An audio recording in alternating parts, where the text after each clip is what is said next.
The Secret of Success. In every chapter of this book, mention is made of the money-making secret that has made fortunes for the exceedingly wealthy men whom I have carefully analyzed over a long period of years. The secret was first brought to my attention by Andrew Carnegie. The canny, lovable old Scotsman carelessly tossed it into my mind when I was but a boy. Then he sat back in his chair with a merry twinkle in his eyes and watched carefully to see if I had brains enough to understand the full significance of what he'd said to me. When he saw that I had grasped the idea, he asked if I would be willing to spend 20 years or more preparing myself to take it to the world, to men and women who, without the secret, might go through life as failures.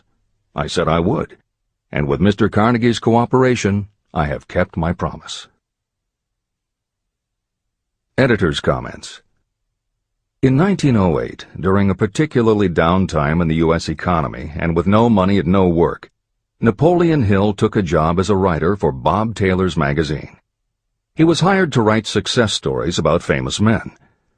Although it would not provide much in the way of income, it offered Hill the opportunity to meet and profile the giants of industry and business, the first of whom was the creator of America's steel industry, multimillionaire Andrew Carnegie, who was to become Hill's mentor.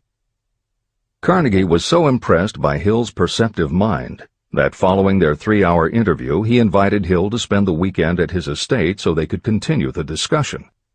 During the course of the next 2 days, Carnegie told Hill that he believed any person could achieve greatness if they understood the philosophy of success and the steps required to achieve it. "It's a shame," he said, "that each new generation must find the way to success by trial and error when the principles are really clear-cut." Carnegie went on to explain his theory that his knowledge could be gained by interviewing those who had achieved greatness, and then compiling the information and research into a comprehensive set of principles. He believed that it would take at least 20 years, and that the result would be the world's first philosophy of individual achievement. He offered Hill the challenge, for no more compensation than that Carnegie would make the necessary introductions and cover travel expenses. It took Hill 29 seconds to accept Carnegie's proposal. Carnegie told him afterward that had it taken him more than 60 seconds to make the decision, he would have withdrawn the offer. For a man who cannot reach a decision promptly, once he has all the necessary facts, cannot be depended upon to carry through any decision he may make. It was through Hill's unwavering dedication that this book was eventually written. For detailed information on the life of Hill, read or listen to the audiobook of A Lifetime of Riches, the Biography of Napoleon Hill, by Michael J. Ritt, Jr. and Kurt Landers. Michael Ritt worked as Hill's assistant for 10 years and was the first employee of the Napoleon Hill Foundation, where he served as executive director, secretary, and treasurer. The material in his book comes from his own personal knowledge of Hill, as well as from Hill's unpublished autobiography. That is the end of the editor's comment. This book, Think and Grow Rich, contains the Carnegie secret, a secret that has been tested by thousands, now millions of people in almost every walk of life. It was Mr. Carnegie's idea that the magic formula, which gave him a stupendous fortune, ought to be placed within reach of people who do not have the time to investigate how others had made their money. It was his hope that I might test and demonstrate the soundness of the formula through the experience of men and women in every calling. He believed the formula should be taught in all public schools and colleges. He said that if it were properly taught, it would revolutionize the entire educational system, and the time spent in school could be reduced to less than half. In Chapter 4, On Faith, you will read the astounding story of the organization of the giant United States Steel Corporation. It was conceived and carried out by one of the young men through whom Mr. Carnegie proved that his formula will work for all who are ready for it. This single application of the secret, by Charles M. Schwab, made him a huge fortune in both money and opportunity. Roughly speaking, this particular application of the formula was worth $600 million. These facts give you a fair idea of what reading this book may bring to you, provided you know what it is that you want. Editor's comment. According to one method of calculation, through inflation alone, it would take approximately $20 in 2001 to buy what $1 would have bought in 1901. However, to find the contemporary equivalent value of $600 million is not simply a matter of multiplying by the increase in the cost of living. Although there are other factors and variables in calculating buying power, even by conservative estimates, the $600 million would translate into at least $12 billion at the beginning of the 21st century. That's the end of the editor's comment. The secret was passed on to thousands of men and women who have used it for their personal benefit. Some have made fortunes with it. Others have used it successfully in creating harmony in their homes. A clergyman used it so effectively that it brought him an income of upwards of $75,000 a year, approximately $1.5 million in contemporary terms. Arthur Nash, a Cincinnati tailor, used his near-bankrupt business as a guinea pig on which to test the formula. The business came to life and made a fortune for its owners. The experiment was so unique that newspapers and magazines gave it millions of dollars worth of publicity. The secret was passed on to Stuart Austin Weir of Dallas, Texas. He was ready for it, so ready that he gave up his profession and studied law. Did he succeed? You'll read the answer in Chapter 6, Specialized Knowledge. While I was the advertising manager of the LaSalle Extension University, I had the privilege of seeing J.G. Chaplin, president of the university, use the formula so effectively that he made LaSalle one of the great extension schools of this country. The secret is mentioned no fewer than 100 times throughout this book. It has not been directly named, for it seems to work more successfully when it is merely left in sight, where those who are ready and searching for it may pick it up. That is why Andrew Carnegie passed it to me without giving me its specific name. If you are ready to put it to use, you will recognize this secret at least once in every chapter, but you will not find an explanation of how you will know if you are ready. That would deprive you of much of the benefit you will receive when you make the discovery in your own way. If you have ever been discouraged, if you have had difficulties that took the very soul out of you, if you have tried and failed, if you were ever handicapped by illness or physical affliction, the story of my own son's discovery and use of the Carnegie formula may prove to be the oasis in the desert of lost hope for which you have been searching. This secret was extensively used by President Woodrow Wilson during the World War, and by President Roosevelt during the Second World War. It was passed on to every soldier in the training received before going to the front. President Wilson told me it was a powerful factor in raising the funds needed for the war. A peculiar thing about this secret is that those who acquire and use it find themselves literally swept on to success. However, as is often pointed out in this book, there is no such thing as something for nothing. The secret cannot be had without paying a price, although the price is far less than its value. Another peculiarity is that the secret cannot be given away, and it cannot be purchased for money. Unless you are intentionally searching for the secret, you cannot have it at any price. That is because the secret comes in two parts, and in order for you to get it, one of those parts must already be in your possession. The secret will work for anyone who is ready for it. Education has nothing to do with it. Long before I was born, the secret had found its way into the possession of Thomas A. Edison, and he used it so intelligently that he became the world's leading inventor, although he had only 3 months of schooling. The secret was passed on to Edwin C. Barnes, a business associate of Mr. Edison's.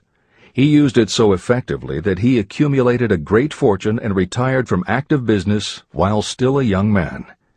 You will find his story at the beginning of the next chapter. It should convince you that riches are not beyond your reach, and that no matter where you are in life, you can still be what you wish to be. Money, fame, recognition, and happiness can be had by you if you are ready and determined to have these blessings. How do I know these things? You should have the answer before you finish this book. You may find it in the very first chapter or on the last page. While I was doing the research that I had undertaken at Andrew Carnegie's request, I analyzed hundreds of well-known men. Many of them attributed the accumulation of their vast fortunes to the Carnegie secret. Among these men were Henry Ford. Founder of the Ford Automobile Company, Ford started with no money and little education, yet became one of the most successful self-made businessmen in American history. William Wrigley, Jr., a traveling salesman who found that his customers liked the chewing gum he gave away as a premium better than the goods he sold, so he started his own company. John Wanamaker. Known as the Merchant Prince, he created the world's first department store and was hailed for his innovations in marketing, customer service, and employee benefits. James J. Hill. Known as the Empire Builder, he built the transcontinental Great Northern Railway, encouraged homesteading in the West, then established shipping routes linking America to Asia. George S. Parker. A school teacher who grew tired of fixing his students' pens, he created a new design, founded the Parker Pen Company, and turned a simple idea into a fortune. E. M. Statler. The son of a poor pastor, he started as a bellboy and worked his way up until he was able to start his own chain of Statler hotels, famous for their luxury and service with a smile. Henry L. Doherty. Started at age 12 as an office boy for Columbia Gas, he went on to acquire 53 utilities companies and patented 140 innovations for natural gas and oil production. Cyrus H. K. Curtis. Starting with a small agricultural weekly, Curtis turned it into Ladies' Home Journal, created Saturday Evening Post, then assembled one of the largest newspaper empires. George Eastman. Inventor and founder of the Eastman Kodak Company, he created many of the innovations that popularized photography and transformed the motion picture industry. Charles M. Schwab. The right-hand man of Andrew Carnegie, he was president of Carnegie Steel Company, brokered the deal that formed U.S. Steel, and went on to found Bethlehem Steel. Theodore Roosevelt. 26th President of the United States from 1901 to 1909. John W. Davis. A lawyer and political leader, Davis was Solicitor General under President Woodrow Wilson and later appointed Ambassador to Great Britain. Elbert Hubbard. Philosopher, publisher of the Fra magazine, and founder of the Roy Crofters Artists Colony, Hubbard was also the author of many bestsellers including A Message to Garcia. Wilbur Wright. A bicycle shop owner who, with his brother Orville, became the first Americans to fly heavier-than-air aircraft and pioneered the aviation industry. William Jennings Bryan. Newspaper publisher, presidential nominee, Secretary of State under President William McKinley, but perhaps best known as the lawyer who defended creationism at the Scopes monkey trial. Dr. David Starr Jordan. Educator, scientist, author of over 50 books, he was the nation's youngest university president at Indiana University and became the first president of Stanford University. J. Ogden Armour. Inherited his family's meatpacking business, turned it into a conglomerate with more than 3,000 products, was an owner of the Chicago Cubs, and a director of National City Bank and American International Corporation. Arthur Brisbane. A crusading journalist and syndicated columnist, Brisbane was sought after by every major news organization and was the most read and highest-paid editorial writer of his day. Dr. Frank Gonzalez.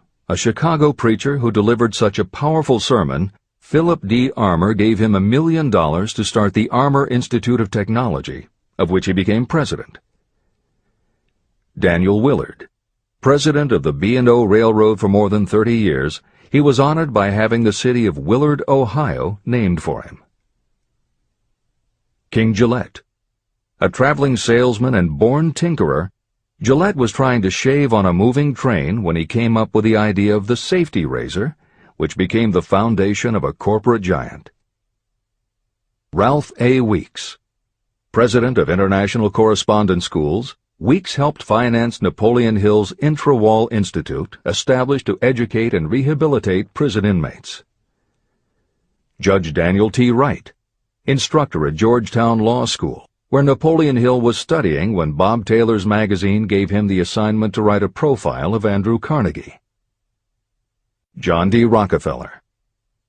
With $1,000 in savings plus another $1,000 borrowed from his father, he started a kerosene company which he grew into the giant Standard Oil and one of the world's greatest fortunes. Thomas A. Edison. Inventor and entrepreneur, he perfected the electric light bulb, the phonograph, the motion picture camera, and owned the rights to more than 1,000 patented inventions. Frank A. Vanderlip. A poor boy who became a journalist, social reformer, and self-made millionaire, he was president of the National City Bank, now Citibank, and Assistant Secretary of the Treasury. F. W. Woolworth. A clerk in a general store, he pioneered the idea of fixed-price selling and self-service and forever changed retail selling with a chain of Woolworth 5 and 10 cent stores. Colonel Robert A. Dollar.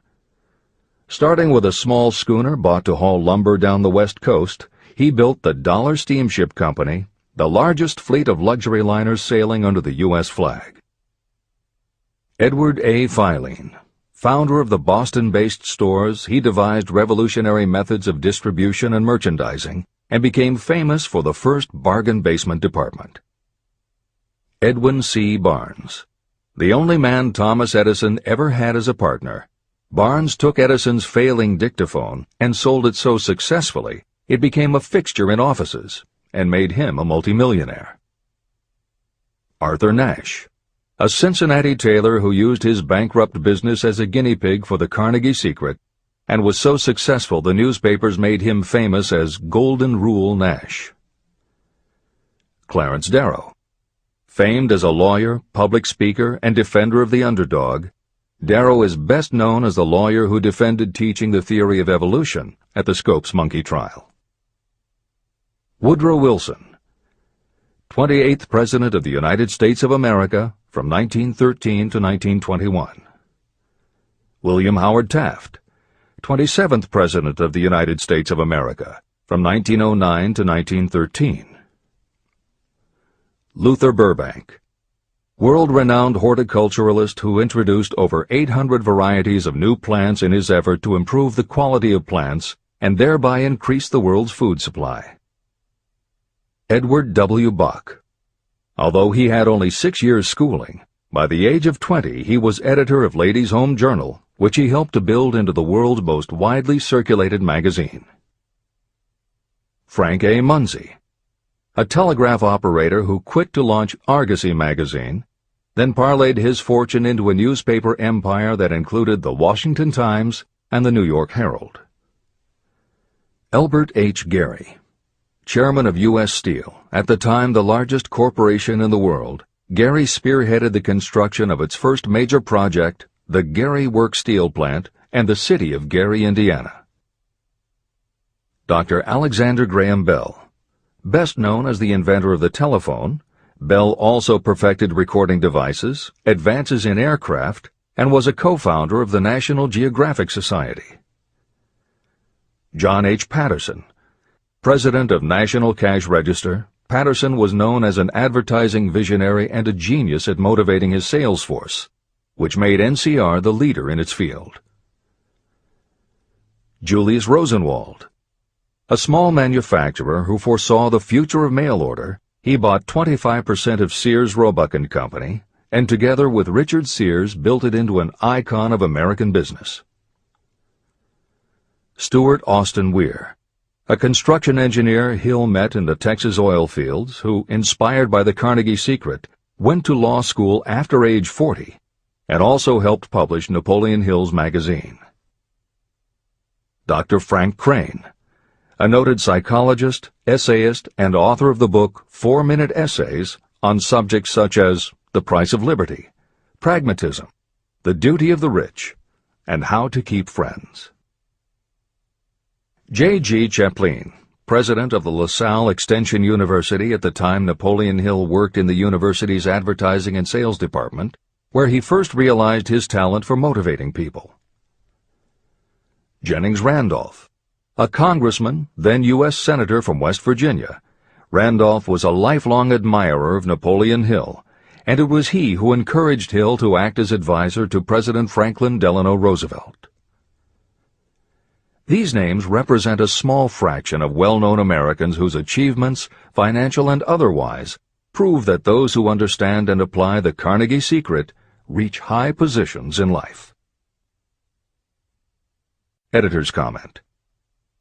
As Napoleon Hill says, the preceding list includes only some of the more than 500 multimillionaires and extraordinarily successful individuals whom Napoleon Hill interviewed prior to writing Think and Grow Rich. It does not include the equally impressive list of people he came in contact with after the publication, nor does it include the names of those who did not have the opportunity to meet Napoleon Hill personally, but who attribute their success to having read this book. It is said that Napoleon Hill and Think and Grow Rich have made more millionaires than any other person in history. It might equally well be said that Napoleon Hill inspired more motivational experts than any other man in history. It is practically impossible to find a motivational speaker who does not draw upon Hill's work. His influence can be seen in the writings of his early peers, Dale Carnegie and Norman Vincent Peale. Later, successful authors and speakers such as W. Clement Stone, Og Mandino, and Earl Nightingale either worked directly with Napoleon Hill or with the Napoleon Hill Foundation.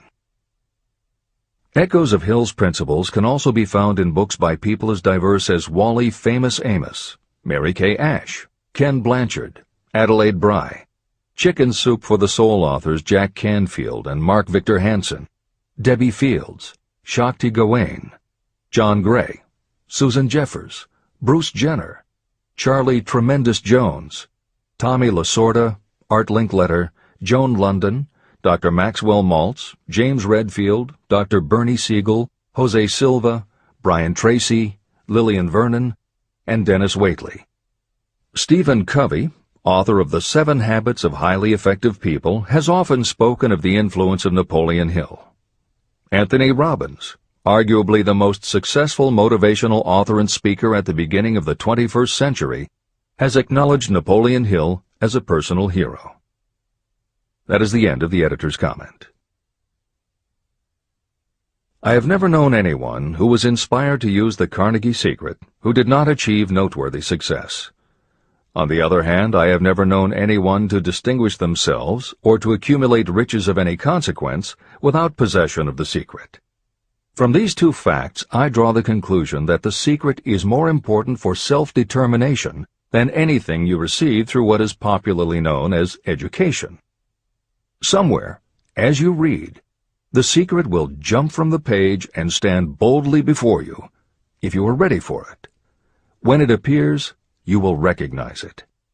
Whether you receive the sign in the first chapter or the last, stop for a moment when it presents itself, and make a note of the time and place.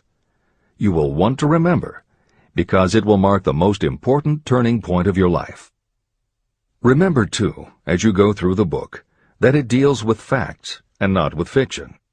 Its purpose is to convey a great universal truth through which you, if you are ready, may learn what to do and how to do it. You will also receive the needed stimulus to make a start. As a final word of preparation, may I offer one brief suggestion which may provide a clue how the Carnegie Secret may be recognized? It is this: achievement and all earned riches have their beginning in an idea. If you are ready for the secret, you already possess one half of it. Therefore, you will recognize the other half the moment it reaches your mind. Editor's comments. Unlike much of the business and motivational literature available, Think and Grow Rich is not written for readers to skip around from chapter to chapter, taking a concept here and an idea there to solve the problem of the moment. This book is written as a carefully integrated whole, to be read in its entirety, from beginning to end. Concepts that are introduced in one chapter recur in other chapters where their meaning and significance rely upon the reader having already assimilated the earlier knowledge. The chapters are designed to build upon one another in such a way that every word is to be read, every idea is to be considered, and every concept is to be understood and absorbed. Think and Grow Rich is often called the first philosophy of personal achievement, and a philosophy is more than a collection of solutions to business problems. A philosophy is a system of principles that will guide your thoughts and actions, and provide you with a code of ethics and a standard of values. Think and Grow Rich will not just change what you think, it will literally change the way you think. In preparing this new and updated edition, every aspect of Think and Grow Rich has been analyzed to ensure its relevance to the current business climate. In those instances where material might be considered dated or out of step with contemporary practices, the original text has been updated or augmented with relevant new material. A hallmark of the original edition of Think and Grow Rich is that in every chapter Napoleon Hill cites real-life examples based on his own first-hand knowledge of America's most successful self-made multimillionaires. In this edition, every one of Hill's stories has been retained, and the editors have added contemporary examples and modern parallels which clearly demonstrate that Hill's principles are as up-to-date as today and still guiding those who succeed. In addition to contemporary examples, where the editors felt it would be of interest to the reader, we have included marginal notes that provide relevant information about recent developments. Where applicable, we have also suggested books or other materials that complement various aspects of Napoleon Hill's philosophy. On a more technical note, the editors have approached the written text as we would that of a living author. When we encountered what modern grammarians would consider run-on sentences, outdated punctuation, or other matters of form, we opted for contemporary usage. Those readers familiar with earlier editions will note that the chapter numbers have been changed in this edition. Originally, Think and Grow Rich began with an unnumbered chapter, a word from the author. In this edition, that text appears as Chapter 1, and is renamed The Secret of Success. The chapters that follow are renumbered sequentially and proceed in their original order. The chapter that was previously titled The Mystery of Sex Transmutation has been retitled Sexuality, Charisma and Creativity, and the text has been restructured and annotated to reflect the role of women in contemporary society. All editorial commentary is clearly set off in a font and style that is different from the original text. This is the end of the editor's comments.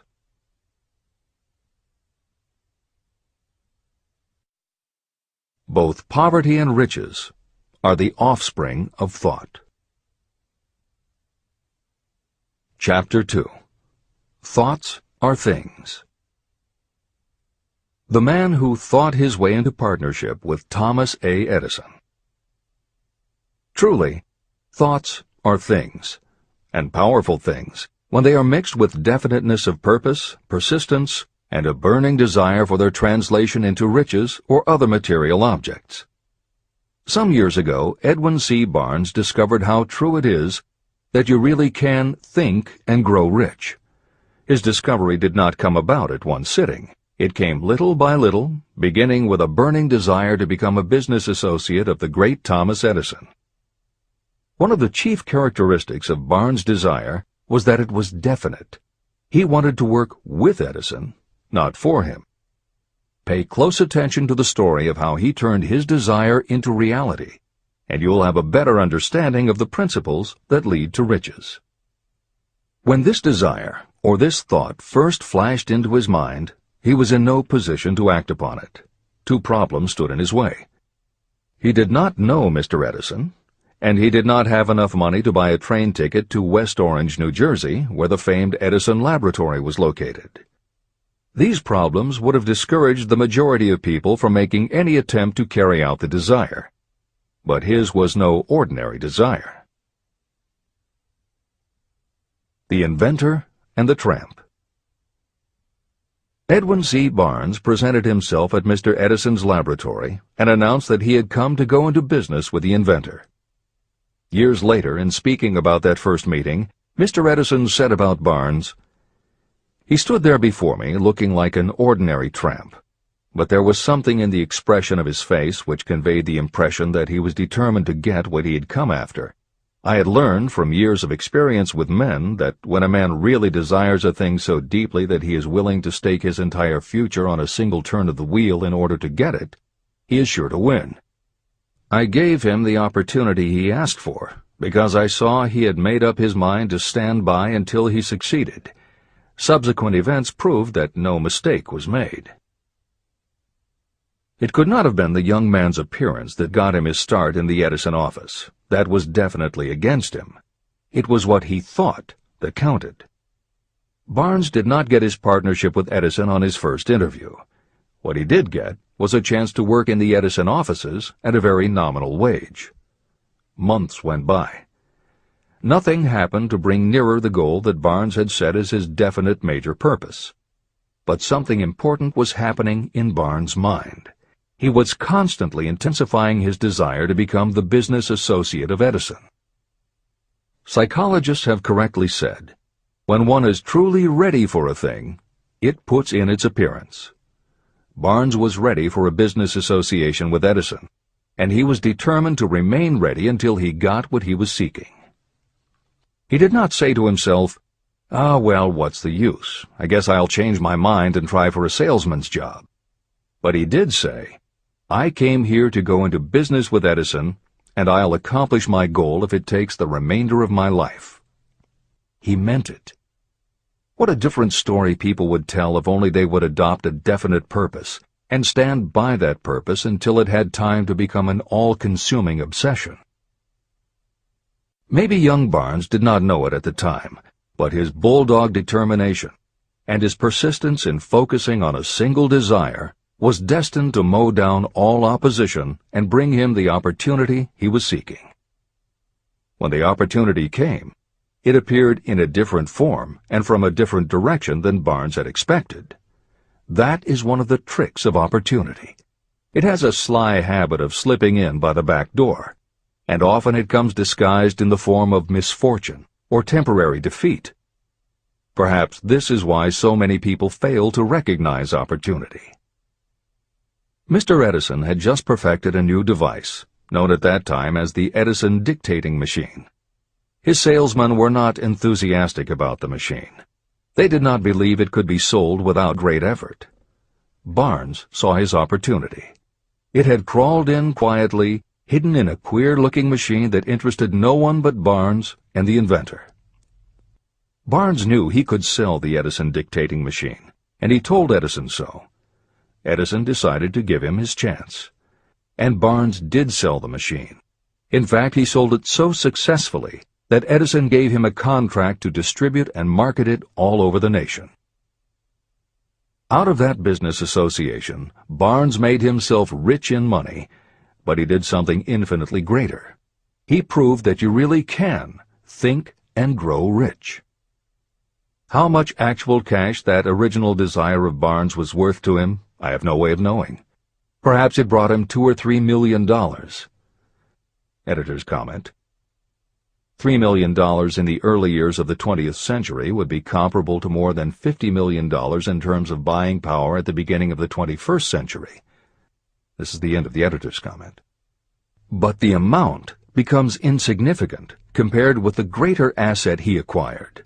The definite knowledge that an intangible impulse of thought can be transmuted into material rewards by the application of known principles. Barnes literally thought himself into a partnership with the great Edison.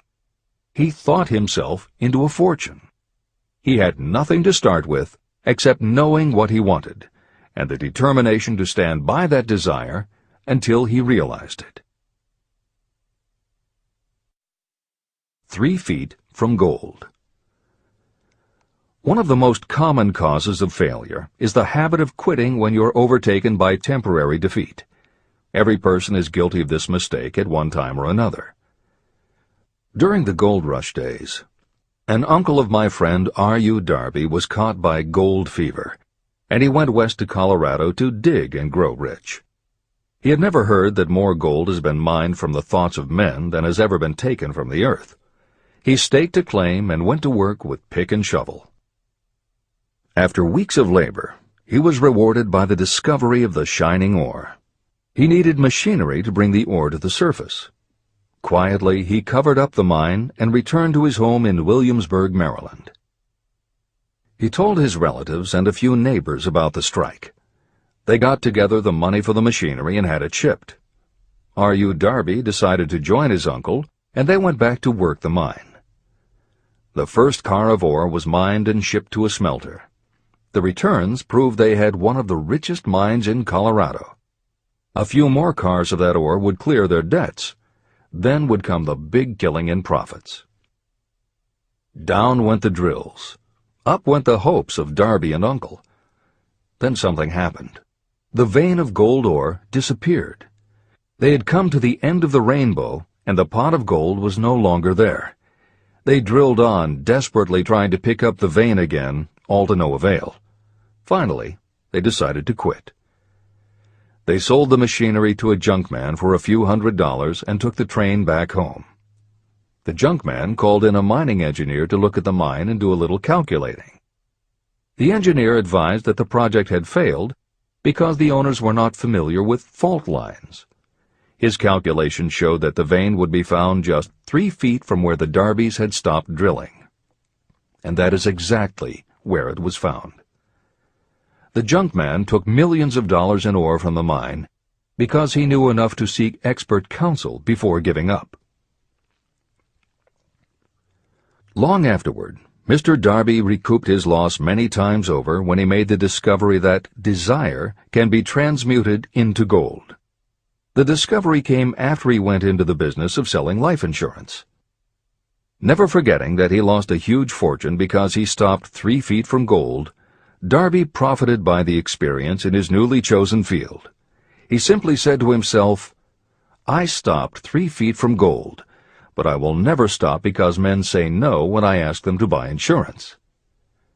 Darby became one of a small group of men who sell over $1 million in life insurance annually. He owed his stickability to the lesson he learned from his quitability in the gold mining business. Before success comes in anyone's life, that person is sure to meet with much temporary defeat, and perhaps some failure. When defeat overtakes a person, the easiest and most logical thing to do is to quit. That is exactly what the majority of people do. More than 500 of the most successful people this country has ever known told me their greatest success came just one step beyond the point at which defeat had overtaken them. Failure is a trickster with a keen sense of irony and cunning. It takes great delight in tripping you just when success is almost within reach. Editor's comments. Napoleon Hill's creed, "Every failure brings with it the seed of an equivalent success," was the inspiration for entrepreneur and motivational speaker Wayne Allen Root to write his book, The Joy of Failure. Published in the late 1990s, it not only tells Wayne's personal story of using his failures as stepping stones to success, he also recounts stories from other successful people, which prove that the rich and famous got to be that way only because of what they learned from their failures. People such as Jack Welch, the hugely successful CEO of General Electric, who early in his career failed dramatically when a plastics plant for which he was responsible blew up. Billionaire Charles Schwab was a failure at school and university, flunking basic English twice due to a learning disability, and then failed on Wall Street more than once before he thought of the idea that grew to make him very rich indeed. Sylvester Stallone, Bruce Willis, Oprah Winfrey, Bill Clinton, Stephen Jobs, Donald Trump, and a host of other equally well-known achievers all had to fail in order to learn the lessons that ultimately made them successes. Every one of them was a failure, but none of them was defeated. Charles F. Kettering, who patented more than 200 inventions including the automobile ignition, the spark plug, Freon for air conditioners and the automatic transmission, said, "From the time a person is 6 years old until he graduates from college, he has to take 3 or 4 examinations a year. If he flunks once, he is out." But an inventor is almost always failing. He tries and fails maybe 1,000 times. If he succeeds once, then he's in. These two things are diametrically opposite. We often say that the biggest job we have is to teach a newly hired employee how to fail intelligently. We have to train him to experiment over and over and to keep on trying and failing until he learns what will work. Failures are just practice shots. This is the end of the editor's comment. A 50-cent lesson in persistence. Shortly after Mr. Darby received his degree from the University of Hard Knocks, he witnessed something that proved to him that no does not necessarily mean no. One afternoon, he was helping his uncle grind wheat in an old-fashioned mill. The uncle operated a large farm on which a number of sharecropper farmers lived. Quietly, the door was opened, and a small child, the daughter of a tenant, walked in and took her place near the door. The uncle looked up, saw the child, and barked at her roughly, "What do you want?" Meekly, the child replied, "My mom says to send her 50 cents. "I'll not do it," the uncle retorted. "Now you run on home." But she did not move. The uncle went ahead with his work, not noticing that she did not leave. When he looked up again and saw her still standing there, he said, "I told you to go on home. Now go, or I'll take a switch to you." But she did not budge. The uncle dropped a sack of grain he was about to pour into the mill hopper and started toward the child. Darby held his breath. He knew his uncle had a fierce temper. When the uncle reached the spot where the child was standing, she quickly stepped forward one step, looked up into his eyes, and screamed at the top of her voice, "My mom's got to have that 50 cents!" The uncle stopped, looked at her for a minute, put his hand in his pocket, took out $50, and gave it to her. The child took the money and slowly backed toward the door, never taking her eyes off the man whom she had just conquered. After she had gone, the uncle sat down on a box and looked out the window into space for more than 10 minutes. He was pondering, with awe, over the whipping he had just taken. Mr. Darby, too, was doing some thinking. This was the first time in all his experience that he had seen a child deliberately master an adult. How did she do it? What happened to his uncle that caused him to lose his fierceness and become as docile as a lamb? What strange power did this child use that made her master of the situation? These questions flashed into Darby's mind, but he did not find the answer until years later, when he told me the story. Strangely, the story of this unusual experience was told to me in the old mill on the very spot where the uncle took his whipping. As we stood there in that musty old mill, Mr. Darby repeated the story and finished by asking, "What can you make of it? What strange power did that child use that so completely whipped my uncle?" The answer to his question will be found in the principles described in this book. The answer is full and complete. It contains enough details and instructions for you to understand and apply the same force that the little child accidentally stumbled upon. Keep your mind alert, and you will learn exactly what strange power came to the rescue of the child. You may catch a glimpse of the power in this chapter, or it may flash into your mind in some later chapter. If you stay alert to the possibility, somewhere you will find the idea that will quicken your receptive powers and place at your command this same irresistible power. It may come in the form of a single idea, or it may come as a complete plan or a purpose. It may even cause you to go back over your past experiences of failure or defeat, and in doing so, it may bring to the surface some lesson by which you can regain all that you lost through defeat. After I had explained to Mr. Darby the power unwittingly used by the little child, he mentally retraced his 30 years as a life insurance salesman. As he did so, it became clear to him that his success was due, in no small degree, to the lesson he had learned from the child. Mr. Darby pointed out, "Every time a prospect tried to bow me out without buying, I saw that child standing there in the old mill, her big eyes glaring in defiance, and I said to myself, I've got to make this sale. The better portion of all sales I have made were made after people had said no." He also recalled his mistake in having stopped only 3 feet from gold. "But," he said, "that experience was a blessing in disguise. It taught me to keep on keeping on, no matter how hard the going may be. A lesson I needed to learn before I could succeed in anything." Mr. Darby's experiences were commonplace and simple enough, yet they held the answer to his destiny in life. In fact, to him the experiences were as important as life itself, and he was able to profit from these 2 important experiences because he analyzed them and found the lesson they taught. But what if you don't see the events of your life as being experiences of such profound significance? And what about the young person who doesn't yet have even minor failures to analyze? Where and how will they learn the art of converting defeats into the stepping stones to opportunity? That is exactly why this book was written, to answer those questions. To convey my answer, I have constructed 13 principles.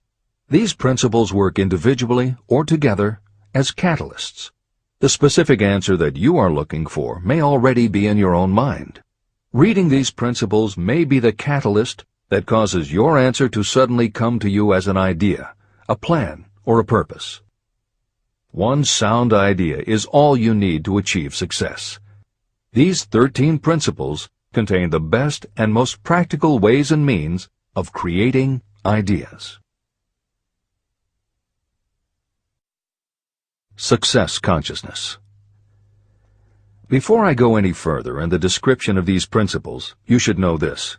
When riches begin to come, they come so quickly and in such great abundance that you will wonder where they've been hiding during all those lean years. This is an astounding statement, especially when you take into consideration the popular belief that riches come only to those who work hard and long.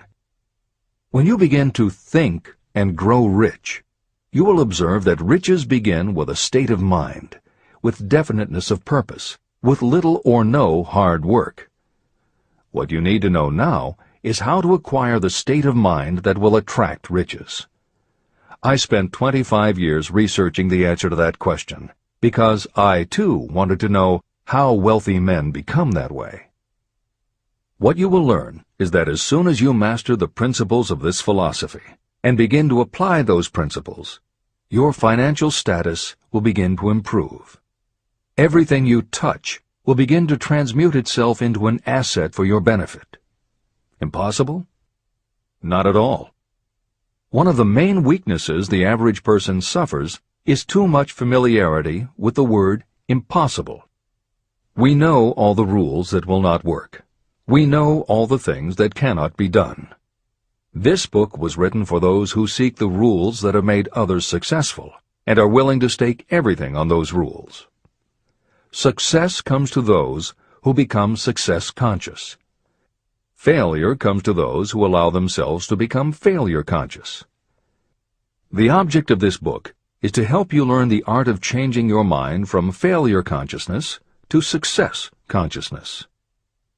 Another weakness is the habit of measuring everything and everyone by your own impressions and beliefs.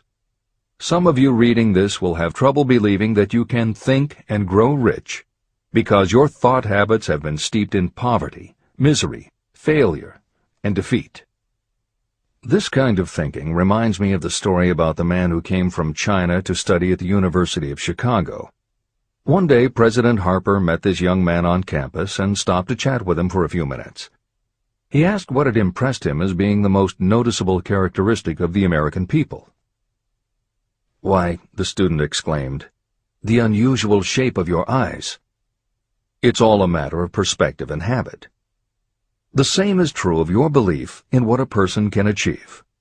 If you have formed the habit of seeing life only from your own perspective, you may make the mistake of believing that your limitations are in fact the proper measure of limitations.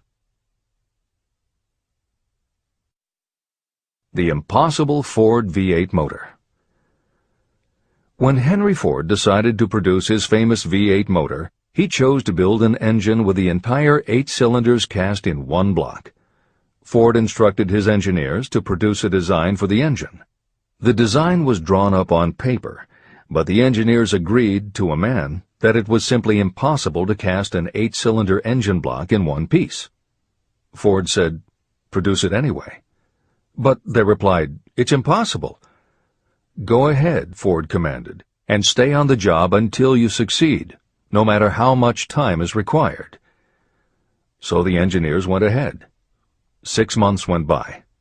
Nothing happened. Another 6 months passed, and still nothing. The engineers tried every conceivable plan to carry out the orders, but the thing seemed out of the question. Impossible. At the end of the year, Ford again checked with his engineers, and again they told him they had found no way to carry out his orders. "Go right ahead," said Ford. "I want it, and I'll have it." They went ahead. And then, as if by a stroke of magic, the secret was discovered. The Ford determination had won once more. Henry Ford was a success because he understood and applied the principles of success. One of these principles is desire, knowing clearly what you want. Remember this Ford story as you continue reading this book.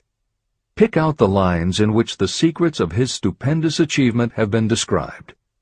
If you do this, if you can put your finger on those particular principles that made Henry Ford rich, you may equal his achievements in almost any calling for which you are suited. Editor's comments.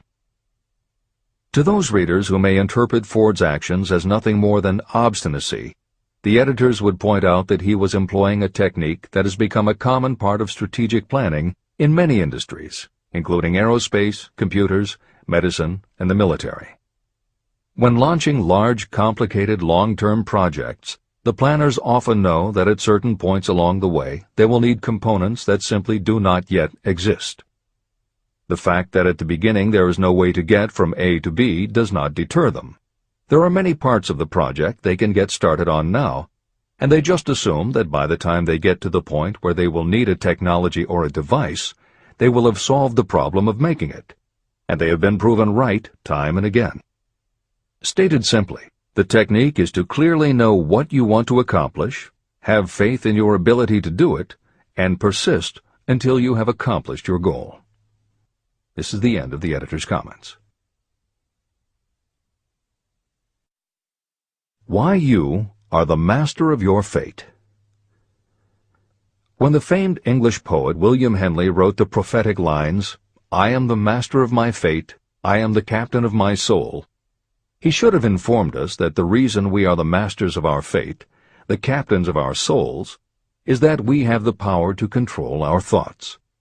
He should have told us that it is because in some way our brains become magnetized with the dominating thoughts that we hold in our minds. And it is as though our magnetized minds attract to us the forces, the people, and the circumstances of life that are in sync with our dominating thoughts. He should have told us that before we can accumulate riches in great abundance, we must magnetize our minds with intense desire for riches. That we must become money-conscious until the desire for money drives us to create definite plans for acquiring it. But, being a poet, Henley contented himself by stating a great truth in poetic form, leaving those who followed him to interpret the philosophical meaning of his lines. Little by little, the truth has unfolded itself, until I have come to know with certainty that the principles described in this book hold the secret of mastery over our economic fate. Principles that can change your destiny. We are now ready to examine the first of these principles, and as we do, I ask you to maintain a spirit of open-mindedness. Remember as you read that these principles are not my invention, nor are they the invention of any one person. These principles have worked for literally millions of people. You, too, can put them to work for you and your own enduring benefit. You will find it easy, not hard to do. Some years ago, I delivered the commencement address at Salem College in Salem, West Virginia.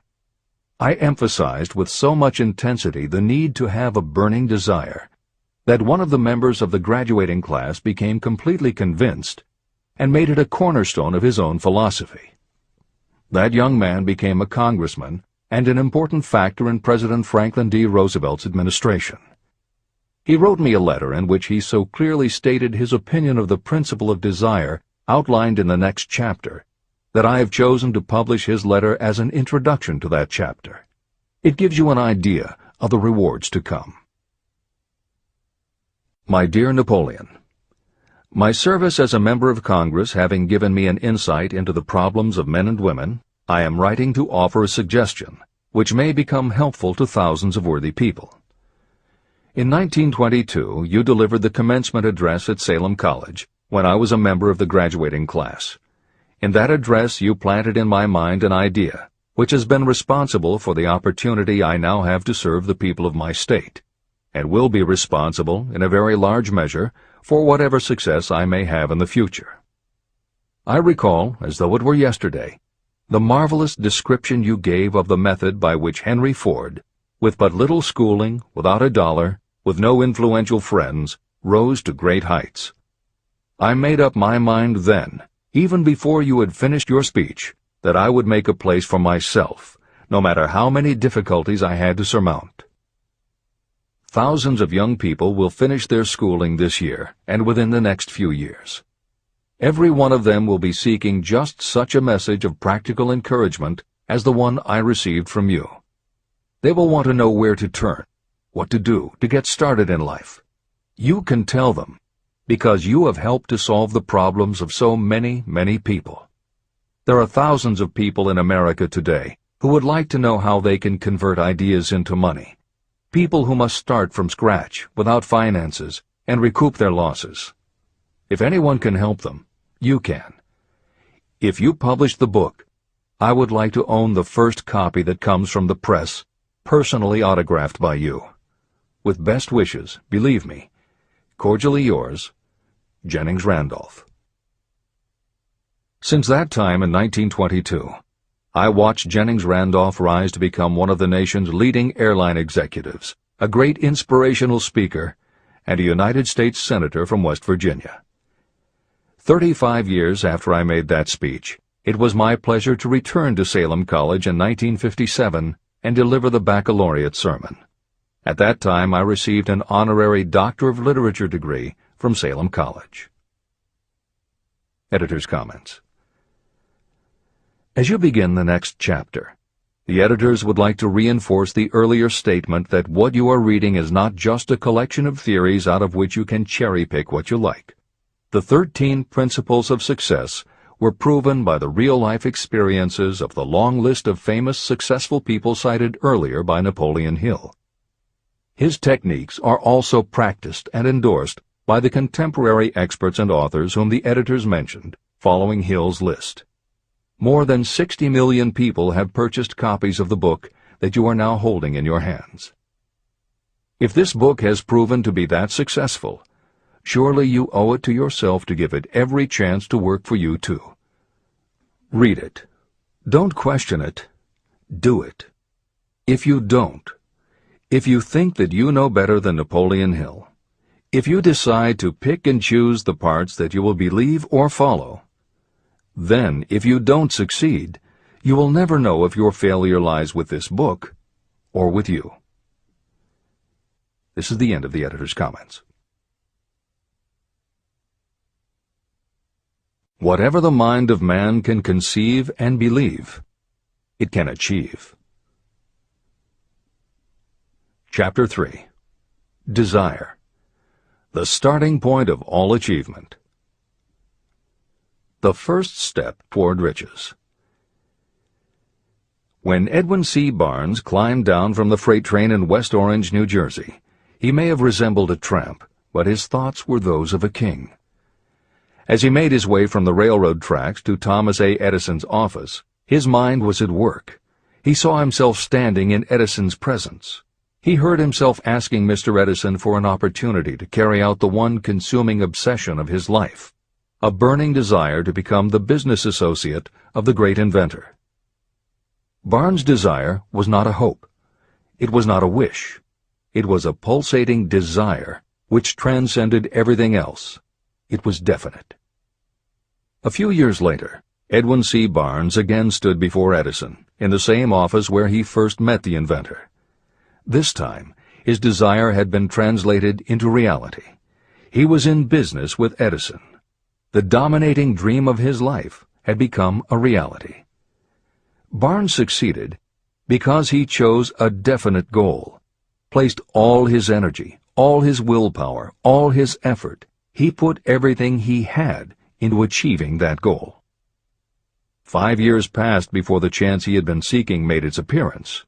To everyone except himself, he appeared to be just another cog in the Edison business wheel.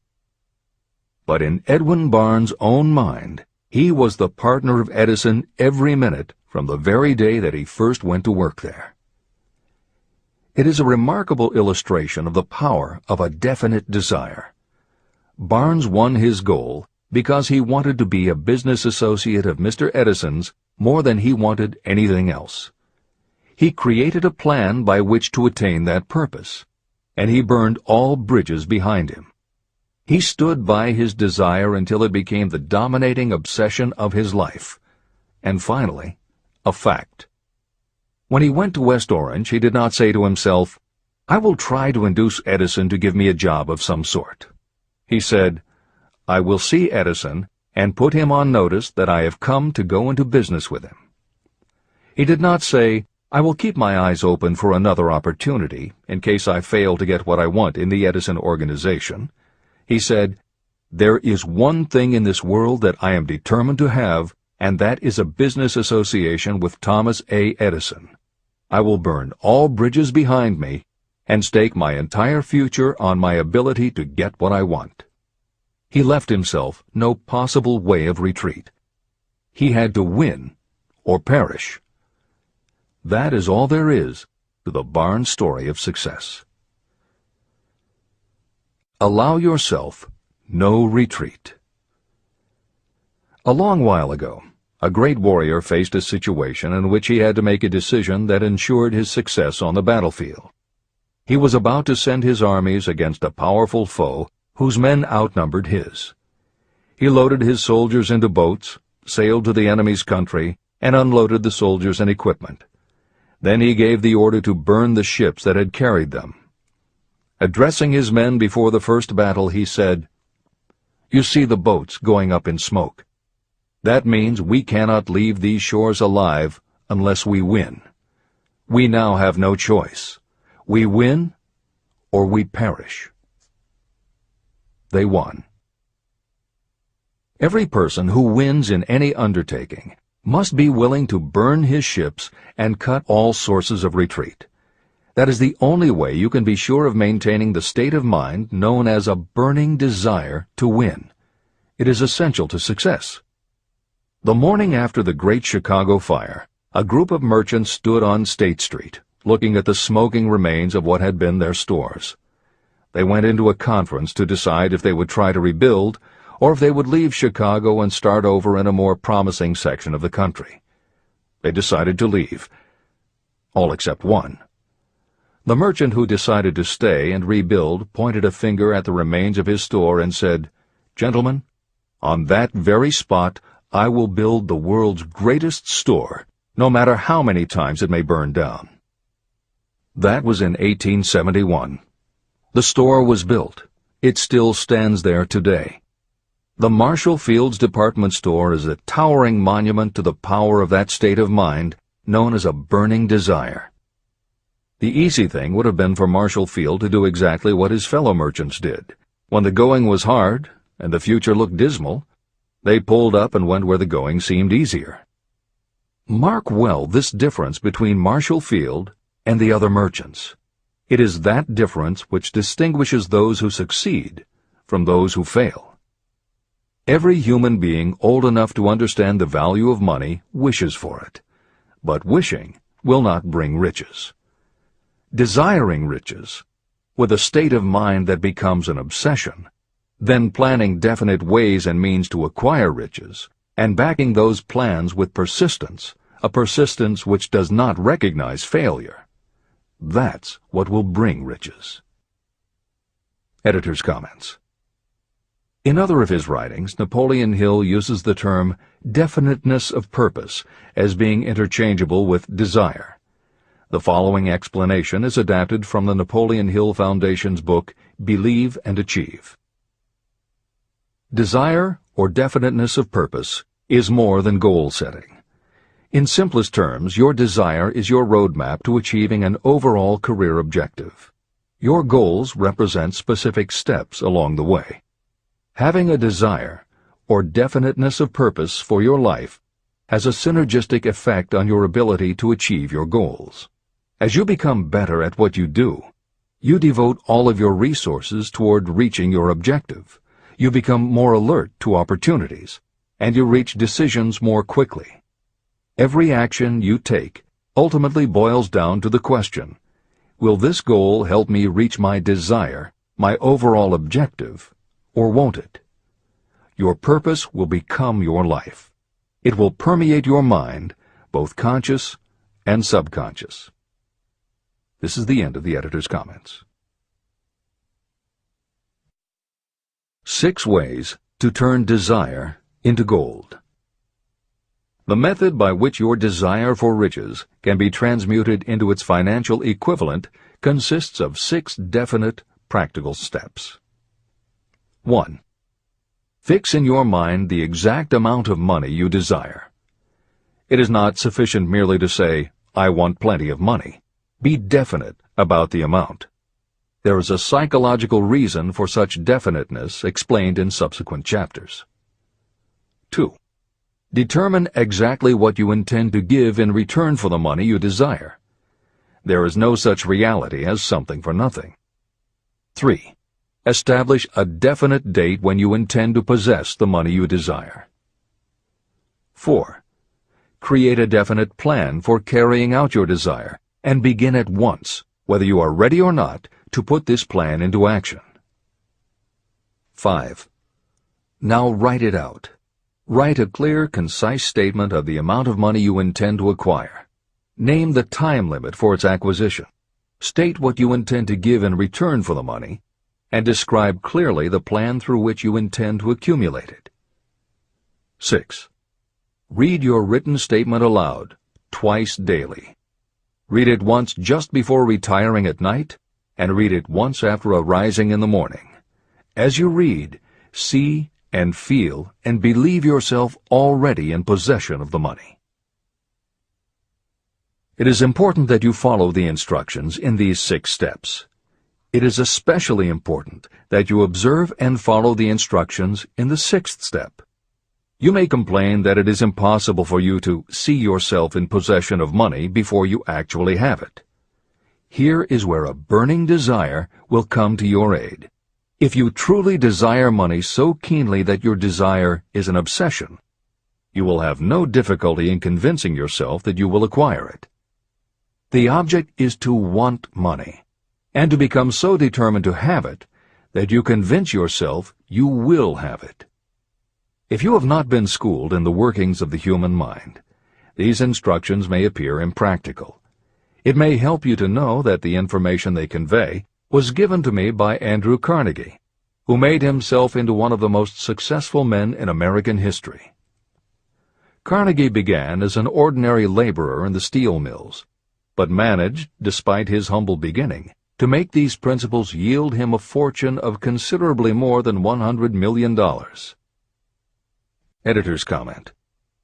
In today's terms, the value of Carnegie's fortune would be at least $20 billion and probably a good deal more. End of editor's comment. It may be of further help to know that the 6 steps were carefully scrutinized by the famed inventor and successful businessman, Thomas A. Edison. He gave his stamp of approval, saying they are not only the steps essential for the accumulation of money, but also for the attainment of any goal. Editor's comments. In the time since Napoleon Hill wrote these words, advances in our understanding of both the physiology of the brain and the psychology of the mind have yielded a much greater understanding of human motivation. Even so, the methods used by modern motivational experts are essentially the same techniques advised by Hill. Research studies confirm that there is sound psychological basis for doing as Hill advises. Be very specific when setting goals. Perform the physical act of committing those goals to paper, and repeat your stated goal aloud to yourself often. These techniques have gained wide acceptance among modern experts in the field. The psychological principle at work is similar to that which underlies autosuggestion and self-hypnosis, concepts that will be discussed in greater depth in Chapter 5, Autosuggestion, and in Chapter 13, The Subconscious Mind. Hill's instruction to see yourself as you will be when you have already achieved your objective is also a specific technique. Today it is commonly taught by motivational experts under the term creative visualization. In Chapter 4 on faith and in Chapter 5 on autosuggestion, Hill elaborates on his method. Before moving on, the editors would like to reinforce Hill's advice to follow his instructions to the letter. The editors know there is a tendency for the reader to assume that it is enough for them just to intellectually understand a concept. As you read Hill's 6 points, you probably found yourself thinking, sure, some people might need to write things down, but I'm not a kid, I get the idea. Or, okay, I understand that saying it out loud might help some less sophisticated people, but I already understand the point intellectually. If you feel that way, let us remind you that many of the most successful people whom you admire did not think they were too smart or too sophisticated to follow Hill's instructions. The editors would again point out that if Napoleon Hill believed the actual acts of writing and speaking your goals is important, and if psychologists and motivational experts agree, then you would be foolish not to follow this simple advice. Just do it. This is the end of the editor's comments. The steps call for no hard labor. They call for no sacrifice. To apply them does not call for a great amount of education. But the 6 steps do call for enough imagination to see and to understand that the accumulation of money cannot be left to chance or luck. You may as well know right here that you can never have riches in great quantity unless you can work yourself into a white heat of desire for money and actually believe you will possess it.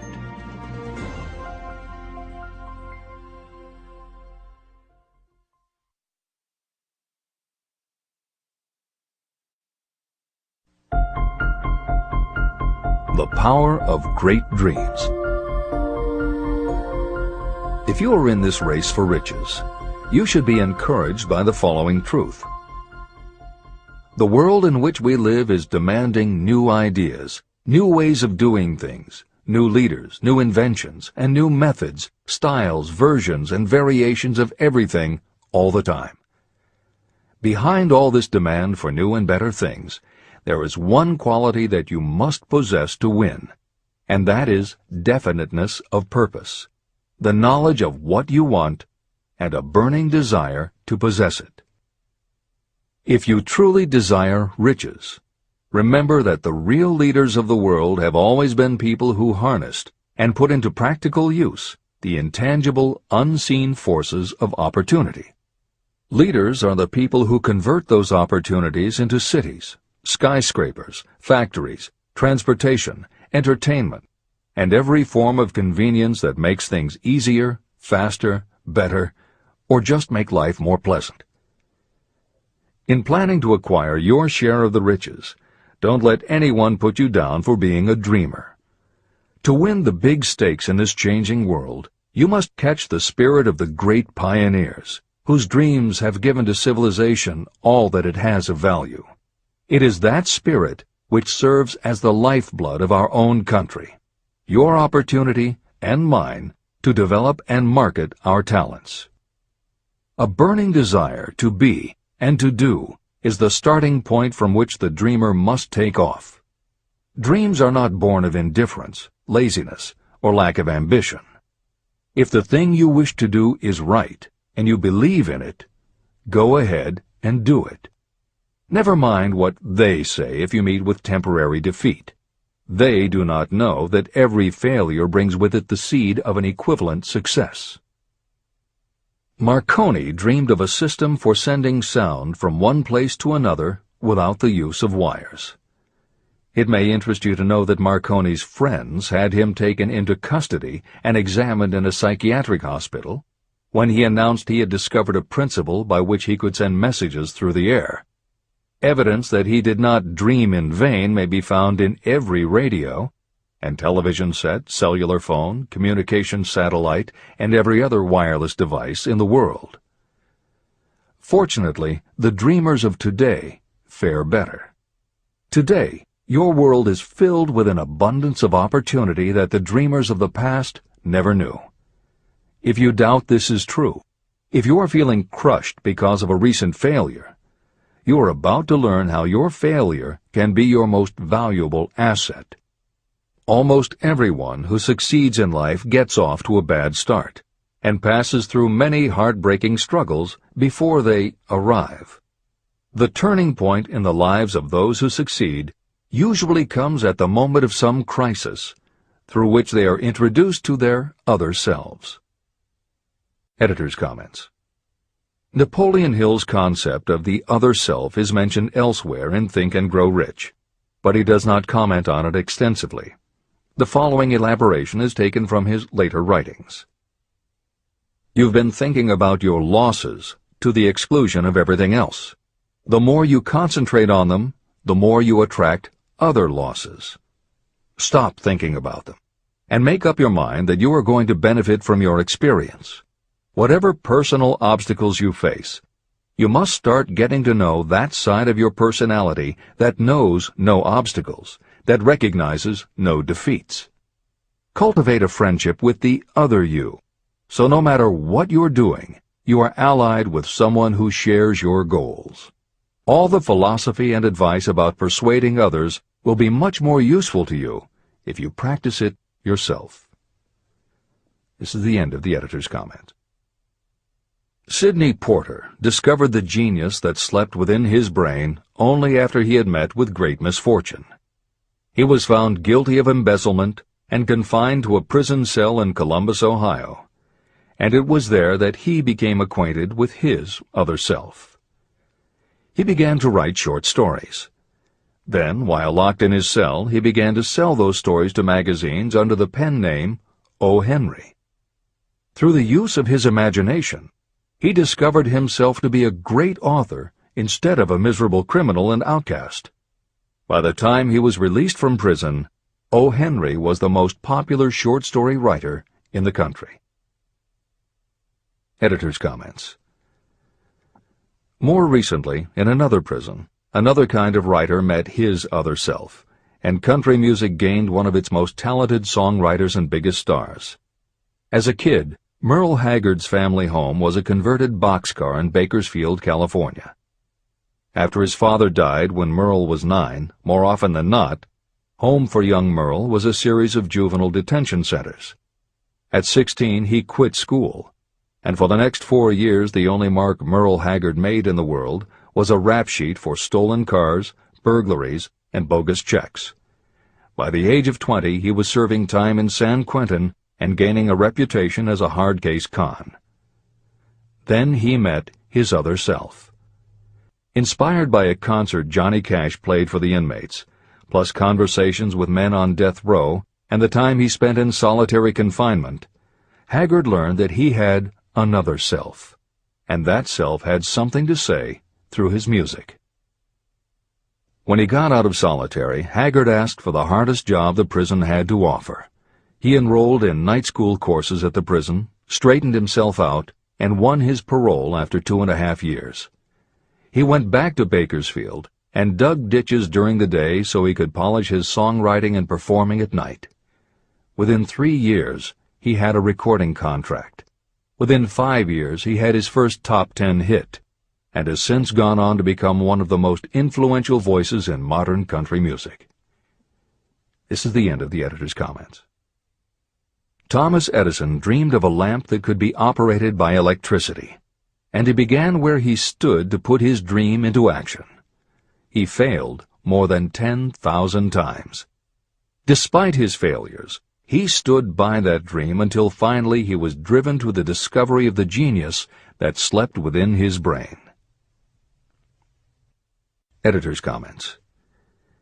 Dean Kamen got to know his other self very early in life.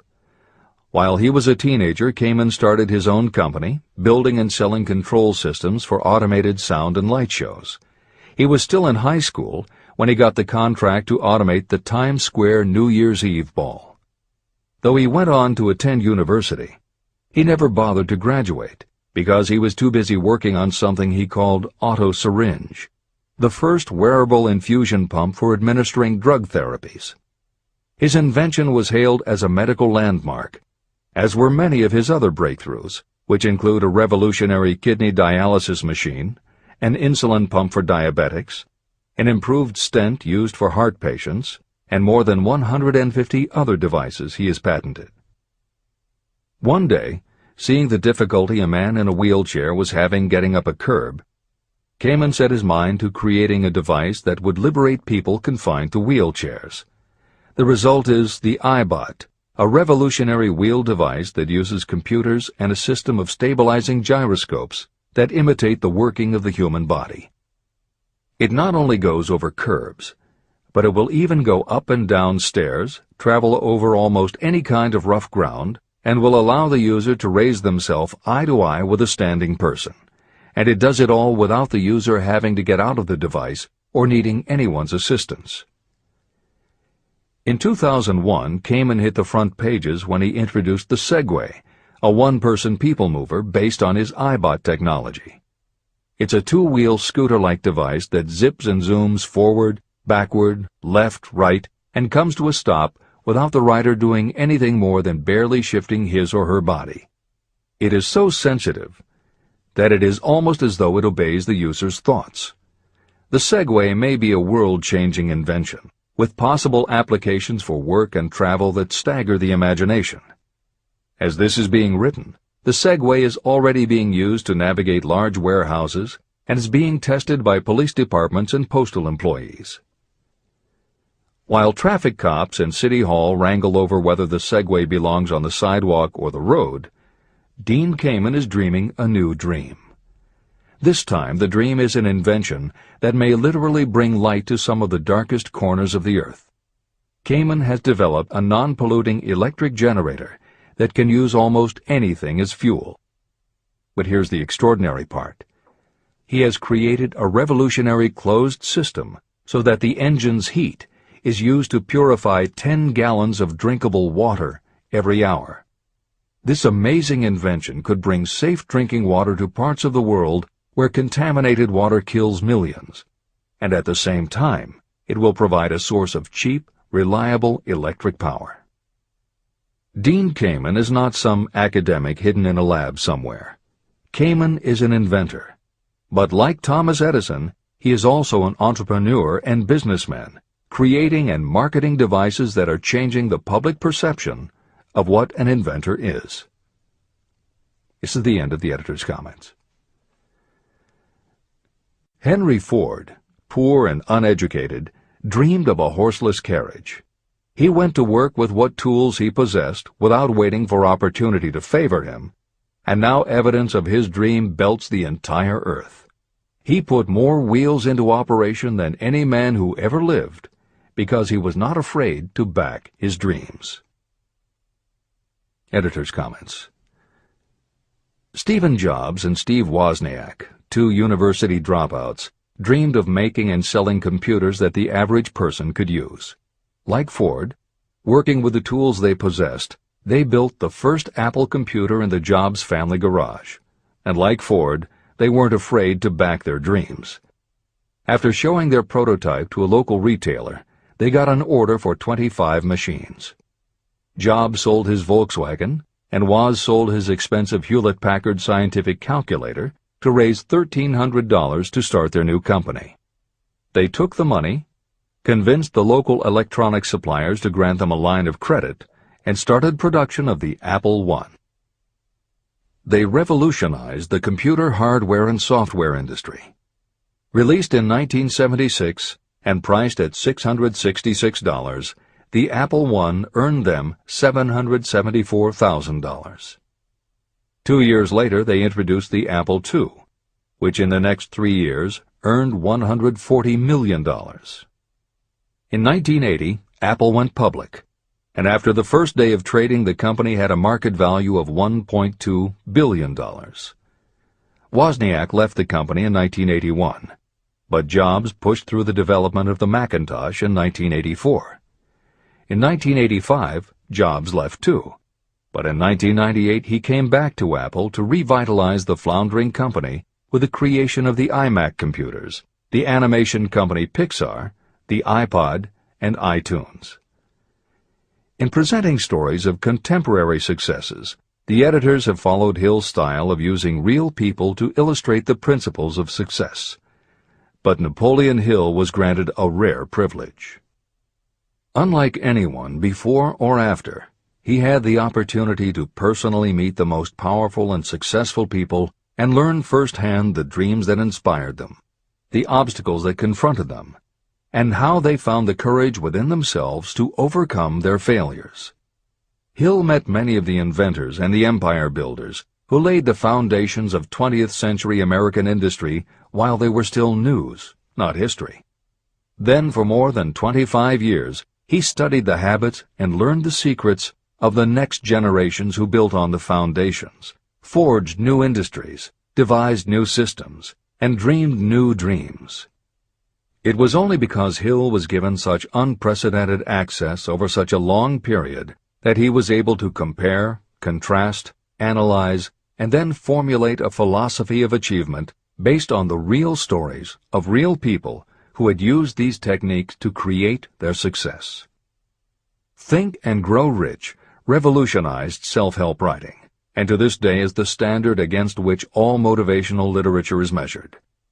Its success also helped create the market for the thousands of business biographies that tell in detail how the dreams were born, plans were made, frustrations were faced, and triumphs achieved in every sector of modern business.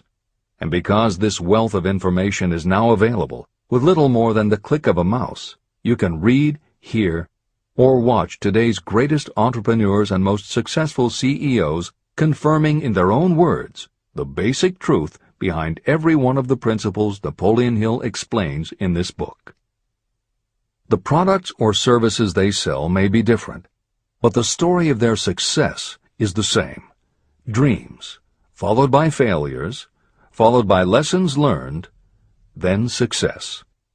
For every Henry Ford, Thomas Edison, or O. Henry that Napoleon Hill cites to make a point, today there is a Steve Jobs, Dean Kamen, or Merle Haggard, proving that Hill's points are still valid.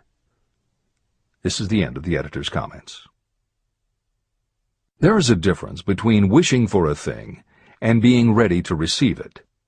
No one is ready for a thing until they believe they can acquire it. The state of mind must be belief, not mere hope or wish. Open-mindedness is essential for belief. Closed minds do not inspire faith, courage, and belief. Remember, no more effort is required to aim high in life, to demand abundance and prosperity, than is required to accept misery and poverty. A great poet has correctly stated this universal truth through these lines. I bargained with life for a penny, and life would pay no more. However, I begged at evening when I counted my scanty store. For life is a just employer. He gives you what you ask. But once you have set the wages, why, you must bear the task.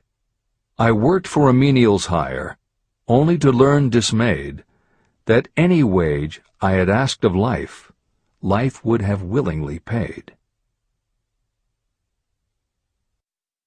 Desire outwits Mother Nature. As a fitting climax to this chapter, I wish to introduce one of the most unusual persons I have ever known. I first saw him a few minutes after he was born. He came into the world without any physical sign of ears.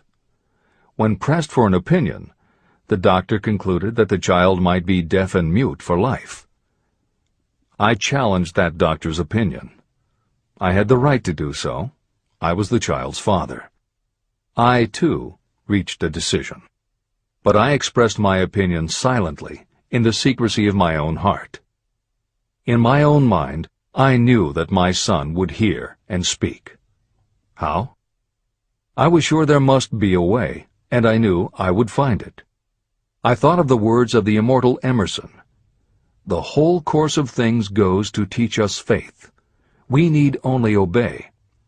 There is guidance for each of us, and by lowly listening, we shall hear the right word. The right word?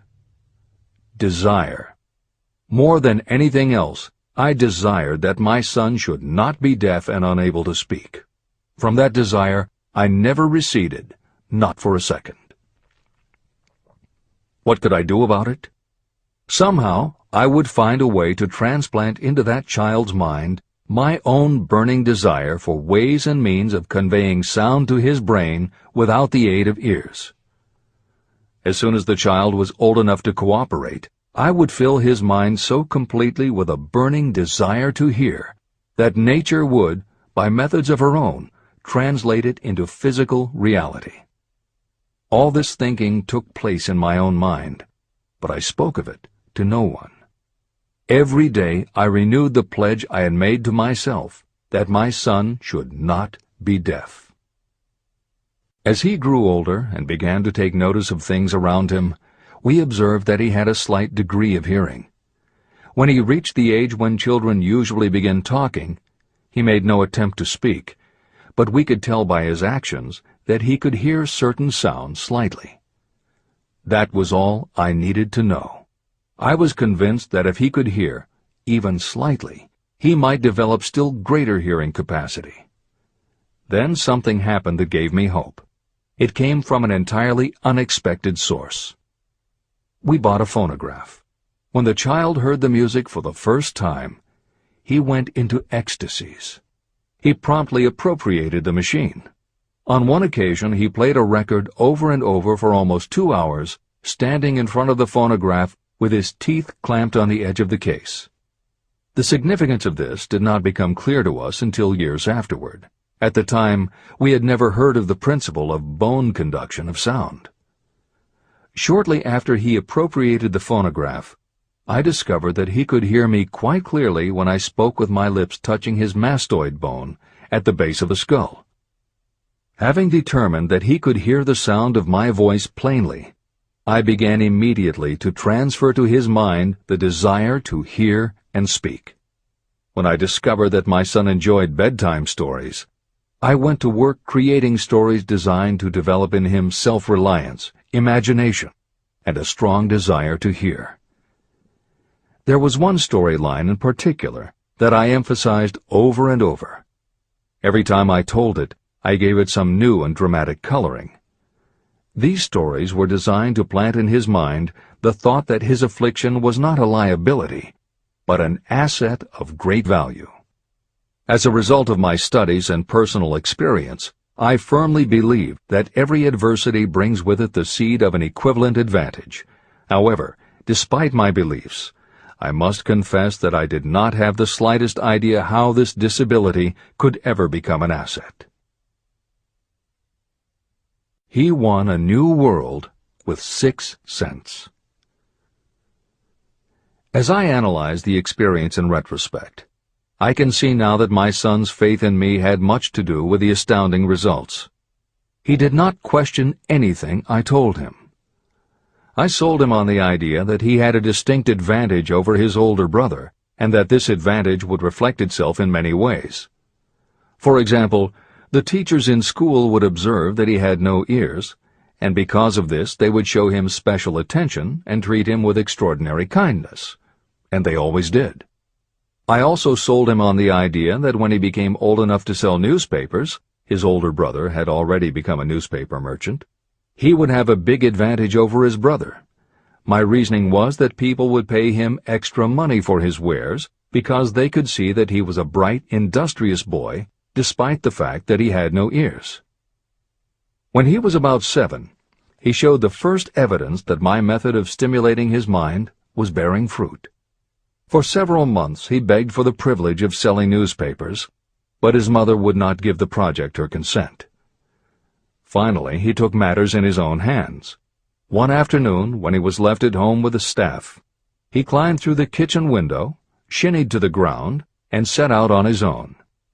He borrowed 6 cents in capital from the neighborhood shoemaker and invested it in papers, which he sold out. He took his earnings, reinvested in more newspapers, and kept repeating until late in the evening.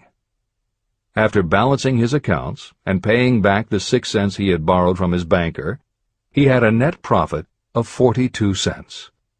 When we got home that night, we found him in bed asleep with the money tightly clenched in his hand.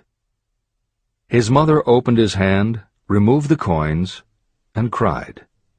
Of all things! To me it seemed she was crying over her son's first victory. My reaction was the reverse.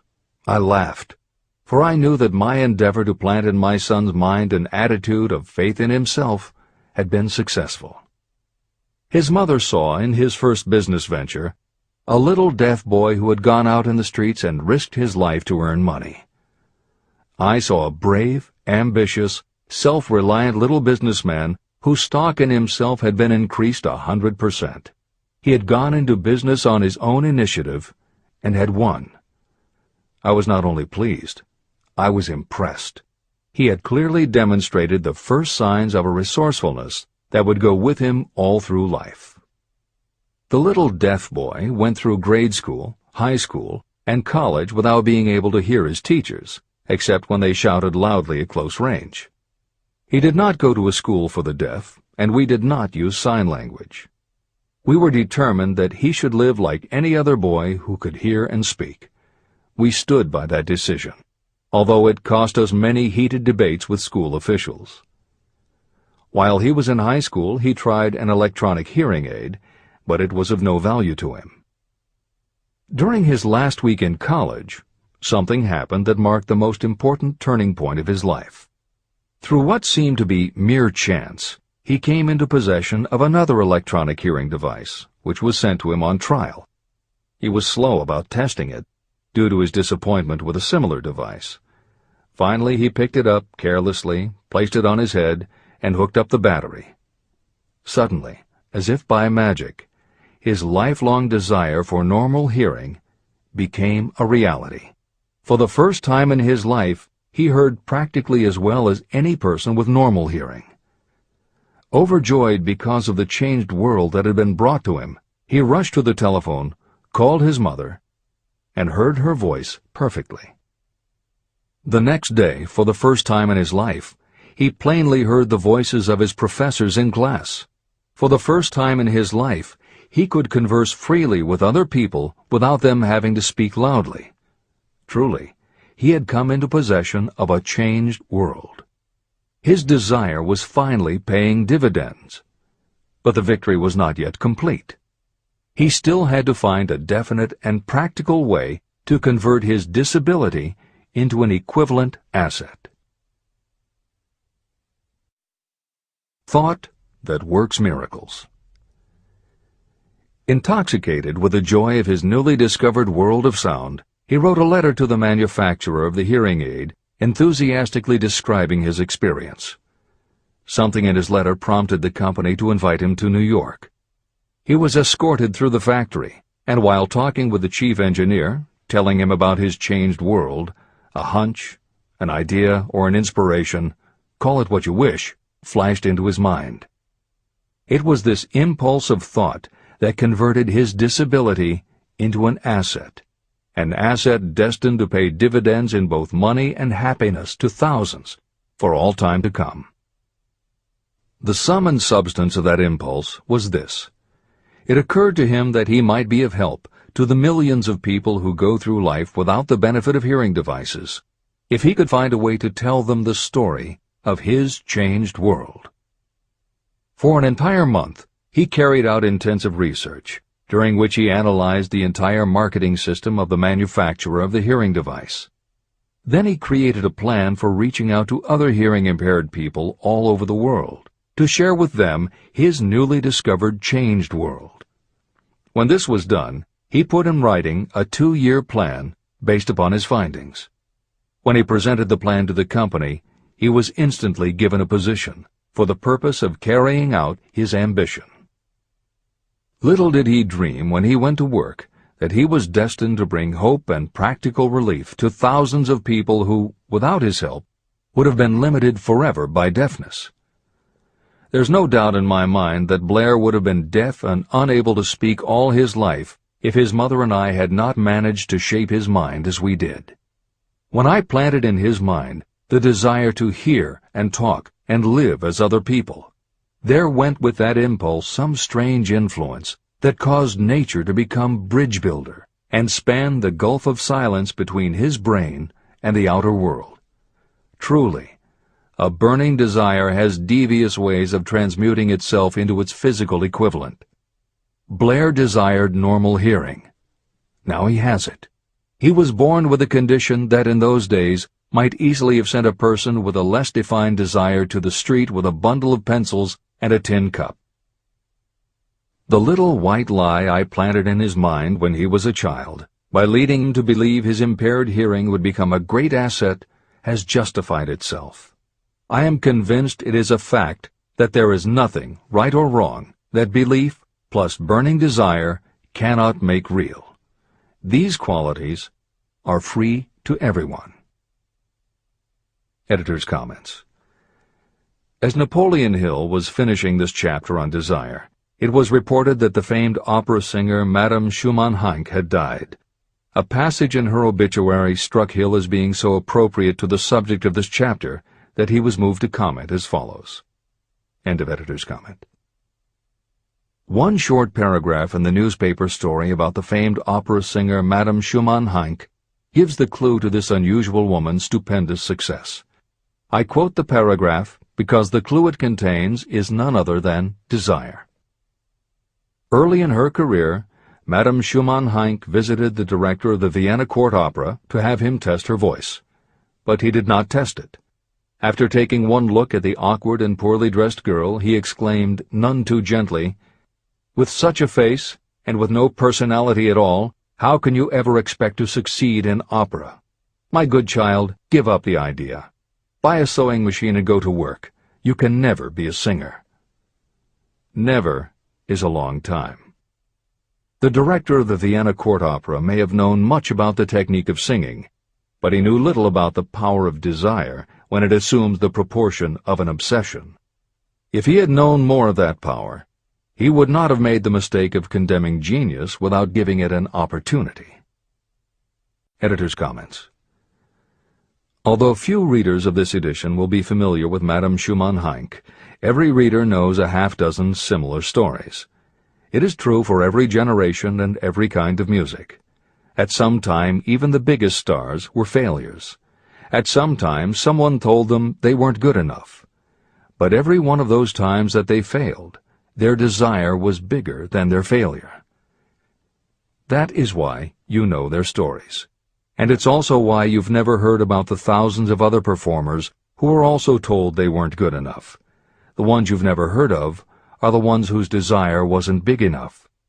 They are the ones who believed that failure was defeat. This is the end of the editor's comment.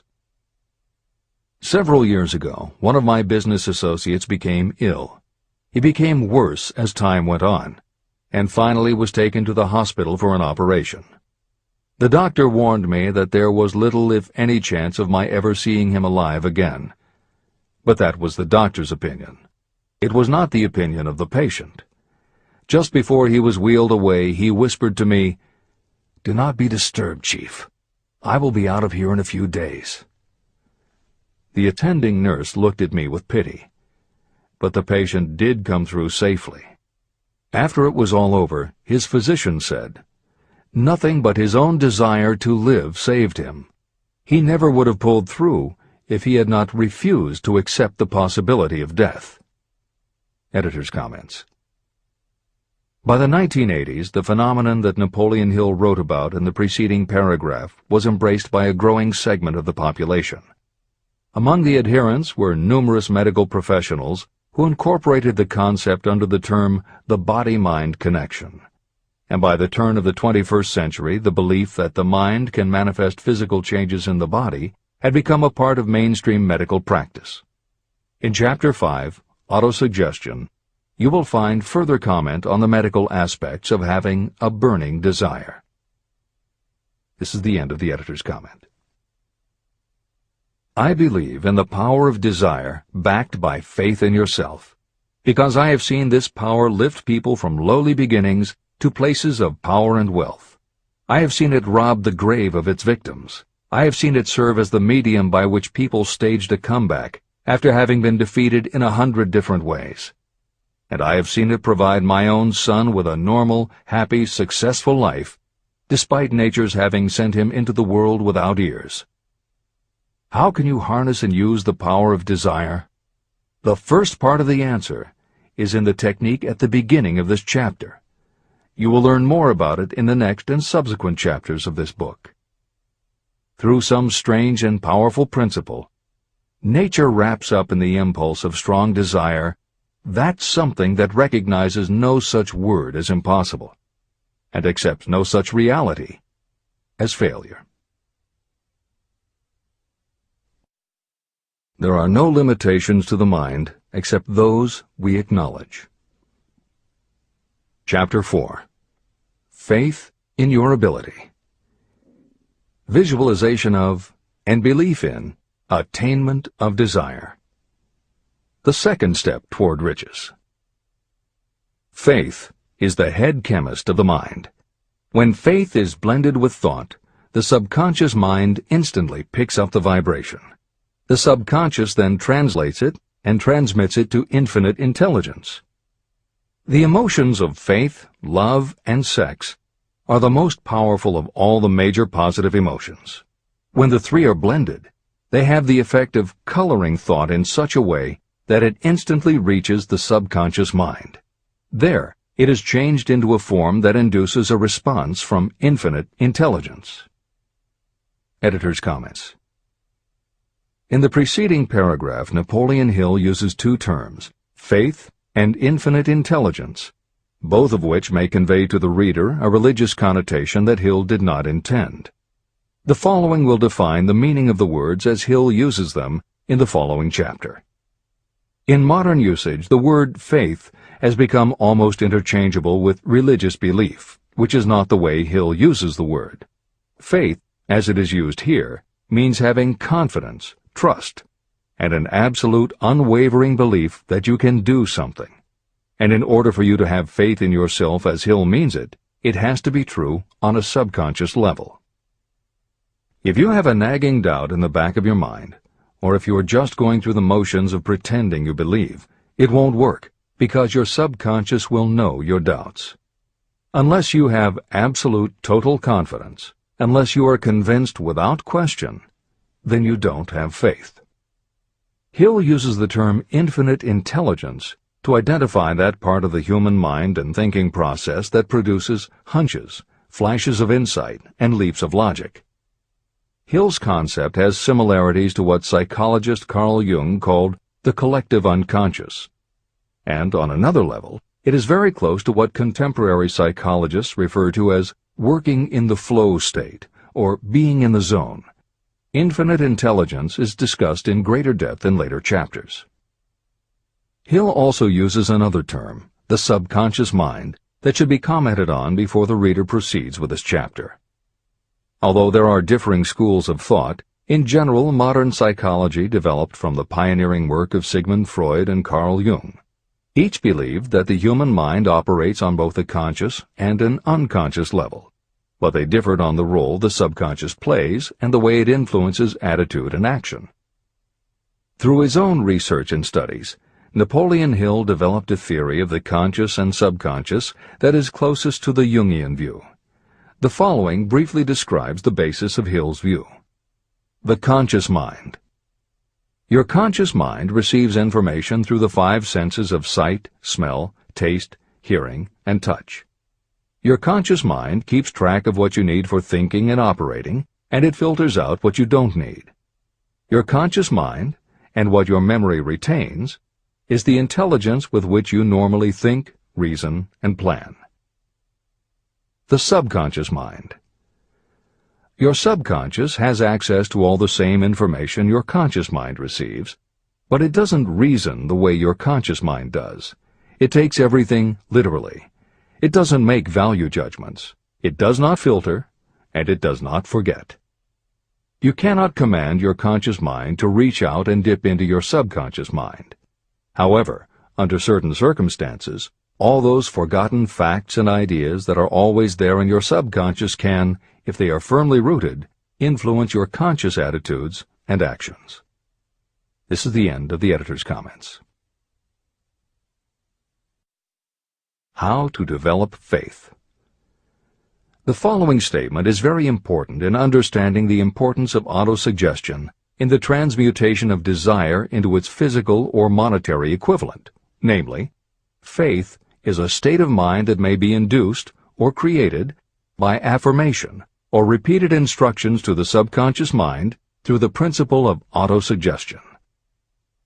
The repetition of affirmations is like giving orders to your subconscious mind, and it is the only known method of voluntary development of the emotion of faith, absolute belief that you can do something. As an illustration, consider why you are reading this book. You want to acquire the ability to transmute the intangible thought impulse of desire into its physical counterpart, money. By following the instructions laid down in the later chapters on autosuggestion and the subconscious mind, you will learn techniques to convince your subconscious mind that you believe you will receive that for which you ask. Your subconscious will act upon that belief and pass it back to you in the form of faith, followed by definite plans for procuring that which you desire.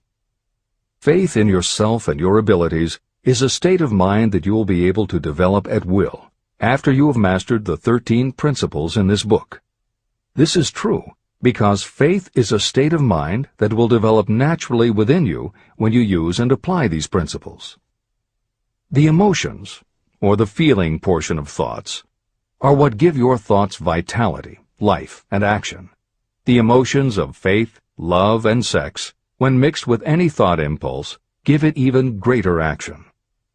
All thoughts that have been emotionalized, given feeling, and mixed with faith, absolute belief in your ability, begin immediately to translate themselves into their physical equivalent or counterpart.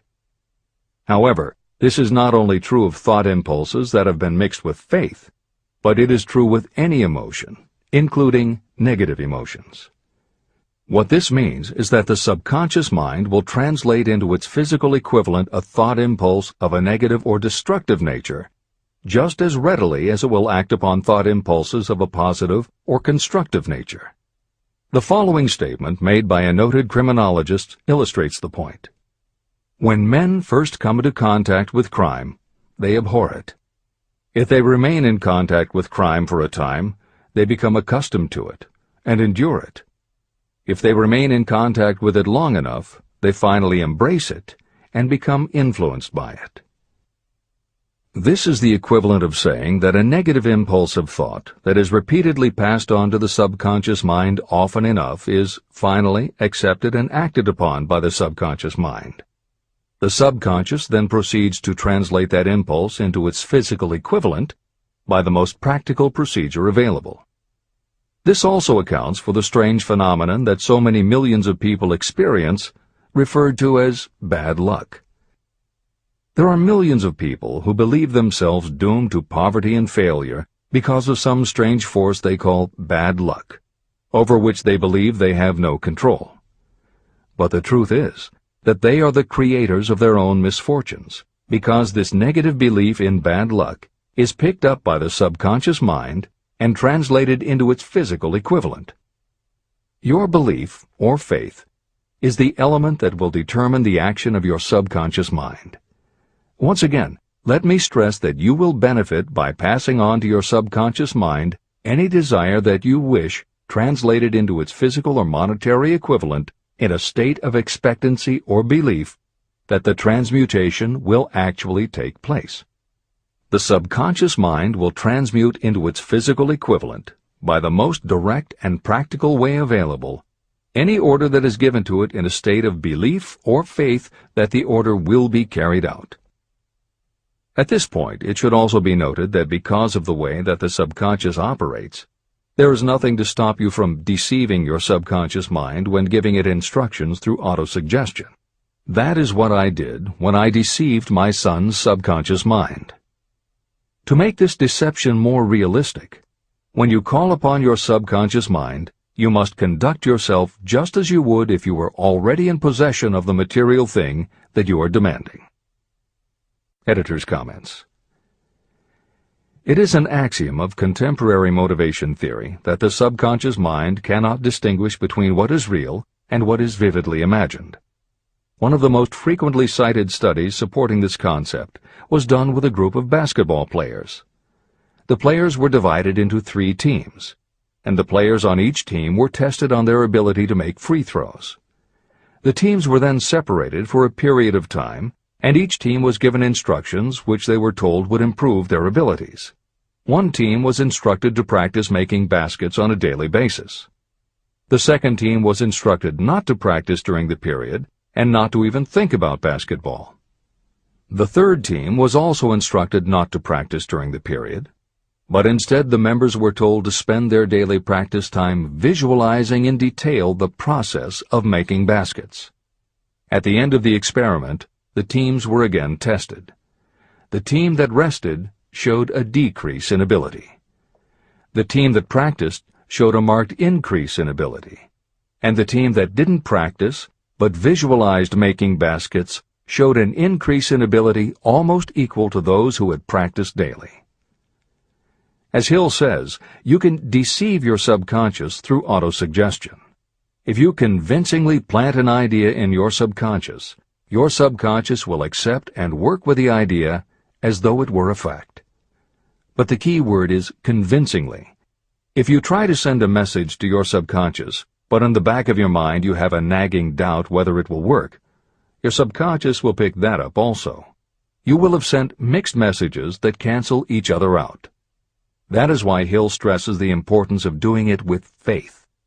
Your subconscious will not judge if it is true or false, positive or negative, but it does respond to the power of the input, how emotionalized the thought is. This is the end of the editor's comment. It is essential for you to encourage the positive emotions as the dominating forces of your mind. But faith in yourself doesn't come from merely reading instructions. Now that you understand the theory, you must begin to apply it. By experimenting and practicing, you will develop your ability to mix faith with any order you give to your subconscious. When you have faith in your ability, then you can give your subconscious mind instructions, which it will accept and act upon immediately. When your mind is dominated by positive emotions, it will encourage the state of mind known as faith. Faith in yourself is a state of mind that you can create by autosuggestion. All through the ages, religious leaders have admonished people to have faith. They say to have faith in this, that, and the other dogma or creed, but they have failed to tell people how to have faith. They have not stated that faith is a state of mind that may be induced by self-suggestion. In language that anyone can understand, this book explains the principle through which faith in your ability to accomplish a goal may be developed where it does not already exist. Before we begin, you should be reminded again that faith is the eternal elixir that gives life, power, and action to the impulse of thought. Faith is the starting point of all accumulation of riches. Faith is the basis of all miracles and of all mysteries that cannot be analyzed by the rules of science. Faith is the only known antidote for failure. Faith is the element that, when mixed with desire, gives you direct communication with infinite intelligence.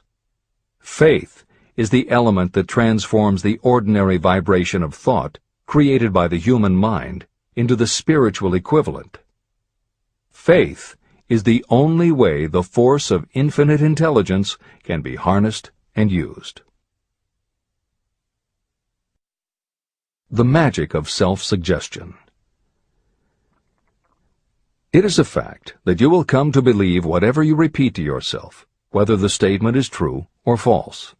If you repeat a lie over and over, you will eventually accept that lie as truth. Moreover, you will believe it to be the truth. You are what you are because of the dominating thoughts that you permit to occupy your mind. Thoughts that you deliberately place in your own mind and encourage with sympathy, and with which you mix any one or more of the emotions, constitute the motivating forces that direct and control your every movement, act, and deed. The following sentence is a very significant statement of truth. Thoughts that are mixed with any of the feelings of emotions become like a magnetic force, which attracts other similar or related thoughts. A thought that is magnetized with one of the emotions may be compared to a seed. When it is planted in fertile soil, it germinates, grows, and multiplies itself over and over again. What was originally one small seed becomes countless millions of seeds of the same kind. The human mind is constantly attracting vibrations that are in sync with whatever dominates the mind. Any thought, idea, plan, or purpose that you hold in your mind attracts a host of its relatives. Add these relatives to its own force, and it grows until it becomes the prime motivator of the person in whose mind it has been housed. Now, let us go back to the starting point. How can the original seed of an idea, plan, or purpose be planted in the mind? The answer? Any idea, plan, or purpose may be placed in the mind through repetition of thought. This is why you are asked to write out a statement of your major purpose, or definite chief aim. Commit it to memory, and repeat it out loud day after day until these vibrations of sound have reached your subconscious mind. You are what you are because of the dominating thoughts that you permit to occupy your mind.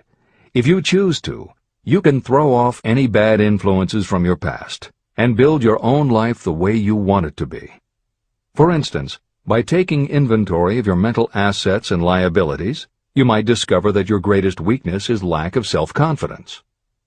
This can be overcome and translated into courage through the principle of autosuggestion. You can do this by writing out a set of simply stated positive thought impulses, memorizing them, and repeating them until they become a part of the working equipment of your subconscious mind. The following is an example for someone whose definite purpose is to overcome a lack of self-confidence. Self-confidence formula. 1. I know that I have the ability to achieve the object of my definite purpose in life. Therefore, I demand of myself persistent, continuous action toward its attainment, and I here and now promise to render such action. 2. I realize the dominating thoughts of my mind will eventually reproduce themselves in outward physical action and gradually transform themselves into physical reality. Therefore, I will concentrate my thoughts for 30 minutes each day, visualizing the person I intend to become. In this way, I will create in my mind a clear mental picture. 3. I know, through the principle of autosuggestion, that any desire I persistently hold in my mind will eventually find some practical means of attaining my objective. Therefore, I will devote 10 minutes daily to demanding of myself the development of self-confidence. 4. I have clearly written down a description of my definite chief aim in life, and I will never stop trying until I have developed sufficient self-confidence for its attainment. 5. I fully realize that no wealth or position can last unless it is built upon truth and justice. Therefore, I will engage in no transaction that does not benefit all whom it affects. I will succeed by attracting to myself the forces I wish to use and the cooperation of others. I will persuade others to help me because of my willingness to help others. I will eliminate hatred, envy, jealousy, selfishness, and cynicism by developing love for all humanity, because I know that a negative attitude toward others can never bring me success. I will cause others to believe in me because I will believe in them and in myself. I will sign my name to this formula, commit it to memory, and repeat it aloud once a day, with full faith that it will gradually influence my thoughts and actions so that I will become a self-reliant and successful person. Behind this formula is a law of nature that psychologists call autosuggestion or self-suggestion. It is a proven technique that will work for your success if it is used constructively. On the other hand, if used destructively, it will destroy just as readily. In this statement may be found a very significant truth, namely that those who go down in defeat and end their lives in poverty, misery, and distress do so because of negative application of the principle of autosuggestion. All impulses of thought have a tendency to clothe themselves in their physical equivalent. The disaster of negative thinking. The subconscious mind makes no distinction between constructive and destructive thought impulses. It works with the material we feed it through our thought impulses. The subconscious mind will translate into reality a thought driven by fear just as readily as it will translate into reality a thought driven by courage or faith. Just as electricity will turn the wheels of industry and render useful service if used constructively, it will snuff out life if wrongly used. So, too, will the law of autosuggestion lead you to peace and prosperity, or down into the valley of misery, failure, and death. It depends on your degree of understanding and application of it. If you fill your mind with fear or doubt, and if you do not believe in your ability to connect with and use the forces of infinite intelligence, then you will not be able to use those forces. The law of autosuggestion will take your lack of belief and use that doubt as a pattern by which your subconscious mind will translate it into its physical equivalent. Editor's comments. When you have faith in your ability to accomplish what you want, it not only firmly plants ideas in your subconscious, but it then works to reinforce itself. When you have faith in your abilities, part of what you must have faith in is that it is possible to tap into infinite intelligence. And because you have faith that it will work, your conscious mind won't be resistant. When your conscious doesn't resist, your subconscious mind can send creative ideas to your conscious mind more easily. Then, the more you see the power working in your life, the easier it is for you to act on faith the next time. Will it work for you? You will never know unless you relax your resistance and just have faith that it will. This is the end of the editor's comment. Like the wind that carries one ship east and another west, the law of autosuggestion will lift you up or pull you down according to the way you set your sails of thought.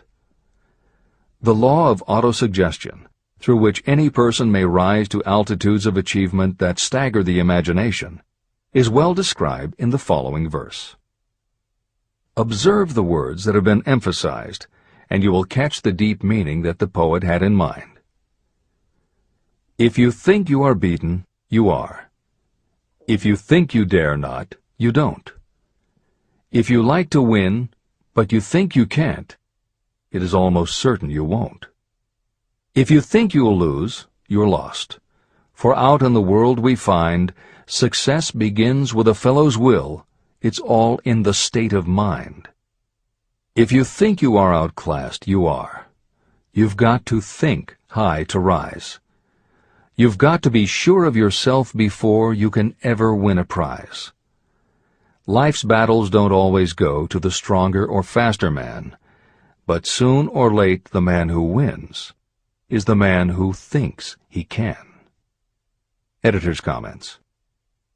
As noted at the beginning of this chapter, the way in which Napoleon Hill uses the word faith is meant to have no religious connotation.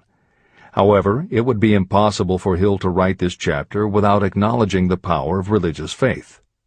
Therefore, in the following 2 paragraphs, when Hill discusses Jesus Christ and Mahatma Gandhi as exemplifying the power of faith, he is referring to their personal faith, the absolute trust in his beliefs that Jesus exhibited, and Gandhi's total conviction and confidence in his cause.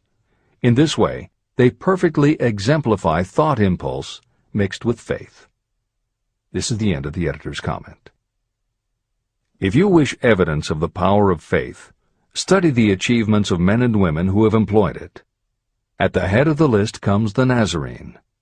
The basis of Christianity is faith, no matter how many people may have perverted or misinterpreted the meaning of this great force. The sum and substance of the teachings and the achievements of Christ, which may have been interpreted as miracles, were nothing more nor less than faith. If there are any such phenomena as miracles, they are produced only through the state of mind known as faith. Consider Mahatma Gandhi of India, one of the most astounding examples of the possibilities of faith. Gandhi wielded more potential power than any man living in his time, and he had this power despite the fact that he had none of the orthodox tools of power, such as money, battleships, soldiers, and materials of warfare. Gandhi had no money, no home. He did not own a suit of clothes, but he did have power. How did he come by that power? He created it out of his understanding of the principle of faith and through his ability to transplant that faith into the minds of 200 million people. Gandhi accomplished the astounding feat of influencing 200 million minds to coalesce and move in unison as a single mind.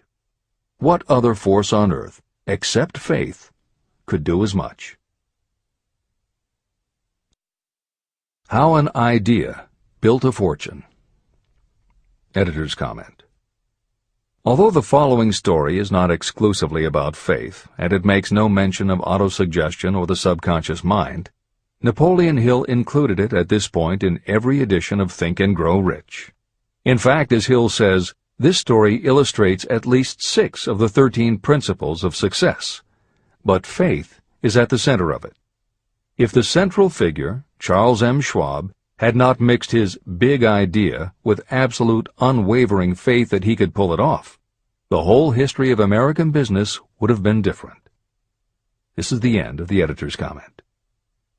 The event chosen for this illustration dates back to 1900, when the United States Steel Corporation was being formed.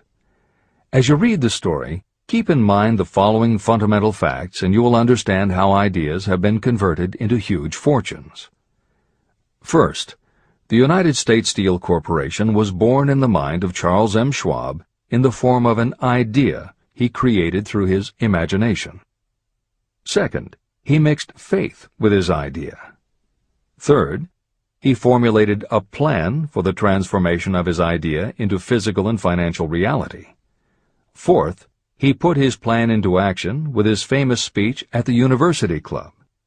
Fifth, he applied and followed through on his plan with persistence and backed it with firm decision until it had been fully carried out. Sixth, he prepared the way for success by a burning desire for success.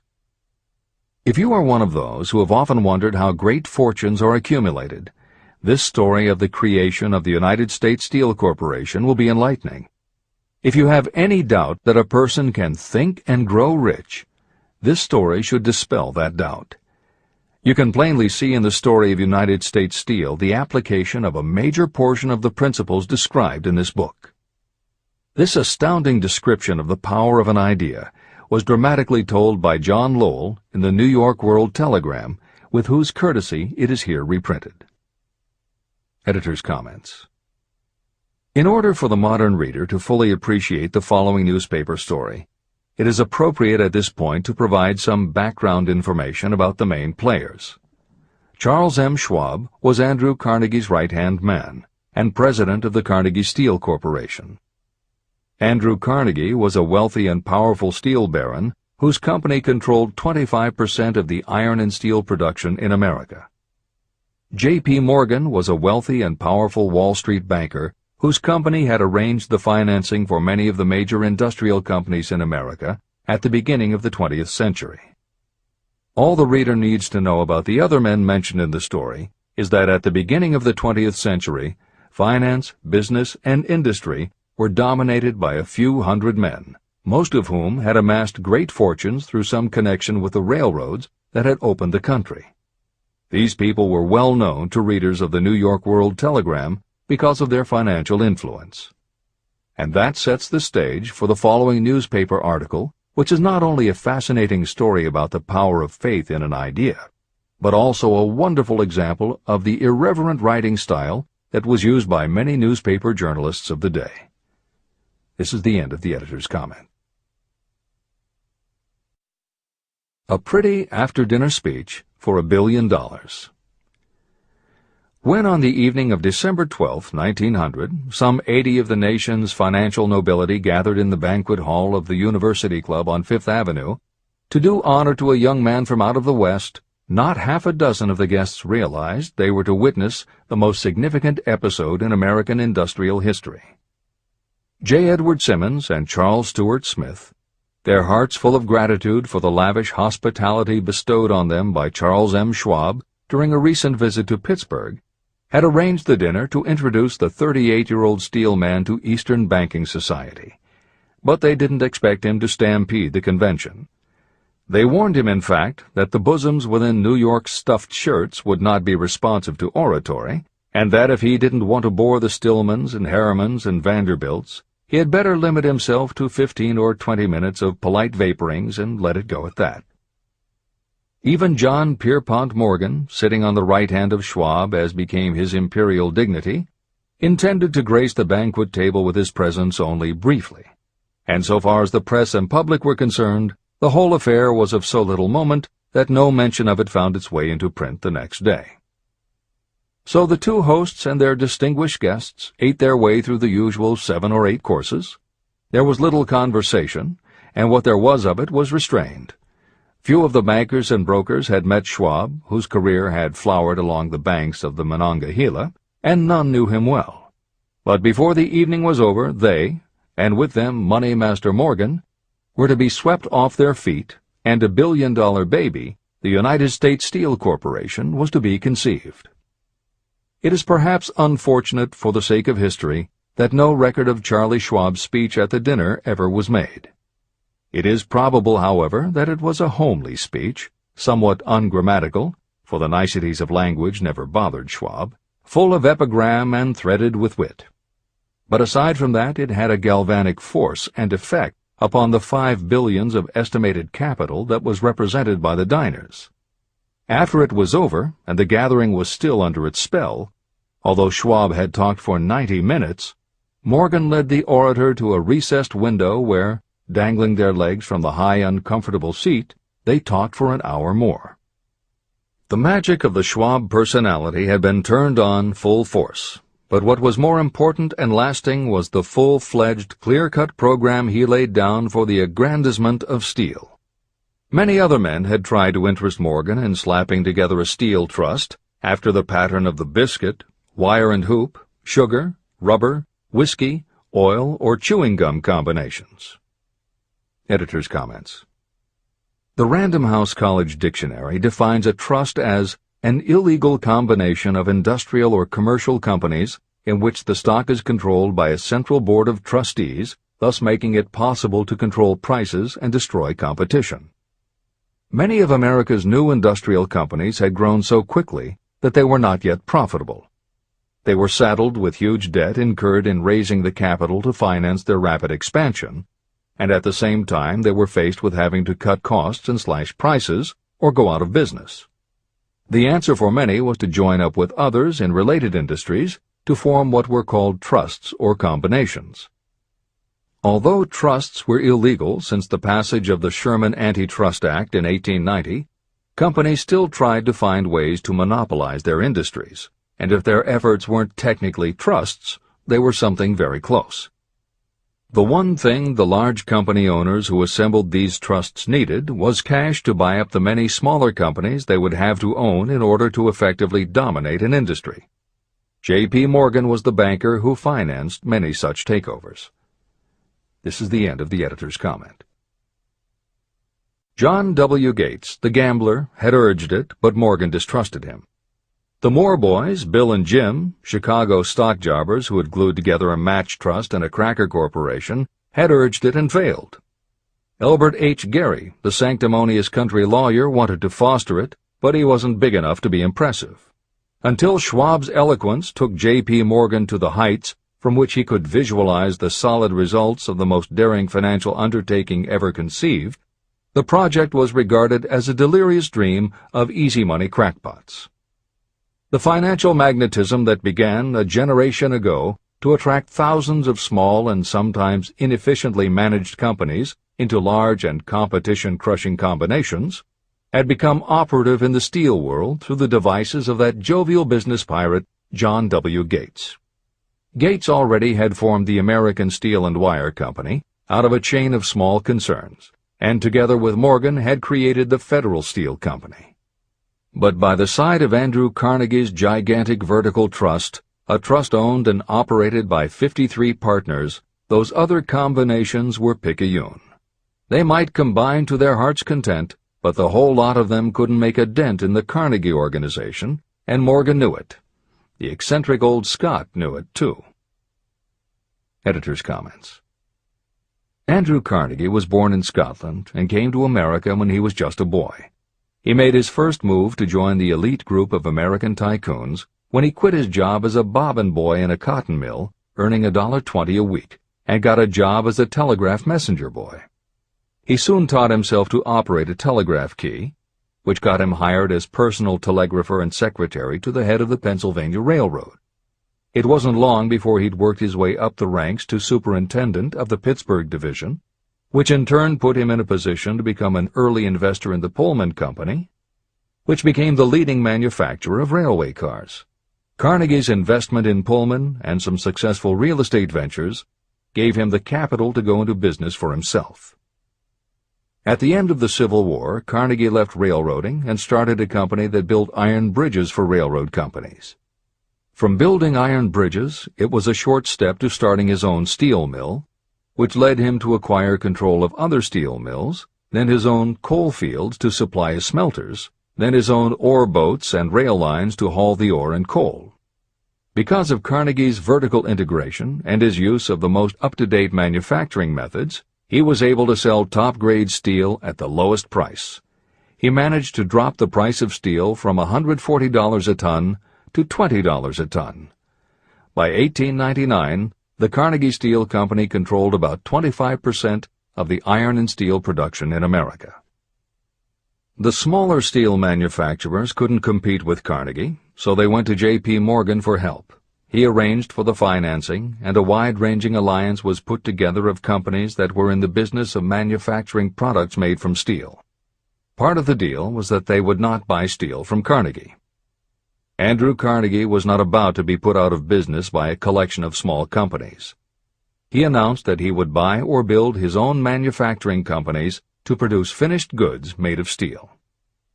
This is the end of the editor's comments, and the New York World Telegram story continues. From the magnificent heights of Skibo Castle he had viewed, first with amusement and then with resentment, the attempts of Morgan's smaller companies to cut into his business. When the attempts became too bold, Carnegie's temper was translated into anger and retaliation. He decided to duplicate every mill owned by his rivals. Hitherto, he hadn't been interested in wire, pipe, hoops, or sheet. Instead, he was content to sell such companies the raw steel and let them work it into whatever shape they wanted. Now, with Schwab as his chief and able lieutenant, he planned to drive his enemies to the wall. So it was that in the speech of Charles M. Schwab, Morgan saw the answer to his problem of combination. A trust without Carnegie, giant of them all, would be no trust at all, a plum pudding, as one writer said, without the plums. Schwab's speech on the night of December 12, 1900, undoubtedly carried the inference, though not the pledge, that the vast Carnegie enterprise could be brought under the Morgan tent. He talked of the world future for steel, of reorganization for efficiency, of specialization, of the scrapping of unsuccessful mills and concentration of effort on the flourishing properties, of economies in the ore traffic, of economies in overhead and administrative departments, of capturing foreign markets. More than that, he told the buccaneers among them wherein lay the errors of their customary piracy. Their purposes, he inferred, had been to create monopolies, raise prices, and pay themselves fat dividends out of privilege. Schwab condemned the system in his heartiest manner. The short-sightedness of such a policy, he told his hearers, lay in the fact that it restricted the market in an era when everything cried for expansion. By cheapening the cost of steel, he argued, an ever-expanding market would be created. More uses for steel would be devised, and a goodly portion of the world trade could be captured. Actually, though he did not know it, Schwab was an apostle of modern mass production. Editor's comments. For J.P. Morgan, all of Schwab's talk about economies of scale and expanding markets meant only one thing. Until that night, it was assumed that Andrew Carnegie would continue building his own manufacturing companies to compete with the steel trusts that Morgan had helped put together. Morgan knew that for Carnegie to do so would require an enormous amount of capital, and Morgan also knew that Carnegie had always been strongly against raising money by selling stock in his company. What Schwab seemed to be implying was that rather than going to Wall Street for the money needed to fight the trusts, Carnegie might be interested in selling his business. This is the end of the editor's comment.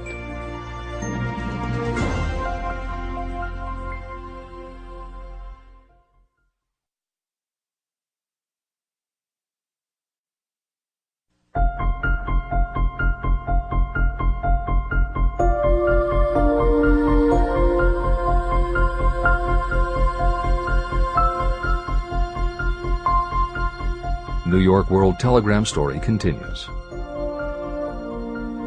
So the dinner at the University Club came to an end. Morgan went home to think about Schwab's rosy predictions.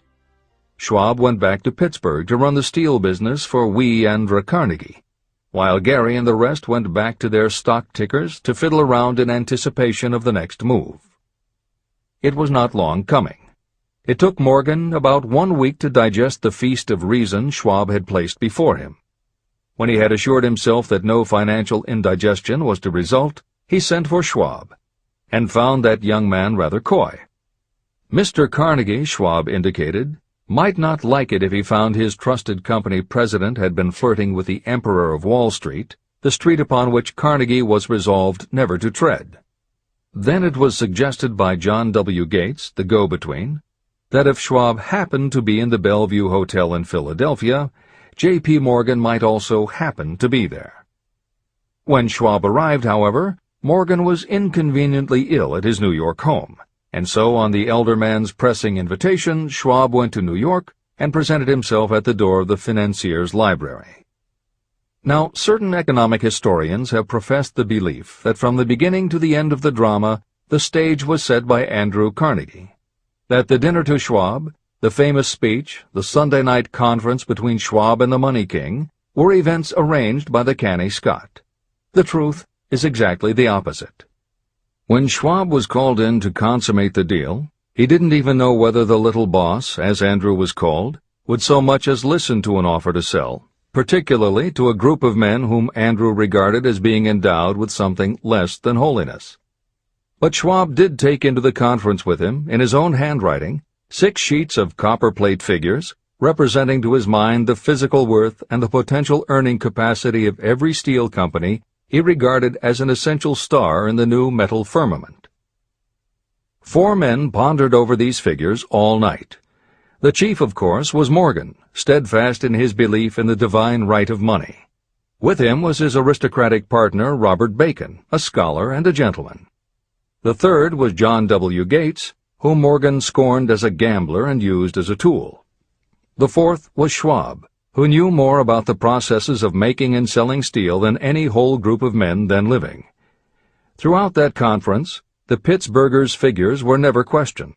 If he said a company was worth so much, then it was worth that much and no more. He was insistent, too, upon including in the combination only those concerns he nominated. He had conceived a corporation in which there would be no duplication, not even to satisfy the greed of friends who wanted to unload their companies upon the broad Morgan shoulders. When dawn came, Morgan rose and straightened his back. Only one question remained. "Do you think you can persuade Andrew Carnegie to sell?" he asked. "I can try," said Schwab.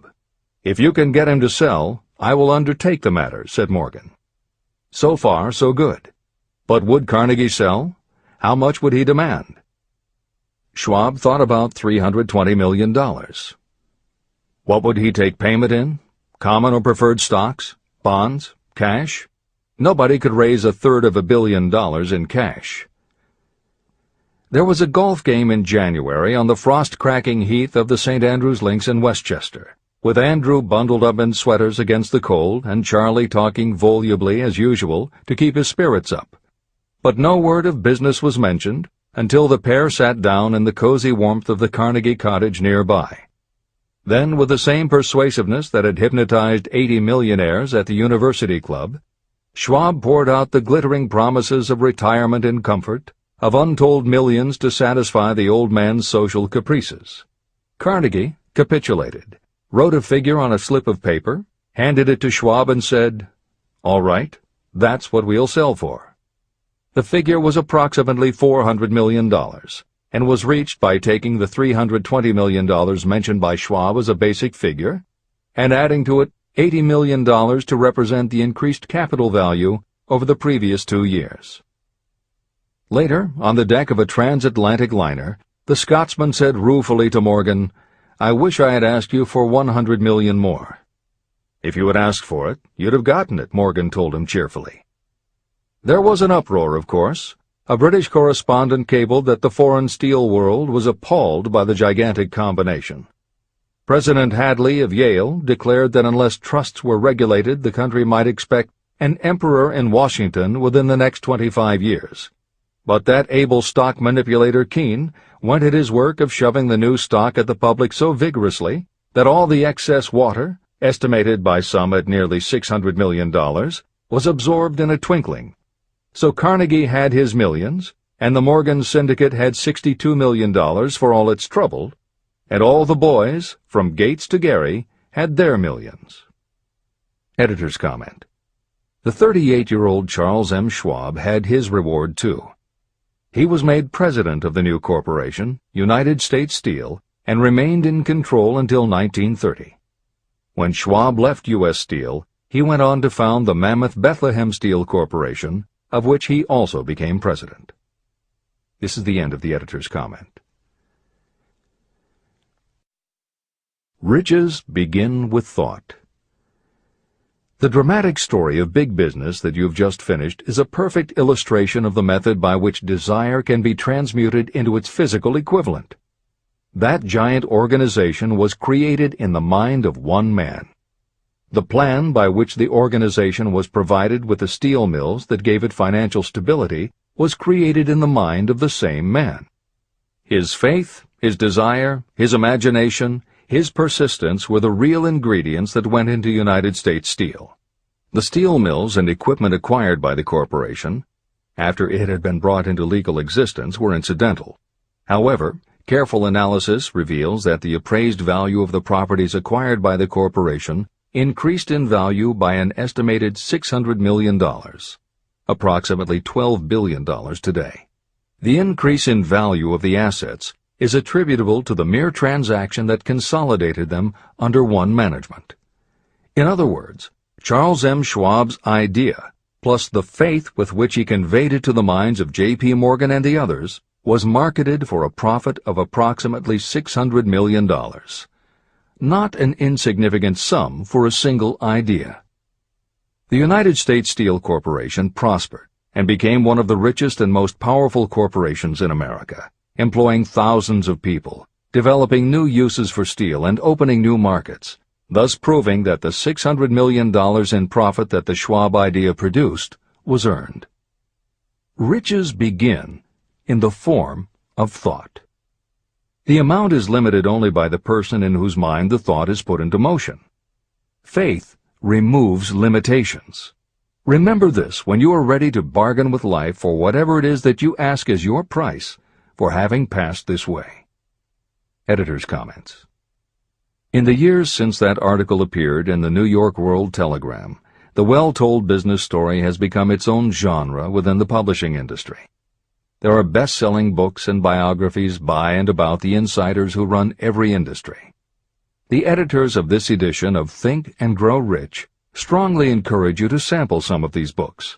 They can be entertaining and inspirational, and in them you will be able to see examples of Hill's principles of success at work in the real world. The best of them are not only entertaining and inspirational, but they are filled with ideas and techniques you can adapt and use. There are literally too many bestsellers from which to select a best-of listing for inclusion here. Any such choice the editors might make would not necessarily be the best, but merely reflective of the interests of the person doing the choosing. However, there are 2 books the editors recommend that are not by or about a single individual or industry. These books are In Search of Excellence by Tom Peters and Breakthroughs by P.R. Nyack and John N. Ketteringham. Each of these books deals with a broad spectrum of industries, and within each industry they single out certain companies and individuals for analysis.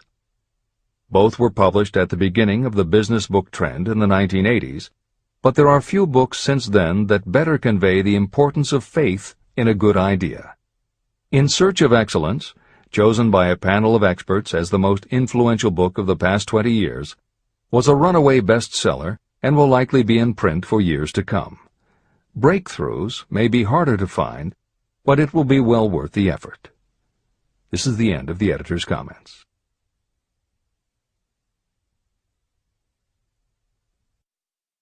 A quitter never wins, and a winner never quits. Chapter 5. Autosuggestion. The medium for influencing the subconscious mind. The third step toward riches. Autosuggestion is a term that applies to all suggestions and all self-administered stimuli that reach your mind through the 5 senses. Stated in another way, autosuggestion is self-suggestion. It is the way of communicating between that part of the mind where conscious thought takes place and that which serves as the seat of action for the subconscious mind. Through the dominating thoughts that you permit to remain in your conscious mind, it doesn't matter whether these thoughts are negative or positive, the principle of autosuggestion reaches the subconscious mind and influences it with these thoughts. Nature has built human beings so that we can have control over the material that reaches our subconscious mind through our 5 senses. However, this does not mean that we always exercise this control. In the great majority of instances, we do not exercise it, which explains why so many people go through life in poverty. Recall what I said about the subconscious mind resembling a fertile garden, in which weeds will grow if the seeds of more desirable crops are not sown. Autosuggestion is the way you may feed your subconscious on creative thoughts. Or you can, by neglecting it, permit thoughts of a destructive nature to find their way into this rich garden of the mind. Editor's comments. Numerous psychological studies and experiments with hypnotherapy have validated Napoleon Hill's concept that a person's subconscious mind retains everything that person ever experienced. Studies also support the theory that the subconscious is non-judgmental. It does not filter or interpret, it simply processes information literally and stores it. For those readers who may be dubious about the subconscious, or that thoughts stored below the level of consciousness can exert enough influence to affect attitude and behavior, the following explanation should alleviate any such doubts. There is no doubt about the existence of the conditions known by the psychological terms fixations, phobias, and compulsive behaviors. These conditions occur when a child has learned something in such a powerful or dramatic way that the knowledge becomes firmly planted in the child's subconscious mind. Then, even as the child grows to adulthood and the conscious mind learns to understand that information from a mature point of view, because the childhood learning experience was so powerful, the subconscious still retains the childhood understanding of the information. The result is a fixation, phobia, or compulsive behavior that causes a response rooted in childhood, which does not make logical sense to the adult's conscious mind. That is because it does not come from the conscious. It comes from the subconscious belief that was so emotionalized it overrides the adult's logical conscious mind. Hill's theory is based on exactly the same psychological principles. Thoughts do remain stored in the subconscious. They remain just as they were when they were input, and the more highly emotionalized the thoughts are when they are input, the more influence they exert on attitude and behavior. It is this aspect of the subconscious that will allow you to use autosuggestion as a tool with which to input the positive thoughts that will help you achieve the success you desire. This is the end of the editor's comments. See and feel money in your hands. You were instructed in the last of the 6 steps described in Chapter 3 on Desire to read aloud twice daily the written statement of your desire for money. You were also directed to see and feel yourself already in possession of the money. By following these instructions, you communicate the object of your desire directly to your subconscious mind in a spirit of absolute faith. Through repetition of this procedure, you will create thought habits that reinforce your efforts to transmute desire into its monetary equivalent. Read these steps again, very carefully, before you proceed further. 1. Fix in your mind the exact amount of money you desire. It is not sufficient merely to say, "I want plenty of money." Be definite about the amount. 2. Determine exactly what you intend to give in return for the money you desire. There is no such reality as something for nothing. 3.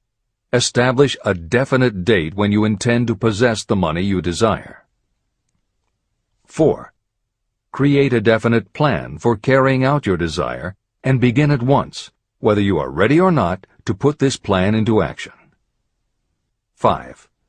Now write it out. Write a clear, concise statement of the amount of money you intend to acquire, name the time limit for its acquisition, state what you intend to give in return for the money, and describe clearly the plan through which you intend to accumulate it. 6. Read your written statement aloud, twice daily. Read it once just before retiring at night, and read it once after arising in the morning. As you read, see and feel and believe yourself already in possession of the money. Remember, when reading aloud the statement of your desire, through which you will develop a money consciousness, that the mere reading of the words is of no consequence, unless you mix emotion or feeling with your words. Your subconscious mind recognizes and acts only upon thoughts that have been well mixed with emotion or feeling. This is a fact of such importance as to warrant repetition in practically every chapter.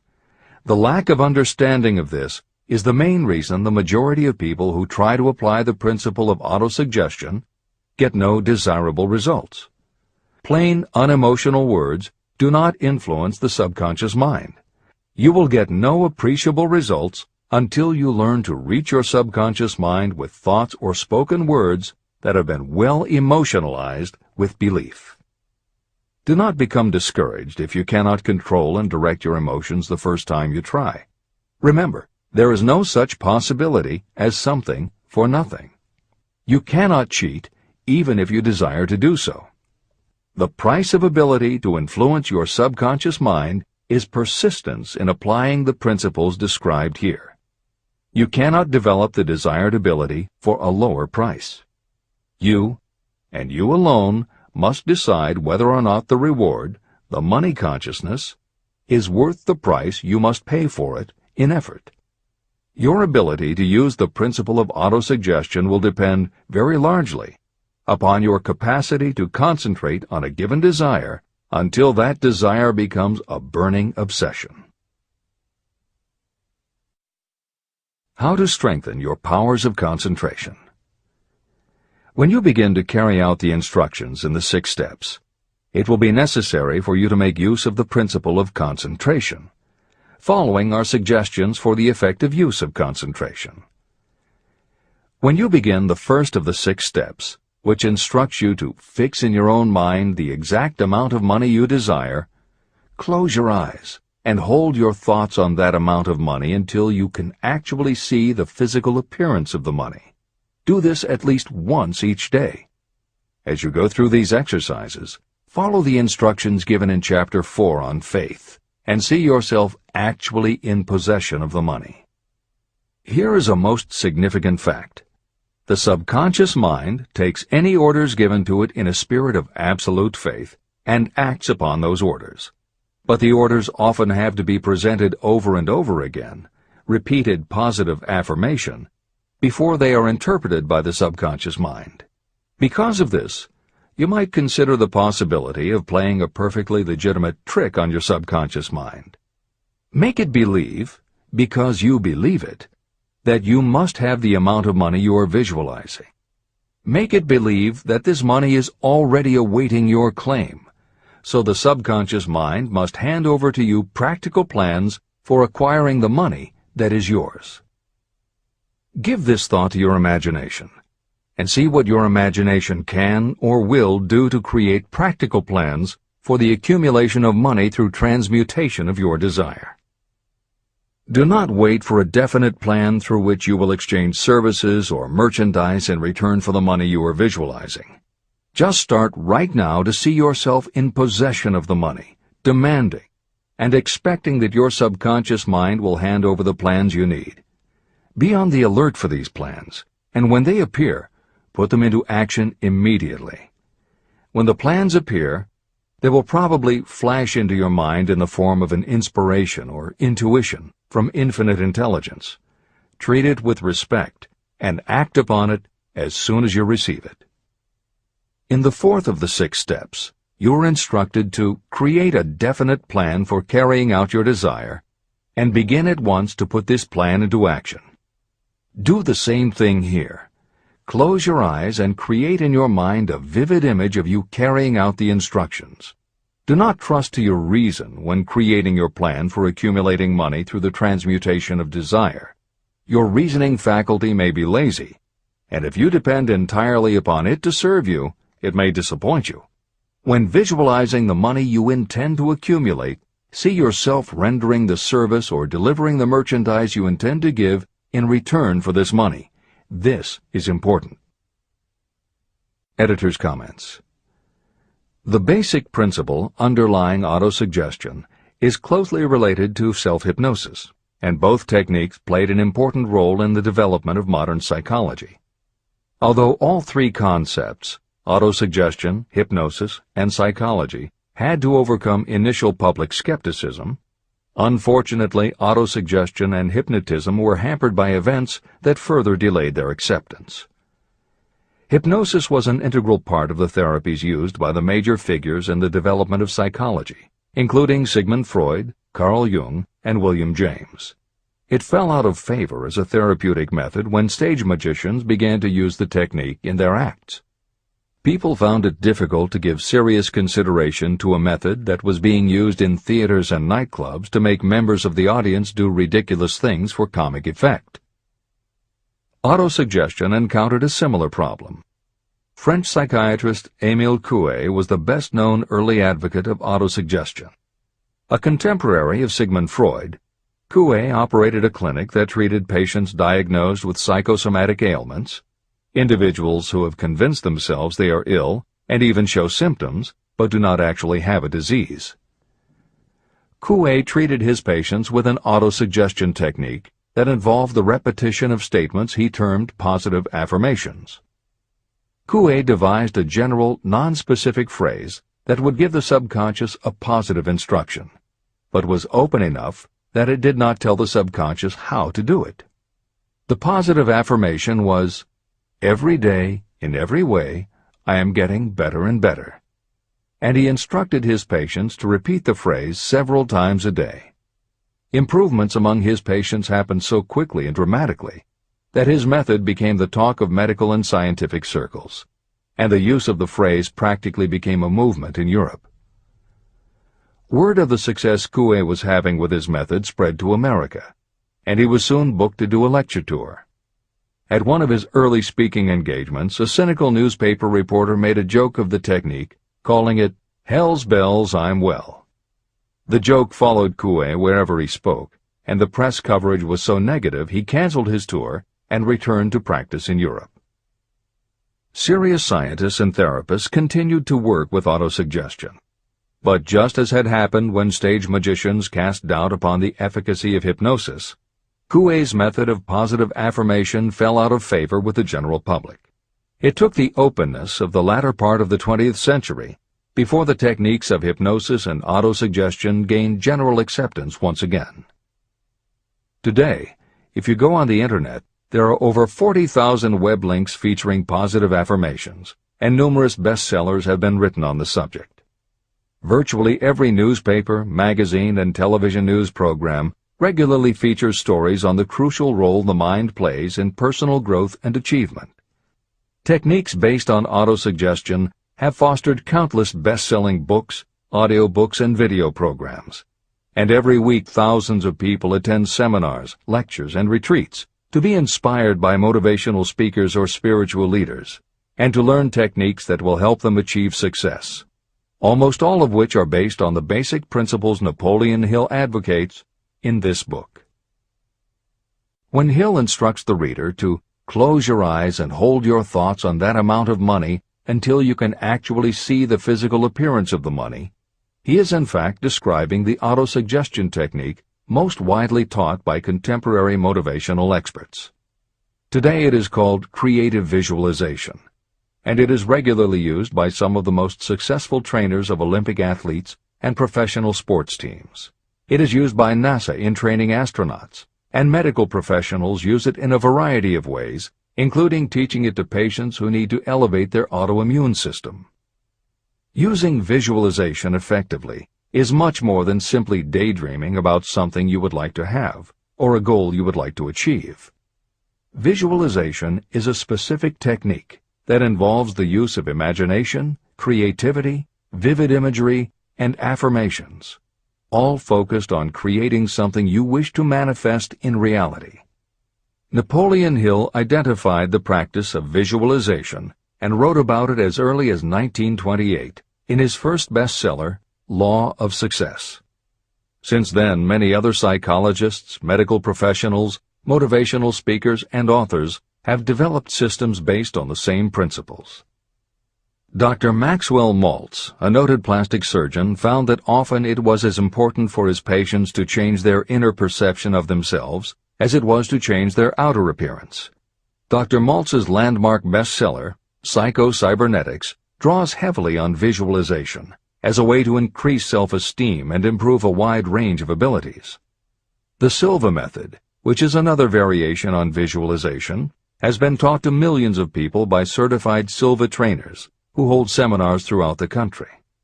Jose Silva's best-selling book, The Silva Mind Control Method, has also sold many millions of copies. In 1978, 50 years after Napoleon Hill wrote about visualization in Law of Success, Shakti Gawain published the phenomenal bestseller Creative Visualization, and Adelaide Bry published Visualization, Directing the Movies of Your Mind. At about the same time, Dr. O. Carl Simonton, an oncologist, concluded that cancer patients who used visualizations in conjunction with chemotherapy treatments had a marked improvement over those who didn't. His bestseller, Getting Well Again, had a profound impact, and it was followed by books from other respected medical professionals, such as Love, Medicine, and Miracles by Dr. Bernie Siegel, and Superimmunity by Dr. Paul Purcell.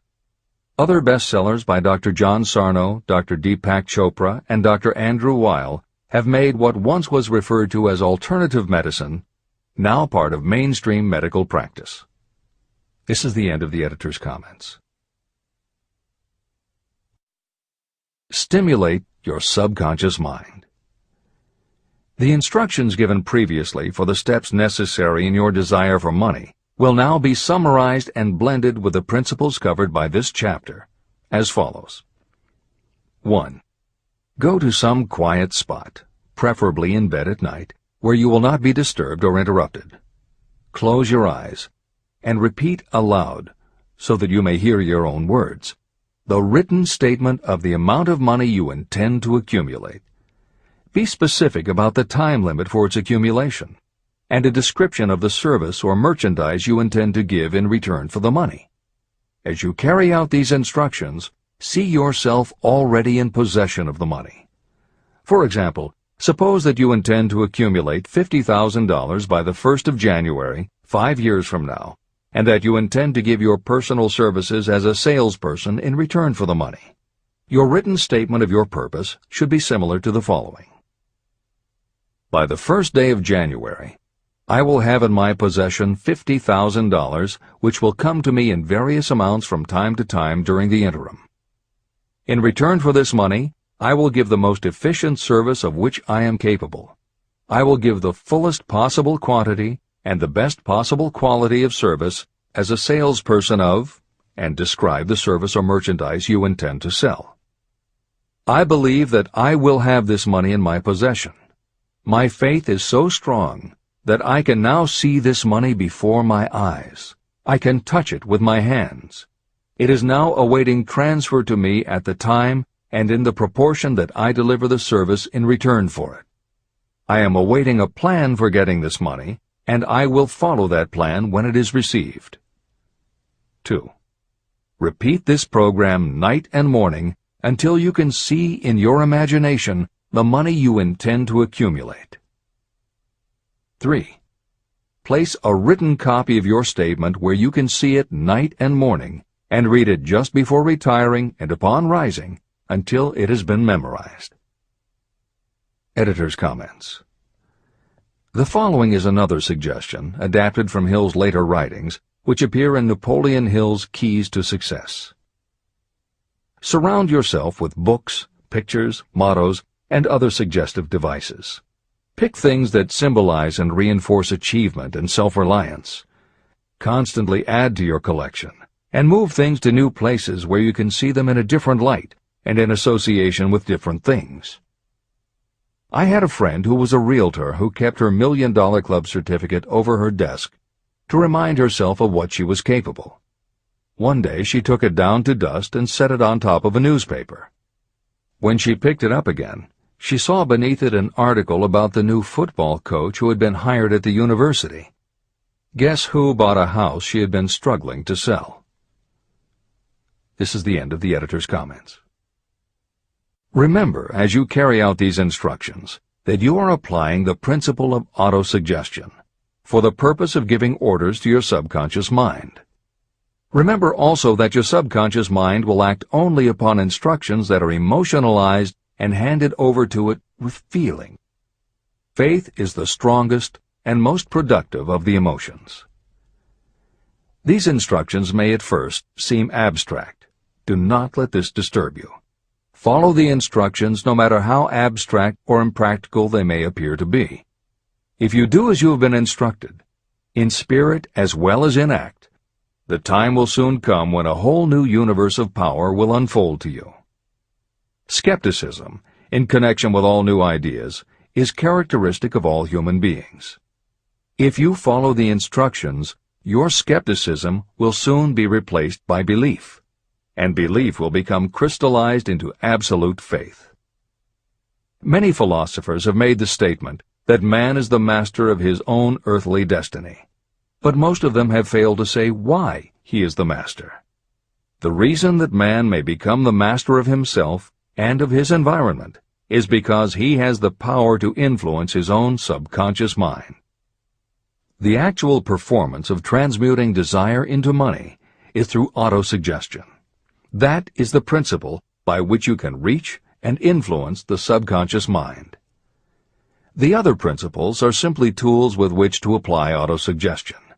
Keep this thought in mind, and you will at all times be conscious of the important part the principle of autosuggestion is to play in your efforts to accumulate money through the methods described in this book. After you have read the entire book, come back to this chapter and follow in spirit and in action this instruction. Read the entire chapter aloud once every night until you become thoroughly convinced that the principle of autosuggestion is sound and that it will accomplish for you all that has been claimed for it. As you read, underscore with a pencil every sentence that impresses you. Follow the foregoing instruction to the letter, and it will open the way for a complete understanding and mastery of the principles of success. Every adversity, every failure, and every heartache carries with it the seed of an equivalent or a greater benefit. Chapter 6. Specialized Knowledge. Personal experiences or observations. The fourth step toward riches. There are two kinds of knowledge. One is general, the other is specialized. General knowledge, no matter how great in quantity or variety it may be, is of little use in the accumulation of money. The faculties of the great universities possess practically every form of general knowledge known to civilization. Most of the professors have little money. They specialize in teaching knowledge, but they do not specialize in the organization or the use of knowledge. Knowledge will not attract money unless it is organized and directed through practical plans for the specific purpose of accumulating money. Lack of understanding of this fact has been the source of confusion to millions of people who falsely believe that knowledge is power. It is nothing of the sort. Knowledge is only potential power. It becomes power only when and if it is organized into definite plans of action and directed to a definite end. The missing link in all systems of education is that educational institutions fail to teach their students how to organize and use the knowledge after they have acquired it. Many people made the mistake of assuming that because Henry Ford had little schooling, he was not a man of education. Those who made this mistake did not understand the real meaning of the word educate. That word is derived from the Latin word educo, meaning to educe, to draw out, or to develop from within. An educated person is not necessarily one who has an abundance of general or specialized knowledge. An educated person is one who has so developed the faculties of their mind that he or she may acquire anything they want or its equivalent without violating the rights of others. During the World War, a Chicago newspaper published editorials in which, among other statements, Henry Ford was called an ignorant pacifist. Mr. Ford objected to the statements and sued the paper for libeling him. When the suit was tried in the courts, the attorneys for the paper called Mr. Ford to the witness stand for the purpose of proving to the jury that he was ignorant. They asked Mr. Ford a great variety of questions.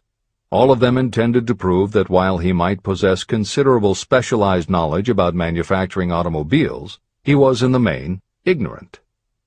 Mr. Ford was asked such questions as, who was Benedict Arnold, and how many soldiers did the British send over to America to put down the rebellion of 1776? In answer to the last question, Mr. Ford replied, I do not know the exact number of soldiers the British sent over, but I have heard that it was a considerably larger number than ever went back. Finally, Mr. Ford became tired of this line of questioning. In reply to a particularly offensive question, he leaned over, pointed his finger at the lawyer who had asked the question, and said, If I should really want to answer the foolish question you have just asked, or any of the other questions you have been asking me, let me remind you that I have a row of electric push buttons on my desk, and by pushing the right button I can summon to my aid men who can answer any question I desire to ask concerning the business to which I am devoting most of my efforts. Now, will you kindly tell me why I should clutter up my mind with general knowledge for the purpose of being able to answer questions when I have men around me who can supply any knowledge I require? That answer floored the lawyer. Every person in the courtroom realized it was the answer not of an ignorant man, but of a man of education. Any person is educated who knows where to get knowledge when they need it and how to organize that knowledge into definite plans of action. Through the assistance of his mastermind group, Henry Ford had at his command all the specialized knowledge he needed to become one of the wealthiest men in America. It was not essential that he have this knowledge in his own mind. You can get all the knowledge you need.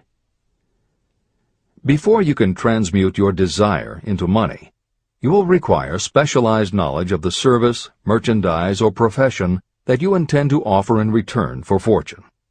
Perhaps you may need much more specialized knowledge than you have the ability or the inclination to acquire. If this is true, you may bridge your weakness through the aid of your mastermind group.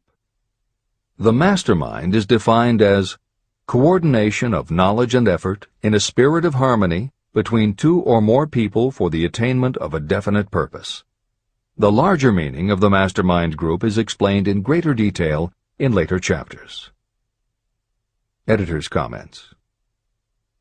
After reading Hill's definition of the mastermind, many people may assume that he is describing teamwork.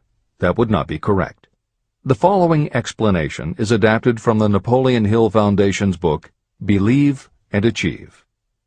Teamwork can be achieved by any group, even one whose members have disparate interests, because all it requires is cooperation.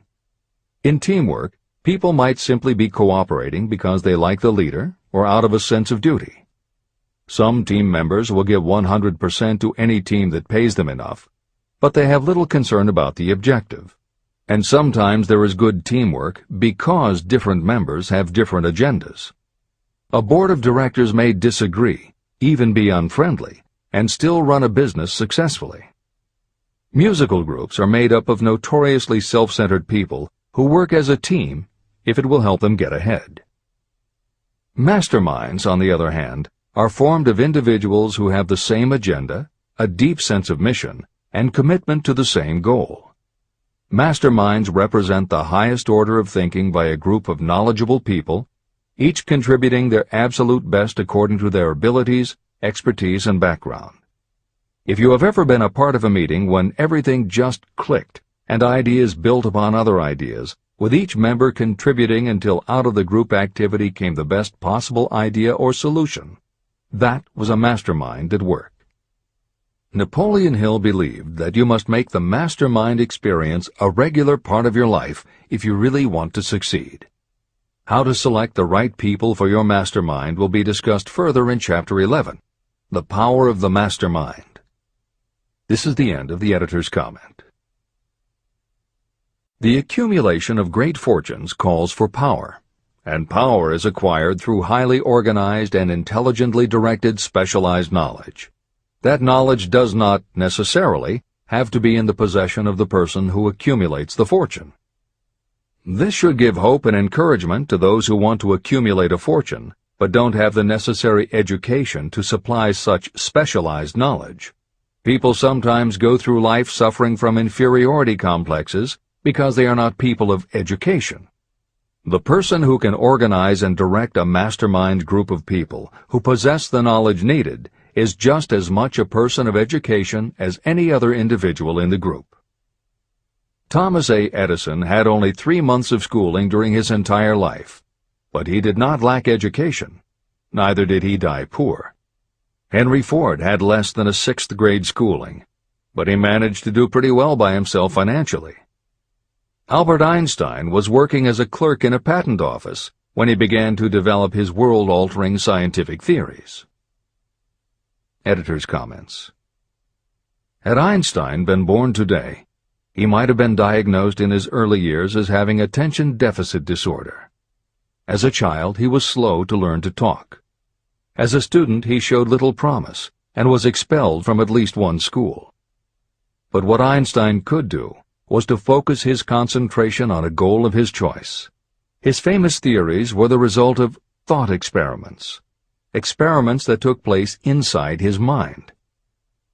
It is said that the breakthrough which led him to the theory of relativity came not from specialized knowledge of physics or mathematics, but from his ability to imagine what would happen if he were riding on a beam of starlight through space. This is the end of the editor's comments. Specialized knowledge is among the most plentiful and the cheapest forms of service that may be had. If you doubt this, consult the payroll of any university. It pays to know how to purchase knowledge, and it pays to know where to look.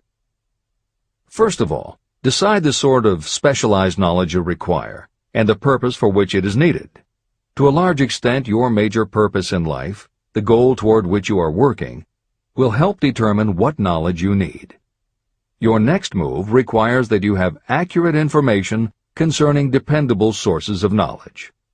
The more important of these are your own experience and education, experience and education available through cooperation of others, Mastermind Alliance, colleges and universities, public libraries, and even easier, the Internet, special training courses, through night schools and home study courses in particular.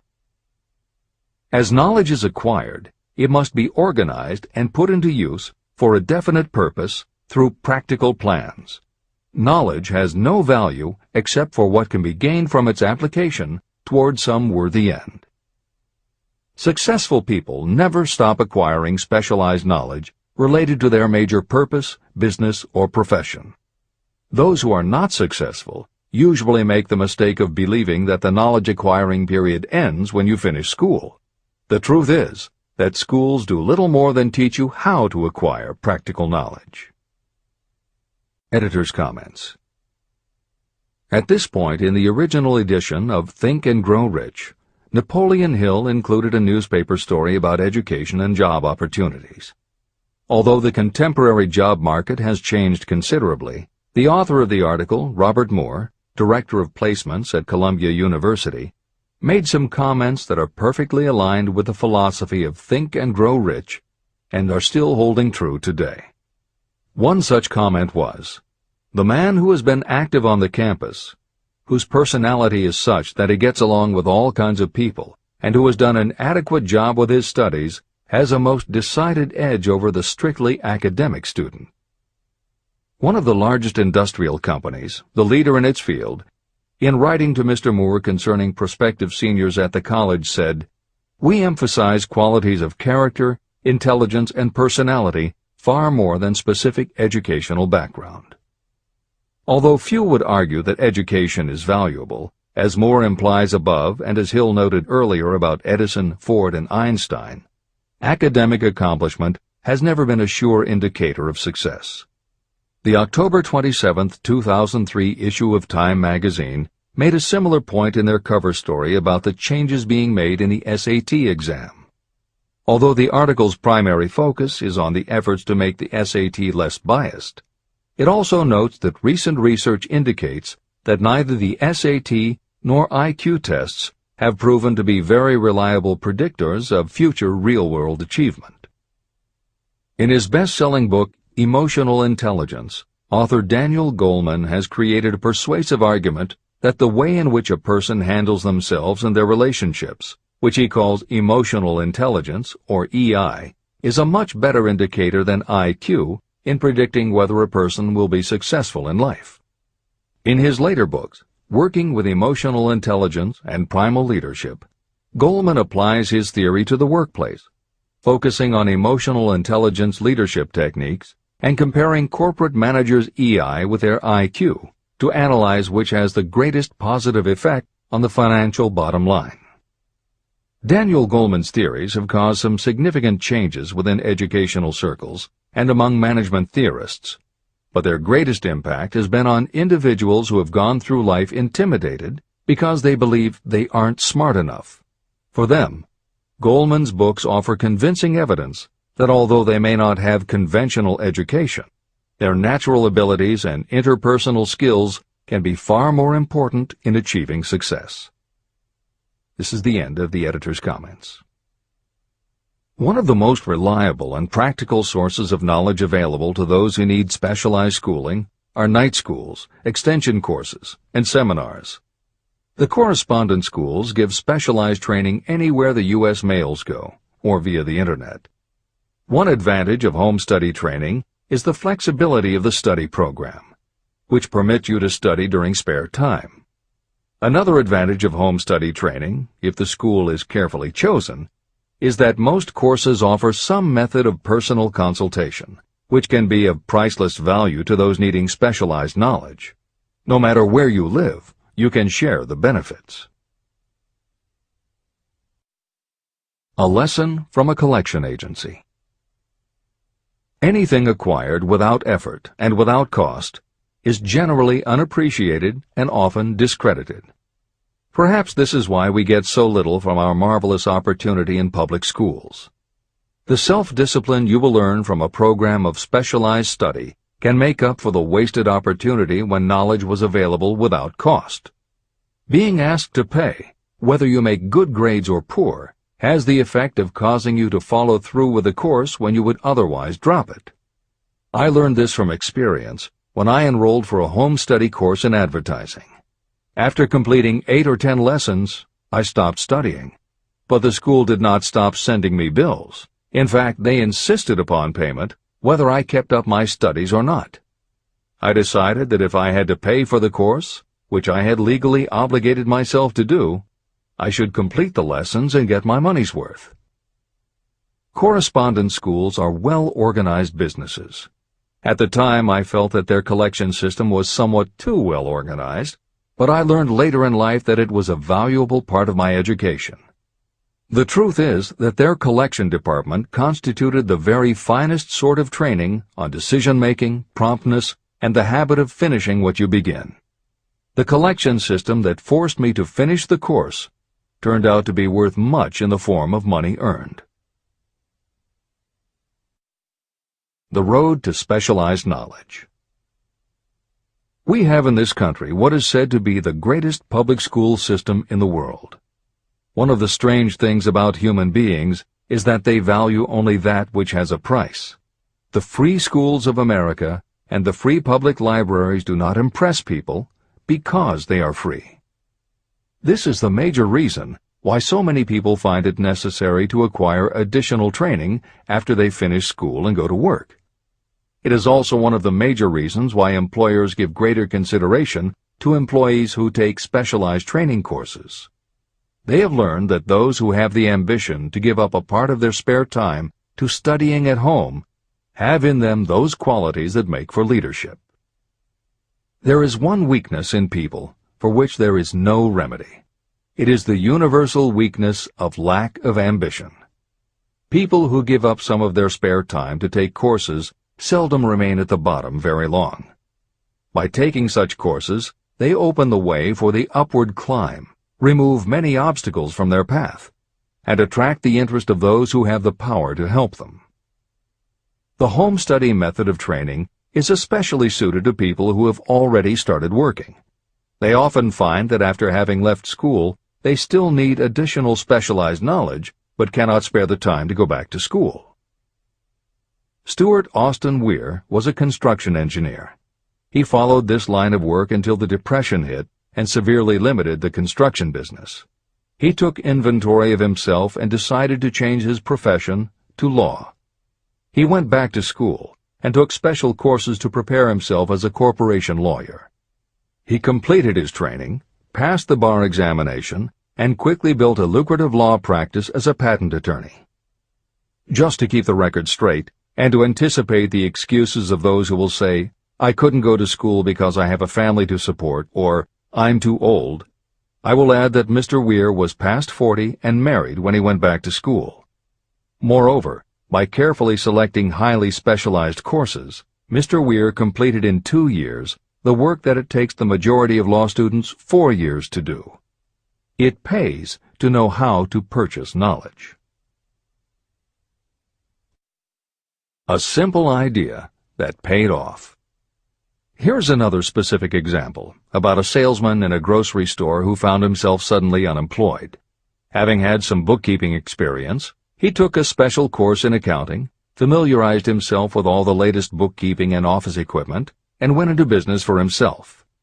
Starting with a grocer for whom he had formerly worked, he made contracts with more than 100 small merchants to keep their books at a very nominal monthly fee.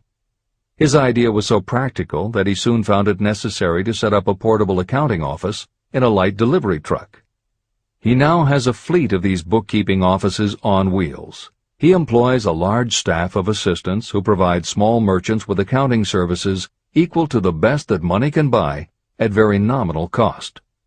Specialized knowledge plus imagination were the ingredients that went into this unique and successful business. Last year, the owner of that business paid income taxes of almost 10 times as much as was paid by the grocery store that fired him. Editor's comments.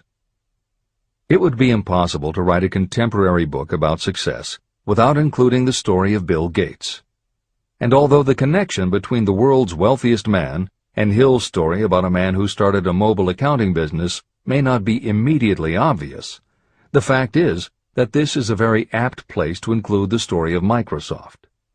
Just as with the mobile accountant, The two defining characteristics of Bill Gates' success are specialized knowledge and imagination.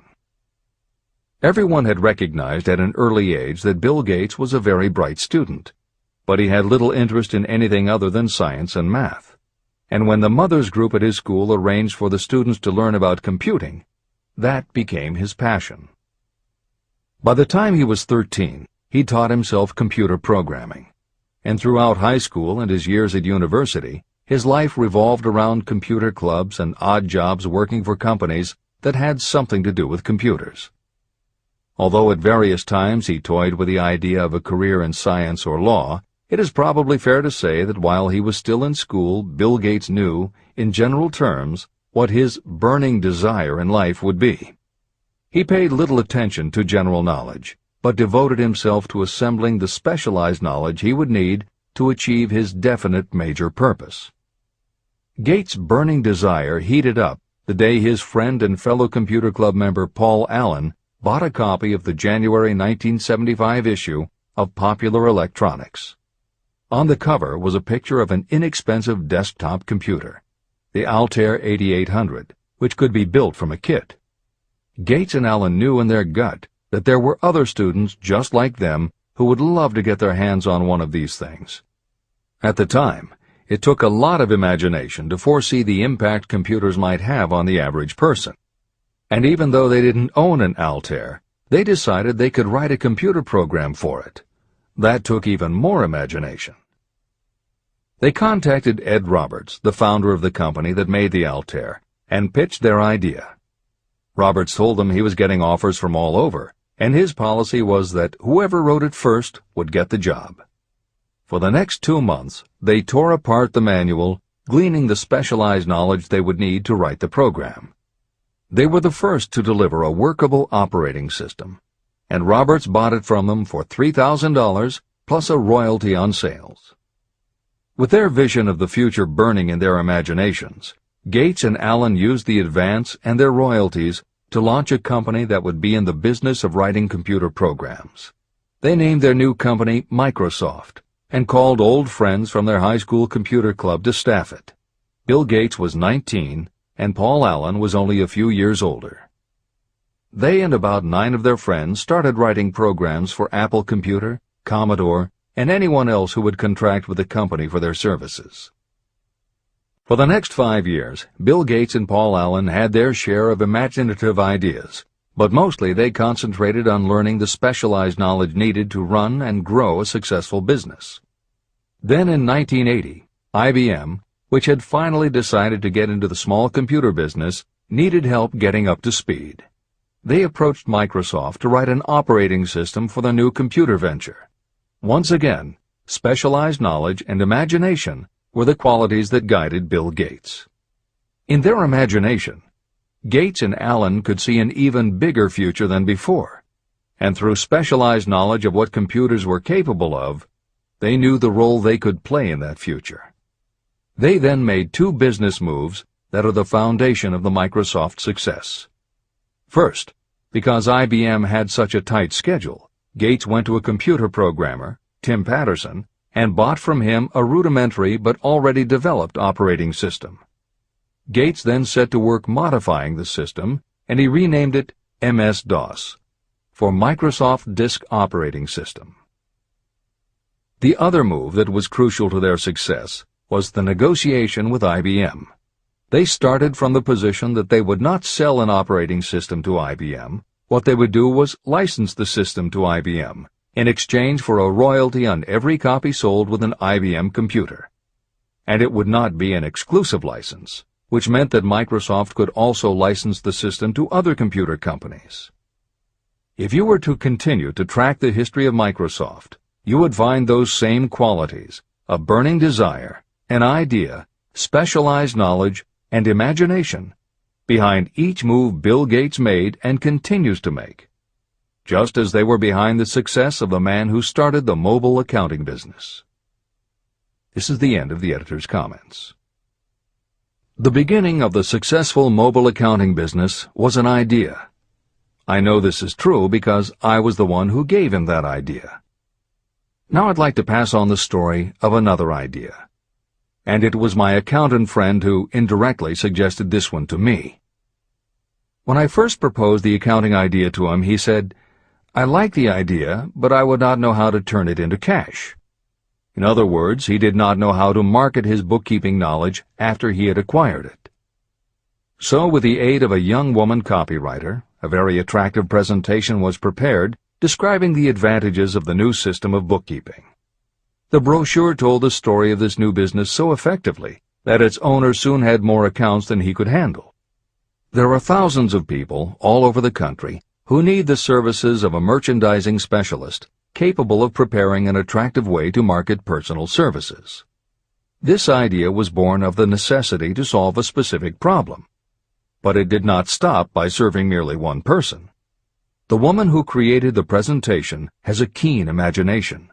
She saw in her newly born brainchild the making of a new profession to serve thousands of people who need practical guidance in marketing personal services.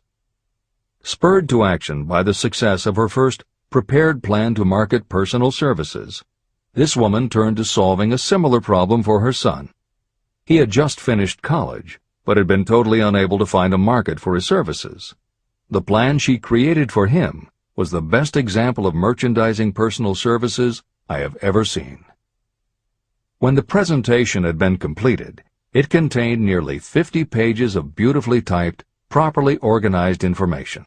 It told the story of her son's natural abilities, schooling, personal experiences, and a great variety of other information. The book also contained a complete description of the position her son desired, together with a marvelous word picture of the exact plan he would use in filling his position. The preparation of the presentation required several weeks of her time, during which she sent her son to the public library almost daily to get specific data needed to sell his services to best advantage. She also sent him to all the competitors of his prospective employer, where he gathered information concerning their business methods. This was of great value in the formation of the plan he intended to use in filling the position he sought. When the plan was finished, it contained more than half a dozen very fine suggestions that would benefit the prospective employer. You don't have to start at the bottom.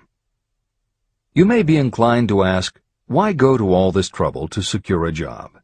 The answer is, doing a thing well is never trouble. The plan prepared by this woman for her son helped him get the job at the first interview and at a salary fixed by himself. Moreover, and this too is important, the position did not require the young man to start at the bottom. He began as a junior executive at an executive salary. Why go to all this trouble? Well, for one thing, this young man's planned presentation saved him no less than 10 years of working his way up. The idea of starting at the bottom and working your way up may appear to be sound, but the major objection to it is this: too many of those who begin at the bottom never manage to lift their heads high enough to be seen by those who count. And the outlook from the bottom is not very bright or encouraging. It has a tendency to kill off ambition. You get into a rut, and you accept your fate because you form the habit of daily routine.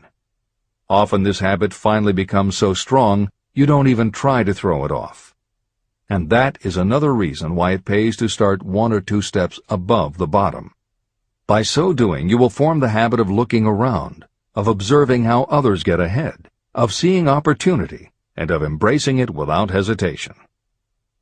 A splendid example of what I mean is Dan Halpin. During his college days, he was manager of the famous 1930 championship Notre Dame football team, when it was under the direction of the late Knute Rockne. Halpin finished college at a very unfavorable time. The Depression had made jobs scarce. So after a fling at investment banking and motion pictures, he took the first job with a potential future he could find. It was selling electrical hearing aids on a commission basis. Anyone could start in that sort of job, and Halpin knew it, but it was enough to open the door of opportunity to him. For almost 2 years he worked at the job, but it didn't satisfy him. He would never have risen above that job if he had not done something about his dissatisfaction. He aimed first at the job of assistant sales manager of the company, and he got the job. That single step upward placed him high enough above the crowd for him to see still greater opportunity. Also, it placed him where opportunity could see him. In his new position, he did so well selling hearing aids that A.M. Andrews, chairman of the board of the Dictograph Products Company, a competitor of the company for which Halpin worked, asked to meet with him. Mr. Andrews wanted to know something about that man Dan Halpin, who was taking big sales away from the long-established Dictograph Company. When the interview was over, Halpin was the new sales manager in charge of the Acousticon division of Dictograph. Then, to test young Halpin's mettle, Mr. Andrews went away to Florida for 3 months, leaving him to sink or swim in his new job. He did not sink. Knute Rockne's spirit of all the world loves a winner and has no time for a loser inspired him to put so much into his job that he was elected vice president of the company. Vice president was a job that most would be proud to earn through 10 years of loyal effort, but Halpin turned the trick in little more than 6 months. One of the major points I'm trying to emphasize through this entire philosophy is that we rise to high positions or remain at the bottom because of conditions we can control, but only if we desire to control them. I am also trying to emphasize another point, that both success and failure are largely the results of habit. I have not the slightest doubt that Dan Halpin's close association with the greatest football coach America ever knew planted in his mind the same kind of desire to excel that made the Notre Dame football team world famous. Truly, there's something to the idea that hero worship is helpful, provided you worship a winner. My belief in the theory that business associations are vital factors, both in failure and in success, was clearly demonstrated when my son Blair was negotiating with Dan Halpin for a position. Mr. Halpin offered him a beginning salary of about 1/2 what he could have gotten from a rival company. I brought parental pressure to bear, and encouraged Blair to accept the job with Mr. Halpin. I believe that close association with people who refuse to compromise with circumstances is an asset that can never be measured in terms of money. The bottom is a monotonous, dreary, unprofitable place for any person. That is why I have taken the time to describe how lowly beginnings can be overcome by proper planning. Make your ideas pay off through specialized knowledge. The woman who prepared the personal service sales plan for her son now receives requests from all parts of the country, from others who want to market their personal services for more money. But don't think that all her plan consists of is clever salesmanship to help her clients get more money for the same services they formerly sold for less. She looks after the interests of the purchaser as well as the seller of personal services. She prepares her plans so that the employers receive full value for the additional money they pay. If you have the imagination and seek a more profitable outlet for your personal services, this suggestion may be the stimulus for which you have been searching. The idea could earn you an income far greater than that of the average doctor, lawyer, or engineer whose education required several years in college. Editor's comments. Mary Kay Ash was literally researching and writing down specialized knowledge when the idea for a new business was born in her imagination. Mary Kay had quit her job as a very successful sales manager in the gift business because she had become discouraged by seeing the men she had trained earning more and being promoted ahead of her. She decided to write an advice book for career women, but as she assembled the knowledge women would need to get ahead, she realized she was writing a business plan for the kind of business she would like to run. She took her life savings of $5,000, went out and found a skincare cream she liked, acquired the rights to it, and began to contact her friends and friends of friends to see if they would like to be beauty consultants for her new company. But what she was offering wasn't just a chance to sell skincare products. It was a very imaginative combination of philosophy and opportunity that gave women the chance to achieve both personal satisfaction and financial success. The company showed a modest profit in its first year, and continued to grow each year until, by the beginning of the 21st century, There were over 1 million independent beauty consultants in 30 countries with wholesale sales of more than $1.5 billion. 3 times Mary Kay Cosmetics was named as one of the 100 best companies to work for in America, and Lifetime Television Network named Mary Kay the businesswoman of the century. She became one of the most in-demand motivational speakers and the best-selling author of 3 books. Neil Balter also started his company based on specialized knowledge and imagination. He got his specialized knowledge from his job as a carpenter's apprentice. His imagination came into play the day he was hired by a customer who wanted to clear up a messy closet by having shelves installed. Now that kind of job must have been offered to thousands of carpenters, but not one of them had the imagination to see in it what Neil Balter saw. When he finished the work, Balter didn't just see nicely fitted shelves. He saw that he had created a solution for a problem that was common to every household in America. He took the money he earned from the job and started his own business, California Closet Company, which specialized in shelves and fittings designed to attractively organize closet space for maximum efficiency. But Balter's imagination didn't stop once he had his own business up and running. Now he could imagine an even bigger operation. So he went out to find new specialized knowledge about operating and franchising a business. Neil Balter had licensed more than 100 California closet franchises when Williams-Sonoma offered to buy the company for $12 million. Lillian Vernon's specialized knowledge was in an area that many women had, but they didn't have the imagination she had. To quote from her autobiography, An Eye for Winners, handbags. I knew about those. Why not sell them? And belts to match. Didn't every teenage girl strolling along the street anywhere in the United States sport a handbag and belt? And my handbags would offer something special. Each one would be personalized with initials. I knew with absolute certainty that teenagers would go for items that made them feel unique. She believed enough in her idea that she spent $495 to take a small ad in 17 magazine. The ad brought in $32,000 in orders.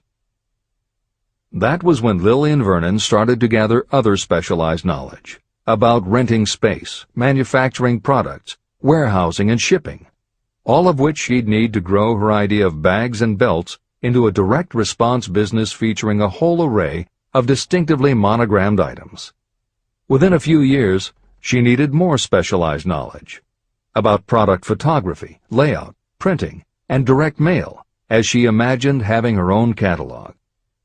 She started by mailing a 16-page black-and-white catalog to 125,000 customers who had bought products from her in the past.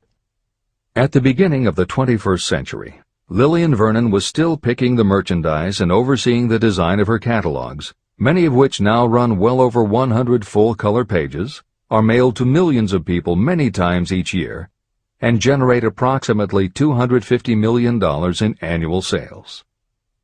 There is another story about gathering specialized knowledge that is so good we will use it to conclude this editorial comment.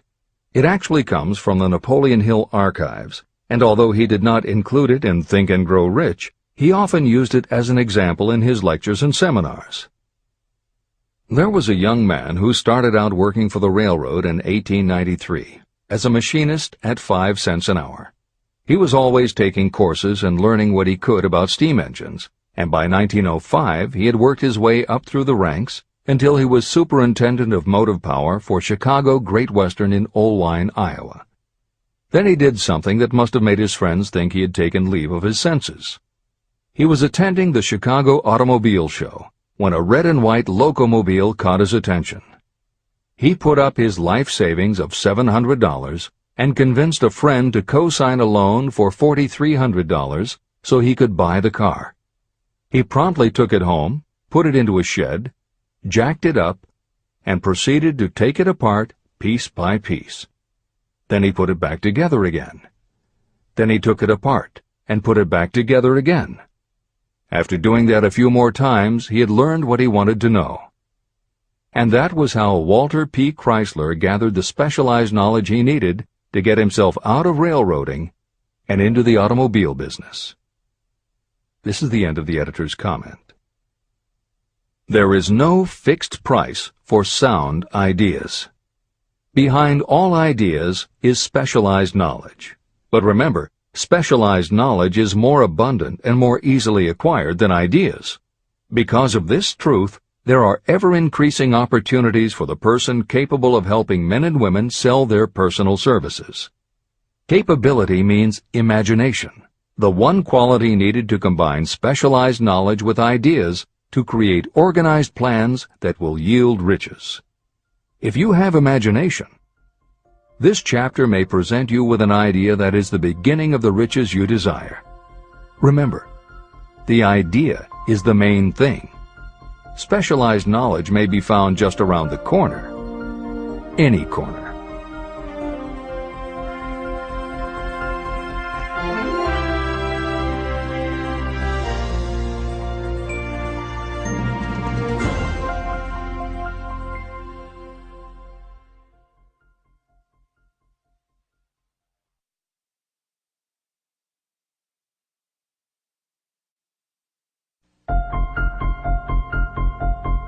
Happiness is found in doing, not merely in possessing. Chapter 7. Imagination, the workshop of the mind. The fifth step toward riches. The imagination is literally the workshop where all plans are created. It is where the impulse, the desire, is given shape, form, and action through the aid of the imaginative faculty of the mind. It has been said that we can create anything that we can imagine. Through the aid of imagination, we have discovered and harnessed more of nature's forces during the past 50 years than during the entire history of the human race previous to that time. And even with all we have accomplished, we have come nowhere near the limit of what we are capable. Our only limitation, within reason, lies in the development and use of our imagination. The human imagination offers so much possibility, it is as though we have merely discovered that we have an imagination, and have just started to use it in a very elementary way. Two forms of imagination. The imaginative faculty functions in two forms. One is known as synthetic imagination, and the other as creative imagination. Editor's comments. In modern usage, the word synthetic has taken on a negative connotation, implying that something is artificial, not the real thing. Today the word synthesized, which is defined as something made up from component parts, would better describe what Hill had in mind, and has been substituted here accordingly. This is the end of the editor's comment. Synthesized imagination. Through this faculty, you arrange old concepts, ideas, or plans into new combinations. Synthesized imagination does not create anything. It merely works with the material of experience, education, and observation with which it is fed. It is the faculty used by most inventors, with the exception of those geniuses who draw upon the creative imagination when they cannot solve problems through synthesized imagination. Creative imagination. Through the faculty of creative imagination, the finite human mind has direct communication with infinite intelligence, the faculty through which hunches and inspirations are received.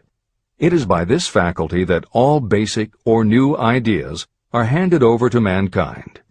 It is through this faculty that we pick up vibes from other people, and in that way one individual may tune in or communicate with the subconscious minds of others. This concept is explained in greater detail later.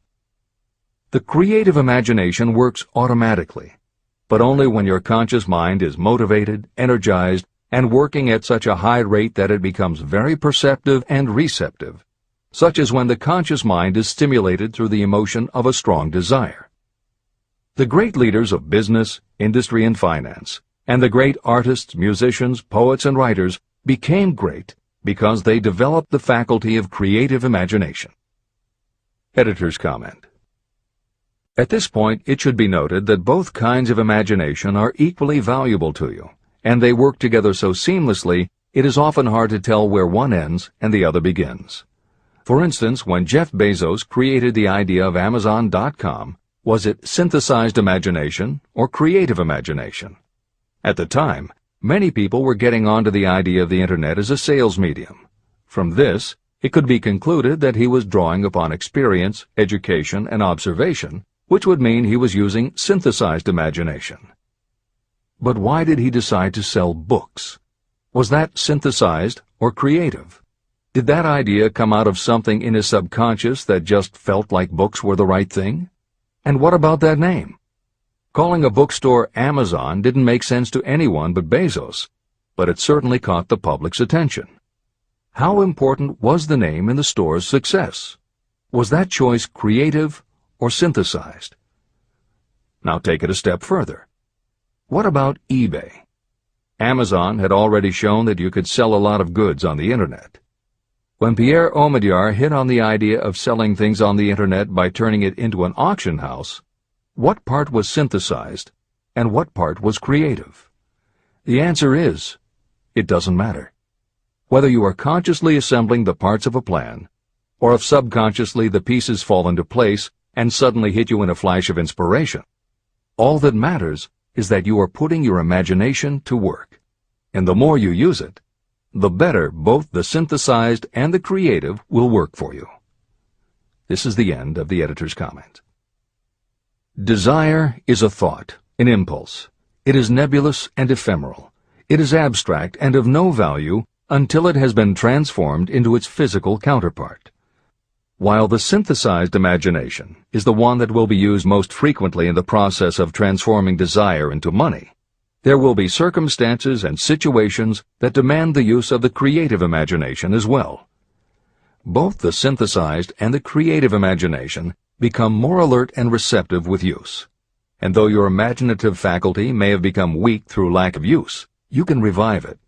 Just as any muscle or organ of the body develops the more it is used, your imagination also becomes more receptive in direct response to the amount that you use it.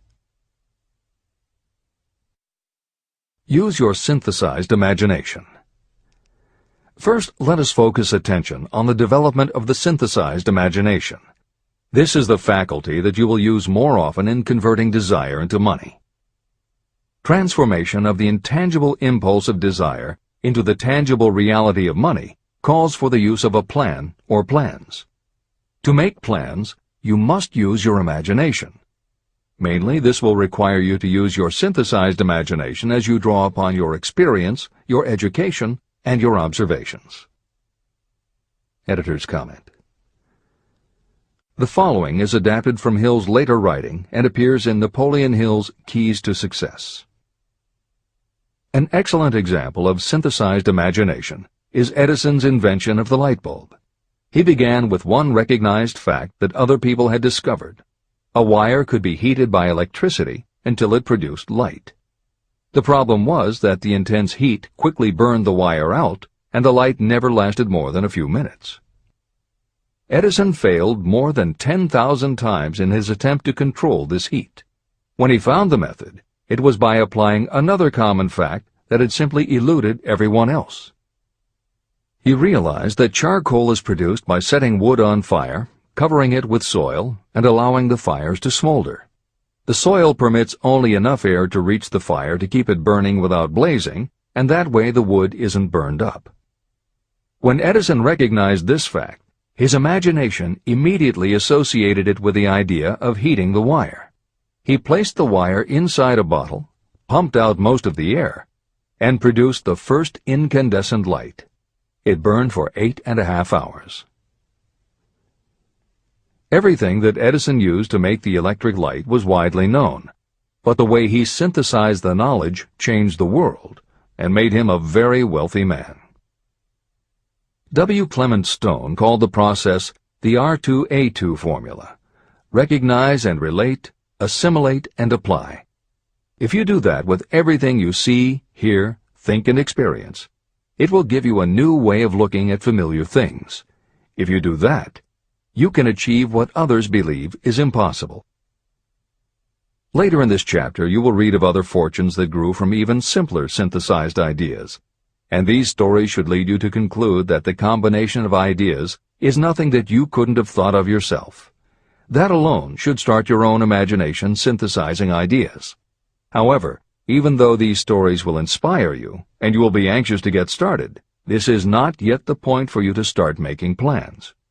Here, and throughout Think and Grow Rich, Napoleon Hill reminds the reader that this book is meant to be read all the way through before beginning to put the philosophy into practice. There are other ideas to be assimilated from later chapters that will influence your imagination and therefore affect the plans you may develop. This is the end of the editor's comments. Read the entire book through, then come back to this chapter and begin to put your imagination to work on the building of a plan for transforming your desire into money. Examples and instructions for creating plans are given in almost every chapter. Carry out the instructions that are best suited to your needs and put your plan in writing. The moment you complete this, you will have definitely given concrete form to your intangible desire. Now, read that sentence once more in a slightly different way. The moment I put my plan in writing, I will have definitely given concrete form to my desire. Now read it aloud and realize what you are telling yourself. Desire is only a thought. Through synthesized imagination, your experience, education, and observations will give it shape, form, and action. From the moment you follow those instructions and write out your desire and your plan, you will have actually taken the first of a series of steps that will enable you to convert the thought into its physical counterpart. Editor's comments. Synthesized imagination plays a role in every phase of a business plan. In fact, some of the most successful companies actually get started from synthesized imagination. When an entrepreneur, drawing upon his or her education, experience, and observations, takes an idea from one source and gives it a new application. That is exactly what happened with Ruth Handler. She and her husband, along with another partner, had started a small manufacturing company which had evolved into toy manufacturing. The success of their business depended on coming up with new toy ideas. Watching her young daughter at play, Ruth Handler noticed that she was fascinated with cutout books that featured teenage girl or career women paper dolls that she could cut out clothes for. She also knew that little girls loved to play dress-up in grown-up clothes. These ideas, drawn from Ruth Handler's education, experience, and observations, synthesized themselves in her imagination and came together as a new idea. Ruth Handler announced that they should make a lifelike teenage girl doll. Not a paper doll, but a real three-dimensional grown-up doll with a woman's figure, and they could also make grown-up clothes to fit it, so that girls could play dress-up with the doll.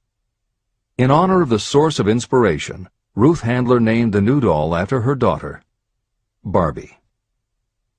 As obvious as it seems now, until Ruth Handler, no one had the imagination to make and market a doll that looked like a woman, and certainly no one had ever made endless collections of tiny women's fashions for a doll to wear. Previously, we mentioned Jeff Bezos creating Amazon by combining the idea of a bookstore with the Internet, and Pierre Omidyar doing the same thing with auctions when he launched eBay. Mary Kay Ash took the idea of women running their own businesses and added the idea of door-to-door sales. Anita Roddick took the trend of all-natural ingredients, combined it with cosmetics, and created the body shop empire. Bernard Marcus and Arthur Blank took the concept of the supermarket, combined it with hardware, and created Home Depot. Thomas Stenberg and Leo Kahn did the same thing with office supplies and launched Staples. Once the connections are made, it may seem obvious, but making these supposedly obvious connections has brought success to many people. Napoleon Hill says imagination is like a muscle that can be strengthened through use. Just as there are specific exercises that will build and improve physical muscles, specific exercises have been developed to improve and build imagination. And it is commonly accepted that creativity developed in one area will affect your creativity in others. Dr. Edward de Bono, one of the most highly regarded experts in the field, has written more than 25 books, including the bestsellers Lateral Thinking and 6 Thinking Hats, that are literally designed to make you think. Dr. Betty Edwards' bestseller, Drawing on the Right Side of the Brain, uses drawing techniques to awaken creativity. Dr. Gabrielle Rico's bestseller, Writing the Natural Way, uses a technique called clustering as a way to break writer's block. And Tony Buzan uses a similar method for opening your mind that he terms mind mapping. In their bestseller, Super Learning, Sheila Ostrander and Lynn Schroeder show ways to use classical music. And Roger Von Eck suggests puzzles and riddles as stimuli in A Whack on the Side of the Head. This is the end of the editor's comments. Tapping into creative imagination. The earth on which you live, you yourself, and every other material thing are the result of evolutionary change, through which bits of matter have been organized and arranged in an orderly fashion. As far as science has been able to determine, the entire universe consists of but two things, matter and energy. Moreover, and this statement is of stupendous importance, this earth, every one of the billions of individual cells of your body, and every subatomic particle of matter began as an intangible form of energy. Through the combination of energy and matter has been created everything perceptible, from the largest star in the heavens down to and including man himself. Desire is a thought impulse. Thought impulses are forms of energy. When you begin the process of acquiring money by using the thought impulse of desire, you are drafting into your service the same stuff that nature used in creating this earth, as well as every material form in the universe, including your body and your brain, in which the thought impulses function. Editor's comments.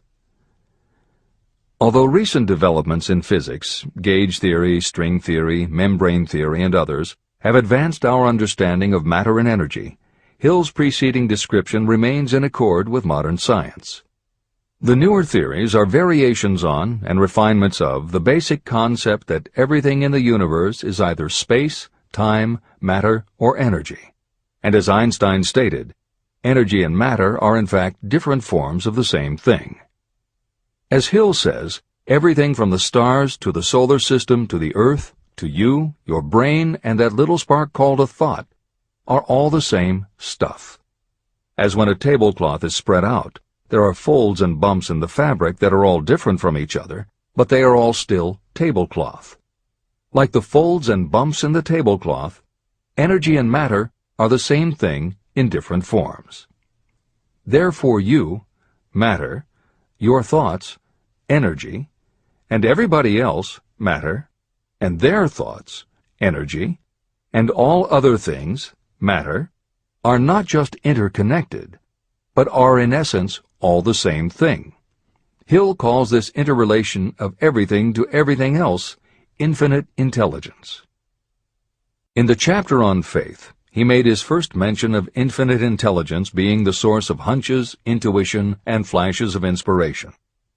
In the chapter on autosuggestion, he proposed that the subconscious mind is the connection with infinite intelligence. In this chapter, Hill elaborates that creative imagination is the receiver through which these flashes of insight come to us from infinite intelligence.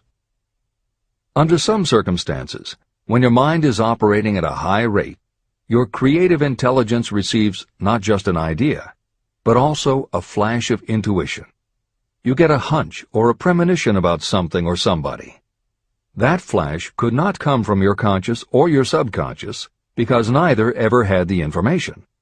Because everything is a part of everything else, your creative imagination, energy, pulled the thought, energy, directly from the common pool of infinite intelligence, energy, that contains not just your subconscious, energy, but all other subconscious minds, energy, as well. Infinite intelligence is a complex concept, and for those readers who find themselves questioning the process, be assured that Hill expands on the theory in later chapters. The editors advise the reader to set aside any questions for the moment and focus on the logical and practical application Hill had in mind. This is the end of the editor's comments. You are engaged in trying to turn your desire into its physical or monetary counterpart, and there are laws of physics and principles of psychology that can help you. But first, you must give yourself time to become familiar with these laws and learn to use them. Through repetition, and by describing these principles from every conceivable angle, I hope to reveal to you the secret through which every great fortune has been accumulated. Strange and paradoxical as it may seem, the secret is not a secret. It is made obvious in the earth, the stars, the planets, in the elements above and around us, in every blade of grass, and every form of life within our vision. Do not be discouraged if you do not fully understand or accept this theory. I do not expect that you will accept all that is in this chapter on your first reading. Assimilate as much as you can now as you read this for the first time. Later, when you reread and study it, you will discover that something has happened to clarify it and give you a broader understanding of the whole. Above all, do not stop nor hesitate in your study of these principles until you have read the book at least 3 times. Then you will not want to stop. How to make practical use of imagination. Ideas are the beginning points of all fortunes. Ideas are products of the imagination. Following are 2 true stories about ideas that have yielded huge fortunes. I hope that these stories will convey how important a role imagination can play in turning an idea into success, and that they will illustrate the method by which imagination may be used in accumulating riches. The Enchanted Kettle. In the late 1880s, an old country doctor drove to town, hitched his horse, quietly slipped into a drugstore by the back door, and began dickering with a young drug clerk. For more than an hour, behind the prescription counter, the old doctor and the clerk talked in low tones. Then the doctor left.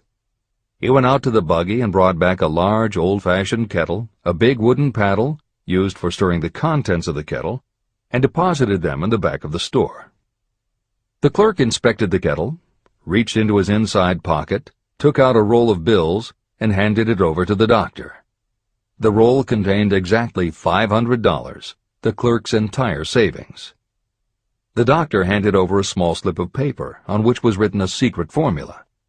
The words on that small slip of paper were worth a king's ransom, but not to the doctor. Those magic words were needed to start the kettle to boiling, but neither the doctor nor the young clerk knew what fabulous fortunes were destined to flow from that kettle. The old doctor was glad to sell the outfit for $500. The clerk was taking a big chance by staking his entire life savings on a mere scrap of paper and an old kettle. He never dreamed his investment would start a kettle to overflowing with gold that would one day surpass the miraculous performance of Aladdin's lamp. What the clerk really purchased was an idea. The old kettle and the wooden paddle and the secret message on a slip of paper were incidental. The miracle of that kettle only began to take place after the new owner mixed with the secret instructions an ingredient of which the doctor knew nothing. See if you can discover what it was that the young man added to the secret message, which caused the kettle to overflow with gold. Here you have a story of facts stranger than fiction, facts that began in the form of an idea.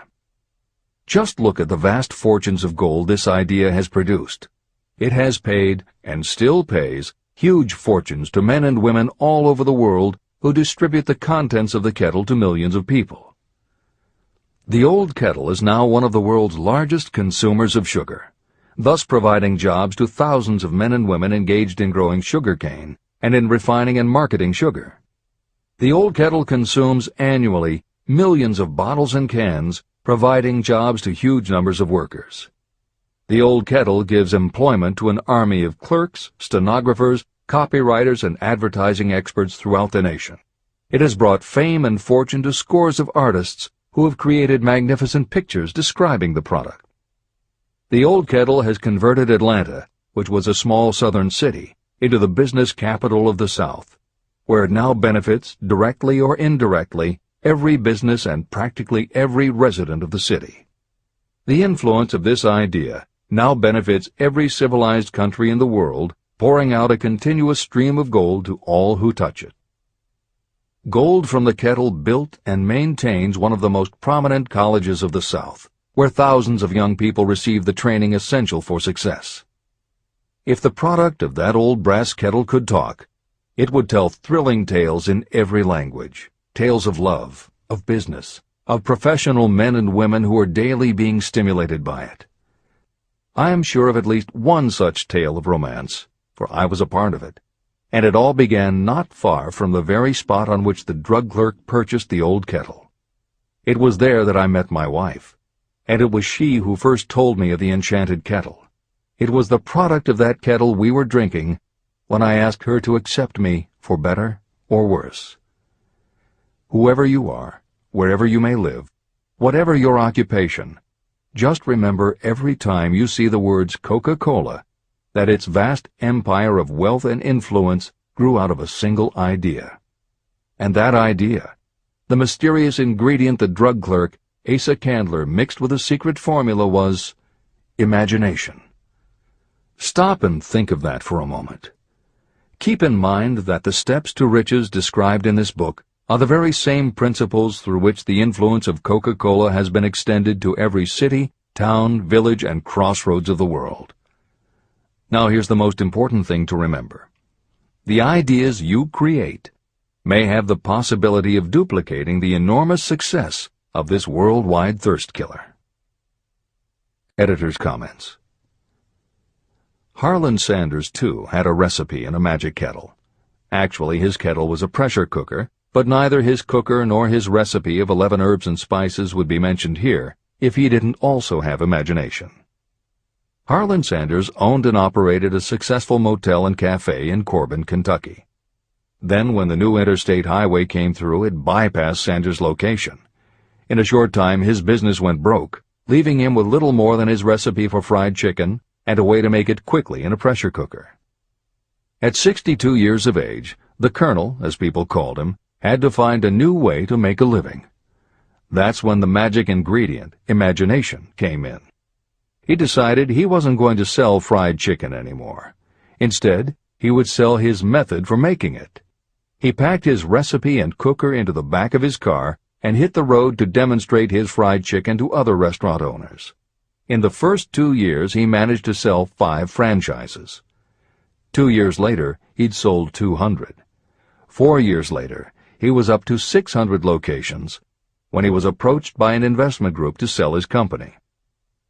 Recognizing that the magic wasn't just in the kettle or the recipe, the new owners asked Colonel Sanders to stay on as spokesman for the company, which he did until his death in 1980. Today, there are almost 12,000 KFC locations in more than 80 countries with sales of nearly $10 billion a year. Debbie Fields was a 20-year-old housewife who loved to bake cookies. She had no formal education and no business experience, but she had a recipe and an imaginative idea that people would like to buy fresh, hot, soft cookies from a walk-up store. The business people and bankers she approached told her she was crazy, but she and her husband continued to pitch her idea to banker after banker until they finally wore one down enough to give Debbie Fields a loan to open a store in Palo Alto, California. By noon on her first day, she still hadn't sold a cookie, so she went out into the street and gave away samples. That did it. Her walk-in try-a-sample cookie store took off.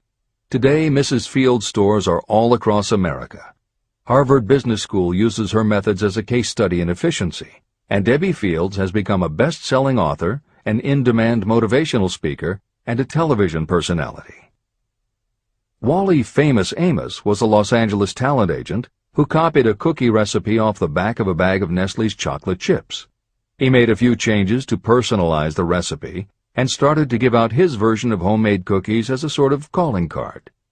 His clients and business associates liked them so much that Wally finally decided to quit show business and open a store. He did it with a Hollywood agent's flair. He opened on Sunset Boulevard with 2,000 invitations, a red carpet, and celebrities. With the same flair, he put his picture on the bag, filled the bags with cookies, and started selling them to exclusive department stores and specialty shops. 10 years later, Famous Amos cookies were a $10 million business. Ray Kroc was over 50 and selling milkshake mixers when he heard about a hamburger stand in California, owned by Dick and Mac McDonald, that was doing great business. He packed his car and headed to San Bernardino to check it out. What he saw was a sit-down restaurant that had a limited menu featuring a good hamburger recipe, and they were serving them faster than any place he'd ever seen. Figuring that if there were more places like this, he could sell them a lot of milkshake mixers, Kroc pitched the McDonald brothers on the idea of opening some more McDonald's. They were interested, but they didn't know who they could get to open the new restaurants. This time, it was a recipe and a magic griddle, but it still needed the extra ingredient, imagination. On the spot, Ray Kroc offered to go into business with them and open the restaurants himself. According to the signs on the golden arches, Ray Kroc's imagination paid off in billions of hamburgers sold. In 1982, Howard Schultz went to work as the director of marketing for a small coffee importer wholesaler called Starbucks, which had only one location in Seattle's Pike Place market. While he was on a trip to Italy, Schultz got the idea that the coffee bar culture he saw in Milan could be transposed to the downtown Seattle scene. He convinced the company to try it. His coffeehouse idea was such a success that Schultz went out and raised the money to buy the company. 5 years after he'd joined Starbucks, he was CEO of a company that had 17 locations. 15 years later, Schultz's coffeehouse culture was on every corner of America, and there were more than 7,000 Starbucks worldwide. As a final example of imagination, we offer Paul Newman's salad dressing. Now, it would seem that it doesn't take much imagination for a big celebrity to put his name on a product, and that's what Newman thought too. But when he and his partner, A.E. Hotchner, pitched their salad dressing idea to companies that specialize in marketing foods, nobody was interested unless they would personally put up about $1 million for the first year's operations. According to Newman and Hotchner's book, Shameless Exploitation, they found out that almost all celebrity products in the food business have been disastrous failures, and now nobody would touch them. So when it came to marketing salad dressing, even Paul Newman's big name wasn't the magic they needed. And unless they were willing to put up a ridiculous amount, money wasn't the magic either. The magic would have to be in the imaginative way that they would convince the right people to help them, and in having the perseverance to stick with it until they succeeded. And just like most everyone with an idea, they were told they were crazy to try it. They were turned down by bottling companies that wouldn't do small runs, and they were rejected by distributors who wouldn't take a chance on another celebrity product. In the end, it was one supermarket owner, Stu Leonard, who helped hook them up with the right suppliers. But even that wouldn't have been enough if Stu Leonard hadn't had enough imagination to see the possibilities and agree to put Newman's own salad dressing on the shelves in his store. 15 years later, Newman's Own Brands was a $100 million company, which gives all profits to charity. This is the end of the editor's comments. What I would do if I had $1 million. The following story proves the truth of that old saying, where there's a will, there's a way. It was told to me by that beloved educator and clergyman Frank W. Gonzalez, who began his preaching career in the Stockyards region of Chicago. While Dr. Gonzalez was going through college, he observed many defects in our educational system, defects that he believed he could correct if he were the head of a college. He made up his mind to organize a new college in which he could carry out his ideas without being handicapped by orthodox methods of education. He needed $1 million to put the project across. Where was he to lay his hands on so large a sum of money? That was the question that absorbed most of this ambitious young preacher's thought, but he couldn't seem to make any progress. Every night, he took that thought to bed with him. He got up with it in the morning. He took it with him everywhere he went. He turned it over and over in his mind until it became a consuming obsession with him. Being a philosopher as well as a preacher, Dr. Gonzalez recognized, as do all who succeed in life, that definiteness of purpose is the starting point from which one must begin. He recognized, too, that definiteness of purpose takes on life and power when backed by a burning desire to translate that purpose into its material equivalent. He knew all these great truths, yet he did not know where or how to lay his hands on $1 million. The normal thing would have been to give up and quit, saying, well, my idea's a good one, but I can't do anything with it because I can't raise the $1 million. That is exactly what the majority of people would have said, but it is not what Dr. Gonzalez said. What he said, and what he did, are so important that I will now introduce him and let him speak for himself. One Saturday afternoon, I sat in my room thinking of ways and means of raising the money to carry out my plans. For nearly 2 years I had been thinking, but I had done nothing but think. The time had come for action. I made up my mind, then and there, that I would get the necessary $1 million within a week. How? I was not concerned about that. The main thing of importance was the decision to get the money within a specified time. I want to tell you that the moment I reached a definite decision to get the money within a specified time, a strange feeling of assurance came over me, such as I had never before experienced. Something inside me seemed to say, "Why didn't you reach that decision a long time ago? The money was waiting for you all the time." I called the newspapers and announced I would preach a sermon the following morning entitled, "What I Would Do If I Had $1 Million." I went to work on the sermon immediately, but I must tell you frankly that the task was not difficult because I had been preparing that sermon for almost 2 years. Long before midnight, I had finished writing the sermon. I went to bed and slept with a feeling of confidence, for I could see myself already in possession of the $1 million. Next morning I arose early, went into the bathroom, read the sermon, then knelt on my knees and asked that my sermon might come to the attention of someone who would supply the needed money. While I was praying, I again had that feeling of assurance that the money would be forthcoming. In my excitement, I walked out without my sermon and did not discover the oversight until I was in my pulpit and about ready to begin delivering it. It was too late to go back for my notes, and what a blessing that I couldn't go back. Instead, my own subconscious mind yielded the material I needed. When I arose to begin my sermon, I closed my eyes and spoke with all my heart and soul of my dreams. I not only talked to my audience, but I fancy I talked also to God. I told what I would do with $1 million if that amount were placed in my hands. I described the plan I had in mind for organizing a great educational institution, where young people would learn to do practical things and at the same time develop their minds. When I had finished and sat down, a man slowly arose from his seat, about 3 rows from the rear, and made his way toward the pulpit. I wondered what he was going to do. He came into the pulpit, extended his hand, and said, "Reverend, I liked your sermon. I believe you can do everything you said you would if you had $1 million. To prove that I believe in you and your sermon, if you will come to my office tomorrow morning, I will give you the $1 million. My name is Philip D. Armour." Young Gonzalez went to Mr. Armour's office, and the $1 million was presented to him. With that money he founded the Armour Institute of Technology, now known as Illinois Institute of Technology. The $1 million that launched the Armour Institute came as the result of an idea. Behind the idea was a desire that young Gonzalez had been nursing in his mind for almost 2 years. Observe this important fact. He got the money within 36 hours after he reached a definite decision in his own mind to get it and decided upon a definite plan for getting it. There was nothing new or unique about young Gonzalez vaguely thinking about $1 million and weakly hoping for it. Others have had similar thoughts. But there was something very unique and different about the decision he reached on that memorable Saturday, when he put vagueness into the background and definitely said, "I will get that money within a week."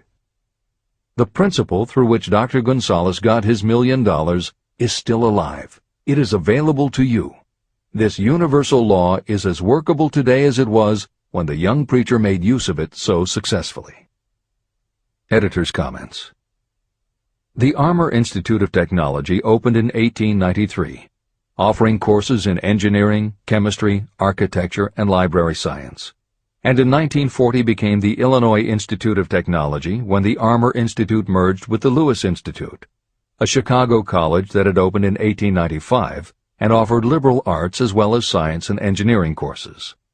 In 1949, the Institute of Design, founded in 1937, also merged with IIT, followed in 1969 by the Chicago-Kent College of Law and the Stewart School of Business, and in 1986 by the Midwest College of Engineering. Today there are several campuses in downtown Chicago. IIT has been called the alma mater of accomplishments. This is the end of the editor's comment. How to transmute ideas into cash. Asa Candler and Dr. Frank Gonzalez had one characteristic in common. Both knew the astounding truth that ideas can be transmuted into cash through the power of definite purpose plus definite plans. If you are one of those who believe that hard work and honesty alone will bring riches, you can forget it. It is not true. Riches, when they come in huge quantities, are never the result of hard work alone. Riches come, if they come at all, in response to definite demands based upon the application of definite principles, and not by chance or luck. Generally speaking, an idea is a thought that prompts you to action because it appeals to your imagination. All master salespeople know that ideas can be sold where merchandise cannot. Ordinary salespeople do not know this. That is why they are ordinary. A publisher of low-priced books made a discovery that has been worth much to publishers.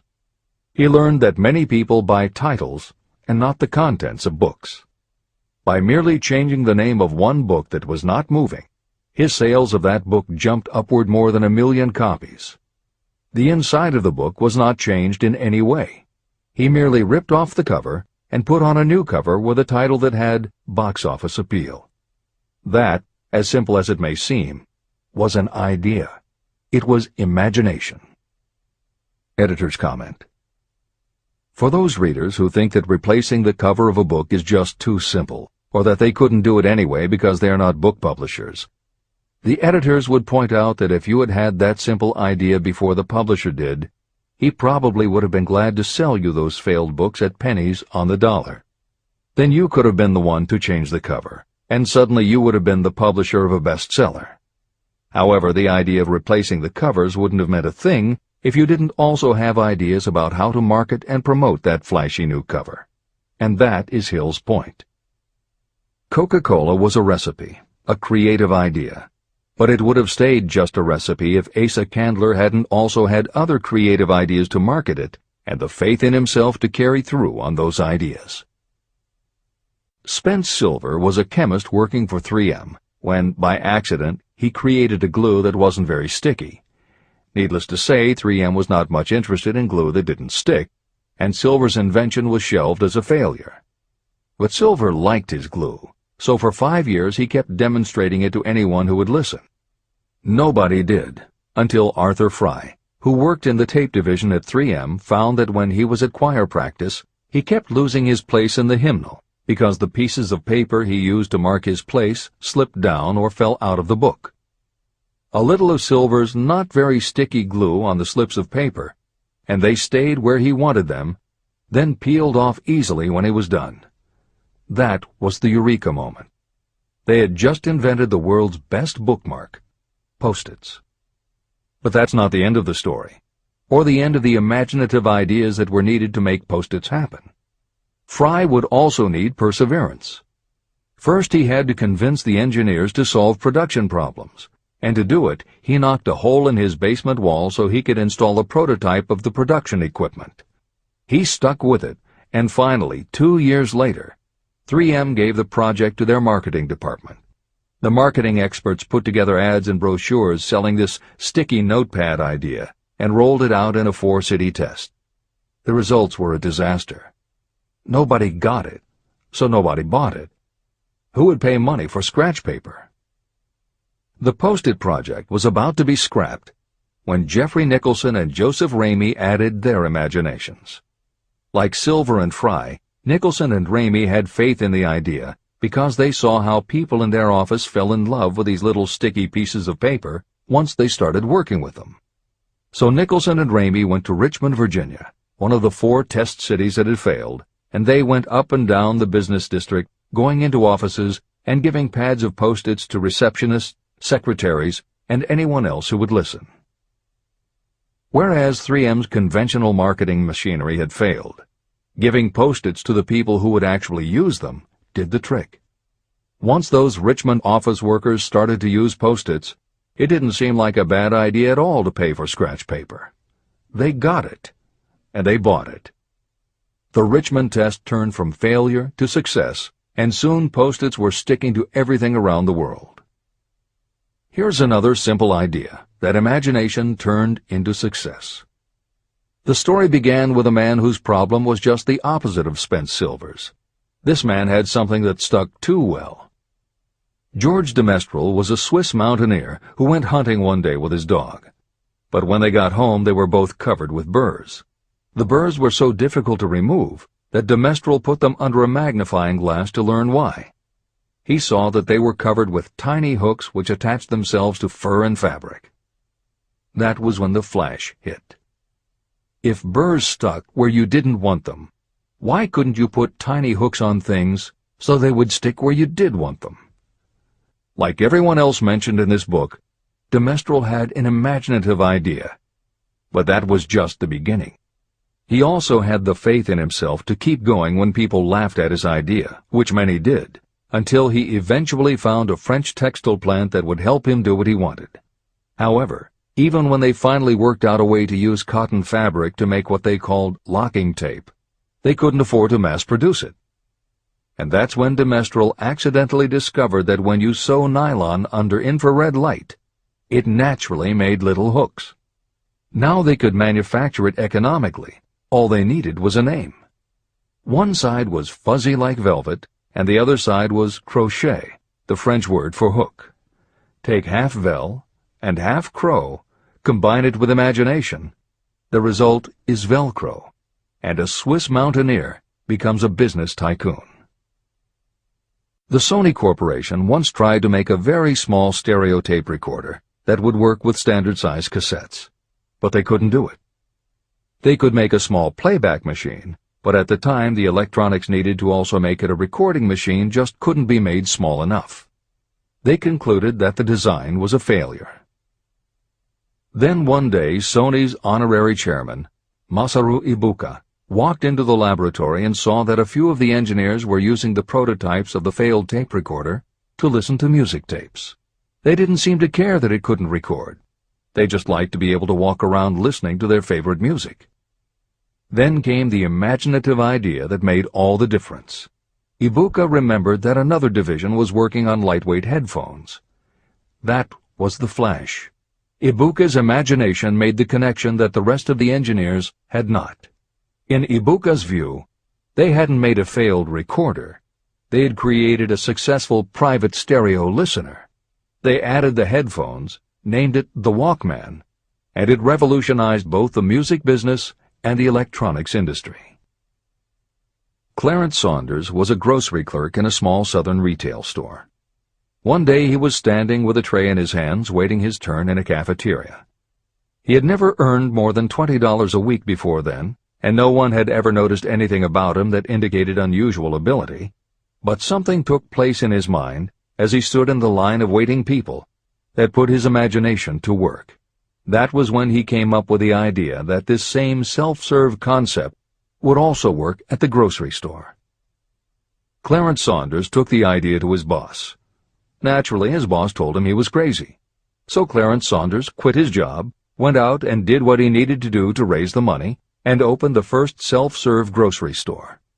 He called it Piggly Wiggly, and Clarence Saunders, the $20-a-week grocery clerk, rapidly became the multi-million-dollar chain store groceryman of America. Sylvan Goldman was the owner of a number of Piggly Wiggly stores in Oklahoma, and like any good businessman, he spent a lot of time watching his customers go up and down the aisles, putting their choices into their baskets or net shopping bags. One night, while trying to figure out how to get his customers to buy more at one time, he found himself staring at a basket sitting on the seat of a wooden folding chair. Eureka!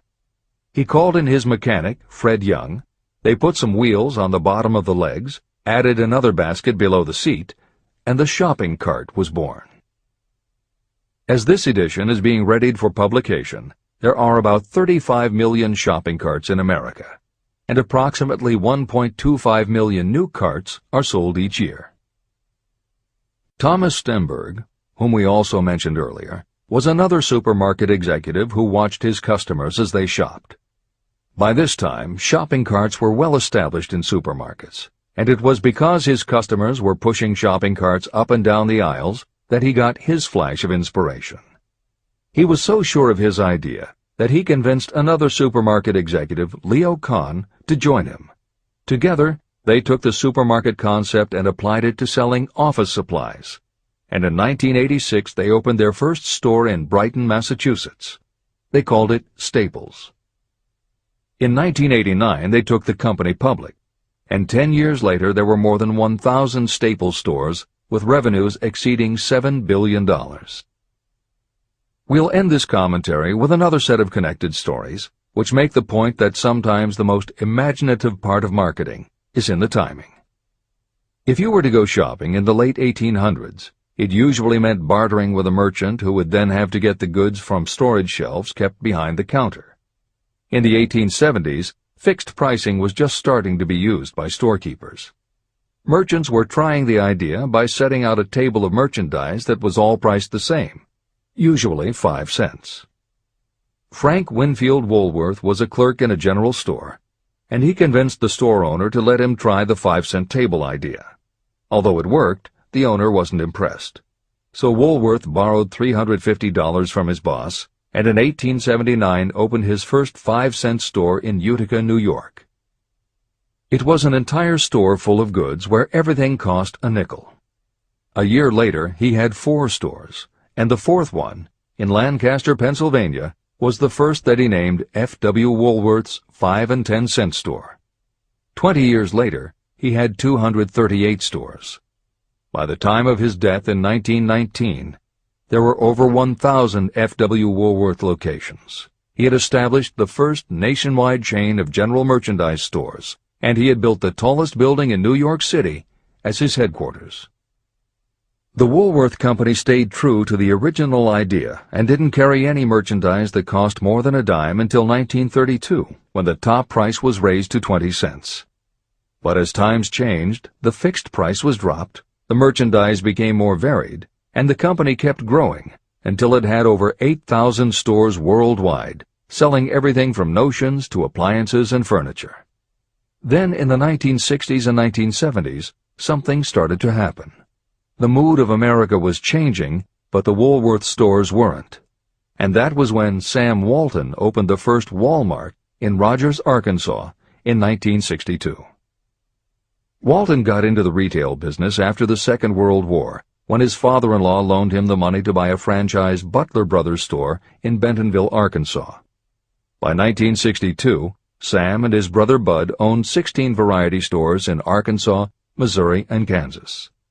It was in these stores that Sam Walton first started adding the magic ingredient of imagination. In addition to his flair for promotion, Sam tried new approaches to the way household goods and general merchandise could be sold at retail. He insisted on clean, well-lighted interiors, and he introduced the concept of self-service, with aisles wide enough for shopping carts and checkout counters at the front of the store. He also started buying direct from manufacturers, and he created profit-sharing plans that kept his family of employees loyal, hard-working, and neighborly. In 1962, he incorporated those and other imaginative ideas when he opened his first store that he called Walmart. The basic magic was that he sold brand-name merchandise at discount prices, but there was also magic in the way he kept a friendly hometown feel to his store, even though it was what is now called a big box store. Sam Walton's Walmart store was a success, so he just kept building and opening more of them, first in small towns and rural areas, then in larger towns, then big cities, and it wasn't long before he had a national chain. By 1992, when Sam Walton died, there were more than 1,700 Walmart stores. It was the biggest retailer in the country, it employed more than 600,000 people, and Sam Walton was the richest man in America. In 2003, the stores numbered more than 3,200 in the U.S. and more than 1,100 in foreign countries. The company employed more than 1,300,000 people worldwide and served more than 1 million customers a week.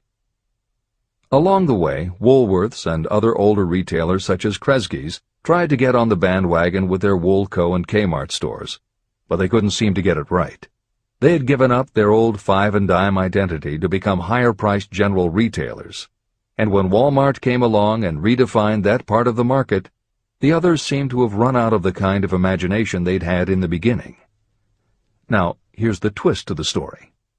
David Gold was running a liquor store that he had inherited from his father. He noticed that whenever he put out a display of goods priced at 98 cents or $1, the goods would sell okay. But if his sign said 99 cents, the goods sold out in no time. He decided that he would open a store called the 99-cent only store, where everything would be priced at 99 cents. Sound familiar? Frank Woolworth's imaginative idea from 1879, which had been dropped at his namesake chain by the 1940s and 1950s, had just gotten a fresh shot of imagination from David Gold in 1982. As usual, friends and family told him he was crazy, but David Gold went out to find suppliers who would sell him discontinued merchandise or overproduced products at a price low enough that he could offer them to the public at 99 cents. He found them. And they even had brand-name products of everything from hardware to pantyhose, cleaning products, motor oil, kitchenware, cosmetics, electronics, toys, canned goods, frozen foods, cookies, fresh fruit, even gourmet foods. More than 5,000 items that he could sell for 99 cents and still make a profit. David Gold opened his first well-lighted, brightly colored green and fuchsia wide-aisle store in Inglewood, California in 1982. By 2003, he had 142 stores in California, Nevada, and Arizona, and he was listed on the Forbes 400 as having earned a personal fortune estimated at more than $650 million. As Napoleon Hill wrote elsewhere about the creation of Piggly Wiggly, where in this story do you see the slightest indication of something that you could not duplicate? The plan, which made millions of dollars for its originator, was a very simple idea that anyone could have adopted, yet considerable imagination was required to put the idea to work in a practical sort of way. The more simple and easily adapted an idea is, the greater is its value, as no one is looking for ideas that are involved with great detail or are in any way complicated. This is the end of the editor's comments. There is no standard price on ideas. The creator of ideas sets his or her own price, and if they are smart, they get it. The story of practically every great fortune starts with a day when a creator of ideas and a seller of ideas got together and worked in harmony. Carnegie surrounded himself with men who could do what he could not do, men who created ideas and men who put ideas into operation, and that was what made him and the others fabulously rich. Millions of people go through life hoping for favorable breaks. Perhaps a favorable break can get you an opportunity, but the safest plan is not to depend upon luck. It was a favorable break that gave me the biggest opportunity of my life, but more than 20 years of determined effort had to be devoted to that opportunity before it became an asset. The break consisted of my good fortune in meeting and gaining the cooperation of Andrew Carnegie. On that occasion, Carnegie planted in my mind the idea of organizing the principles of achievement into a philosophy of success. Millions of people have profited by the discoveries made in the years of research, and fortunes have been accumulated through the application of the philosophy. The beginning was simple. It was an idea that anyone might have developed. The favorable break came through Carnegie. But what about the determination, definiteness of purpose, and the desire to attain the goal, and the persistent effort of all those years of research? It was no ordinary desire that survived disappointment, discouragement, temporary defeat, criticism, and the constant reminding that I was wasting my time. It was a burning desire, an obsession. When the idea was first planted in my mind by Mr. Carnegie, it was coaxed, nursed, and enticed to remain alive. Gradually, the idea became a giant under its own power, and it coaxed, nursed, and drove me. Ideas are like that. First you give life and action and guidance to ideas. Then they take on a power of their own and sweep aside all opposition. Ideas are intangible forces. but they have more power than the physical brains that give birth to them. They have the power to live on after the brain that creates them has returned to dust. Tell the world what you intend to do, but first, show it. Chapter 8. Organized Planning. The crystallization of desire into action. The sixth step toward riches. You have learned that everything we create or acquire begins in the form of desire. Desire is taken on the first lap of its journey from the abstract to the concrete in the workshop of the imagination, where plans for its transition are created and organized. In Chapter 3, Desire, you were instructed to take 6 practical steps to begin translating your desire for money into its monetary equivalent. One of the steps you must take is the formation of a definite, practical plan or plans through which this transformation may be made. Following are the basic instructions for making practical plans. Ally yourself with a group of as many people as you may need for the creation and carrying out of your plan or plans for the accumulation of money, making use of the mastermind principle. Compliance with this instruction is absolutely essential. Do not neglect it. Editor's comment: the Mastermind Alliance is built of 2 or more minds working actively together in perfect harmony toward a common goal. This concept was introduced in Chapter 6, Specialized Knowledge, and is described in more detail in Chapter 11, The Power of the Mastermind. This is the end of the editor's comment. Before forming your Mastermind Alliance, decide what advantages and benefits you may offer the individual members of your group in return for their cooperation. No one will work indefinitely without some form of compensation. No intelligent person should request or expect another to work without adequate compensation, although this may not always be in the form of money.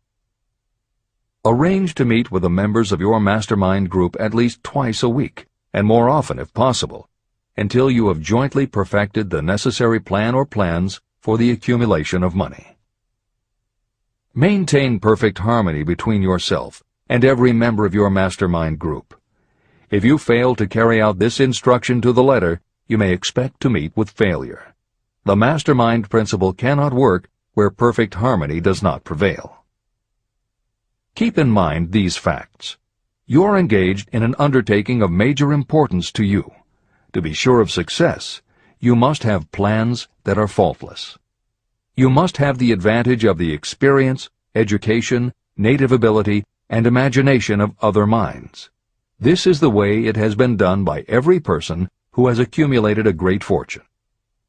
No individual has sufficient experience, education, natural ability, and knowledge to ensure the accumulation of a great fortune without the cooperation of other people.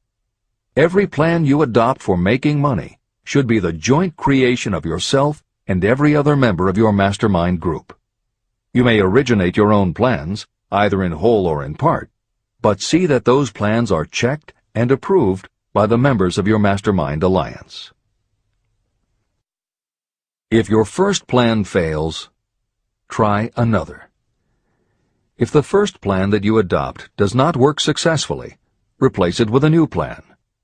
If this new plan fails to work, replace it with still another, and so on, until you find a plan that does work. Right here is the point at which the majority of people meet with failure, because of their lack of persistence in creating new plans to take the place of those that fail. The most intelligent person living cannot succeed in accumulating money, or in any other undertaking, without plans that are practical and workable. Just keep this fact in mind, and remember when your plans fail that temporary defeat is not permanent failure. It may only mean that your plans have not been sound. Build other plans. Start all over again. Temporary defeat should mean only one thing: the certain knowledge that there is something wrong with your plan. Millions of people go through life in misery and poverty because they lack a sound plan through which to accumulate a fortune. Your achievement can only be as good as the plans you make. You are never whipped until you quit in your own mind. James J. Hill, who was the greatest railroad builder of them all, met with temporary defeat when he first tried to raise the capital needed to build the Great Northern Railroad from the east to the west. But he turned defeat into victory through new plans. Henry Ford met with temporary defeat not only at the beginning of his automobile career, but even after he had gone a long way toward the top. But he, too, created new plans and went marching on to financial victory. We see people who have accumulated great fortunes, but we often recognize only their triumph, and we overlook the temporary defeats that they had to surmount before arriving. No follower of this philosophy can reasonably expect to accumulate a fortune without experiencing temporary defeat. When defeat comes, accept it as a signal that your plans are not sound. Rebuild those plans and set sail once more toward your goal. If you give up before your goal has been reached, you're a quitter. A quitter never wins, and a winner never quits. Write this sentence on a piece of paper in letters an inch high and place it where you will see it every night before you go to sleep and every morning before you go to work. When you begin to select members for your mastermind group, choose those who do not take defeat seriously. Some people foolishly believe that only money can make money. This is not true. Desire, transmuted into its monetary equivalent through the principles in this book, is the way money is made. Money, of itself, is nothing but inert matter. It cannot move, think, or talk, but it can hear when someone who desires it calls it to come. Intelligent planning is essential for success in any undertaking designed to accumulate riches. Following are detailed instructions to those who must begin the accumulation of riches by selling personal services. It should encourage you to know that practically all the great fortunes began either from selling personal services or from the sale of ideas. When you think about it, what else except ideas and personal services can you give in return for riches if you don't have products or property? Leaders and followers. Broadly speaking, there are two types of people in the world. One type is known as leaders, and the other as followers. Decide at the outset whether you intend to become a leader in your chosen calling or remain a follower. The difference in compensation is vast. The follower cannot expect to make as much as a leader, although some followers make the mistake of thinking they should. It is no disgrace to be a follower. On the other hand, it is no credit to remain a follower. Most great leaders began as followers. They became great leaders because they were intelligent followers. With few exceptions, the person who cannot follow a leader intelligently cannot become an efficient leader. The person who can follow a leader most efficiently is usually the person who develops into leadership most rapidly. An intelligent follower has many advantages, including the opportunity to acquire knowledge from the leader. The major attributes of leadership. The following are important factors of leadership. 1. Unwavering courage based upon knowledge of yourself and your occupation. No follower wishes to be dominated by a leader who lacks self-confidence and courage. Certainly no intelligent follower will be dominated by such a leader for very long. 2. Self-control. The person who cannot control himself can never control others. Self-control sets a strong example for your followers, which the more intelligent followers will emulate. 3. A keen sense of justice. Without a sense of fairness and justice, no leader can command and retain the respect of their followers. 4. Definiteness of decision. Those who waver in decisions show that they are not sure of themselves and therefore cannot lead others successfully. 5. Definiteness of plans. Successful leaders must plan their work and work their plans. Leaders who move by guesswork, without practical definite plans, are like a ship without a rudder. Sooner or later, they will land on the rocks. 6. The habit of doing more than paid for. One of the penalties of leadership is the necessity of the leaders to willingly do more than they require of their followers. 7. A pleasing personality. Leadership calls for respect. Followers will not respect a leader who does not grade high on all of the factors of a pleasing personality. 8. Sympathy and understanding. Successful leaders must be in sympathy with their followers. Moreover, they must understand them and their problems. 9. Mastery of detail. Successful leadership calls for mastery of the details of the leader's position. 10. Willingness to assume full responsibility. Successful leaders must be willing to assume responsibility for the mistakes and the shortcomings of their followers. If a leader tries to shift this responsibility, that leader will not remain the leader. If one of your followers makes a mistake or is incompetent, you must consider that it is you who failed. 11. Cooperation. The successful leader must understand and apply the principle of cooperative effort and be able to induce followers to do the same. Leadership calls for power, and power calls for cooperation. There are two forms of leadership. The first, and by far the most effective, is leadership by consent of and with the sympathy of the followers. The second is leadership by force, without the consent and sympathy of the followers. History is filled with evidences that leadership by force cannot endure. The downfall and disappearance of dictators and kings is significant. It means that people will not follow forced leadership indefinitely. Napoleon, Mussolini, Hitler were examples of leadership by force. Their leadership passed. Editor's comment. The following may also be added to the list: Idi Amin, Francisco Franco, Saddam Hussein, Ferdinand Marcos, Slobodan Milosevic, Juan Perón, General Augusto Pinochet, Pol Pot, General Suharto, the Taliban leaders in Afghanistan, Marshal Josip Broz Tito, Joseph Stalin, and subsequent leaders of the Soviet Union, East Germany, and the other countries in the Communist bloc. This is the end of the editor's comment. Those that remain see their power eroding and slipping away. Leadership by consent of the followers is the only leadership that can endure. People may follow forced leadership temporarily, but they will not do so willingly. Successful leaders will embrace the 11 factors of leadership described in this chapter, as well as some other factors. Those who make these attributes the basis of their leadership will find abundant opportunity to lead in any walk of life.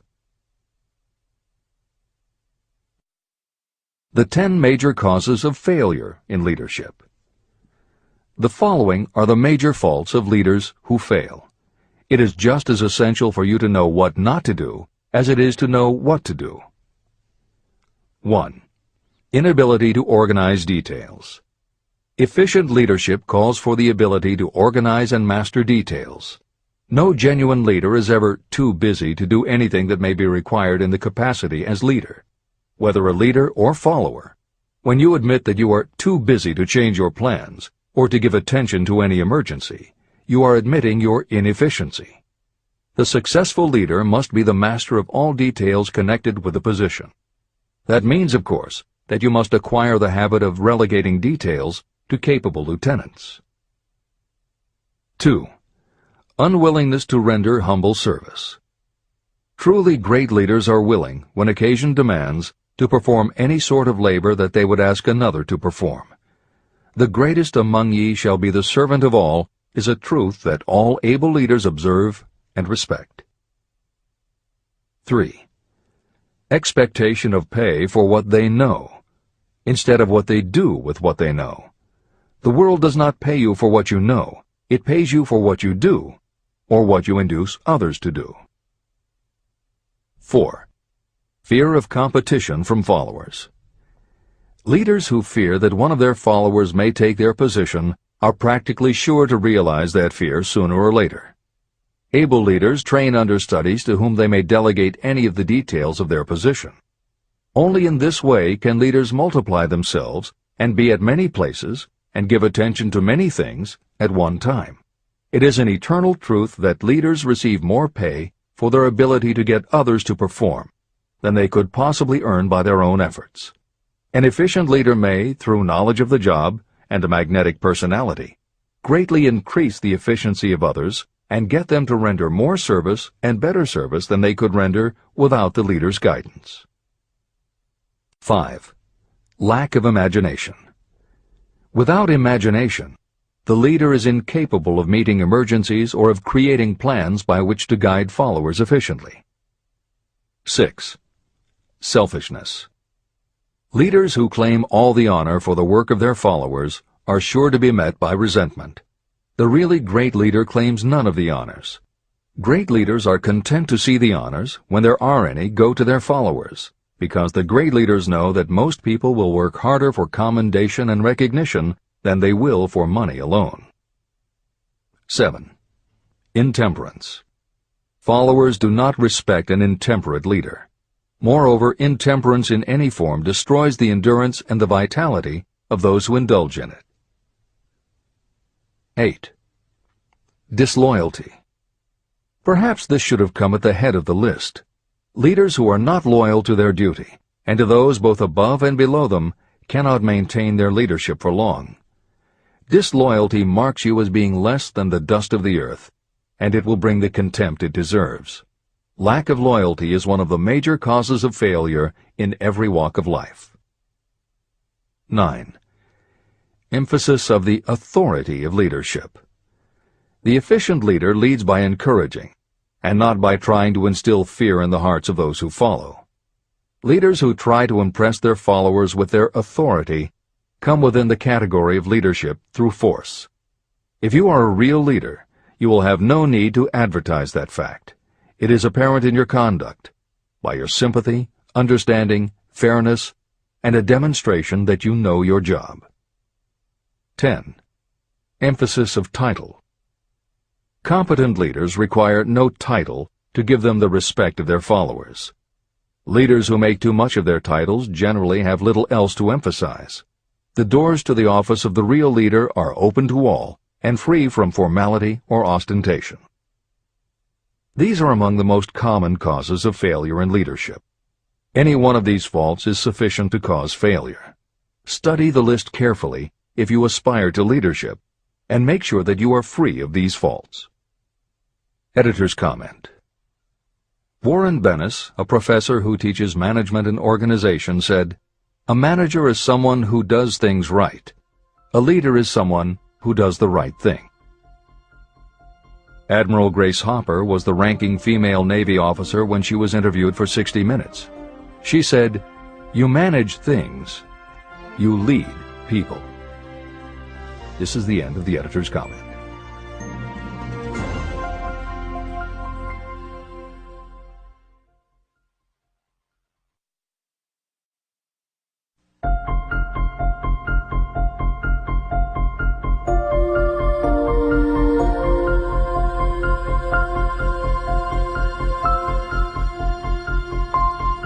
When and how to apply for a position. The information described here is the net result of many years of experience during which thousands of men and women were helped to market their services effectively. Editor's comment. The Internet, email, and faxed resumes have radically changed the way employers search for new employees, and the way that most people apply for jobs. However, Think and Grow Rich was never intended for most people. It was written for those who want to stand out. If you are such a person, the editors of this revised and updated edition strongly advise that you give serious thought to each of the following suggestions about how to apply for a position and how to prepare a resume. If you are tempted to think the suggestions are too obvious, simplistic, or out of date, we assure you they are not. In those instances where it is appropriate to update the material, we have added commentary. This is the end of the editor's comment. 1. Employment agencies. Care must be taken to select only reputable companies that can show adequate records of achievement of satisfactory results. Editor's comment. As anyone in the job market knows, Today, employment agencies range from companies that supply temporary office help to headhunters who connect high-level executives with companies seeking experienced management talent. If you are seeking a mid to upper-level position, the old adage that you get what you pay for is particularly true. This is the end of the editor's comment. 2. Advertising in newspapers, trade journals, magazines. Classified advertising may produce satisfactory results for those applying for entry-level, clerical, or salaried positions. For those seeking executive positions, a well-written and well-designed display ad, though more expensive, may be more desirable. The copy should be prepared by an expert who understands how to inject sufficient selling qualities to produce replies. Editor's comment. For individuals, the display ad approach is not very common in the contemporary job market. But for that reason, if you are sure of the position you want, a well-written and well-designed ad selling yourself and placed in the right trade paper or industry journal might be just the thing to get the attention you want. However, if you attempt this approach, be prepared that it will be an expensive experiment. In effect, you will have gone into the advertising business, and it is a rule of thumb in advertising that a single ad rarely sells anything. It usually requires multiple exposures before the buyer, the potential employer, is motivated to buy, hire, a product, you. This is the end of the editor's comment. 3. Personal letters of application. These should be directed to particular firms or individuals that could need the kind of service or experience you have to offer. Letters should be neatly typed always and signed by hand. You should include a complete resume or outline of your qualifications. Both the letter of application and the resume should be prepared by an expert. Editor's comment. In the contemporary job market, sending a letter of application when no job has been advertised can in fact be a very successful approach. But this is only for those who truly know what they want and will take the time to prepare a convincing presentation. Managers in a position to hire always have an eye out for good prospective employees. If they receive a well-constructed and intriguing presentation that clearly states you are interested in a position whenever one is available, it will not be thrown away. And the first thing good managers do when a position comes open is go to their files. When that happens, if your presentation made a good and convincing impression, it will be there. The only question is, are you willing to make yourself available when they are ready for you? If you are just blanketing everyone with a stock letter in hopes of getting a job, it very likely won't work. This approach is not for someone looking for a job. This approach is only for those who really want a specific career. This is the end of the editor's comment. 4. Application in person. In some instances, it may be more effective if the applicant personally offers his or her services to prospective employers, in which event a complete written statement of qualifications for the position should be presented, as prospective employers will often wish to discuss your record with associates. Editor's comment. Asking for an interview when no job has been advertised is an even stronger statement that you know what you want and you are serious about working in a particular industry. If you pursue this approach, keep in mind that you are asking someone to give you their time. Some managers will not be receptive because it does not fit into their company's business practice, and some managers will just find it an annoyance. This approach will work for you only if you are confident that you can make an outstanding impression in person. If you make a strong, positive impression, it will be remembered when an opening is available. This is the end of the editor's comment. 5. Application through personal acquaintances. When possible, the applicant should approach prospective employers through some mutual acquaintance. This method is particularly advantageous in the case of those who seek executive connections and do not wish to appear to be peddling themselves. Information to be supplied in a written resume. A good resume should be prepared as carefully as a lawyer would prepare the brief for a case to be tried in court. Unless the applicant is experienced in the preparation of such briefs, an expert should be consulted for this purpose. When successful businesses want to advertise, they hire specialists who understand the psychology of advertising to sell their products. If you are selling your personal services, you should do the same. Editor's comment. The job market in America has never been as bad as it was when Napoleon Hill wrote the preceding paragraph. Because of the Great Depression, many adults had never had any kind of steady job, let alone sought a career position, and there were few places to learn how to do it. Since that time, many excellent books have been published on the subject, and companies that offer professional help in preparing resumes have become very common. However, neither books nor copywriters are magic. It all begins with what you have to offer. The editors of this edition suggest that you start to assemble your presentation using the guidelines that appear below. Once you have a first draft, you should review at least one of the books on the subject to see what suggestions are offered that might help you sell yourself better than you have already done. Then, depending how satisfied you are, you might also want to seek advice from a professional who specializes in such presentations. We offer 2 notes of caution. First, make sure that your presentation does not look like something turned out by a resume mill. Having received many resumes over the years, the editors warn you that some professionals use the same stock phrases, buzzwords, and formats for every client, and this can be a dead giveaway that someone else prepared your resume, or that you have simply copied from a book. Your intention should be to make yours stand out. The second word of caution is, don't go overboard in trying to stand out. There is a balance between catching an employer's attention and looking like you are trying too hard. For instance, if you are a New York marketing executive applying to a Los Angeles company, sending your application with a bag of fresh bagels by next morning FedEx would probably make a good impression, whereas sending a dartboard with your picture in the center might be viewed as just a little too cute and a little too much. Clever is good, but professional is a must. Never be so clever that you don't look professional. Following are a set of guidelines for preparing your resume. Because part of your search for a position will involve responding to ads for job openings, and because it has become common to respond by faxing applications and resumes, Napoleon Hill's guidelines should be used to prepare 2 separate presentations. As Hill suggests below, you should prepare an elaborate presentation to be used when mailed or presented in person. But you should also prepare a second, shorter version that is designed specifically to be faxed.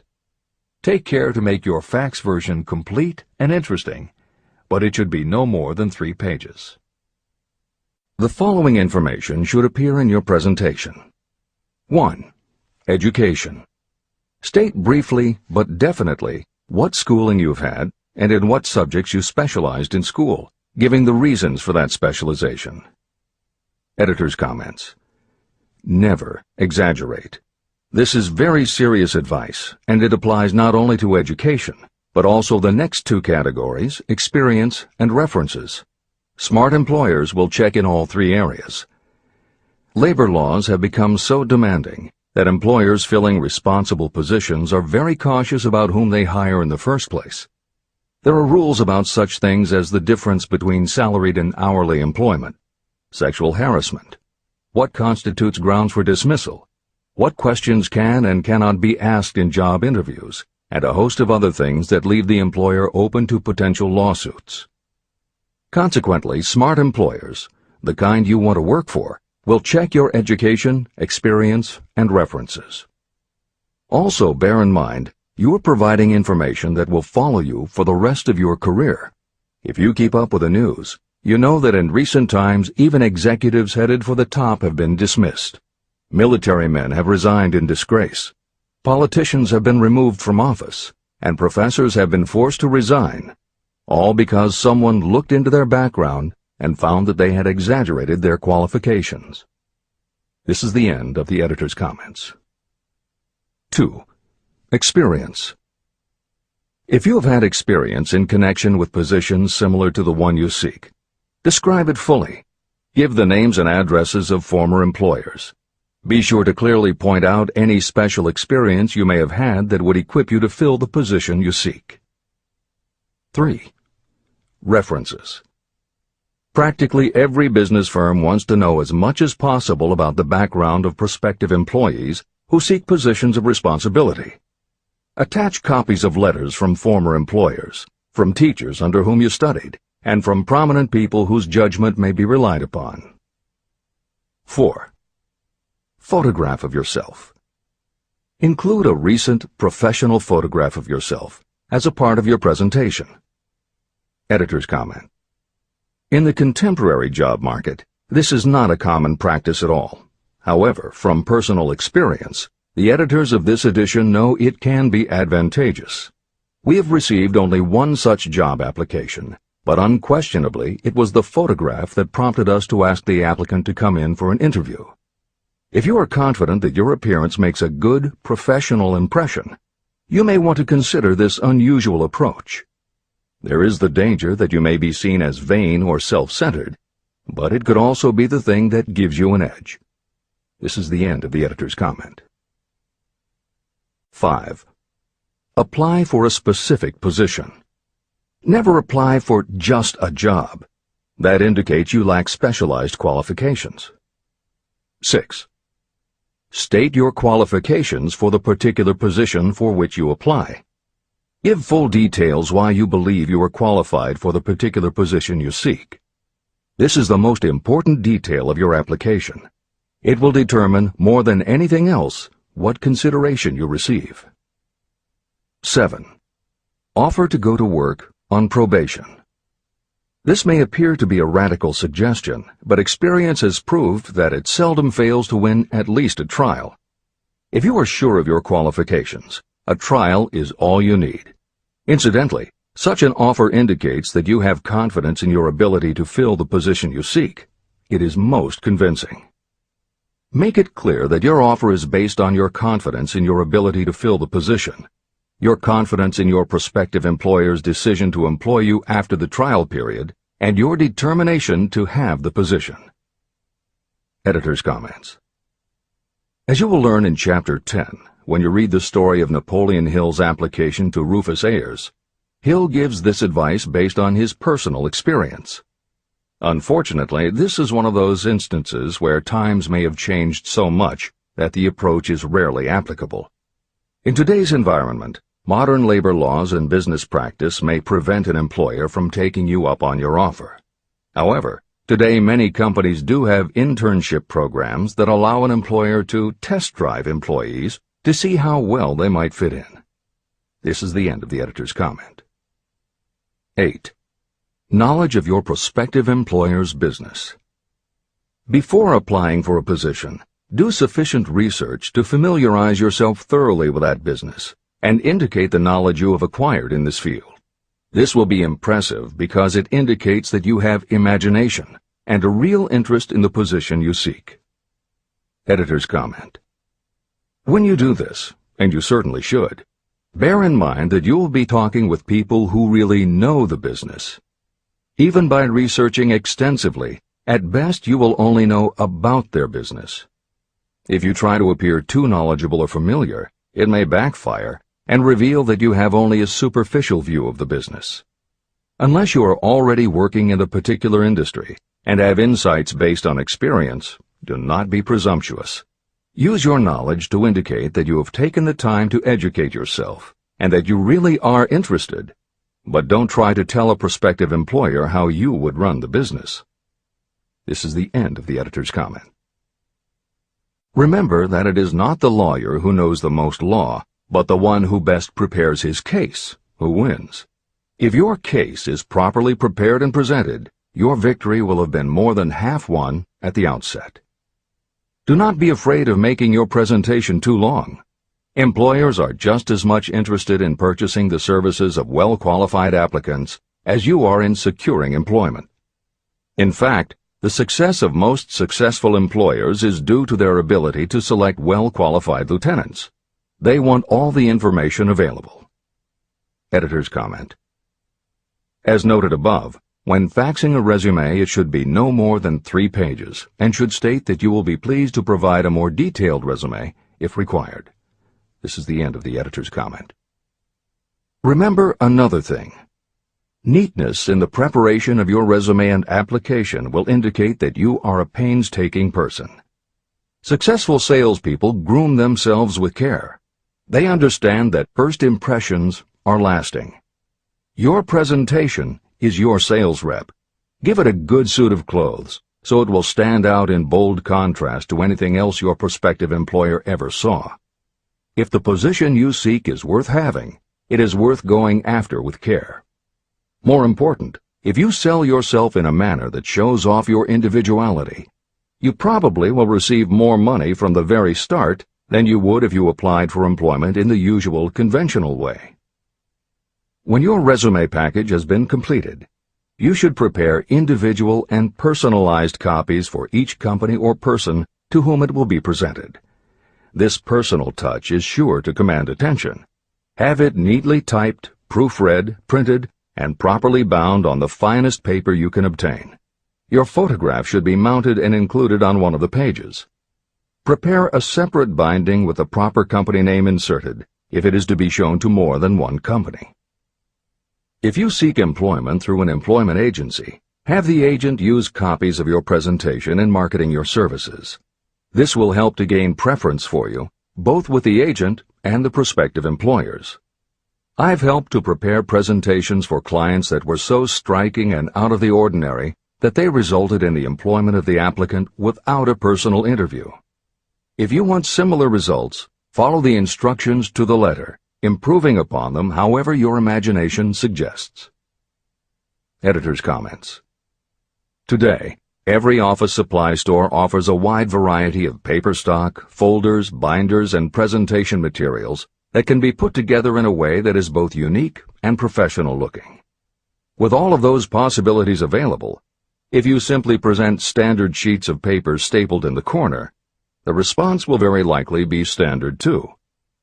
If you apply a little creativity, you should have no trouble preparing a presentation that is tailored to the company to which you are applying, appropriate for the position you seek, and reflective of your personality and style.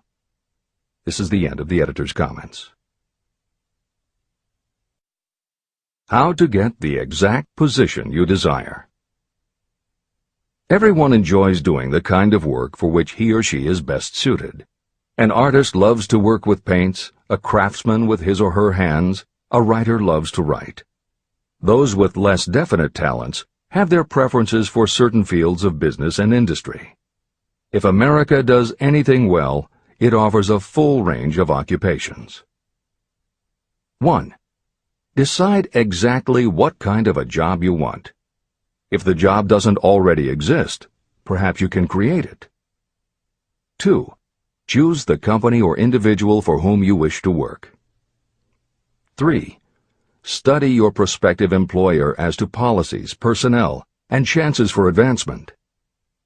4. By analysis of yourself, your talents, and your capabilities, figure what you can offer. Plan specific ways and means of giving advantages, services, developments, or ideas that you believe you can successfully deliver. 5. Forget about a job. Forget whether or not there is an opening. Forget the usual routine of, have you got a job for me? Concentrate on what you can give. 6. Once you have your plan in mind, put it on paper in neat form and in full detail. 7. Present it to the proper person with authority, and the rest will come automatically. Every company is looking for people who can give something of value, whether it is ideas, services, or connections. Every company has room for the person who has a definite plan of action that is to the advantage of that company. This procedure may take a few days or weeks of extra time, but the difference in income, in advancement, and in gaining recognition will save years of hard work at small pay. It has many advantages, the main one being that it will often save you from 1 to 5 years of your time in reaching a chosen goal. Every person who starts, or gets in halfway up the ladder, does so by deliberate and careful planning. The new way of marketing services.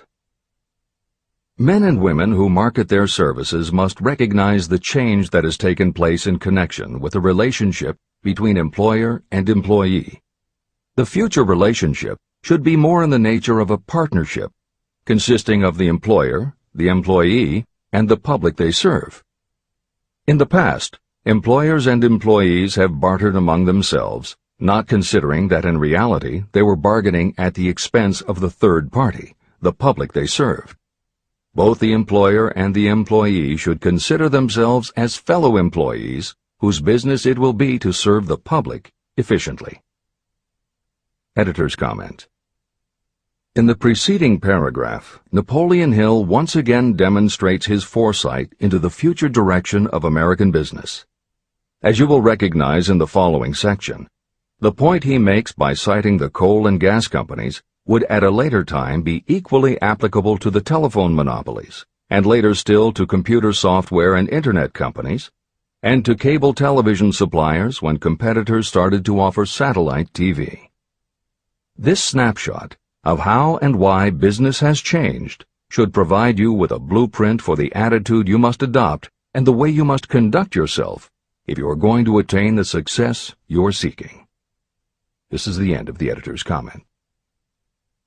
During the Depression, I spent several months in the anthracite coal region of Pennsylvania, studying conditions that all but destroyed the coal industry. The coal operators and the unions drove hard bargains in negotiating their labor contracts. The cost of the bargaining was passed on to the customer by adding to the price of the coal. However, in the end, they discovered their actions had worked against them. What their delays and high prices had actually accomplished was to open the market to their competitors.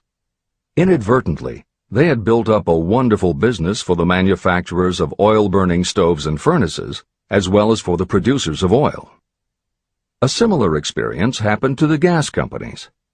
We can all remember the time when the gas meter reader pounded on the door hard enough to break the panels. When the door was opened, he pushed his way in uninvited with a scowl on his face that plainly said, "What the hell did you keep me waiting for?" All that has undergone a change. The meter man now conducts himself as a gentleman who is delighted to be at your service, sir. Before the gas companies learned that their scowling meter men were offending customers, their competitors, the polite salesmen of oil burners, came along and did a land office business. These illustrations are mentioned here to show that we are where we are and what we are because of our own conduct. If there is a principle of cause and effect that controls business, finance, and transportation, this same principle controls individuals and determines their economic status. Courtesy and service are the watchwords of merchandising today, and they apply to the person who is marketing personal services even more directly than to the employer. In the final analysis, you are employed by the customer. If you fail to serve well, both you and your employer will pay for it by the loss of the privilege of serving. What is your QQS rating? In the preceding, the causes of success in marketing services effectively and permanently have been clearly described. Unless those causes are studied, analyzed, understood, and applied, no one can market services effectively and permanently. Every man or woman must be their own sales force of their personal services. The quality and the quantity of service rendered, and the spirit in which it is rendered, determine the price and the duration of employment. To market your personal services effectively, which means a permanent market at a satisfactory price under pleasant conditions, you must adopt and follow the QQS formula. QQS means that quality plus quantity plus the proper spirit of cooperation equals perfect salesmanship of service. Remember the QQS formula, but do more. Apply it as a habit. Analyze the formula to make sure you understand exactly what it means.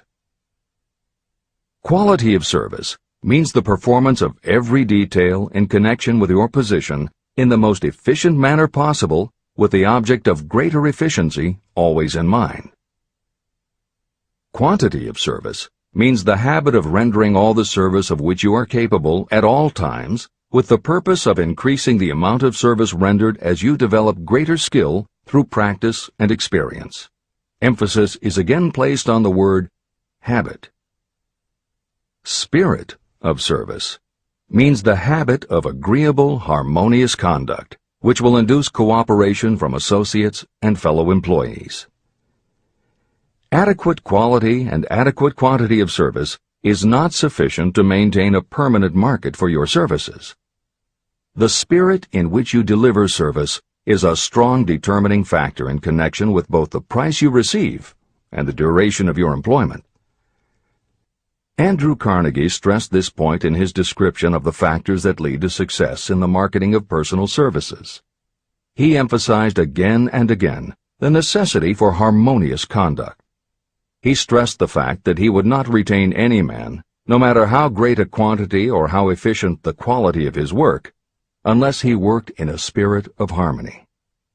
Mr. Carnegie insisted upon his people working with each other in an agreeable manner. To prove that he placed a high value on this quality, he helped many who met his standards to become very wealthy. Those who did not conform had to make room for others who did. The importance of a pleasing personality has been stressed because it is so important in rendering service in the proper spirit. If you have a personality that pleases, and you render service in a spirit of harmony, these assets often make up for what you may lack in both the quality and the quantity of service you render. Nothing, however, can be successfully substituted for pleasing conduct. The capital value of your services. The person whose income is derived entirely from the sale of personal services is a merchant, just like the person who sells hard goods, and such a person is subject to exactly the same rules of conduct as the merchant who sells merchandise.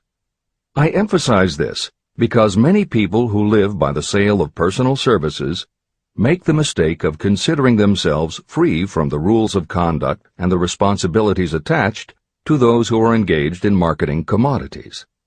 The day of the go-getter has been supplanted by the go-giver. The actual capitalized value of your brain power may be determined by the amount of income you can produce by marketing your services. A fair estimate of the capital value of your brain power may be made by using the following assumptions. Money, the amount of capital, can be borrowed from a bank at a certain rate of interest. Money is worth no more than brains, and it is often worth much less. Therefore, if your brain power is as valuable as money, in effect, you should be lending your brain power, your amount of capital, at least at the same rate that banks charge to lend money. This means that what you earn in a year, your income, is comparable to what a bank earns from a loan in a year, the interest they charge. You can then calculate the capital value of your brain power using this formula. Divide 100 by the current rate of interest that banks charge for lending money. Then multiply the result by the amount of your annual income. As an example, assume that the current interest rate is 5%. Assume your annual income is $50,000. The formula would be as follows. 100 divided by 5 equals 20, and 20 multiplied by 50,000 equals $1 million. Therefore, if you lend out your brain power, your capital, at the same rate as the bank lends money, 5% interest, your brain power is worth $1 million. Competent brains, if effectively marketed, represent a much more desirable form of capital than the money that is required to conduct a business dealing in commodities. This is true because brains are a form of capital that cannot be permanently depreciated by economic depressions, nor can this form of capital be stolen or spent. Moreover, the money that is essential for the conduct of business is as worthless as a sand dune until it has been mixed with efficient brains. The 31 major causes of failure.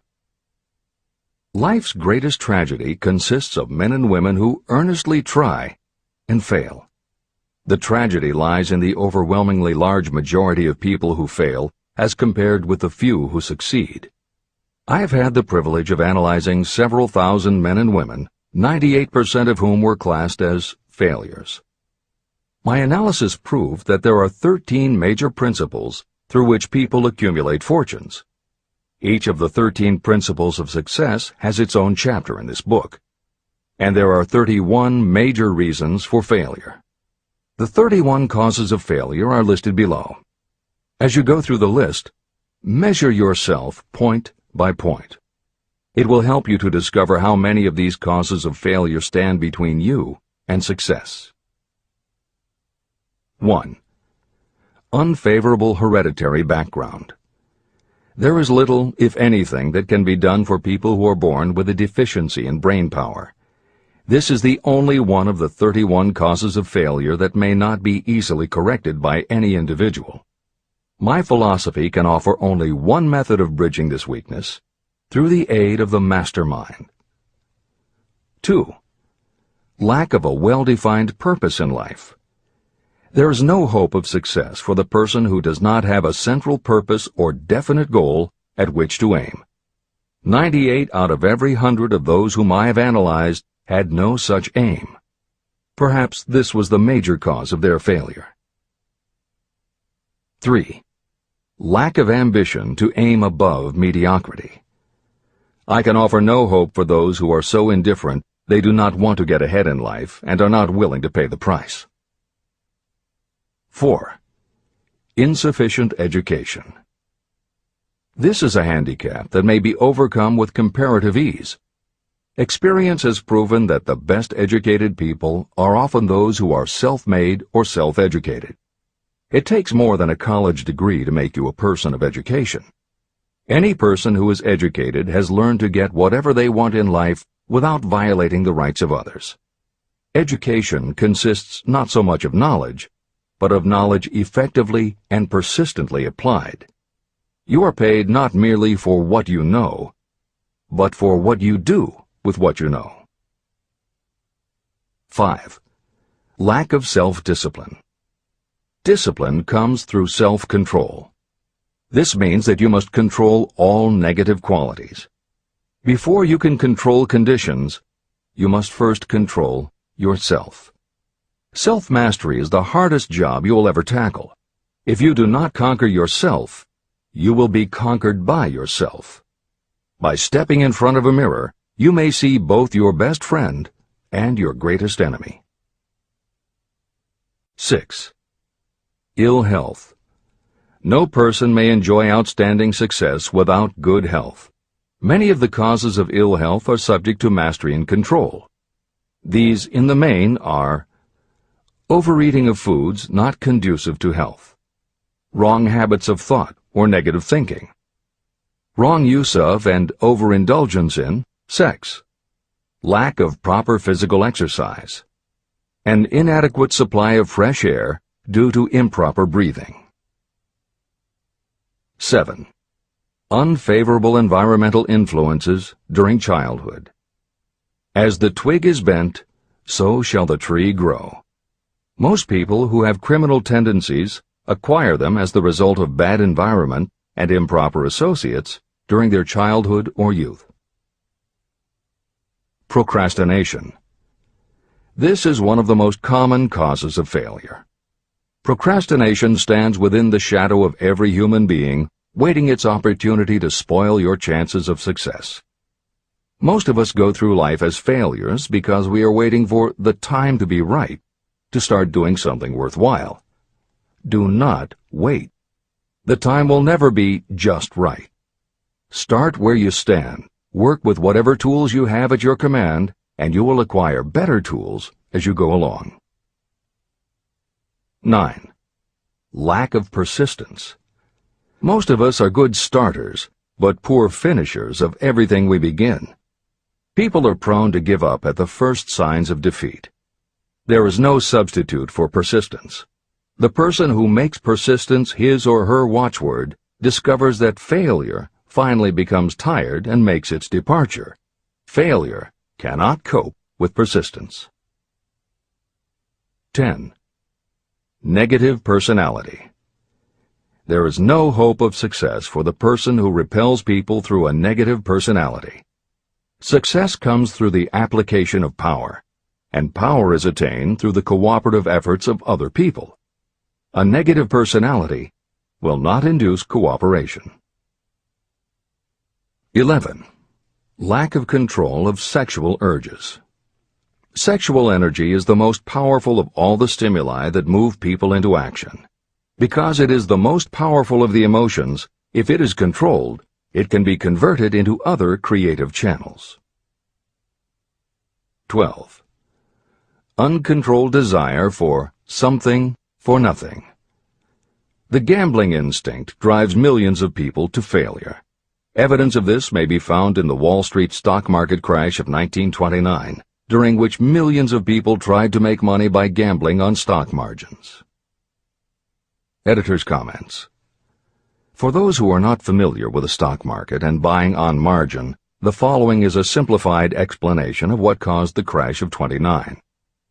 The first thing to understand is that prior to the Great Depression there was widespread optimism about the expanding economy. Businesses were booming, and the people who had invested in those companies were making fortunes almost overnight. When the average person saw how much money was being made, they wanted to get in on it, and there was a way for them to do it. Even average people who didn't have enough ready cash to buy stocks could do so because brokers allowed customers to purchase stocks on margin by making what amounted to a down payment. However, part of the purchase agreement stated that when the brokers called in the margin accounts, which they could do at any time, the customers would have to come up with the rest of the cash immediately to pay the balance owing on the original purchase price. That is why Hill used the term gambling when he referred to the stock market. These average people weren't investing in companies. They were betting on the future rise in value. The idea, in the average person's mind, was that they would only have to scrape together enough to pay the margin, which was a small percentage of the full cost. Then when the price of the stock went up, they would sell, which would give them more than enough money to pay the broker the balance owing on the purchase price, and they could pocket the difference. This worked fine as long as stock prices continued to rise, but when the stock market crashed, the stockbrokers called in the margins, and the people who had bought at prices they really couldn't afford suddenly found that they had to come up with the cash. And that was why so many average people got wiped out in the crash of '29. They gambled money they didn't have by buying on margin. This is the end of the editor's comments. 13. Lack of a well-defined power of decision. Those who succeed reach decisions promptly and change them very slowly. Those who fail reach decisions very slowly and change them frequently and quickly. Indecision and procrastination are twins. Where one is found, the other is also usually found. Kill off this pair before they completely tie you to the treadmill of failure. 14. One or more of the 6 basic fears: fear of poverty, fear of criticism, fear of ill health, fear of loss of love, fear of old age, and fear of death. You will find an in-depth analysis of these 6 basic fears in the final chapter. They must be mastered before you can market your services effectively. 15. Wrong selection of a mate in marriage. This is a most common cause of failure. The relationship of marriage brings people intimately into contact. Unless this relationship is harmonious, failure is likely to follow. Moreover, it will be a form of failure that destroys ambition. 16. Overcaution. The person who takes no chances generally has to take whatever is left when others are through choosing. Overcaution is as bad as undercaution.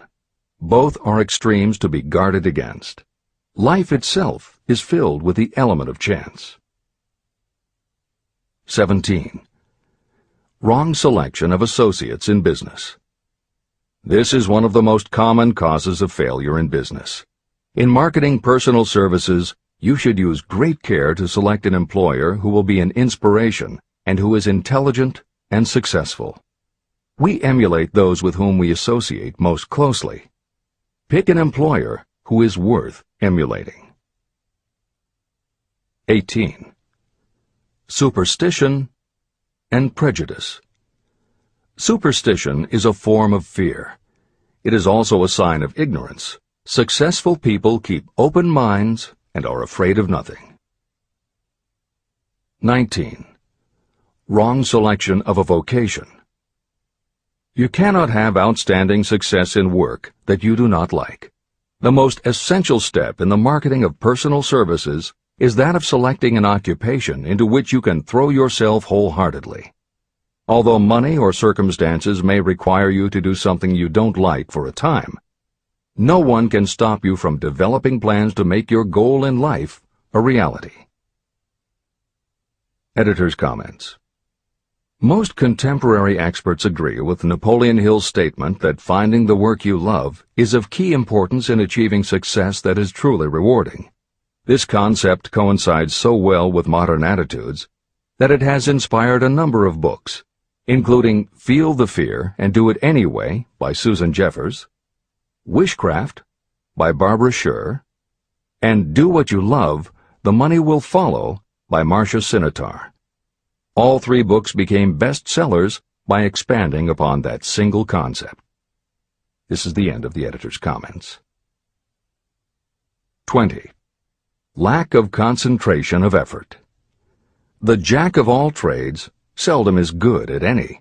Concentrate all of your efforts on one definite chief aim. 21. The habit of indiscriminate spending. You cannot succeed if you are eternally in fear of poverty.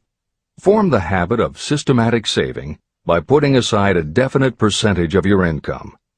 Money in the bank gives you a very safe foundation of courage when bargaining for the sale of personal services.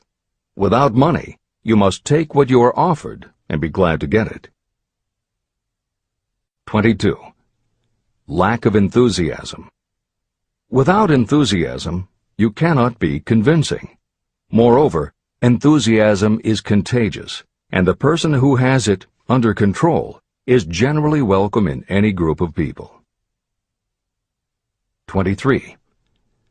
Intolerance. The person with a closed mind on any subject seldom gets ahead. Intolerance means that you have stopped acquiring knowledge. The most damaging forms of intolerance are those connected with religious, racial, and political differences of opinion. 24. Intemperance. The most damaging forms of intemperance are connected with overeating, alcohol, drugs, and sexual activities. Overindulgence in any of these can be fatal to success. 25. Inability to cooperate with others.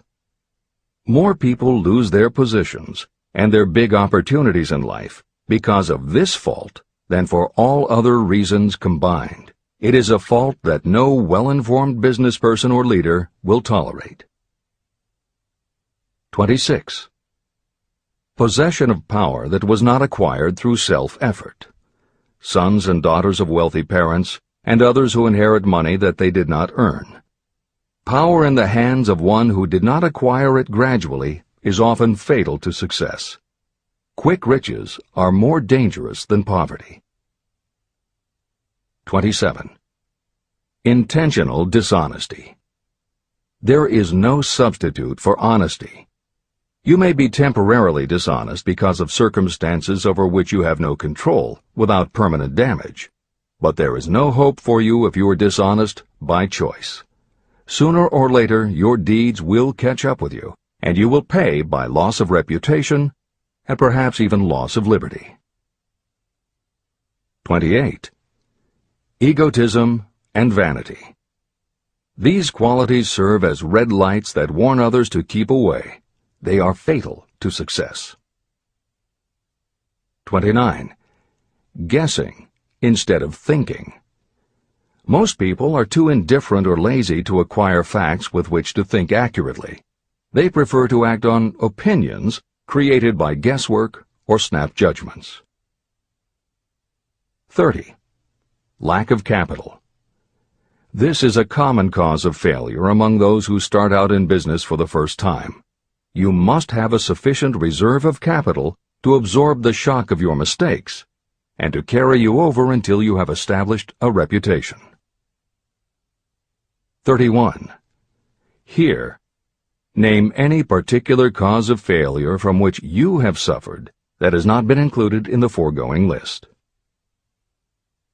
Contained in these 31 major causes of failure is the description of practically every person who tries and fails. It will be helpful if you get someone who knows you well to go over this list with you and help you to analyze yourself by each of these causes of failure. Most people cannot see themselves as others see them. You may be one who cannot. Do you know your own worth? The oldest of admonitions is, know thyself. If you market merchandise successfully, you must know the merchandise. The same is true in marketing personal services. You should know all of your weaknesses in order to bridge them or eliminate them entirely. You should know your strengths in order to call attention to them when selling your services. You can know yourself only through accurate analysis. There's a story about a young man applying for a job who was making a good impression until the manager asked him what salary he expected. He replied that he had no fixed sum in mind, lack of a definite aim. The manager then said, "We will pay you all you are worth after we try you out for a week." "I can't accept that," the applicant replied. "I'm already getting more than that where I'm now employed." It may seem funny, but it makes a serious point. Before you even begin to negotiate for a better salary in your present position or begin to seek employment elsewhere, be sure that you are worth more than you now receive. It is one thing to want money. Everyone wants more. But it is something entirely different to be worth more. Many people mistake their wants for their just dues. Your financial wants have nothing whatever to do with your worth. Your value is established entirely by your ability to render useful service or your capacity to induce others to render such service. Take inventory of yourself. Annual self-analysis is essential in the effective marketing of personal services, just like you would take an annual inventory if you were in merchandising. Moreover, your yearly analysis should show a decrease in your faults and an increase in your virtues. You go ahead, stand still, or go backward in life. Your objective should be to go ahead.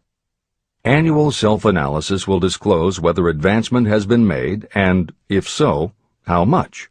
It will also disclose any backward steps you may have taken. The effective marketing of personal services requires you to move forward even if the progress is slow. Your annual self-analysis should be made at the end of each year, so you can include in your New Year's resolutions any improvements that the analysis indicates should be made. Take this inventory by asking yourself the following questions, and by checking your answers with the aid of someone who will not permit you to deceive yourself. Self-analysis questionnaire. 1. Have I attained the goal that I established as my objective for this year? You should work with a definite yearly objective to be attained as a part of your major life objective. 2.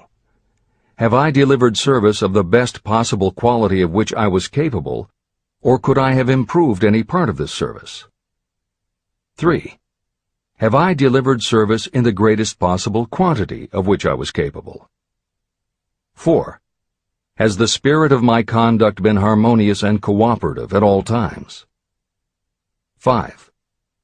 Have I permitted the habit of procrastination to decrease my efficiency, and if so, to what extent? 6. Have I improved my personality, and if so, in what ways? 7. Have I been persistent in following my plans through to completion? 8. Have I reached decisions promptly and definitely on all occasions? 9. Have I permitted any of the 6 basic fears to decrease my efficiency? 10. Have I been either overcautious or undercautious? 11. Has my relationship with my associates in work been pleasant or unpleasant? If it has been unpleasant, has the fault been partly or wholly mine? 12. Have I dissipated any of my energy through lack of concentration of effort? 13. Have I been open-minded and tolerant in connection with all subjects? 14. In what ways have I improved my ability to render service? 15. Have I been intemperate in any of my personal habits? 16. Have I expressed, either openly or secretly, any form of egotism? 17. Has my conduct toward my associates been such that they respect me? 18. Have my opinions and decisions been based upon guesswork or accuracy of analysis and thought? 19. Have I followed the habit of budgeting my time, my expenses, and my income, and have I been conservative in these budgets? 20. How much time have I devoted to unprofitable effort which I might have used to better advantage? 21. How may I rebudget my time and change my habits so I will be more efficient during the coming year? 22. Have I been guilty of any conduct that was not approved by my own conscience? 23. In what ways have I rendered more service and better service than I was paid to render? 24. Have I been unfair to anyone, and if so, in what way? 25. If I had been the purchaser of my own services for the year, would I be satisfied with my purchase? 26. Am I in the right vocation, and if not, why not? 27. Has the purchaser of my services been satisfied with the service I have rendered, and if not, why not? 28. What is my present rating on the fundamental principles of success? Make this rating fairly and frankly, and have it checked by someone who is courageous enough to do it accurately. After you have finished reading through to the end of this book at least once, and you are sure you have assimilated the information in this chapter, you will be ready to create a practical plan for marketing your personal services. In this chapter, you should have found adequate descriptions of every principle essential in planning the sale of personal services.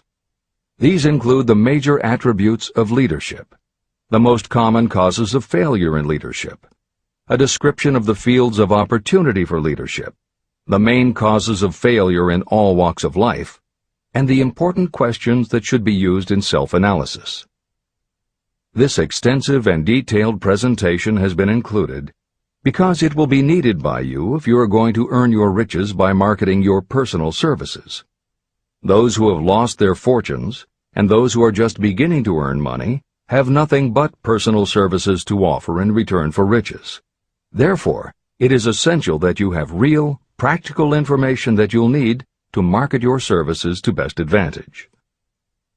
Complete assimilation and understanding of the information will help you to market your services, and it will help you to become more analytical and capable of judging people. The information will be priceless to you if you work in an executive position where you select employees. Where and how to find opportunities to accumulate riches. Now that we have analyzed the principles by which riches may be accumulated, you naturally ask, where can I find the opportunities to apply these principles? Very well. Let us take inventory and see what the United States of America offers the person seeking riches.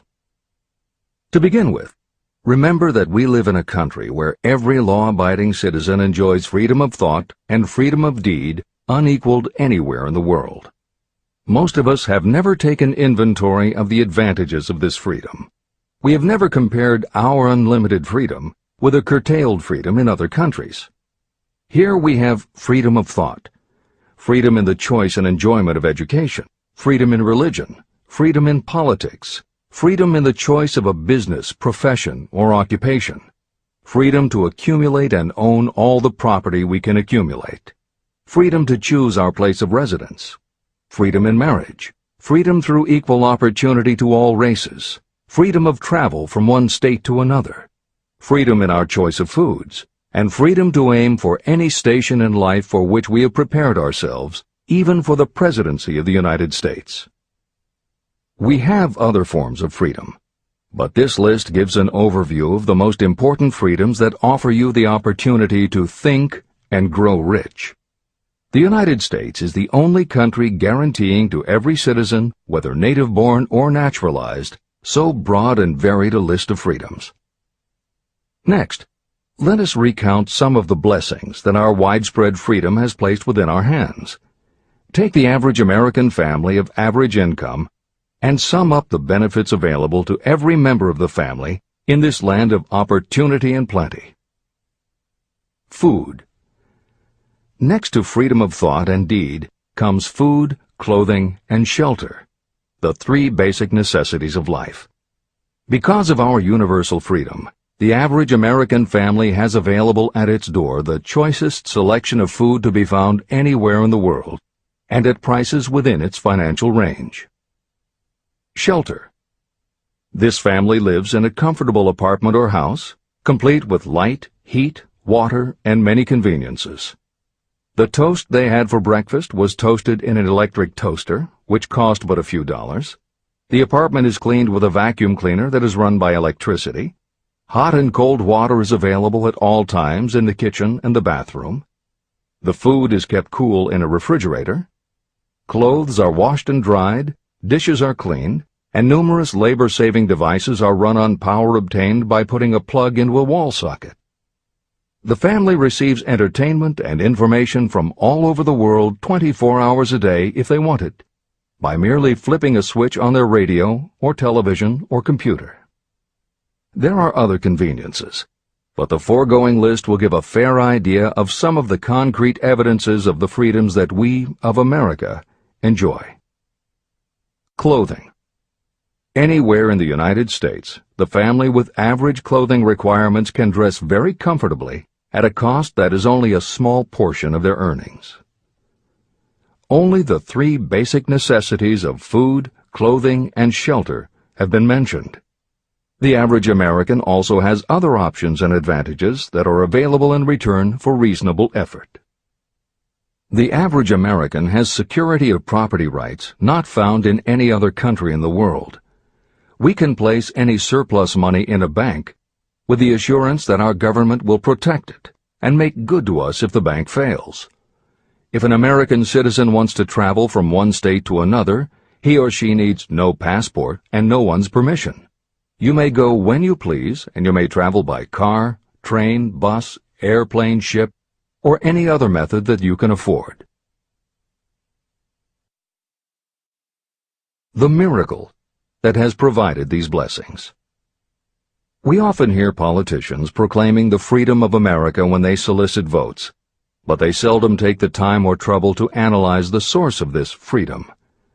Having no axe to grind, no grudge to express, and no ulterior motives, I will give you a frank analysis of that mysterious, abstract, greatly misunderstood something that gives to every citizen of America more blessings, more opportunities to accumulate wealth, and more freedom of every nature than may be found in any other country. I have the right to analyze the source and nature of this unseen power because I know, and have known for more than half a century, many of the men who organized that power, and many who are now responsible for its maintenance. The name of this mysterious benefactor of mankind is capital. Capital consists not only of money, but also of highly organized, intelligent groups of individuals who plan ways and means of using money efficiently for the good of the public and profitably to themselves. These groups consist of scientists, educators, chemists, inventors, business analysts, publicists, transportation experts, accountants, lawyers, doctors, and other men and women who have highly specialized knowledge in all fields of industry and business. They pioneer, experiment, and blaze trails in new fields of endeavor. They support colleges, hospitals, schools, build good roads, publish newspapers, pay most of the cost of government, and take care of the many details essential to human progress. Stated briefly, the capitalists are the brains of civilization because they supply the entire fabric of which all education, enlightenment, and human progress consist. Money without brains is always dangerous. Properly used, it is the most important essential of civilization. To give you an idea of how important organized capital is, try to imagine that it is your job to provide and prepare a simple family breakfast, but you have to do it without the aid of capital. To supply the tea, you would have to make a trip to China or India. Unless you are an excellent swimmer, you would become rather tired before making the round trip. Then, too, another problem would confront you. What would you use for money, even if you had the physical endurance to swim the ocean? To supply sugar, you would have to take another swim to the Caribbean islands, or a long walk to the sugar beet section of Utah. But even then you might come back without the sugar, because organized effort and money are necessary to produce sugar, to say nothing of what is required to refine, transport, and deliver it to the breakfast table anywhere in the United States. Eggs you could obtain easily enough from nearby farms, but you might have a very long walk to Florida or California and back before you could serve grapefruit juice. You would have another long walk to Kansas or one of the other wheat-growing states when you went after wheat bread. Dry cereal would have to be omitted from the menu because it would not be available except through the labor of a trained group of workers and suitable machinery, all of which call for capital. After resting, you could take off for another little swim down to South America, where you would pick up a couple of bananas. On your return, you could take a short walk to the nearest farm having a dairy and pick up some butter and cream. Then your family would be ready to sit down and enjoy breakfast. Seems absurd, doesn't it? Well, the procedure described would be the only possible way these simple items of food could be delivered if we had no capitalistic system. The capital cornerstone of our lives. The sum of money required for the building and maintenance of the planes, trucks, trains, and cargo ships used in the delivery of that simple breakfast is so huge that it staggers imagination. It runs into billions of dollars. Not to mention the armies of trained employees required to run all those planes, trucks, ships, and trains. But transportation is only a part of the requirements of modern civilization in capitalistic America. Before there can be anything to haul, something must be grown from the ground, or manufactured and prepared for market. This calls for more billions of dollars for equipment, machinery, packaging, marketing, and to pay the wages of millions of men and women. Transportation systems do not spring up from the earth and function automatically. They come in response to the call of civilization. They come through the labor and ingenuity and organizing ability of people who have imagination, faith, enthusiasm, decision, and persistence. These men and women are known as capitalists. They are motivated by the desire to build, construct, achieve, render useful service, earn profits, and accumulate riches. And because they render service without which there would be no civilization, they earn for themselves great riches. Just to keep the record simple and understandable, I will add that these capitalists are the same men and women who are often denounced as the greedy establishment or Wall Street. I'm not attempting to present a case for or against any group or any system of economics. The purpose of this book, a purpose to which I have faithfully devoted more than half a century, is to present to anyone who wants the knowledge the most dependable philosophy through which individuals may accumulate riches in whatever amounts they desire. The reasons I have analyzed the economic advantages of the capitalistic system are: 1. To point out that all who seek riches must recognize and adapt themselves to the system that controls all approaches to fortunes, large or small. 2. to present the side of the picture opposite to the one portrayed by politicians and demagogues, and the media, who often refer to organized capital as if it were something poisonous. This is a capitalistic country. It was developed through the use of capital. We who claim the right to partake of the blessings of freedom and opportunity, we who seek to accumulate riches here, should know that neither riches nor opportunity would be available to us if organized capital had not provided these benefits. There is only one dependable method of accumulating and legally holding riches, and that is by rendering useful service. No system has ever been created by which anyone can legally acquire riches through mere force of numbers, or without giving in return an equivalent value of one form or another. Your opportunities in the midst of riches. America provides all the freedom and all the opportunity to accumulate riches that any honest person may require. When you go hunting for game, you select hunting grounds where game is plentiful. When you are seeking riches, the same rule naturally applies. If it is riches you are seeking, do not overlook the possibilities of a country whose citizens are so rich that women alone spend billions of dollars each year for cosmetics and other beauty products. Do not be in too big a hurry to get away from a country whose men willingly, even eagerly, hand over more billions of dollars annually for football, basketball, baseball, and all the related products that go with these and other sporting events. Only a few of the luxuries and non-essentials have been mentioned, but remember that the business of producing and marketing these few products gives regular employment to many millions of men and women, who receive for their services many millions of dollars monthly, and spend it freely for both the luxuries and the necessities. Especially, remember that behind all this exchange of merchandise and personal services is an abundance of opportunity to accumulate riches. Here our American freedom comes to your aid. There is nothing to stop you or anyone from engaging in any portion of the effort necessary to carry on these businesses. If you have superior talent, training, experience, you may accumulate riches in large amounts. Those not so fortunate may accumulate smaller amounts. Anyone may earn a living in return for a very nominal amount of labor. So there you are. Opportunity has spread its wares before you. Step up to the front, select what you want, create your plan, put the plan into action, and follow through with persistence. Capitalistic America will do the rest. You can depend on this much. Capitalistic America ensures every person the opportunity to render useful service and to collect riches in proportion to the value of the service. The system denies no one this right, but it does not and cannot promise something for nothing. The system itself is irrevocably controlled by the law of economics, which neither recognizes nor tolerates for long getting without giving.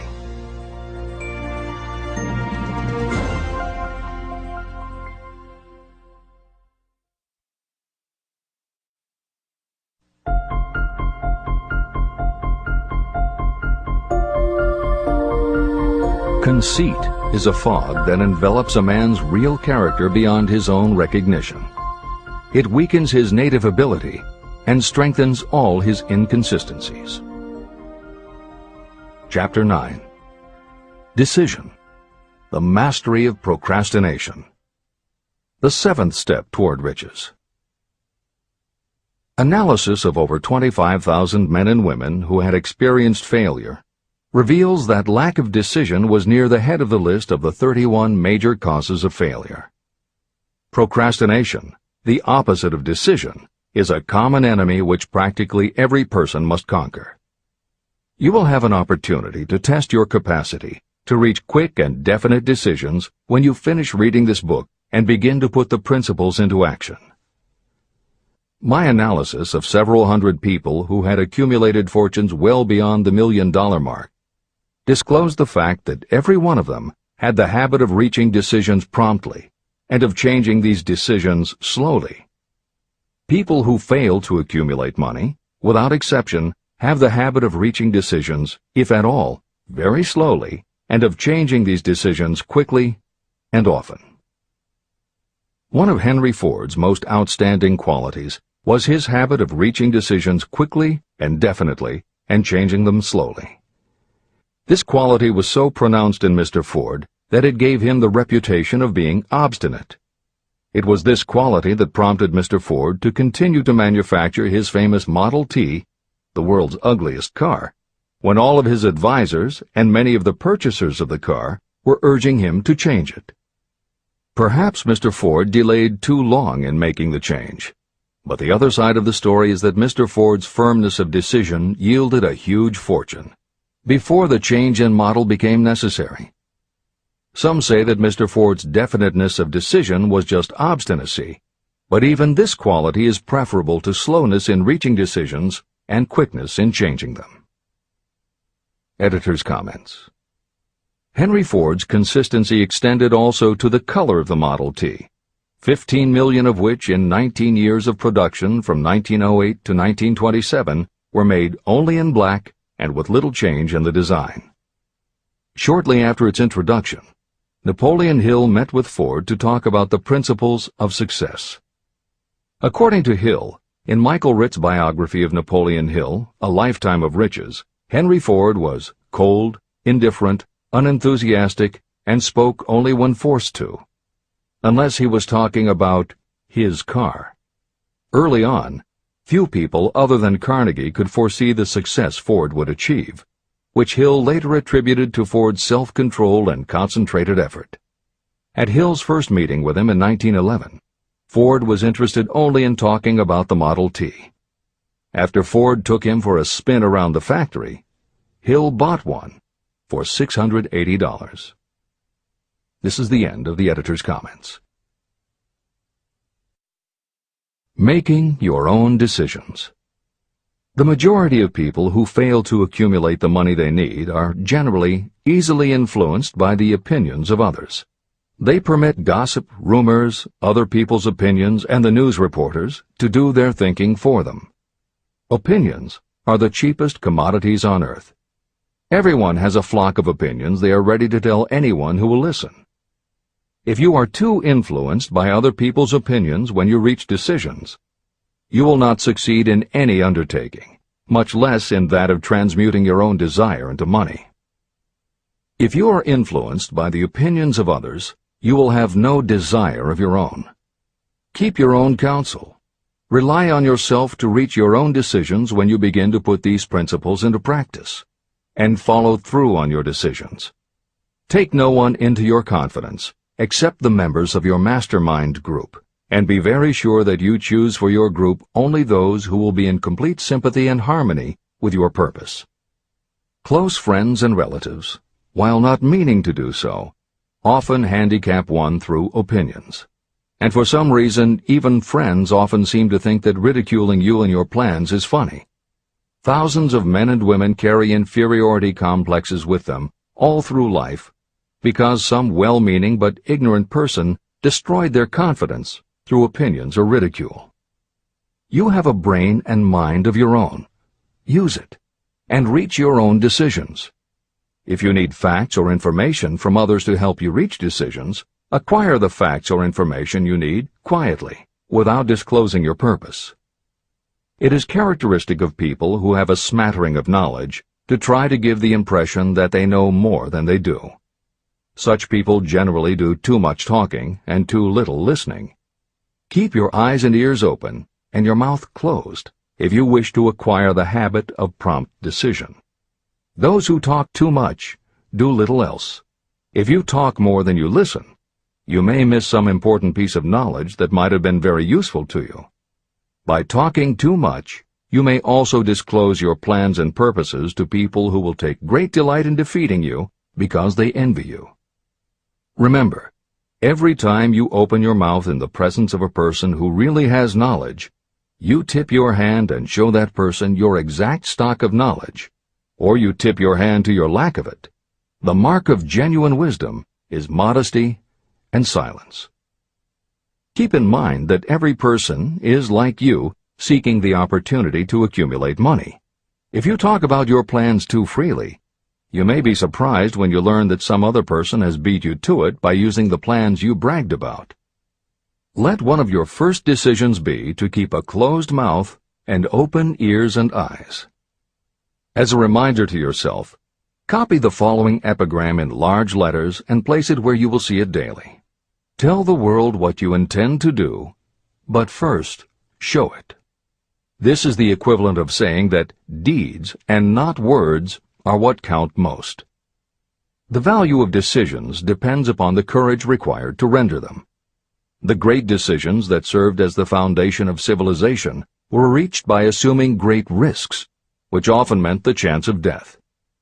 Lincoln's decision to issue his famous Proclamation of Emancipation, which gave freedom to African Americans, was rendered with full understanding that his act would turn thousands of friends and political supporters against him. When the rulers of Athens gave Socrates the choice of disclaiming his teachings or being sentenced to death, Socrates' decision to drink the cup of poison, rather than compromise in his personal belief, was a decision of courage. It turned time ahead 1,000 years and gave to people then unborn the right to freedom of thought and of speech. 56. Who risked the gallows? The greatest decision of all time, as far as any American citizen is concerned, was reached in Philadelphia on July 4, 1776, when 56 men signed their names to a document that they well knew would bring freedom to all Americans, or leave every one of the 56 hanging from a gallows. You have heard of this famous document, the Declaration of Independence. But have you taken from it the great lesson in personal achievement it so plainly taught?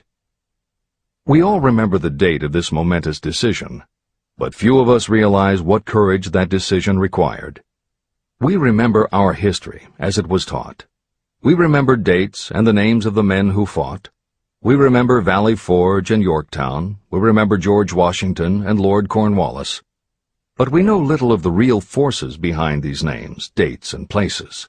We know even less of that intangible power that ensured freedom long before Washington's armies reached Yorktown. It is nothing short of tragedy that the writers of history have missed entirely even the slightest reference to the irresistible power that gave birth and freedom to the nation destined to set up new standards of independence for all the peoples of the earth. I say it is a tragedy because it is the same power that must be used by every individual who overcomes the difficulties of life and forces life to pay the price asked. Let us briefly review the events that gave birth to this power. The story begins with an incident in Boston on March 5, 1770. British soldiers were patrolling the streets, openly threatening the citizens by their presence. The colonists resented armed men marching in their midst. They began to express their resentment openly, hurling stones as well as epithets at the marching soldiers, until the commanding officer gave orders. Fix bayonets, charge. The battle was on. It resulted in the death and injury of many. The incident aroused such resentment that the Provincial Assembly, made up of prominent colonists, called a meeting for the purpose of taking definite action. Two of the members of that assembly were John Hancock and Samuel Adams. They spoke up courageously and declared that a move must be made to eject all British soldiers from Boston. Remember this: a decision, in the minds of two men, might properly be called the beginning of the freedom that we of the United States now enjoy. Remember, too, that the decision of these two men called for faith and courage because it was dangerous. Before the assembly adjourned, Samuel Adams was appointed to call on Hutchinson, the governor of the province, and demand the withdrawal of the British troops. The request was granted, and the troops were removed from Boston, but the incident was not closed. It had caused a situation that was destined to change the entire trend of civilization. Richard Henry Lee became an important factor in this story, because he and Samuel Adams corresponded frequently, sharing freely their fears and their hopes concerning the welfare of the people of their provinces.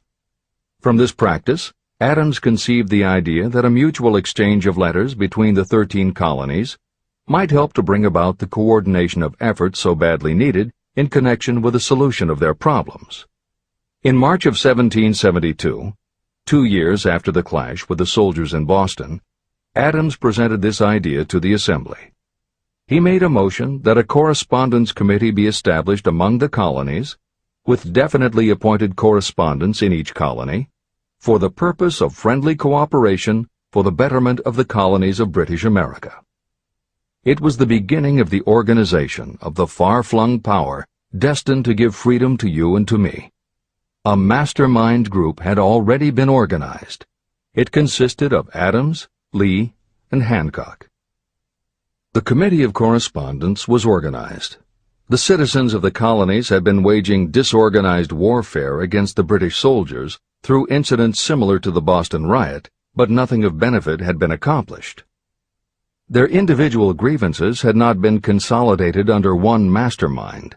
No group of individuals had put their hearts, minds, souls, and bodies together in one definite decision to settle their difficulty with the British once and for all, until Adams, Hancock, and Lee got together.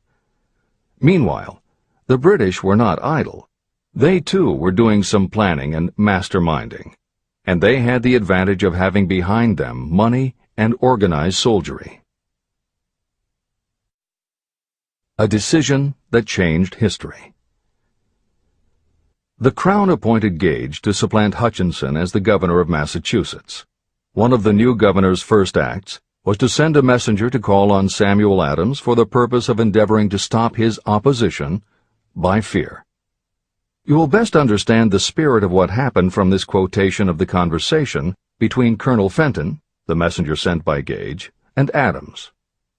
Colonel Fenton: I have been authorized by Governor Gage to assure you, Mr. Adams, that the governor has been empowered to confer upon you such benefits as would be satisfactory, an obvious endeavor to win Adams by promise of bribing him, upon the condition that you engage to cease in your opposition to the measures of the government. It is the governor's advice to you, sir, not to incur the further displeasure of His Majesty. Your conduct has been such as makes you liable to penalties of an act of Henry VIII, by which persons can be sent to England for trial for treason or misprision of treason at the discretion of a governor of a province. But by changing your political course, you will not only receive great personal advantages, but you will make your peace with the king. Samuel Adams had the choice of two decisions. He could cease his opposition and receive personal bribes, or he could continue and run the risk of being hanged. Clearly, the time had come when Adams was forced to reach, instantly, a decision that could have cost his life. Adams insisted upon Colonel Fenton's word of honor that the colonel would deliver to the governor the answer exactly as Adams would give it to him. Adams' answer: Then you may tell Governor Gage that I trust I have long since made my peace with the King of Kings. No personal consideration shall induce me to abandon the righteous cause of my country. And tell Governor Gage it is the advice of Samuel Adams to him no longer to insult the feelings of an exasperated people. When Governor Gage received Adams' caustic reply, he flew into a rage and issued a proclamation that read, I do hereby, in His Majesty's name, offer and promise His most gracious pardon to all persons who shall forthwith lay down their arms and return to the duties of peaceable subjects, excepting only from the benefit of such pardon Samuel Adams and John Hancock, whose offenses are of too flagitious a nature to admit of any other consideration but that of condign punishment. Adams and Hancock were on the spot. The threat of the irate governor forced the two men to reach another decision, equally as dangerous. They hurriedly called a secret meeting of their staunchest followers. After the meeting had been called to order, Adams locked the door, placed the key in his pocket, and informed all present that it was imperative that a Congress of the colonists be organized, and that no man should leave the room until the decision for such a Congress had been reached. Great excitement followed. Some weighed the possible consequences of such radicalism. Some expressed grave doubt as to the wisdom of so definite a decision in defiance of the Crown. Locked in that room were two men immune to fear, blind to the possibility of failure, Hancock and Adams. Through the influence of their minds, the others were induced to agree that, through the Correspondence Committee, arrangements should be made for a meeting of the First Continental Congress to be held in Philadelphia, September 5, 1774. Remember this date. It is more important than July 4, 1776. If there had been no decision to hold a Continental Congress, there could have been no signing of the Declaration of Independence. Before the first meeting of the new Congress, another leader, in a different section of the country, was deep in the throes of publishing a summary view of the rights of British America. He was Thomas Jefferson, of the province of Virginia, whose relationship to Lord Dunmore, representative of the Crown in Virginia, was as strained as that of Hancock's and Adams with their governor. Shortly after his famous Summary of Rights was published, Jefferson was informed that he was subject to prosecution for high treason against His Majesty's government. Inspired by the threat, one of Jefferson's colleagues, Patrick Henry, boldly spoke his mind, concluding his remarks with a sentence that shall remain forever a classic. "If this be treason, then make the most of it." It was such men as these who, without power, without authority, without military strength, without money, sat in solemn consideration of the destiny of the colonies, beginning at the opening of the First Continental Congress and continuing at intervals for 2 years, until on June 7, 1776, Richard Henry Lee arose, addressed the chair, and to the startled assembly made this motion: "Gentlemen, I make the motion that these united colonies are, and of right ought to be, free and independent states, that they be absolved from all allegiance to the British Crown, and that all political connection between them and the state of Great Britain is, and ought to be, totally dissolved." The most momentous decision ever placed on paper. Lee's astounding motion was discussed fervently and at such length that he began to lose patience. Finally, after days of argument, he again took the floor and declared in a clear, firm voice, "Mr. President, we have discussed this issue for days. It is the only course for us to follow. Why then, sir, do we longer delay? Why still deliberate? Let this happy day give birth to an American Republic. Let her arise, not to devastate and to conquer, but to re-establish the reign of peace and of law." Before his motion was finally voted upon, Lee was called back to Virginia because of serious family illness. But before leaving, he placed his cause in the hands of his friend, Thomas Jefferson, who promised to fight until favorable action was taken. Shortly thereafter, the President of the Congress, Hancock, appointed Jefferson as chairman of a committee to draw up a Declaration of Independence. Long and hard the committee labored on a document that would mean, when accepted by the Congress, that every man who signed it would be signing his own death warrant should the colonies lose in the fight with Great Britain that was sure to follow. The document was drawn, and on June 28th, the original draft was read before the Congress. For several days it was discussed, altered, and made ready. On July 4th, 1776, Thomas Jefferson stood before the Assembly and fearlessly read the most momentous decision ever placed on paper. When in the course of human events it becomes necessary for one people to dissolve the political bands which have connected them with another, and to assume among the powers of the earth the separate and equal station to which the laws of nature and of nature's God entitled them, a decent respect to the opinions of mankind requires that they should declare the causes which impel them to the separation. When Jefferson finished, the document was voted upon, accepted, and signed by the 56 men, every one staking his own life upon his decision to write his name. By that decision came into existence a nation destined to bring to mankind forever the privilege of making decisions. Analyze the events that led to the Declaration of Independence, and be convinced that this nation, which now holds a position of commanding respect and power among all nations of the world, was born of a decision created by a mastermind consisting of 56 men. Note well the fact that it was their decision that ensured the success of Washington's armies, because the spirit of that decision was in the heart of every soldier who fought with him, and served as a spiritual power which recognizes no such thing as failure. Note also, with great personal benefit, that the power that gave this nation its freedom is the same power that must be used by every individual who becomes self-determining. This power is made up of the principles described in this book. It will not be difficult to detect, in the story of the Declaration of Independence, at least 6 of these principles: desire, decision, faith, persistence, the mastermind, and organized planning. Know what you want, and you will generally get it. Throughout this philosophy, you will find the suggestion that thought, backed by strong desire, will transmute itself into its physical equivalent. The story of the founding of America and the story of the organization of the United States Steel Corporation are perfect examples of the method by which thought makes this astounding transformation. In your search for the secret of the method, do not look for a miracle, because you will not find it. You will find only the eternal laws of nature. These laws are available to every person who has the faith and the courage to use them. They may be used to bring freedom to a nation or to accumulate riches. Those who reach decisions promptly and definitely know what they want and generally get it.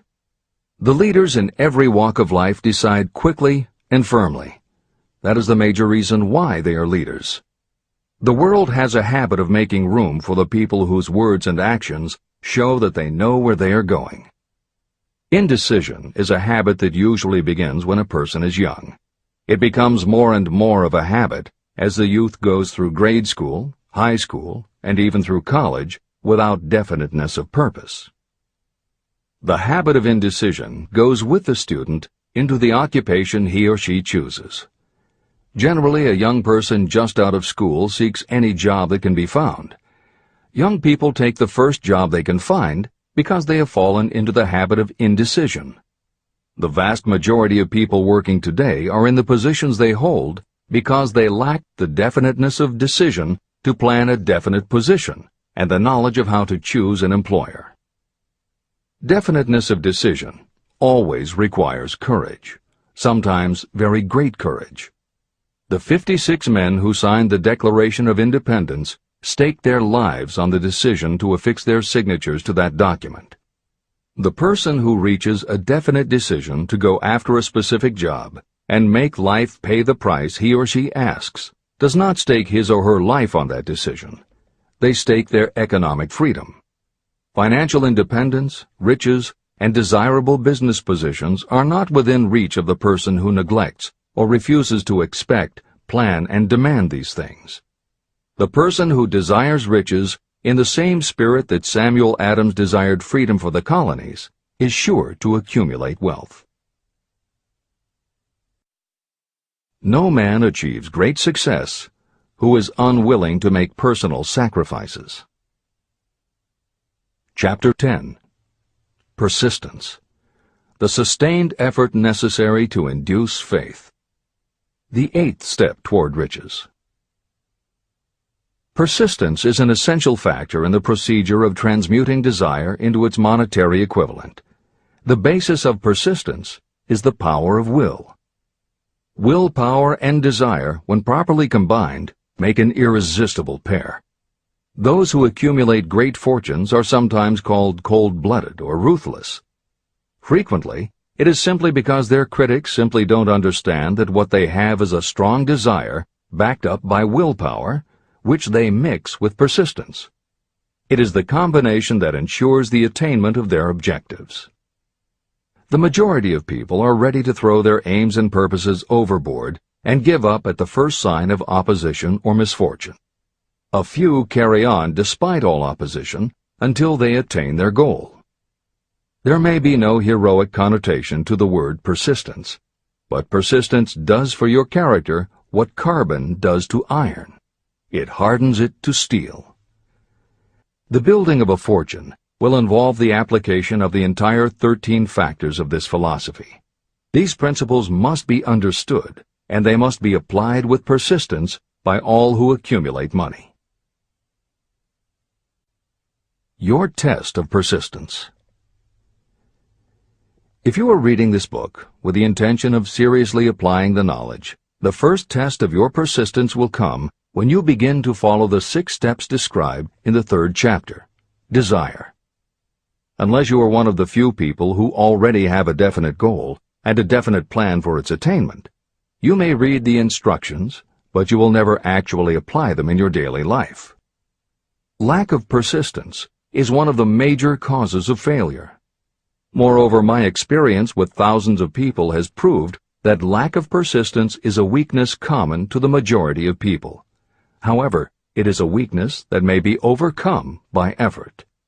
The ease with which lack of persistence may be conquered will depend entirely upon the intensity of your desire. The starting point of all achievement is desire. Keep this constantly in mind. Weak desires bring weak results, just as a small amount of fire makes a small amount of heat.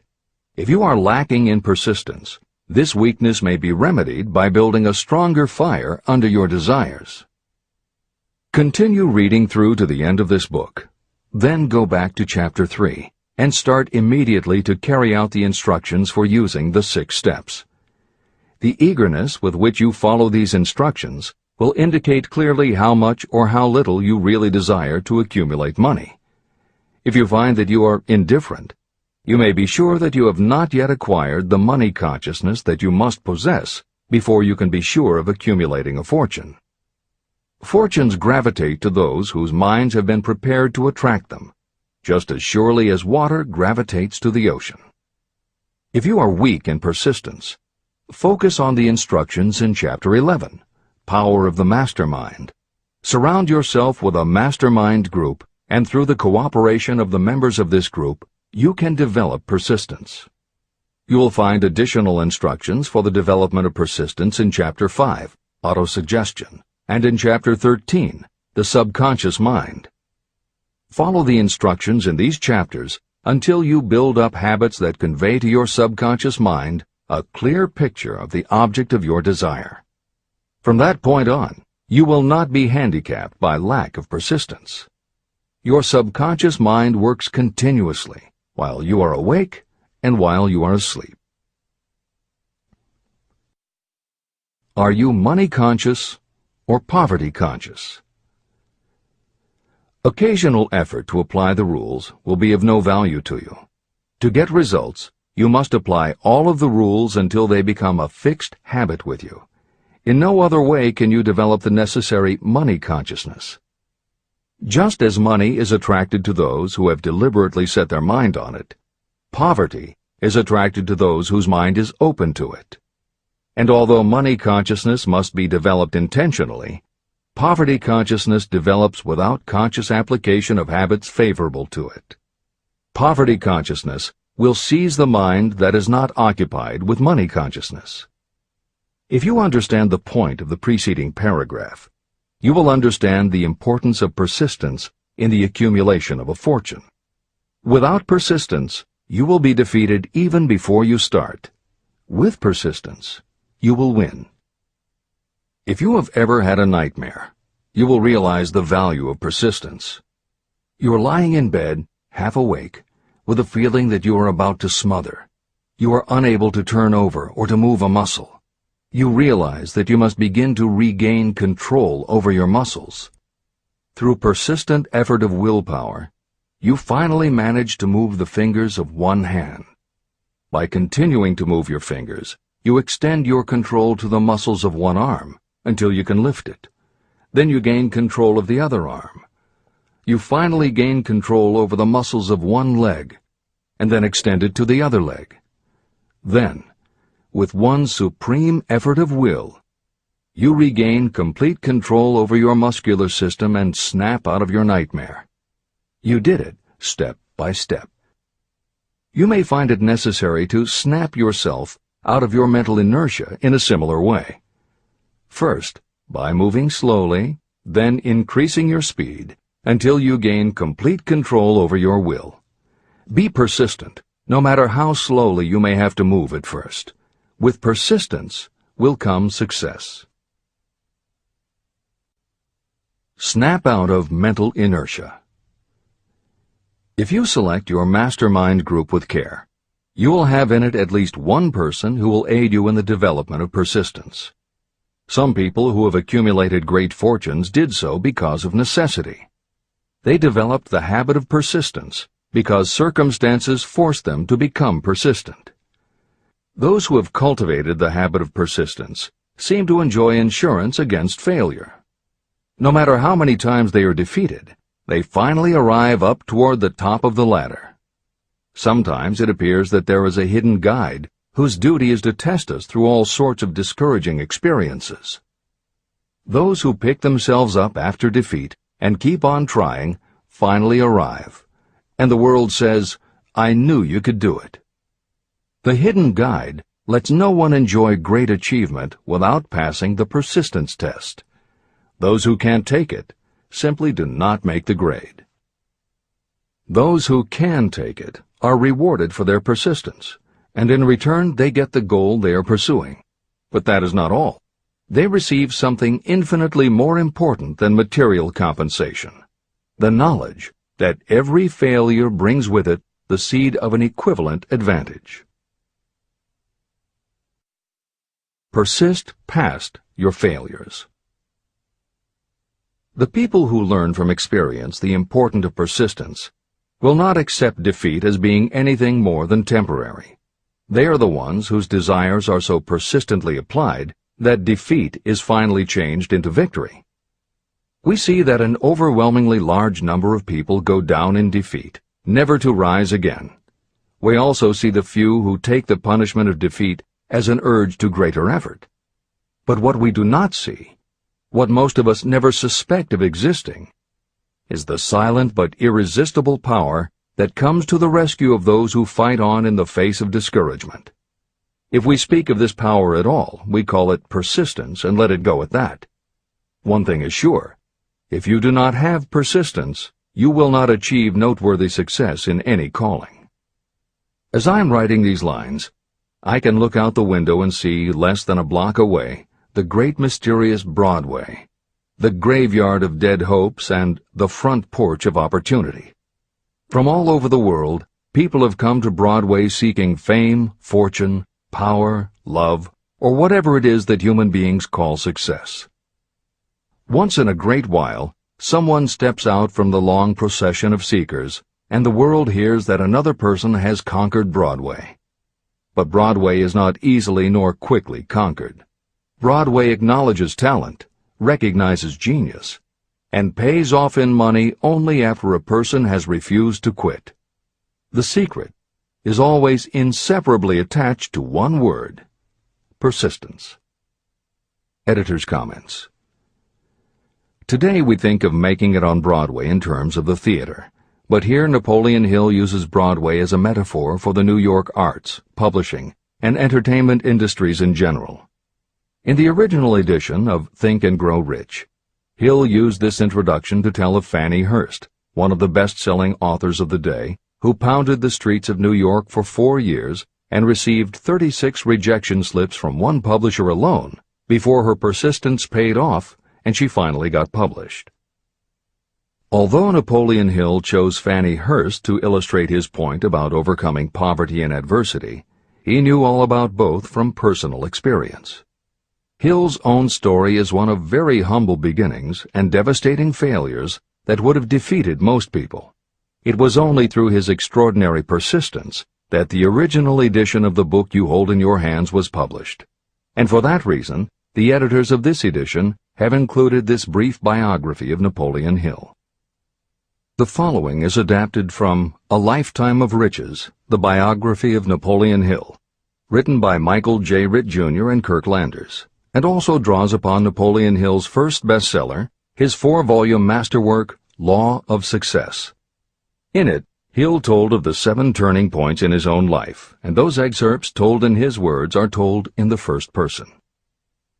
Born into poverty in the backwoods of Virginia, young Knapp, as he was called, was the local gun-toting troublemaker. He would probably have ended up a criminal had his widowed father not met and married Martha Ramey Banner. Knapp's new stepmother set out to change the family's mountain ways, and she started by trading Napoleon a typewriter for his 6-shooter pistol. She told him, "If you become as good with a typewriter as you are with that gun, you may become rich and famous and known throughout the world." Her faith and encouragement turned young Knapp around, and by the age of 15, he was submitting stories to the local newspapers and doing everything he could to get himself out of his meager circumstance. After completing high school and 1 year at a business college, he wrote an audacious letter to Rufus Ayers, one of the most powerful men in the coal industry. Hill wrote to apply for a job, but he said that he didn't want a salary. In fact, he said he would pay Ayers. Hill proposed that Ayers could charge him whatever he wanted on a monthly basis, but if at the end of 3 months Hill had proved his worth, he then would expect Ayers to pay him a salary of the same monthly amount. Ayers admired Hill's style and hired him, with pay. First turning point. After finishing a course at a business college, I took a job as stenographer and bookkeeper. As a result of having practiced the habit of performing more work and better work than that for which I was paid, I advanced rapidly until I was assuming responsibilities and receiving a salary far out of proportion to my age. Hill also proved to be so trustworthy and honest that Ayers promoted him to replace the manager, making this 19-year-old the youngest manager of a mine and in charge of 350 men. Then fate reached out and gave me a gentle nudge. My employer lost his fortune, and I lost my position. This was my first real defeat, and even though it came about as a result of causes beyond my control, I didn't learn a lesson from it until many years later. Second turning point. My next position was that of sales manager for a large lumber manufacturer in the South. My advancement was rapid, and I did so well that my employer took me into partnership with him. We began to make money, and I began to see myself on top of the world again. Like a stroke of lightning out of a clear sky, the 1907 panic swept down, and overnight it rendered me an enduring service by destroying our business and relieving me of every dollar that I had. Editor's comment. The panic Hill refers to began in the summer of 1907, when a number of banks and stock brokerages declared bankruptcy. Word spread to the general public, and it created a run on the banks as depositors lined up to demand that they be given the money they had on deposit. Banks called in loans to meet the demand for cash, but those borrowers couldn't find buyers for their goods or property, so they couldn't pay back their loans. When the banks couldn't get back the money they had loaned, they repossessed the homes or businesses that the borrowers had put up as collateral. Businesses were closed, farmers were evicted from their land, jobs were lost, so even more banks were forced to close, and it just kept getting worse. America was caught in a downward spiral that was reversed only when the major Wall Street bankers and financial executives, who were themselves in danger of losing their businesses, stepped in to shore up troubled banks. It was in large part because of the bank panic of 1907 that legislation was enacted in 1913 to create the Federal Reserve System. This is the end of the editor's comments.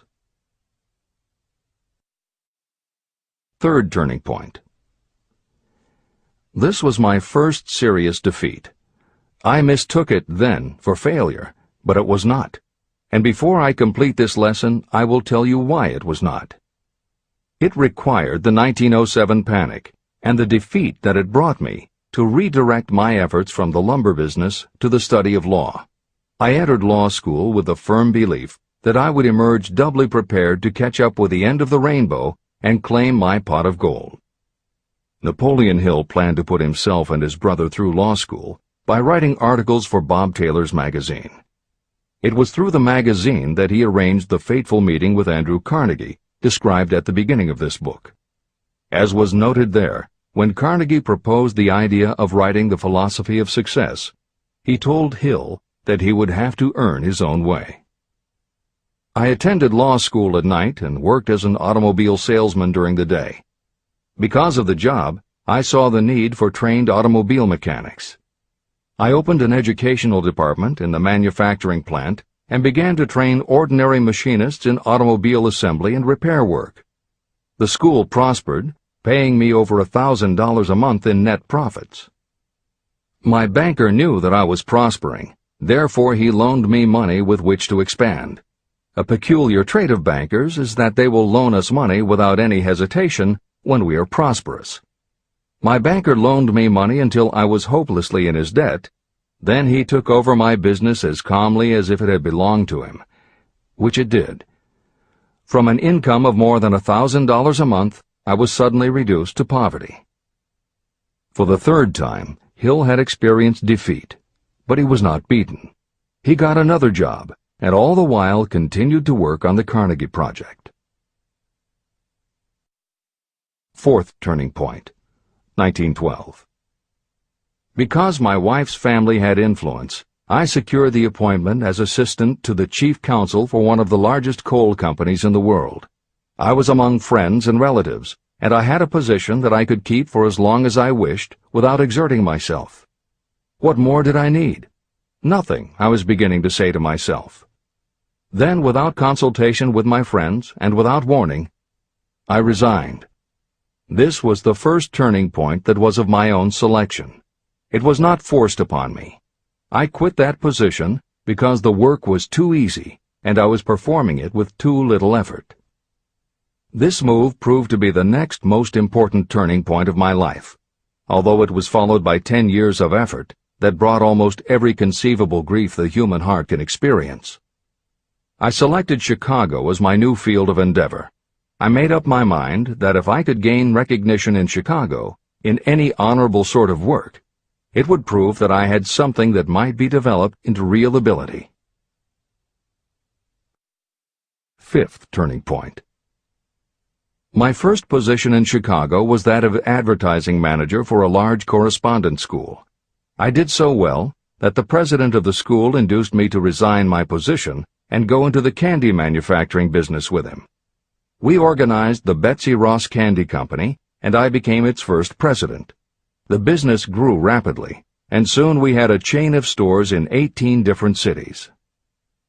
They did so well, in fact, Hill's partners decided they wanted to take over the business. They had Hill arrested on a false charge, and then offered to withdraw the charge if he would turn over to them his interest in the business. Outraged at the suggestion, Hill refused. When the case went to court, his partners failed to appear for the hearing. Hill sued them for malicious damage to his character. The judge's ruling completely vindicated Hill and allowed him the option to have his partners thrown in jail. Being arrested seemed at the time a terrible disgrace, even though the charge was false. It was not a pleasant experience, and I would not wish to go through a similar experience again, but I must admit that it was worth all the grief it cost me, because it gave me the opportunity to find out that revenge was not a part of my makeup. Sixth turning point. This turning point came shortly after my dreams of success in the candy business had been shattered, when I turned my efforts to teaching advertising and salesmanship as a department of one of the colleges in the Midwest. My school prospered from the very beginning. I had a resident class and also a correspondence school through which I was teaching students in nearly every English-speaking country. It was 1917. And in April of that year, President Woodrow Wilson declared the United States would enter the war against Germany. Hill contacted the president, who he had previously met through Andrew Carnegie, and offered his services to help the war effort. Hill was given the position of creating public relations materials and helping to sell war bonds. When not operating his school, he threw himself into his war work, for which he insisted that he be paid only $1 a year.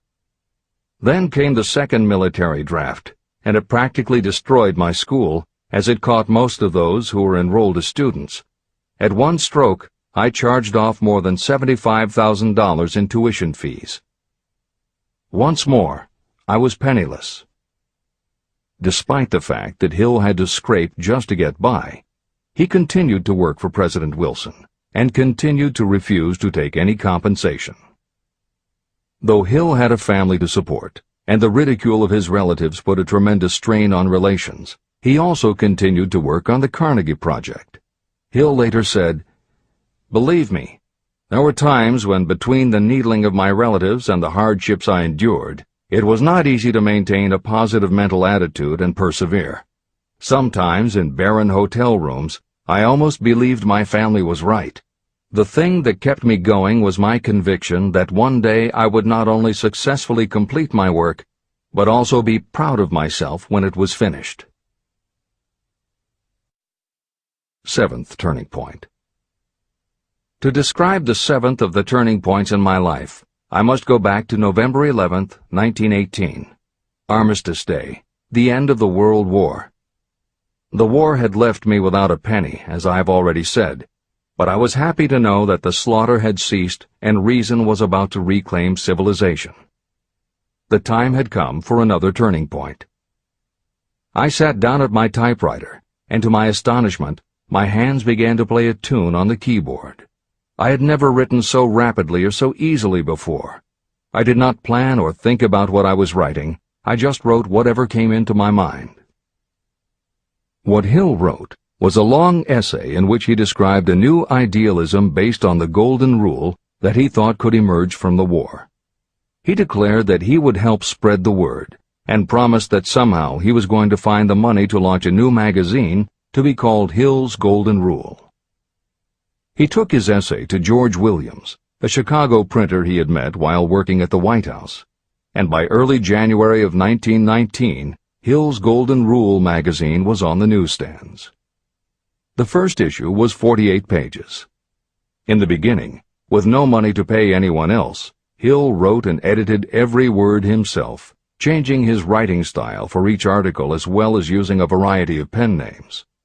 Additional staff was hired later, which soon led to problems on the inside and on the outside, and Williams attempted to buy out Hill's share of the business.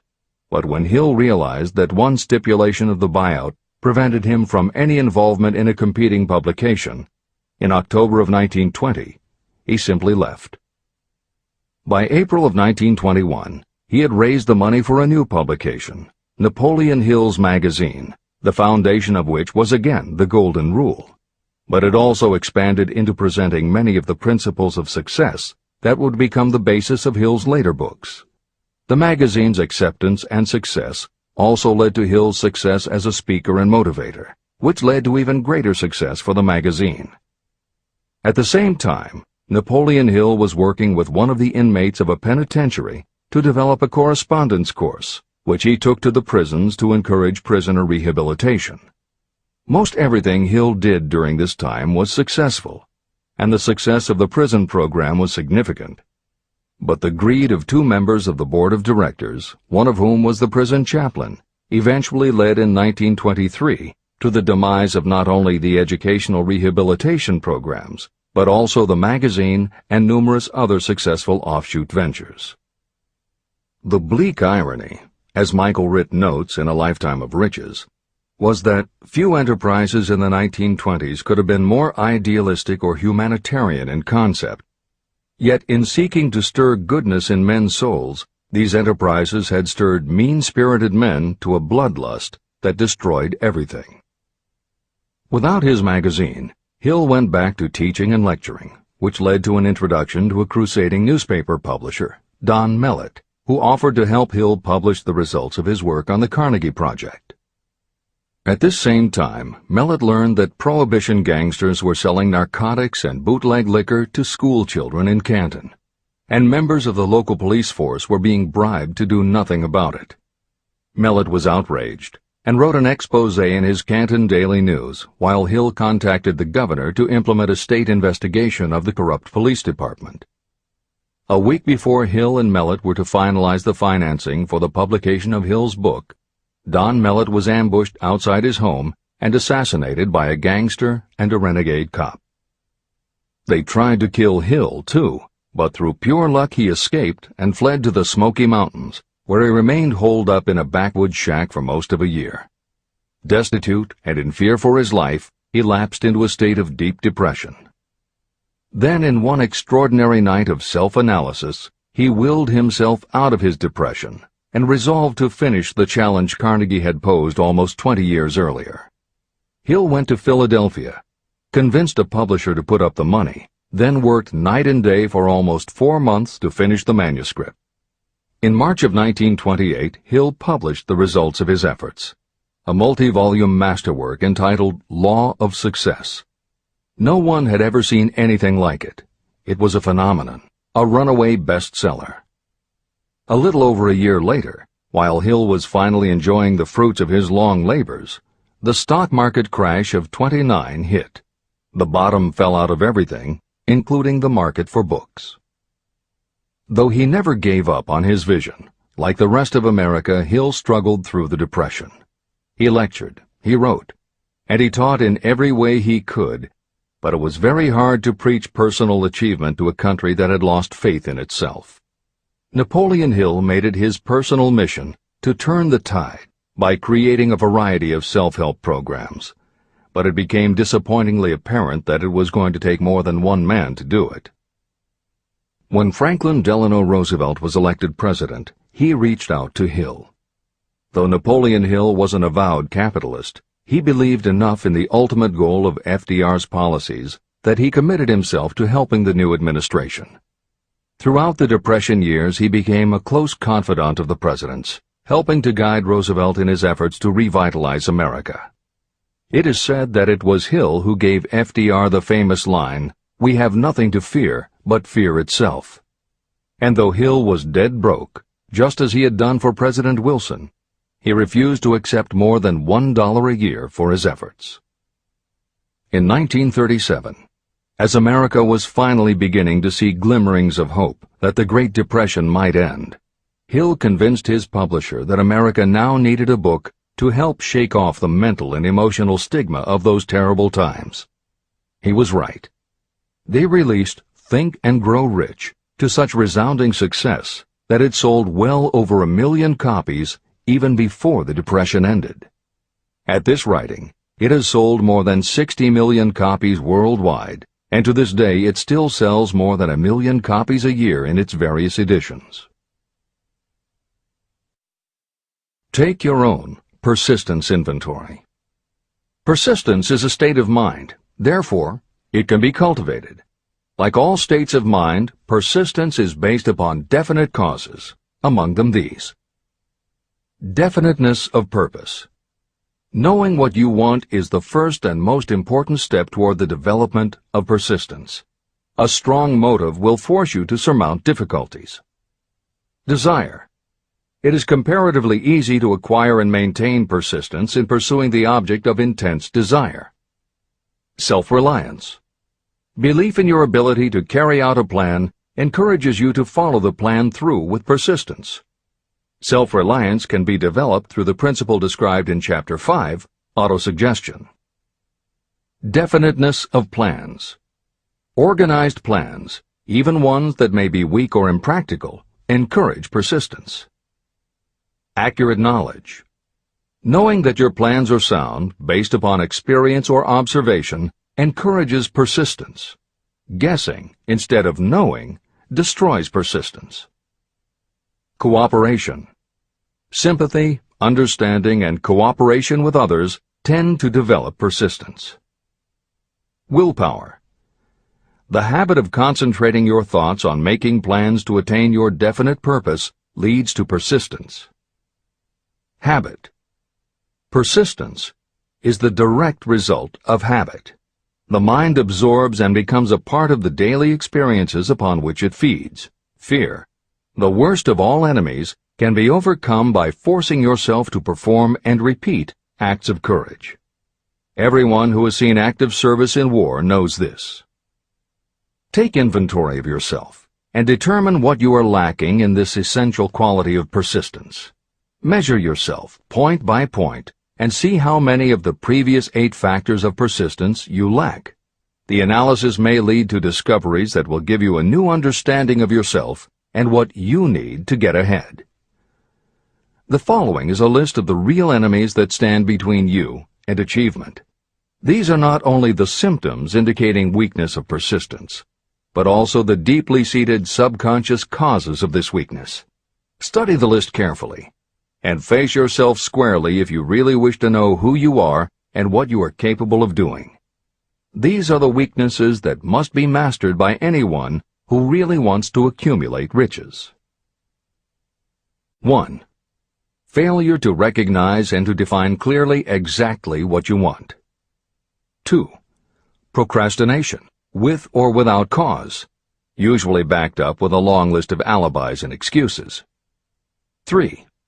Lack of interest in acquiring specialized knowledge. 4. Indecision, and the habit of passing the buck instead of facing issues squarely, also backed by alibis and excuses. 5. The habit of relying upon excuses instead of making definite plans to solve your problems. 6. Self-satisfaction. There is little remedy for this, and no hope for those who suffer from it.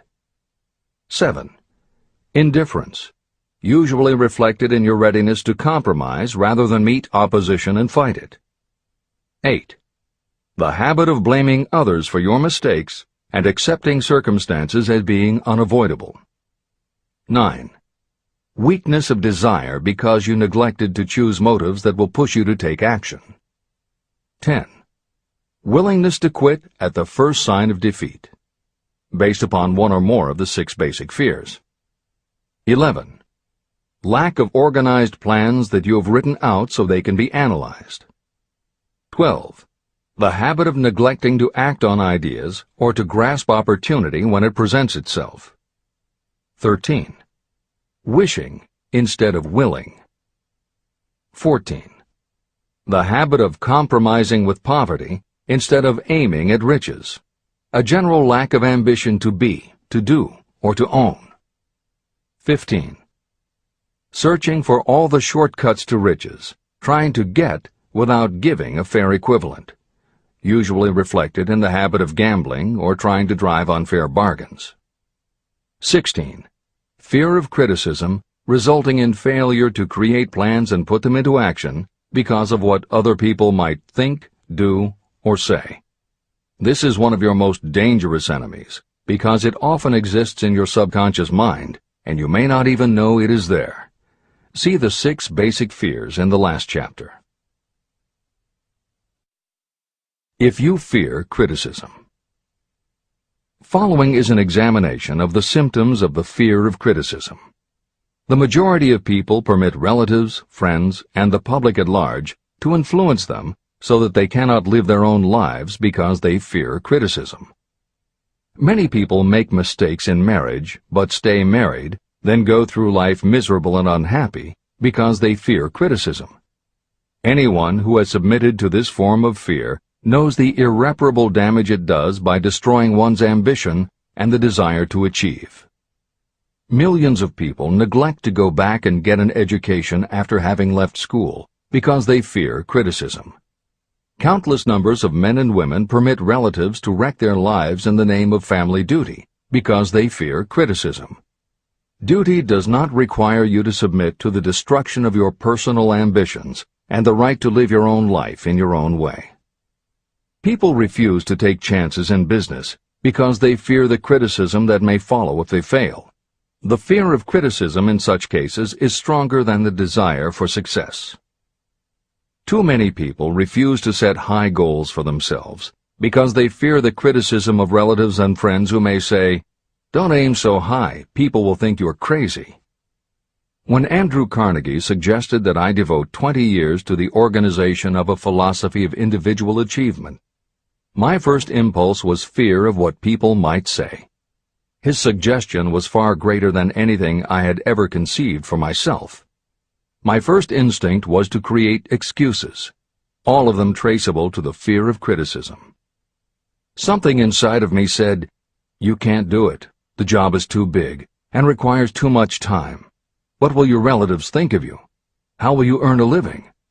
No one has ever organized a philosophy of success. What right have you to believe you can do it?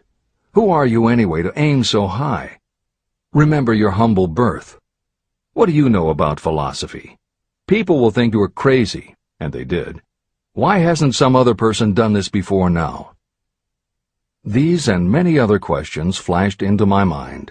It seemed as if the whole world had suddenly turned its attention to me with the purpose of ridiculing me into giving up all desire to carry out Mr. Carnegie's suggestion. Later in life, after having analyzed thousands of people, I discovered that most ideas are stillborn. To grow, ideas need the breath of life injected into them through definite plans of immediate action. The time to nurse an idea is at the time of its birth. Every minute it lives gives it a better chance of surviving. The fear of criticism is what kills most ideas that never reach the planning and action stage. Breaks can be made to order. Many people believe that success is the result of lucky breaks. There may be something to that, but if you depend upon luck, you will almost surely be disappointed. The only break anyone can afford to rely on is a self-made break. These come through the application of persistence. The starting point is definiteness of purpose. Editor's comments. In 1999, Mark Myers, editor of one of the country's most influential self-help newsletters, Bottom Line Personal, wrote a book entitled How to Make Luck: 7 Secrets Lucky People Use to Succeed. In it, he tells of a study that was done by the psychology department at the University of Hertfordshire near London. They assembled a group of people, half of whom either thought themselves lucky or were considered to be lucky by others. The other half of the group believed they were unlucky. They were all brought to campus to watch a computerized random coin toss. Each person watched as a cartoon elf came on screen and flipped a coin. Each was asked to call heads or tails. The results of the experiment proved that the unlucky group guessed right approximately the same number of times as the lucky group. In follow-up interviews, the researchers concluded that the only difference between so-called lucky and unlucky people was that the lucky people tended to remember the good things that had happened in their lives, and those that thought they were unlucky tended to dwell on the bad things.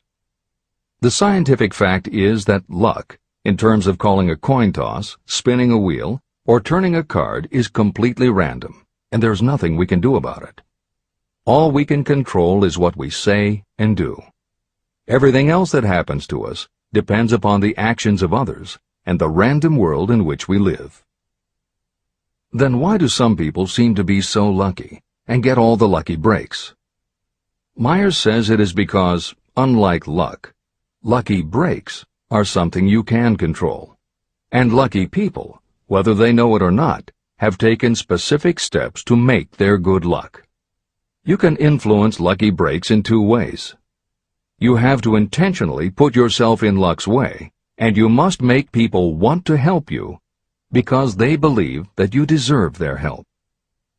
Once you have let the world know you are ready for a break, luck is largely a matter of being introduced to opportunities by people who open doors for us. Myers calls these people gatekeepers. Gatekeepers offer help not only out of goodwill, but also because they hope you will help them in return when you are in a position to do so. People who are lucky make it a point to impress their gatekeepers so that they will be the first to come to mind when opportunities arise. Your gatekeepers must believe that you deserve a break, and that it is worth it to them to give you one. One of the best ways to do that is simply to behave and act lucky. If you act like a loser, people think you are a loser.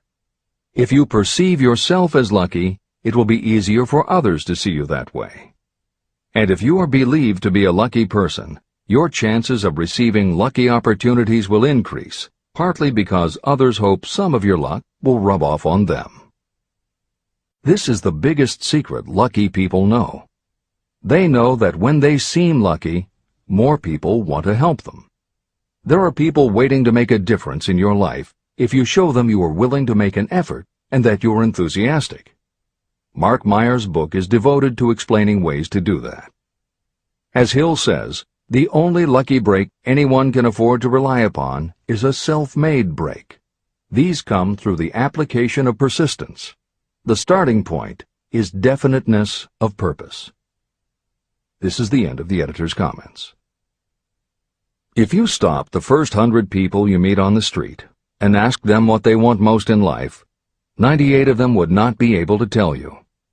If you press them for an answer, some will say security, many will say money, a few will say happiness, and others will say fame and power.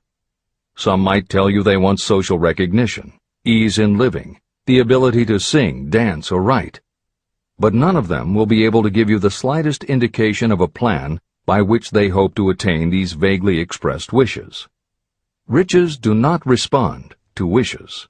They respond only to definite plans, backed by definite desires through constant persistence. How to develop persistence. There are 4 simple steps that lead to the habit of persistence. They call for no great amount of intelligence, no particular amount of education, and little time or effort. These necessary steps are: 1. A definite purpose, backed by a burning desire for its fulfillment. 2. A definite plan, expressed in continuous action. 3. A mind closed tightly against all negative and discouraging influences, including negative suggestions of relatives, friends, and acquaintances. 4. A friendly alliance with one or more persons who will encourage you to follow through with both plan and purpose. These 4 steps are essential for success in all walks of life. An important purpose of the 13 principles of this philosophy is to enable you to take those 4 steps as a matter of habit. They are steps by which you may control your economic destiny. They are steps that lead to freedom and independence of thought. They are steps that lead to riches, in small or great quantities.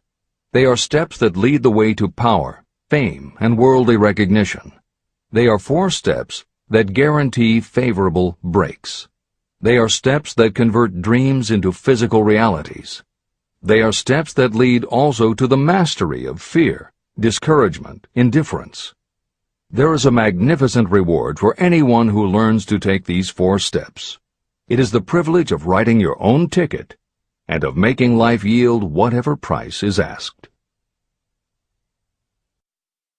How to master difficulties. What mystical power gives people of persistence the capacity to master difficulties?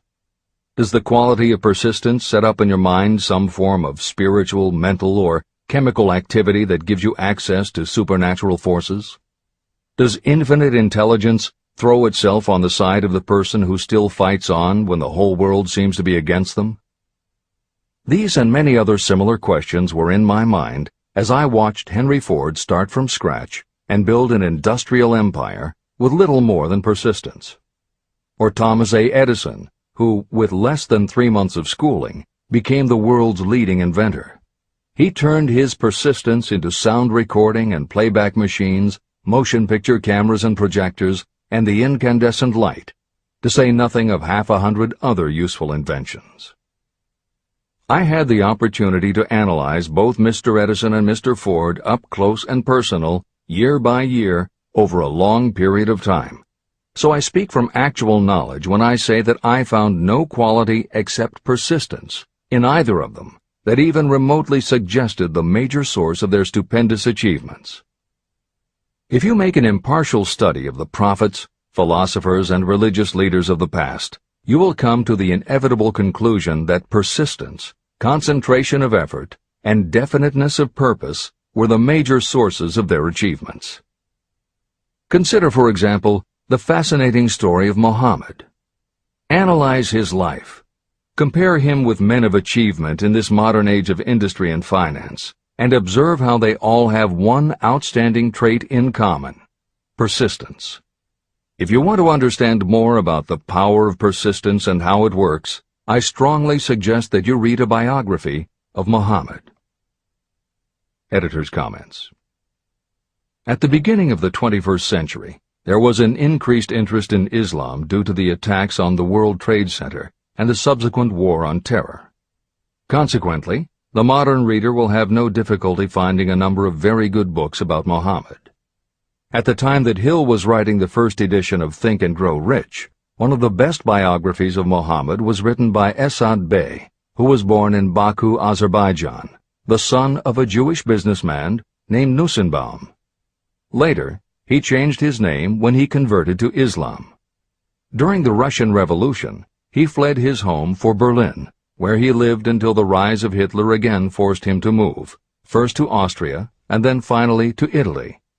It is believed by some that this man, known as Esad Bey, also wrote under another pen name, Kurban Said, and was in fact the author of the acclaimed Azerbaijani novel, Ali and Nino.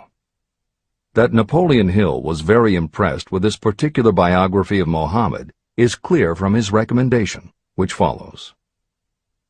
I strongly suggest that you read a biography of Muhammad, especially the one by Esad Bey. This brief review of that book, which appeared in the Herald Tribune, will provide a preview of the rare treat in store for those who take the time to read the entire story of one of the most astounding examples of the power of persistence known to civilization. The Last Great Prophet. Reviewed by Thomas Sugru. Muhammad was a prophet, but he never performed a miracle. He was not a mystic. He had no formal schooling. He did not begin his mission until he was 40. When he announced that he was the messenger of God, bringing word of the true religion, he was ridiculed and labeled a lunatic. Children tripped him, and women threw filth upon him. He was banished from his native city, Mecca, and his followers were stripped of their worldly goods and sent into the desert after him. When he had been preaching 10 years, he had nothing to show for it but banishment, poverty, and ridicule. Yet before another 10 years had passed, he was dictator of all Arabia, ruler of Mecca, and the head of a new world religion which was to sweep to the Danube and the Pyrenees before exhausting the impetus he gave it. That impetus was threefold: the power of words, the efficacy of prayer, and man's kinship with God. His career never made sense. Muhammad was born to impoverished members of a leading family of Mecca. Because Mecca, the crossroads of the world, home of the magic stone called the Kaaba, great city of trade and the center of trade routes, was unsanitary, its children were sent to be raised in the desert by Bedouins. Muhammad was thus nurtured, drawing strength and health from the milk of nomad, vicarious mothers. He tended sheep and soon hired out to a rich widow as leader of her caravans. He traveled to all parts of the Eastern world, talked with many men of diverse beliefs, and observed the decline of Christianity into warring sects. When he was 28, Khadijah, the widow, looked upon him with favor and married him. Her father would have objected to such a marriage, so she got him drunk and held him up while he gave the paternal blessing. For the next 12 years, Muhammad lived as a rich and respected and very shrewd trader. Then he took to wandering in the desert, and one day he returned with the first verse of the Koran and told Khadijah that the archangel Gabriel had appeared to him and said that he was to be the messenger of God. The Koran, the revealed word of God, was the closest thing to a miracle in Muhammad's life. He had not been a poet. He had no gift of words. Yet the verses of the Koran, as he received them and recited them to the faithful, were better than any verses which the professional poets of the tribes could produce. This, to the Arabs, was a miracle. To them, the gift of words was the greatest gift. The poet was all-powerful. In addition, the Koran said that all men were equal before God, that the world should be a democratic state, Islam. It was this political heresy, plus Muhammad's desire to destroy all the 360 idols in the courtyard of the Kaaba, which brought about his banishment. The idols brought the desert tribes to Mecca, and that meant trade. So the businessmen of Mecca, the capitalists, of which he had been one, set upon Muhammad. Then he retreated to the desert and demanded sovereignty over the world. The rise of Islam began. Out of the desert came a flame which would not be extinguished. A democratic army, fighting as a unit and prepared to die without wincing. Muhammad had invited the Jews and Christians to join him, for he was not building a new religion. He was calling all who believed in one God to join in a single faith. If the Jews and Christians had accepted his invitation, Islam would have conquered the world. They didn't. They would not even accept Muhammad's innovation of humane warfare. When the armies of the Prophet entered Jerusalem, not a single person was killed because of his faith. When the Crusaders entered the city, centuries later, not a Muslim man, woman, or child was spared. But the Christians did accept one Muslim idea, the place of learning, the university.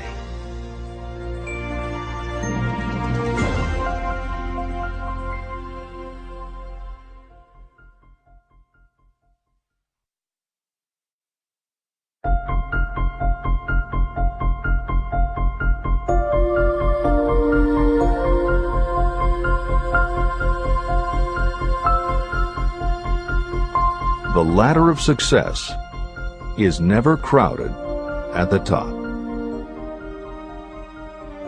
Chapter 11. Power of the Mastermind, the Driving Force. The ninth step toward riches. Power is essential for success in the accumulation of money. Plans are useless without sufficient power to turn them into action. This chapter will describe the method by which an individual may attain and apply power. Power may be defined as organized and intelligently directed knowledge. Power, as the term is used here, refers to organized effort, sufficient to enable an individual to transmute desire into its monetary equivalent. Organized effort is produced through the coordination of effort of two or more people, who work toward a definite end in a spirit of harmony. Power is required to accumulate money. Power is necessary to keep the money after it has been accumulated. How can power be acquired? If power is organized knowledge, let us examine the sources of knowledge. Infinite intelligence. This source of knowledge may be accessed with the aid of creative imagination through the subconscious mind, as described in the previous chapters on faith, autosuggestion, and imagination, and as will be elaborated on in Chapter 13, the subconscious mind, and Chapter 14, the brain. Accumulated experience. The accumulated experience of humanity may be found in any well-equipped public library. An important part of this accumulated experience is taught in public schools and colleges, where it has been classified and organized. Editor's comment. The computer revolution and the Internet have had a profound effect upon the quantity of information available and on the ease of access and ability to organize that information. This is the end of the editor's comment. Experiment and research. In the field of science, and in practically every other walk of life, people are gathering, classifying, and organizing new facts daily. This is the source to which you must turn when knowledge is not available through accumulated experience. Here, too, the creative imagination must often be used. Editor's comment. Today, because of the computer revolution and the Internet, publishing and dissemination of information happens so quickly that there is almost no lag time between experiment or research and the integration of those results into available knowledge. This is the end of the editor's comment. Knowledge may be acquired from any of the foregoing sources. It may be converted into power by organizing it into definite plans and by putting those plans into action. If you examine the three sources of knowledge, you will see how difficult it would be if you had to depend upon just your own efforts to assemble all the knowledge you need and turn it into definite plans of action. If your plans are big and comprehensive, generally you will have to get others to cooperate with you if you are going to organize your knowledge so that you can turn your plans into power. Gaining power through the mastermind. The mastermind may be defined as Coordination of knowledge and effort in a spirit of harmony between two or more people for the attainment of a definite purpose. No individual may have great power without utilizing the mastermind. In Chapter 8, Organized Planning, I commented on how to create plans for translating desire into its monetary equivalent. If you carry out these instructions with persistence and intelligence, and use discrimination in choosing your mastermind group, your objective will have been halfway reached even before you begin to recognize it. Editor's comments. In the following section, Hill describes the two kinds of power that an individual can access by assembling a mastermind alliance and working with that group. The first kind of power that he mentions is economic power, which needs no comment from the editors. However, to describe the second kind of power, for want of a better term, Hill uses the term psychic. Because this word has taken on connotations that Hill never intended, this concept deserves clarification before you read on. As is obvious throughout this book, Napoleon Hill was a very practical man. His use of the word psychic in this chapter has nothing to do with seances, fortune-telling, magic, or any other aspect of the paranormal. The word psychic is defined as of or pertaining to the human mind, and Hill uses the term to describe something pertaining to the mind that everyone reading this book has experienced. It is that feeling you get when you are working together with other people. Everyone is very focused on the same goal, and it is going so well that you seem to be in tune with each other. When that happens, you not only work well with the others, but your own work and ideas also seem to be operating on a higher and better plane than usual. This is the end of the editor's comments. So you may better understand the potential power available to you through a properly chosen mastermind group, I will explain the two characteristics of the mastermind principle.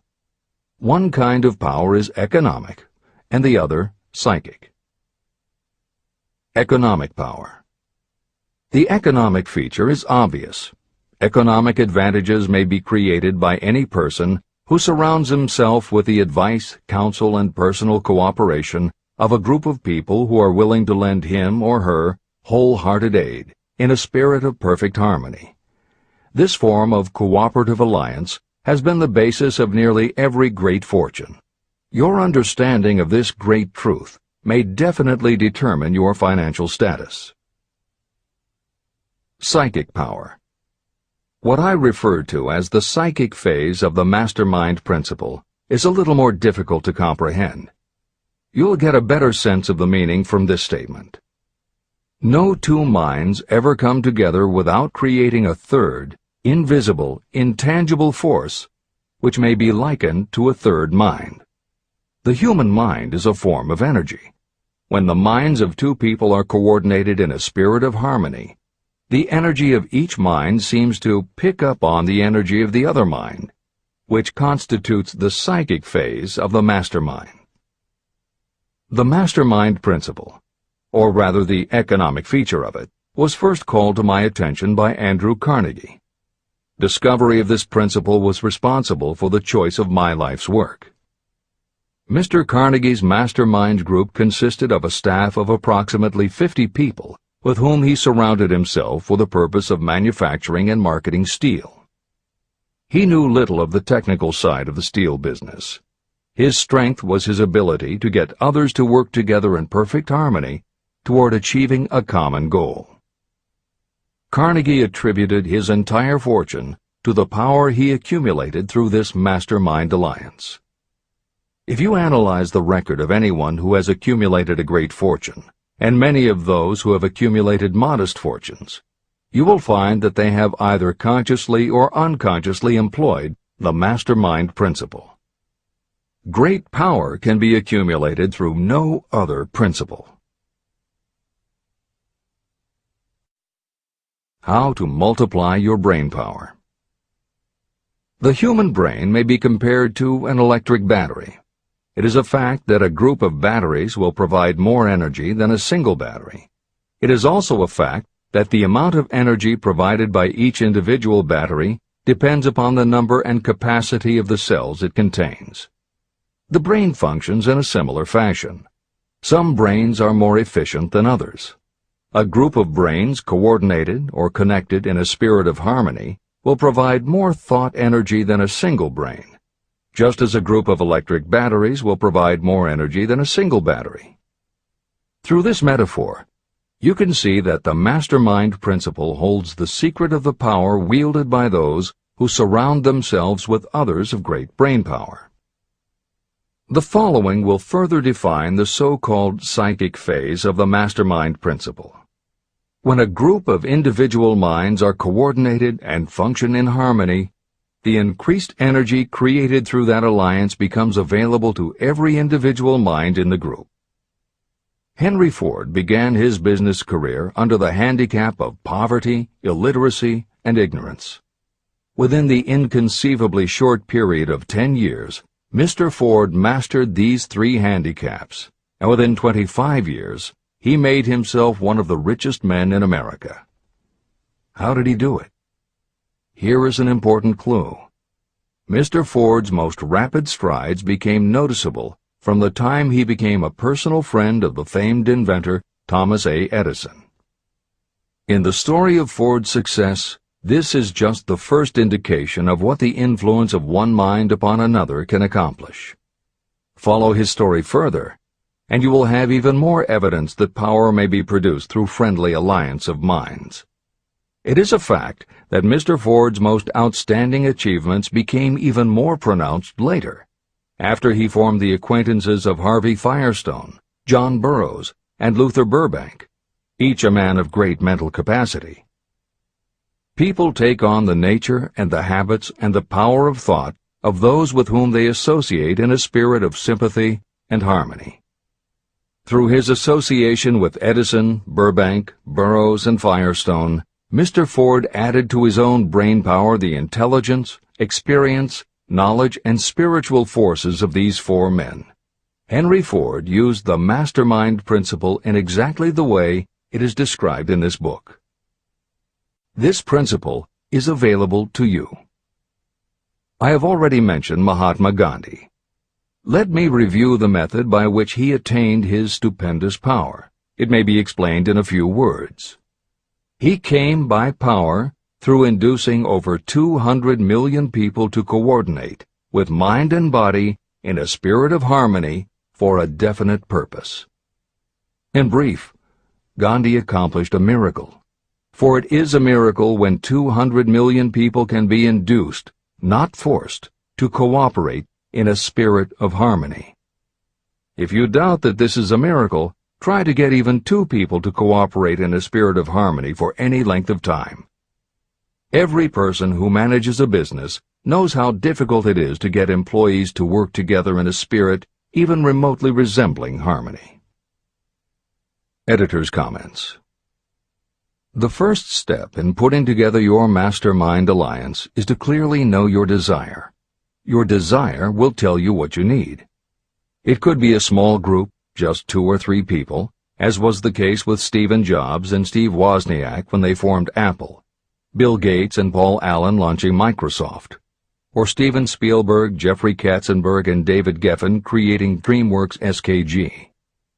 Or it could be a large group, such as the Mastermind Alliance of 30 regional directors of Century 21 Real Estate, which founder Arthur Bartlett firmly believes was essential to the company's success. Napoleon Hill suggests that in most cases it should be a dozen people or less, and generally the smaller the better. Choosing the people means finding those who not only share your vision, but who will also share their ideas, information, and contacts with you. They will let you use the full strength of their experience, training, and knowledge as if it were your own, and they will do it in a spirit of perfect harmony. The question that immediately comes to every reader's mind is, where do I find people who will help me to that degree? Napoleon Hill cannot answer that question for you, but he does tell you what to look for. Where you look is up to you.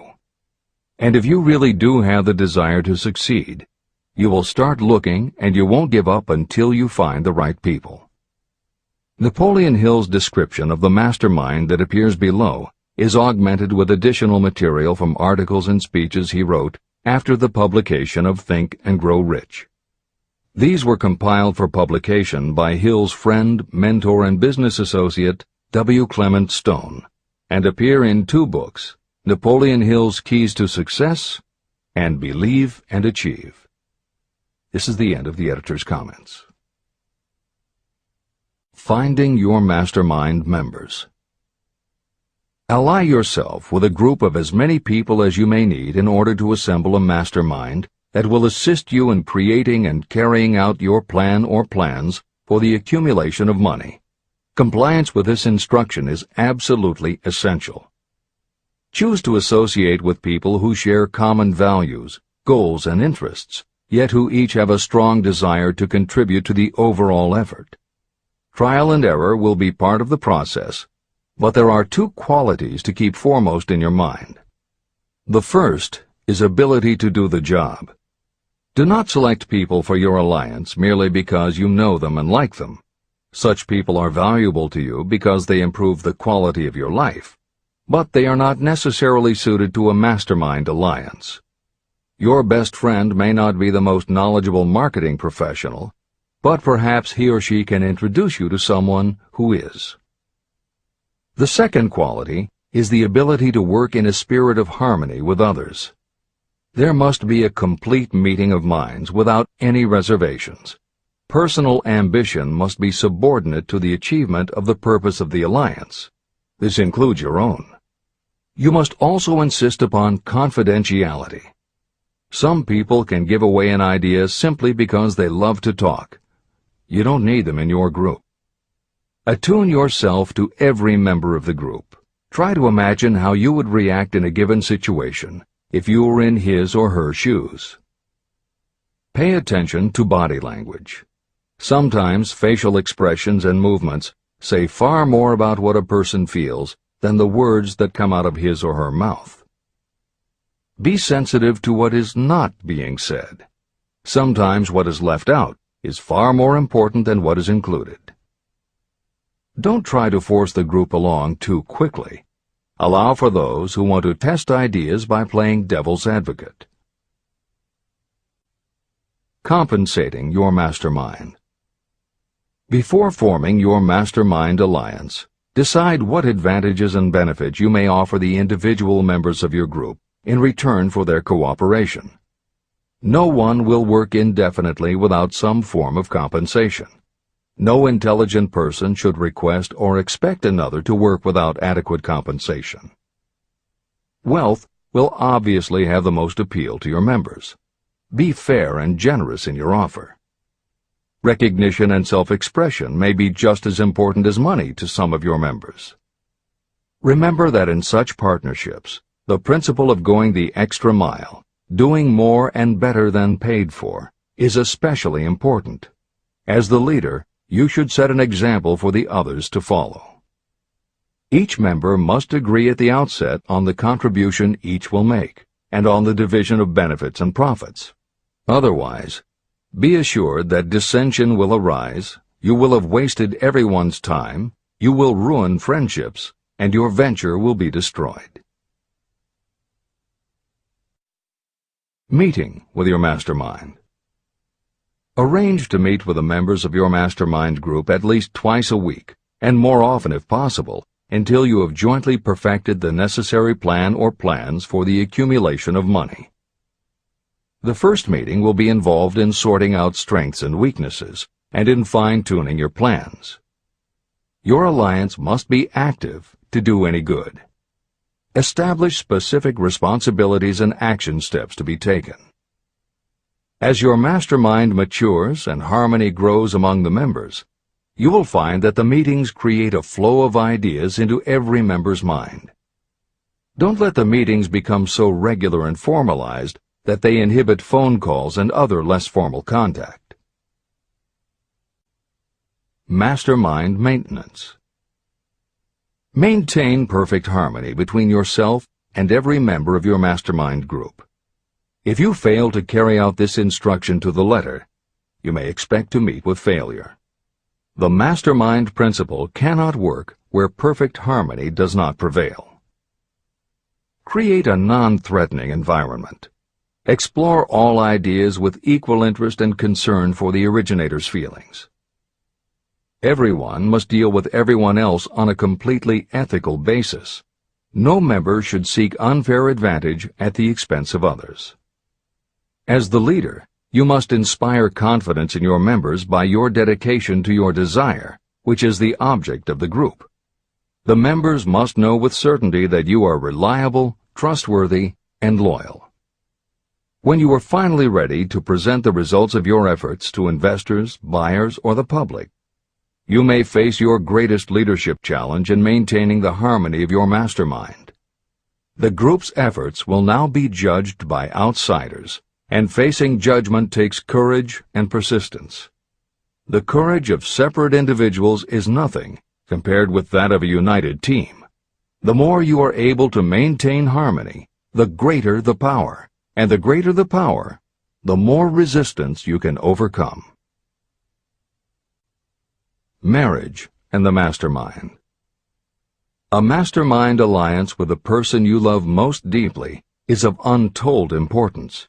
If you are married and have not built your relationship on the same principles of harmony that are crucial to any alliance, you may have some reselling to do with your spouse.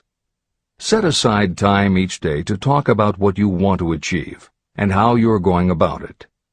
Rely on your definiteness of purpose to build your persuasive abilities, to convince your partner of the benefits of the work you are doing. It is very unlikely that your work will not affect your husband or wife in some significant way, and you absolutely must not drag your partner unwillingly into any adventure. Build your mastermind alliance into your marriage from the start, and it will steady and support you through the darkest moments. In fact, your whole family should be incorporated into your alliance. Lack of harmony at home can easily spill over elsewhere. A united family is a great team. The mastermind and infinite intelligence. The list of sources from which you can get power is headed by infinite intelligence. When two or more people coordinate in a spirit of harmony and work toward a definite objective, they place themselves in position to absorb power directly from that great universal storehouse that I refer to as infinite intelligence. This is the greatest of all sources of power. It is the source to which geniuses and great leaders turn, whether they may be conscious of the fact or not. In Chapter 13, The Subconscious Mind, and Chapter 14, The Brain, the methods for accessing infinite intelligence will be described in greater detail. This is not a course on religion. Neither the principle of infinite intelligence nor any other principle in this book should be interpreted as interfering with, endorsing, or rejecting any person's religious beliefs. This book is confined exclusively to instructing the reader how to transmute the definite purpose of desire for money into its monetary equivalent. Read, and really think about what you are reading. Soon the entire subject will unfold, and you will see it in perspective. At this point, you are only seeing the detail of the individual chapters. Editor's comments. This chapter would not be complete without commenting on a mastermind that came into being almost 15 years after the first publication of Think and Grow Rich. Napoleon Hill's own mastermind alliance with multimillionaire businessman and philanthropist W. Clement Stone. On May 2, 1951, at the age of 67, Napoleon Hill and his wife Annie Lou agreed it was time for Napoleon to think about retiring. They decided to begin by cutting back on his speaking engagements after he completed the lectures that were already on his calendar, including one he was scheduled to give a few weeks later in Chicago. Unbeknownst to them, at that event W. Clement Stone had prearranged to sit at the head table next to Napoleon Hill. Like Hill, Stone had been born into poverty. At the age of 6, he started selling newspapers to help pay the rent, and by 13, he owned his own stand. By 16, he was selling insurance, and by 20 he'd managed to scrape together $100, which he used to start his own insurance agency. Stone was a consummate salesman and motivator, and his company was growing very nicely. Then in 1938 he read Think and Grow Rich, and was so inspired by it that he bought a copy for every one of his employees, and continued to do so for each new person who joined his company. Over the years, this amounted to thousands of copies. When Stone was introduced to Hill, he told him about all the copies he had purchased of Think and Grow Rich, and said that he firmly believed it was Hill's book that had transformed his sales force and turned his company from modest to extraordinary success. Napoleon Hill and W. Clement Stone found that they were in such complete accord that by the end of their first meeting, Hill had decided to postpone his retirement and join with Stone in a venture dedicated to creating a better world for this and future generations. Within a year, they launched Napoleon Hill Associates. They published new books by Hill, including How to Raise Your Own Salary and The Master Key to Riches. They reissued Hill's earlier bestsellers, and they co-authored a new bestseller, Success Through a Positive Mental Attitude. They also launched Success Unlimited magazine, created PMA Science of Success home study courses, made television programs, radio shows, a documentary film entitled A New Sound in Paris, which showed the amazing changes that happened when the entire town of Paris, Missouri, adopted the Napoleon Hill philosophy, and they both crisscrossed America speaking, teaching, giving interviews, and spreading the philosophy to as many people as possible. In addition to his work with Napoleon Hill Associates, Hill also consulted to W. Clement Stone's company, Combined Insurance Company of America. Hill designed and implemented a new training program for the sales force, which was so successful he astounded the business world by helping Stone grow his company from $30 million in assets to $100 million in less than 10 years. When W. Clement Stone passed away in 2002, his company, now known as Aon Corporation, had revenues of $2 billion a year. W. Clement Stone had personally given more than $275 million to various charitable and philanthropic organizations. There has perhaps never been a greater example of coordination of knowledge and effort in a spirit of harmony between two or more people for the attainment of a definite purpose. The sheer volume of work and scope of influence achieved in a 10-year period by Napoleon Hill and W. Clement Stone leaves little question as to the power and importance of a mastermind alliance. This is the end of the editor's comments. The power of positive emotions. Money is shy and elusive. It must be wooed and won by methods not unlike those used by a determined lover. And the power you use in the wooing of money is not greatly different from what you use to attract the one you love. It is the power of positive emotion. That power, when successfully used in the pursuit of money, must be mixed with faith. It must be mixed with desire. It must be mixed with persistence. It must be applied through a plan, and that plan must be set into action. When money comes in large quantities, it flows to the one who accumulates it as easily as water flows downhill. There exists a great unseen stream of power, which may be compared to a river that flows in two directions. One side flows in one direction, carrying all who get into that side of the stream onward and upward to wealth. The other side flows in the opposite direction, carrying all who are unfortunate enough to get into it and can't pull themselves out, downward to misery and poverty. Everyone who has accumulated a great fortune has recognized the existence of this stream of life. It consists of one's thinking process.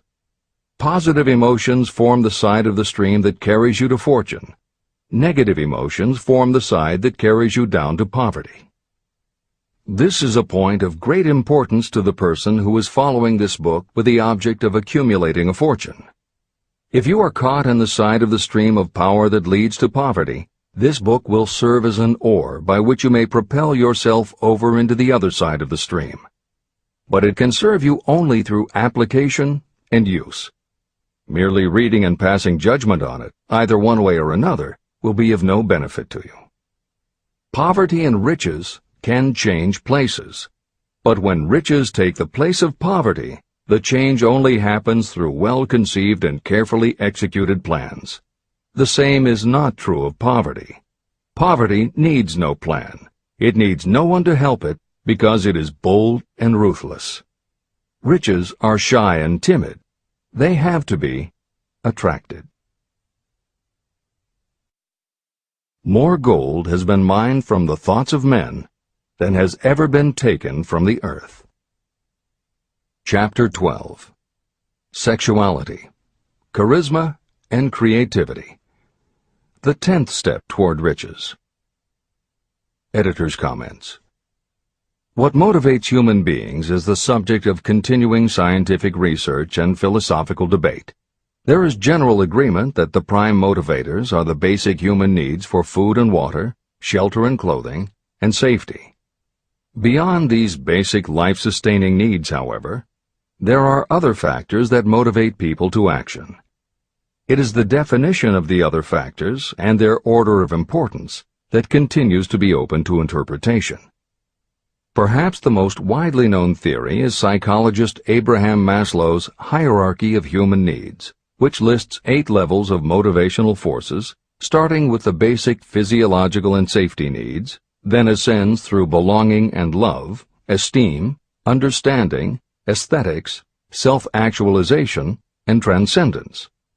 Other psychologists and sociologists have defined and arranged the categories differently, but in almost all cases there is agreement that after the primary life-sustaining needs are met, sex and love are the next most important motivating forces.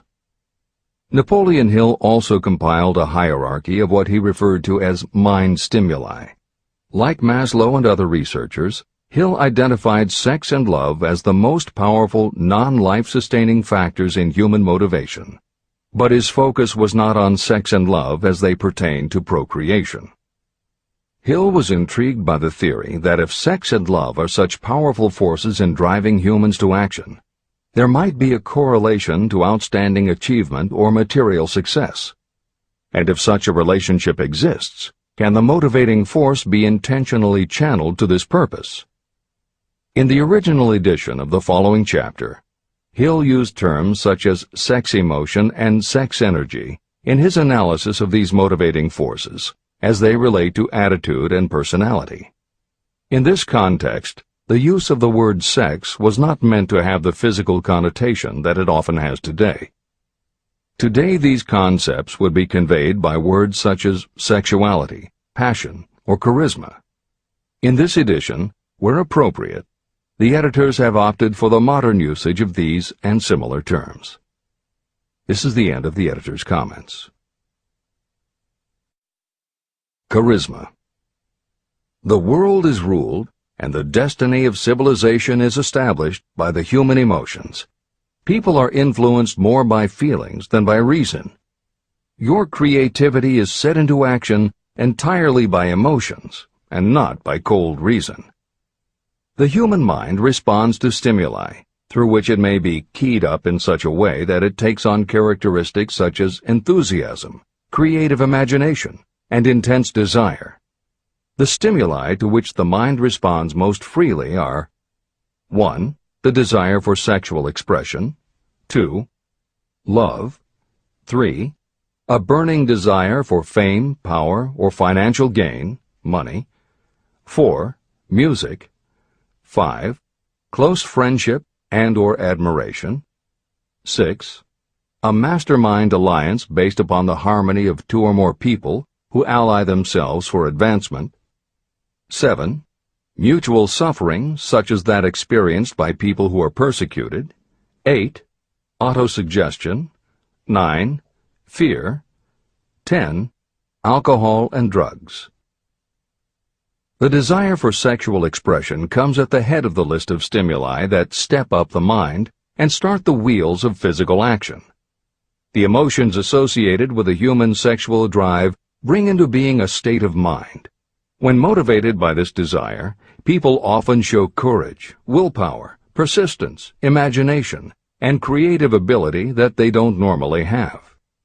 So strong and impelling is the desire for sexual expression that people freely run the risk of life and reputation because of it. A river may be dammed and its water controlled for a time, but eventually it will force an outlet. The same is true of the emotions related to sexual expression. It may be submerged and controlled for a time, but its very nature causes it to be ever-seeking means of expression. The desire for sexual expression is inborn and natural. The desire cannot and should not be submerged or eliminated, but it can be given other outlets that enrich the body, mind, and spirit. When harnessed and redirected, this motivating force has been used as a powerful creative force in literature, art, and other pursuits, including the accumulation of riches. A teacher who has trained more than 30,000 salespeople came to the conclusion that individuals who are most confident sexually are the most efficient salespeople. The explanation is that the factor of personality known as personal magnetism is a manifestation of sexual energy. Editor's comments. There have been numerous psychological and sociological studies about the relationship between sexuality and success that tend to support Hill's observation. Because physical characteristics are the most quantifiable aspects of sexuality, most research studies focus on gender, attractiveness, body size, and age, and they measure indicators such as first impressions, expectation of performance, perception of performance, and social interaction. These studies generally conclude that when comparing individuals of equal competence, for men, the perception is that taller men will do better than short, a full head of hair will outperform balding, handsome or virile will beat out plain or older. For women, the results are comparable. The perception is that attractive performs better than plain, slim or shapely scores higher than overweight, younger is expected to be superior to older. These observations about physical sexuality may seem obvious, but they lead to a conclusion that is very significant. Obviously, not all people who succeed are tall and virile or attractive and shapely. It is also a fact that the success of those who are short, balding, plump, or plain isn't always due to superior skill or luck.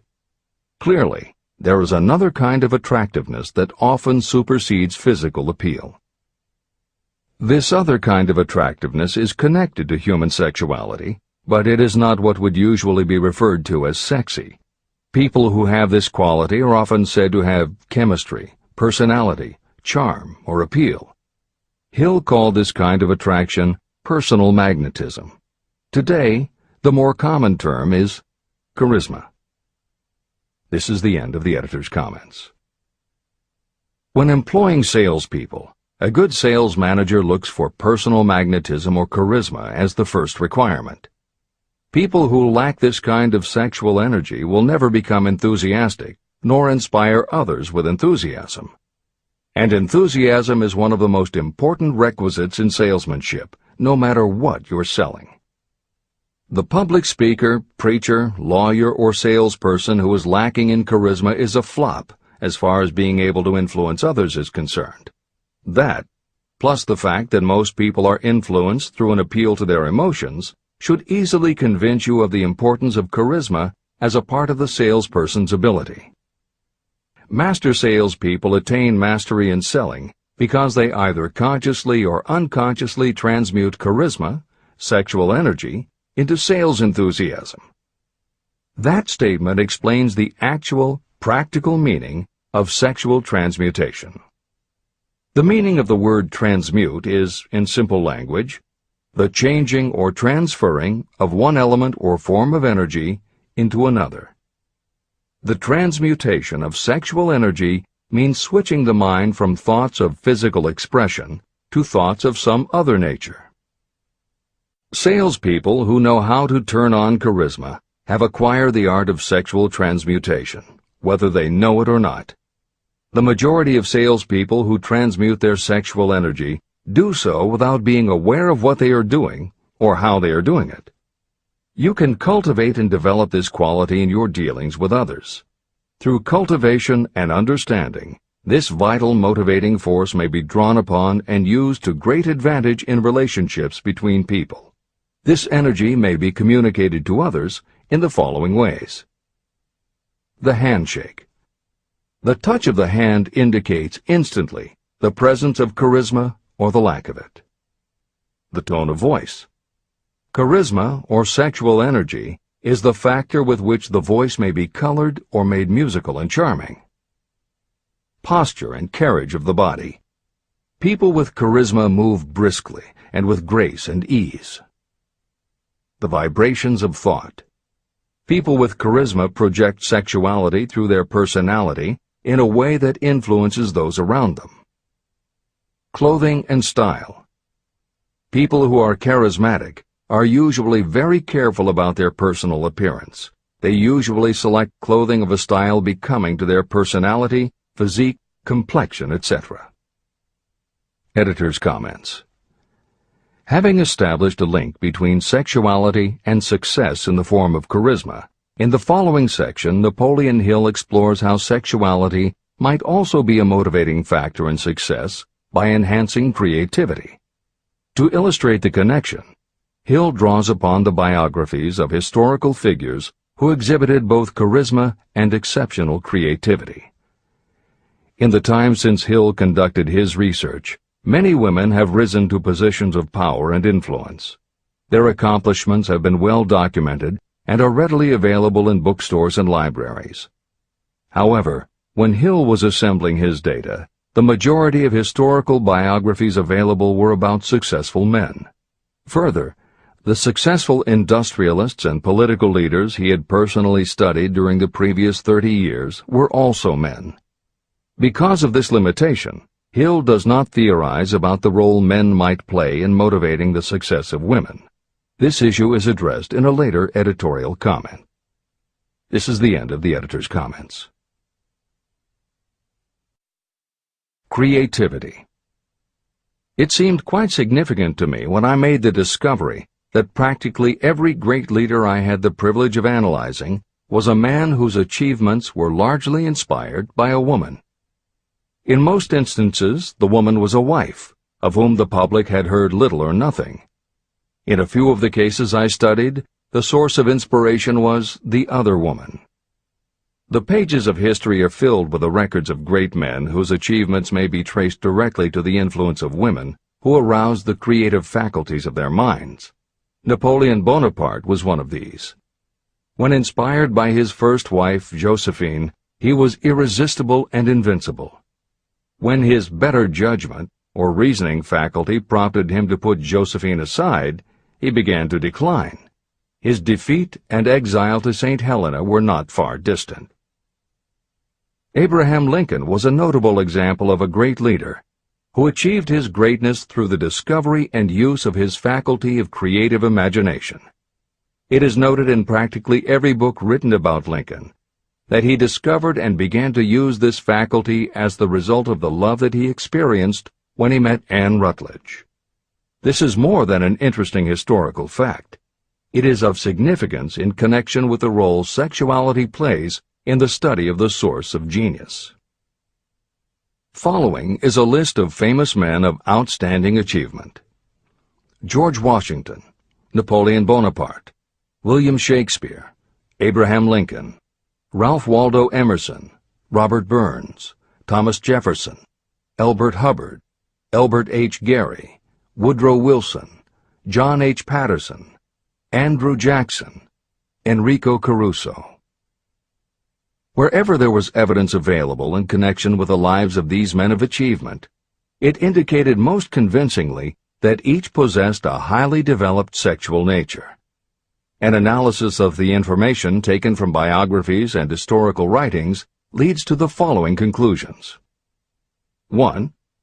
Those of greatest achievement have a highly developed sexual nature, but have learned the art of transmutation of sexual energy.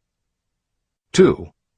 Those who have accumulated great fortunes and achieved outstanding recognition in literature, art, industry, architecture, and the professions were motivated by the influence of a mate or lover. When driven by these emotions, people become gifted with a superpower for action. If you understand this, you will also understand that sexual transmutation contains the secret of creative ability. Editor's comments. As noted previously, although Hill's analysis focused on men, today there is a wide range of biographies about women who have succeeded in every aspect of life, including business, politics, religion, sports, entertainment, and the arts. Bearing in mind that biographical information is always subjective, the reader can now find ample material from which to draw a conclusion as to whether Hill's theory about sexuality as a motivating force is equally evident in women. Napoleon Hill had to do an in-depth analysis of biographies in searching for indications that the subject's sexuality had a correlation to their success. Today, we just turn on the television, and we're inundated with intimate details about both men and women suggesting that the best and the brightest are apparently also the sexiest. Although scandals aren't usually cited as scientific proof, the exposés of some of the biggest entertainment and sports stars, high-profile CEOs of major companies, numerous politicians, and even a few presidents, all make at least a common-sense case for Hill's theory about the correlation between sexuality and success. This is the end of the editor's comments. Obviously, this does not mean that everyone who is highly sexed is a genius. People attain the status of a genius only when and if they stimulate their minds so that they can draw upon the forces available through the creative faculty of the imagination. Although it is the most important of the stimuli or motivators, the mere possession of sexual energy is not sufficient to produce a genius. The energy must be transmuted from desire for physical contact into some other form of desire and action before it will lift one to the status of a genius. Genius and creative imagination. A definition of genius might be someone who has discovered how to increase the intensity of thought to the point where that person can freely communicate with sources of knowledge not available through the ordinary rate of thought. This definition should prompt some questions in the mind of anyone reading this book. The first question should be, how may one communicate with sources of knowledge that are not available through ordinary thought? The next question should be, are there known sources of knowledge that are available only to geniuses, and if so, what are these sources and exactly how may they be reached? In the following, I will offer methods so that you can experiment and prove to yourself that this is true. By doing so, you will have the answer to both questions. Editor's comment. Humans perceive things through the 5 senses of sight, smell, taste, hearing, and touch.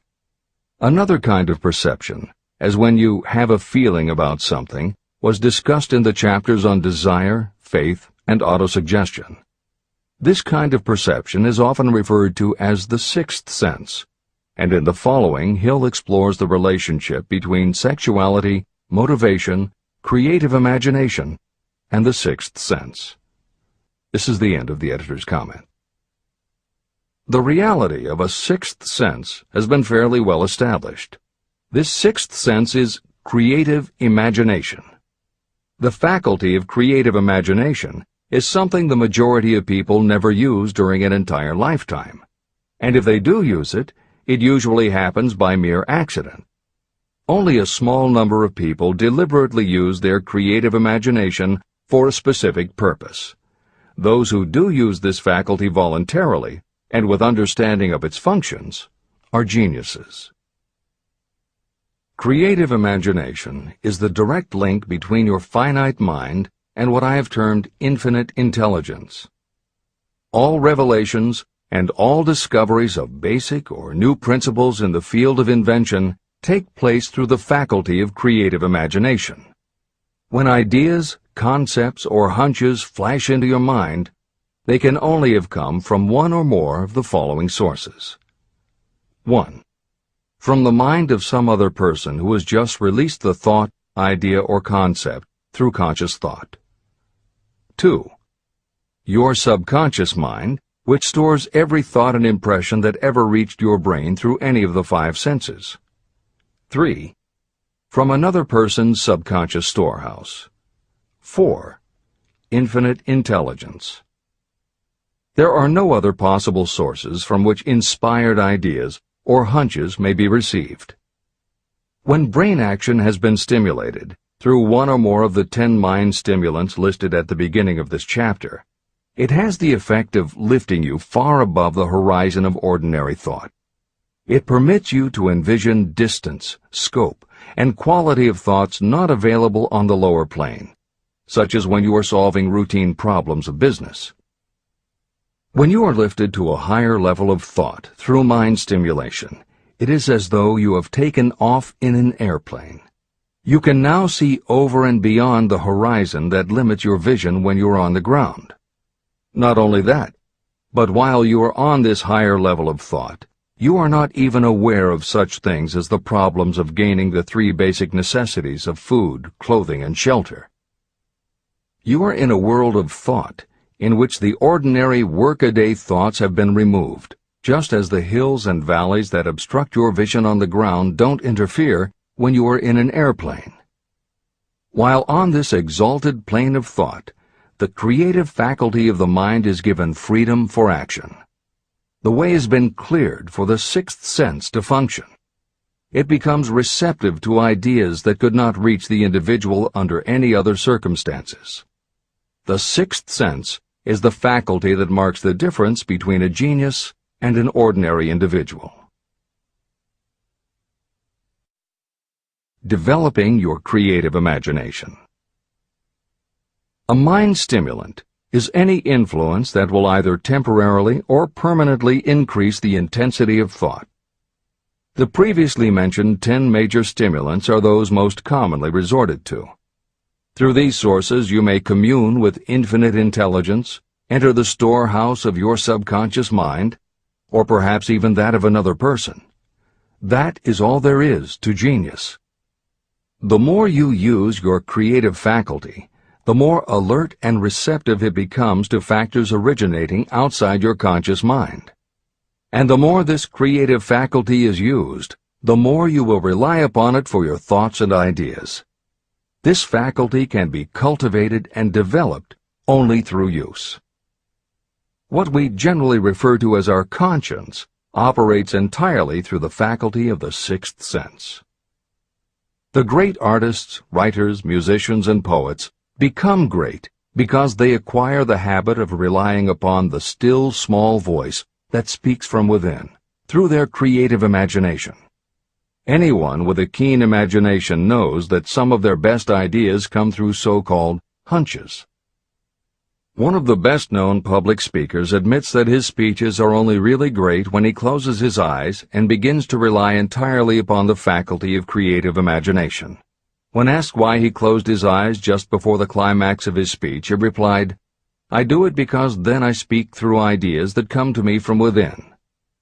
One of America's most successful and best-known financiers has the habit of closing his eyes for 2 or 3 minutes before making a decision. When asked why, he replied, "With my eyes closed, I am able to draw upon a source of superior intelligence." Dr. Elmer R. Gates created more than 200 useful patents through the process of cultivating and using his creative faculty. His method is significant to anyone interested in attaining to the status of genius.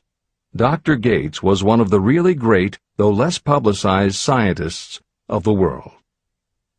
In his laboratory, he had what he called his personal communication room. It was practically soundproof, and all light could be shut out.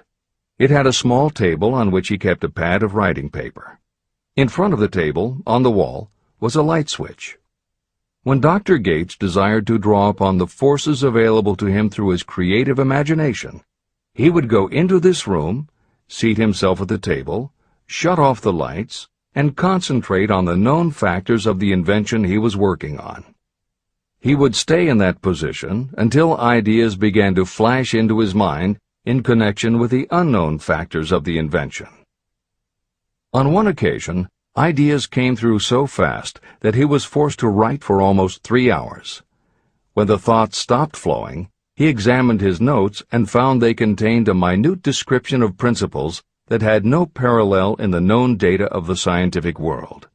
Moreover, the answer to his problem was right there in those notes.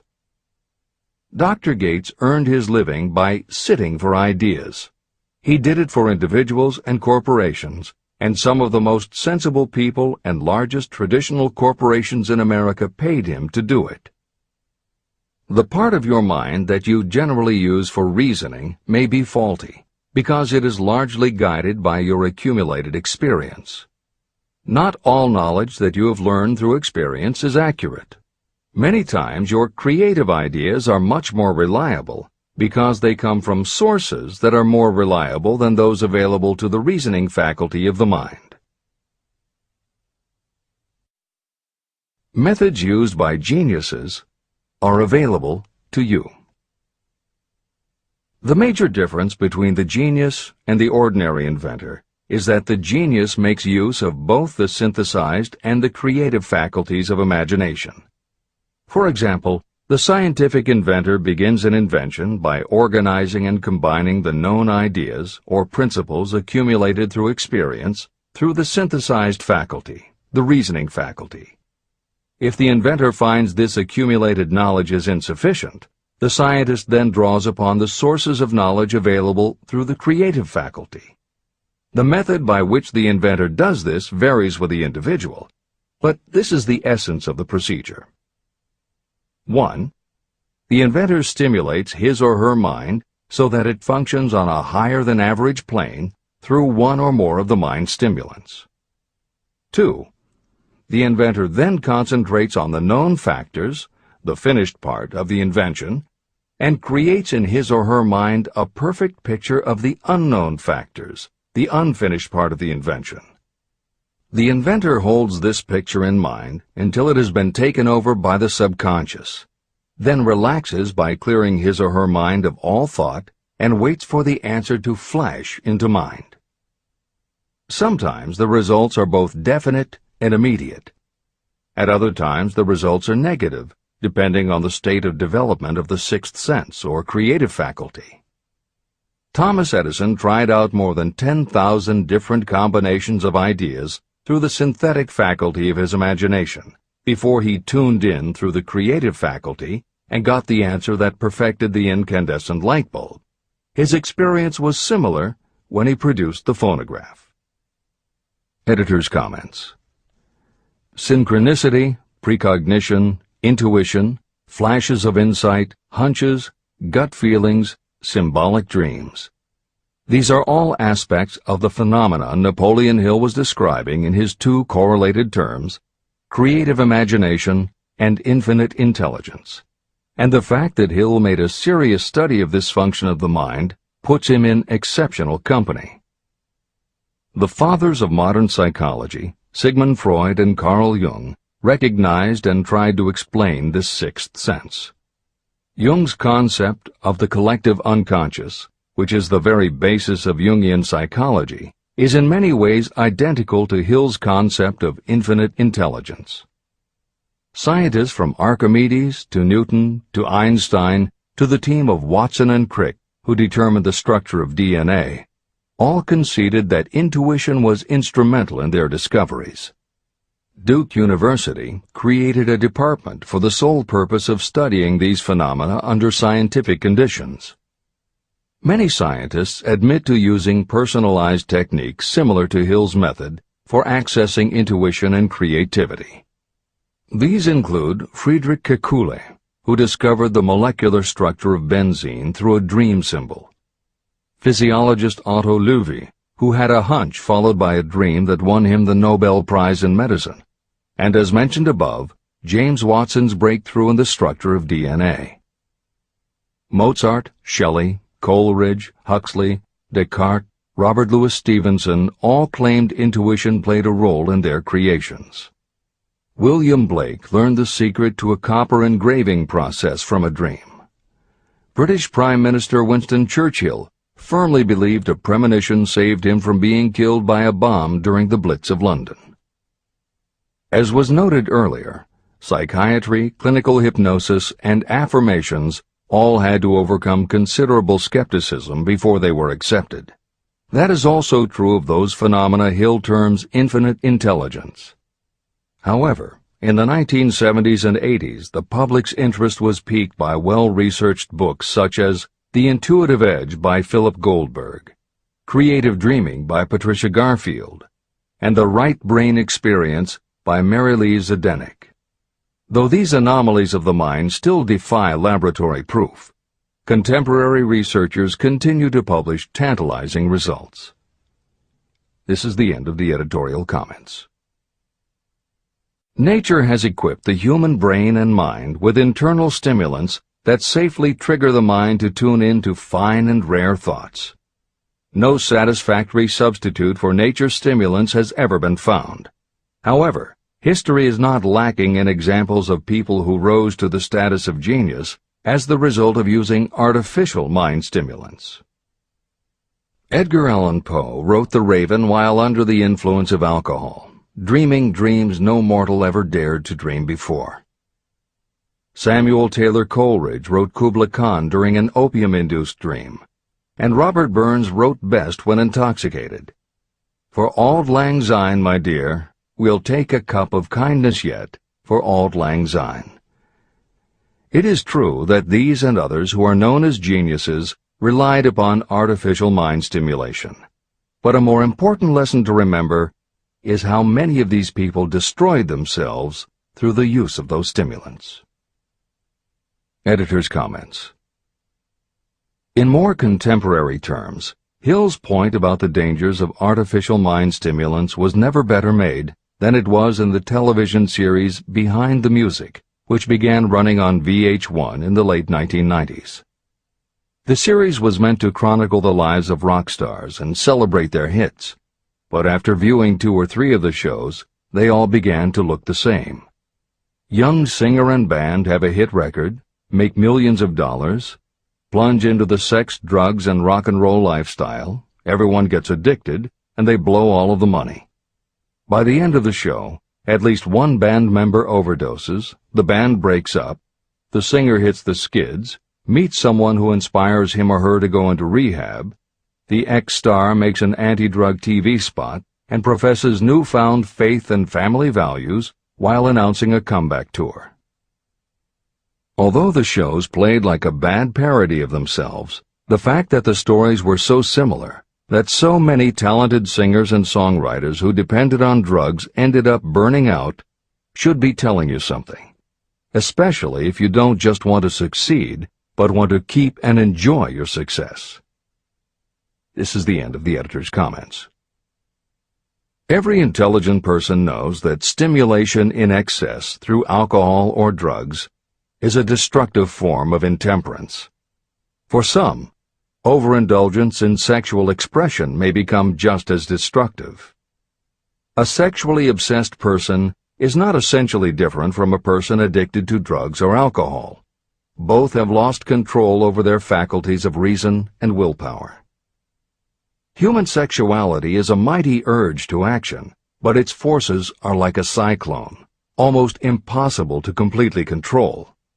When an individual is driven solely by emotions related to sexuality, that person may be capable of great achievement, but their actions are often disorganized and destructive.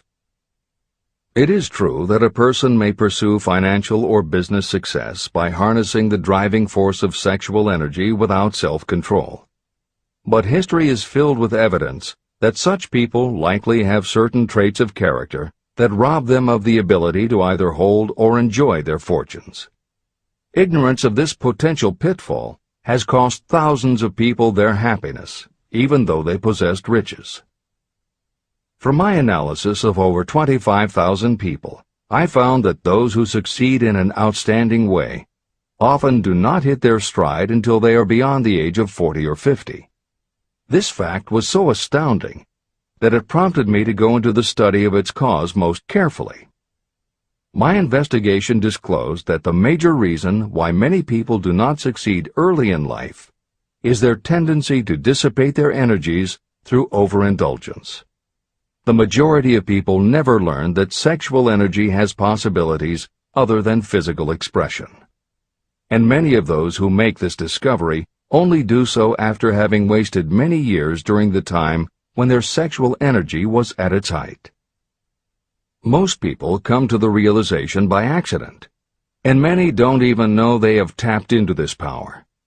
They may recognize that their power of achievement has increased, but they have no idea what caused the change. They are just vaguely aware that nature begins to harmonize the emotions of love and sex, so that they may draw upon these great forces and apply them as stimuli to action. The importance of love. Love, romance, and sex are all emotions capable of driving people to heights of superachievement. When combined, these three emotions may lift you to an altitude of a genius. Every person who has been moved by genuine love knows that it leaves enduring traces upon the human heart. The effect of love endures, because love is spiritual in nature. Those who cannot be stimulated to great heights of achievement by love are hopeless. They are dead, though they may seem to live. If you believe you are unfortunate because you have loved and lost, you are wrong. One who has loved truly can never lose entirely. Love is whimsical and temperamental. It comes when it pleases and goes away without warning. Accept and enjoy it while it remains, but spend no time worrying about its departure. Worry will never bring it back. Dismiss the thought that love only comes once. Love may come and go times without number, but there are no two love experiences that affect you in just the same way. There may be one love experience that leaves a deeper imprint on the heart than all the others. But all love experiences are beneficial, except to the person who becomes resentful and cynical when love makes its departure. Even the memories of love can lift you and stimulate your mind. Go back into your yesterdays at times and bathe your mind in the beautiful memories of past love. It will soften your worries and give you a source of escape from the unpleasant realities of life. And maybe, during this temporary retreat into the world of fantasy, your subconscious mind will yield to you ideas or plans that may change the entire financial or spiritual status of your life. There should be no disappointment over love, and there would be none if people understood the difference between the emotions of love and sex. Love is an emotion of many shades and colors, but the most intense and burning of all is that experienced in the blending of the emotions of love and sex. Marriages or committed relationships that are not blessed with love properly balanced with sex cannot be happy ones, and seldom endure. Love alone will not bring happiness, nor will sex alone. Love is spiritual. Sex is biological. No experience that touches the human heart with a spiritual force can possibly be harmful, except through ignorance or jealousy. The presence of destructive emotions in the human mind may poison it in a way that destroys your sense of justice and fairness. Just as a chemist can take certain chemical elements, none of which are harmful in themselves, and by mixing them together create a deadly poison, in a similar manner the emotions of sex and jealousy, when mixed, may turn just as lethal. Love is the emotion that serves as a safety valve and brings balance, reason, and constructive effort. Love is, without question, life's greatest experience. It can bring you into communion with infinite intelligence. When love guides the emotions, it may lead you well on your way toward creative effort. The road to genius consists of the development, control, and use of sex, love, and romance. Briefly, the process may be stated as follows. Encourage the presence of the positive emotions as the dominating thoughts in your mind, and discourage all the destructive emotions. The mind is a creature of habit. It thrives on the dominating thoughts fed to it. Through your willpower, you may discourage the presence of any emotion and encourage the presence of any other. Control of your mind, through the power of your will, is not difficult. Control comes from persistence and habit. The secret of control lies in understanding the process of transmutation. When any negative emotion presents itself in your mind, it can be transmuted into a positive or constructive emotion by the simple procedure of changing your thoughts. There is no other road to genius than through voluntary self-effort. When the emotion of romance is added to those of love and sex, the obstructions between the finite mind and infinite intelligence are removed. Then, a genius has been born.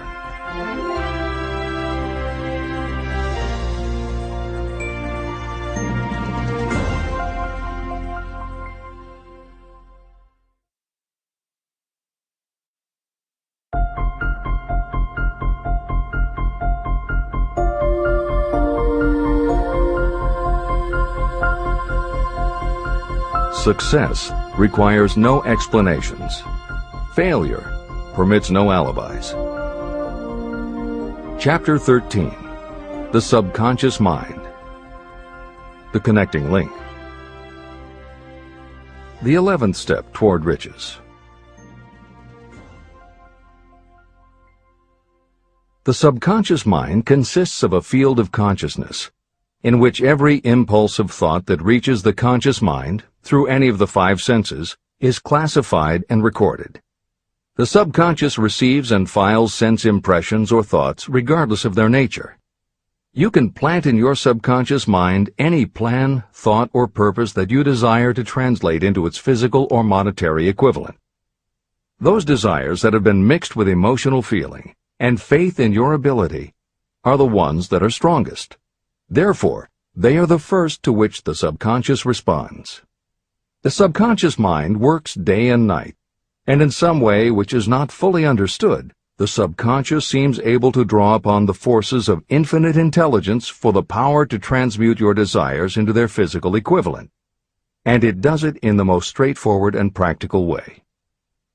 You cannot entirely control your subconscious mind, but you can hand over to it any plan, desire, or purpose that you wish transformed into concrete form. Refer again to the instructions for using the subconscious mind in Chapter 5, Autosuggestion. Editor's comments.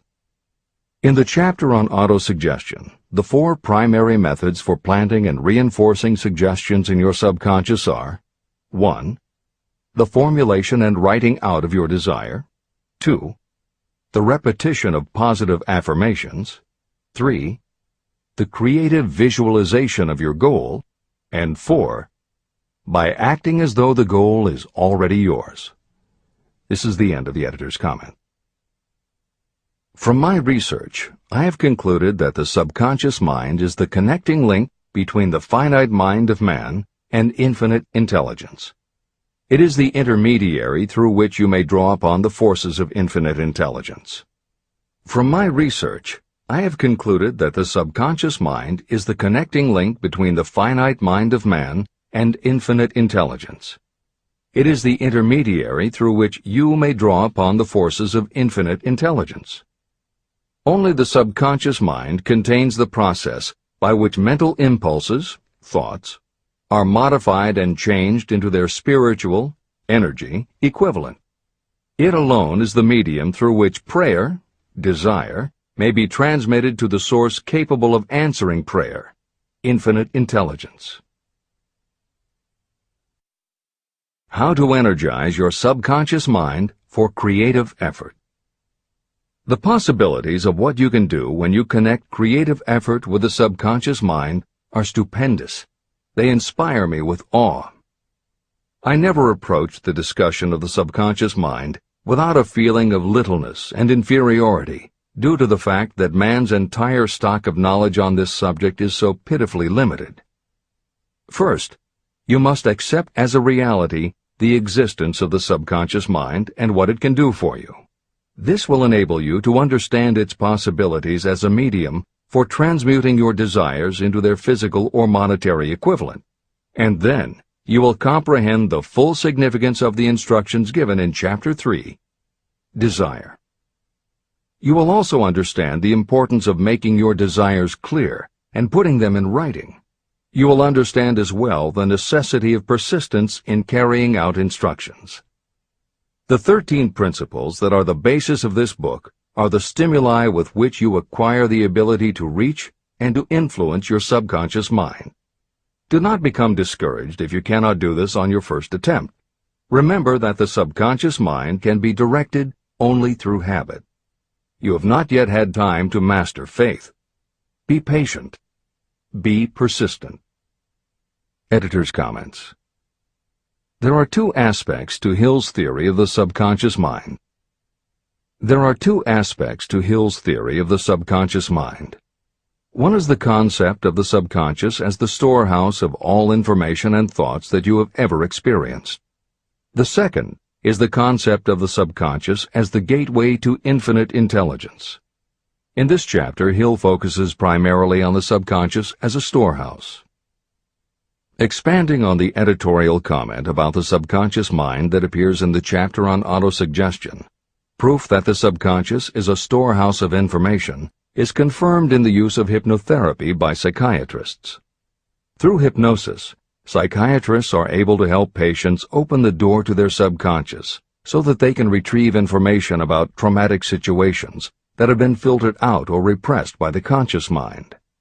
Further proof is in the use of hypnosis by law enforcement officials to recapture information such as license plate numbers and other details that the conscious mind of a witness has filtered out.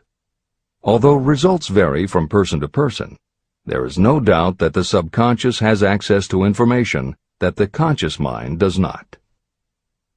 This storehouse aspect of the subconscious is what accounts for some ideas that come to us through creative imagination. In some instances, bits of information and ideas that our conscious mind has forgotten will connect with each other on a subconscious level to create a new idea, and that idea will be received by our creative intelligence, which presents it to us as a flash of inspiration. You can't completely control this process, but you can condition yourself to come up with more and better ideas. It is a fact that a traumatic experience, the result of which creates a strongly planted idea, can influence the way a person thinks and acts. If that is true, then by intentionally using all of your efforts to powerfully plant an idea in your subconscious, you should be able to create what would amount to a good traumatic experience that will influence the way you think and act in a positive way. This is exactly how you develop what Hill calls a money consciousness. If you do everything within your power to strongly, firmly, and with complete faith and conviction plant the idea that you will be successful and achieve your desire, your subconscious will accept and store that idea. If you have planted the idea so strongly that it is the dominant idea in your subconscious, it will influence all of the other ideas and information stored there. When you have given your subconscious this specific direction that it did not have before, it will begin to put together pieces of information, and through your creative intelligence, you will find that you are coming up with more and better plans and ideas to accomplish your goal. But as Hill says, you can do this only through faith and habit. You must write out the affirmation of your goal, and you must repeat it aloud every day with absolute faith and conviction that you can achieve it. You must vividly and creatively visualize yourself achieving your goal, and you must do it every day. You must conduct yourself with the attitude that says you can accomplish your goal, and that you deserve the help of those who can help you to accomplish your goal. And you must conduct yourself in that way every day. If you seriously commit yourself to doing these things, it will change the way you think and act. Your subconscious will do everything it can to transmute your desire into reality, and other people will want to do what they can to help you succeed. This is the end of the editor's comments. Many statements in the chapters on faith and on autosuggestion are repeated here for the benefit of your subconscious mind. Remember, your subconscious mind functions whether you make any effort to influence it or not. This means that thoughts of fear, poverty, and all negative ideas will affect your subconscious mind unless you master these impulses and give it more desirable food on which it may feed. The subconscious mind will not remain idle. If you don't plant desires in your subconscious mind, it will feed on the thoughts that reach it as the result of your neglect. Both negative and positive thoughts are reaching your subconscious mind continuously. These thoughts come from the four sources. 1. Consciously from other people. 2. Your subconscious. 3. Subconsciously from other people. And 4. Infinite intelligence. Every day, all kinds of thought impulses are reaching your subconscious mind without your knowledge. Some of these impulses are negative. Some are positive. Right now, you should be specifically trying to shut off the flow of negative impulses and actively working to influence your subconscious mind through positive impulses of desire. When you achieve this, you will possess the key that unlocks the door to your subconscious mind. Moreover, you will control that door so completely that no undesirable thought may influence your subconscious mind. Everything that you create begins in the form of a thought impulse. You can create nothing that you do not first conceive as a thought. Through the aid of the imagination, thoughts may be assembled into plans. The imagination, when under your control, may be used to create plans or purposes that lead to success in your chosen occupation. All thoughts that you want to turn into success and have planted in the subconscious mind must pass through the imagination and be mixed with faith, your faith in your own abilities. The mixing of faith with a plan or purpose intended for submission to the subconscious mind can only be done through the imagination. From these statements, it should be clear that if you want to make use of your subconscious mind, it will call for the coordination and application of all 13 principles of success that are the basis of this book. Make your positive emotions work for you. The subconscious mind is more susceptible to influence by thought mixed with feeling or emotion than it is by thoughts originating solely in the reasoning portion of the mind. In fact, there is much evidence to support the theory that only emotionalized thoughts have any real influence on the subconscious mind. It is a fact that emotions or feelings rule the majority of people. If it is true that the subconscious mind responds better and faster to thoughts that are well mixed with emotion, it is essential to become familiar with the more important of the emotions. There are 7 major positive emotions and 7 major negative emotions. The negatives get into your thoughts naturally and go directly to your subconscious without any help from you. The positive emotions must be injected by you through the principle of autosuggestion into the thought impulse that you wish to pass on to your subconscious mind. These emotions or feeling impulses may be likened to yeast in a loaf of bread. They are the action element which transforms thought impulses from the passive to the active state. That is why thought impulses that have been well mixed with emotion are acted upon more readily than thought impulses originating in cold reason. Editor's comments. W. Clement Stone, Napoleon Hill's friend, mentor, and business partner, arranged for the publication of many of Napoleon Hill's later writings. The following is adapted from material that appears in 2 of these books, Napoleon Hill's Keys to Success and Believe and Achieve. Enthusiasm is a positive mental attitude, an internal impelling force of intense emotion, a power compelling creation or expression. Being enthusiastic is an impelling external expression of action. When you act enthusiastically, you accentuate the power of suggestion and autosuggestion. The sales manager, public speaker, minister, lawyer, teacher, or executive who acts enthusiastic by speaking in an enthusiastic, sincere manner develops genuine enthusiasm. If you act enthusiastic, your emotions will follow. By filling your conscious mind with enthusiasm, you also impress upon your subconscious mind that your burning obsession and your plan for obtaining it are certain things. Then, if your conscious enthusiasm dims, your subconscious will be there, full of images of your success to help you stoke your conscious fires of enthusiasm once again. This is the end of the editor's comments. You are preparing yourself to influence and control the inner audience of your subconscious mind in order to hand over to it the desire for money, which you wish transmuted into its physical, monetary equivalent. It is essential, therefore, that you understand the method of approach to this inner audience. You must speak its language. It understands best the language of emotion or feeling.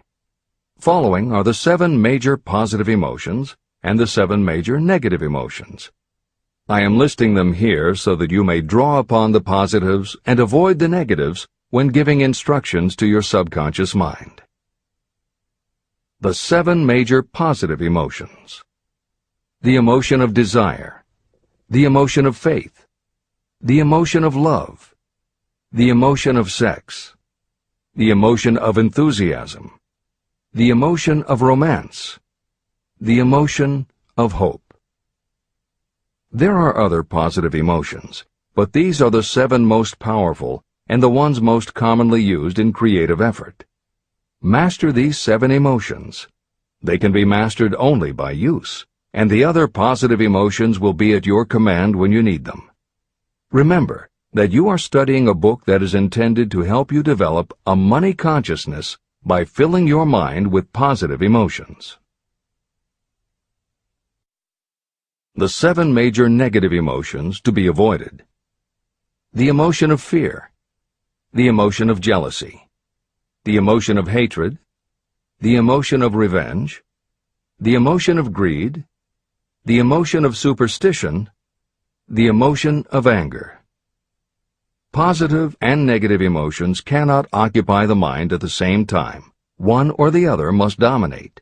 It is your responsibility to make sure that positive emotions constitute the dominating influence of your mind. That is where the law of habit will help you. Form the habit of applying and using the positive emotions. Eventually, they will dominate your mind so completely that the negatives cannot enter it. Only by following these instructions literally and continuously can you gain control over your subconscious mind. The presence of a single negative in your conscious mind is sufficient to destroy all chances of constructive aid from your subconscious mind. Editor's comments. Napoleon Hill's concern about the susceptibility of the subconscious mind to negative thoughts, emotions, and comments is well known to professionals who work with these techniques.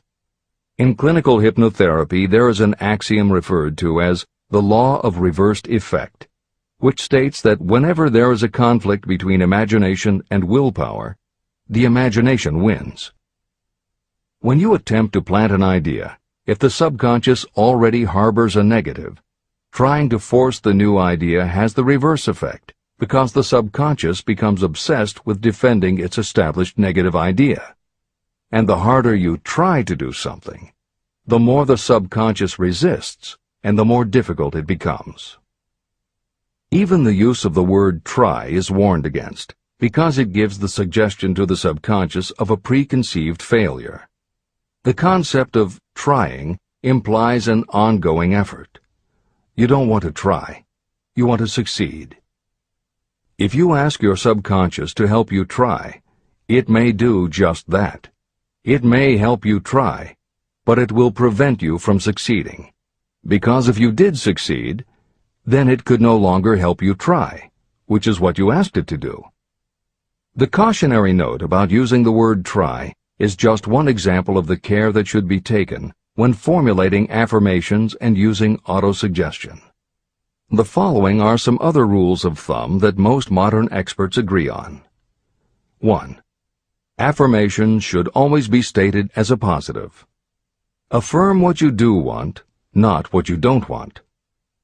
2. Affirmations work best when they are short and very clear about a single desired goal.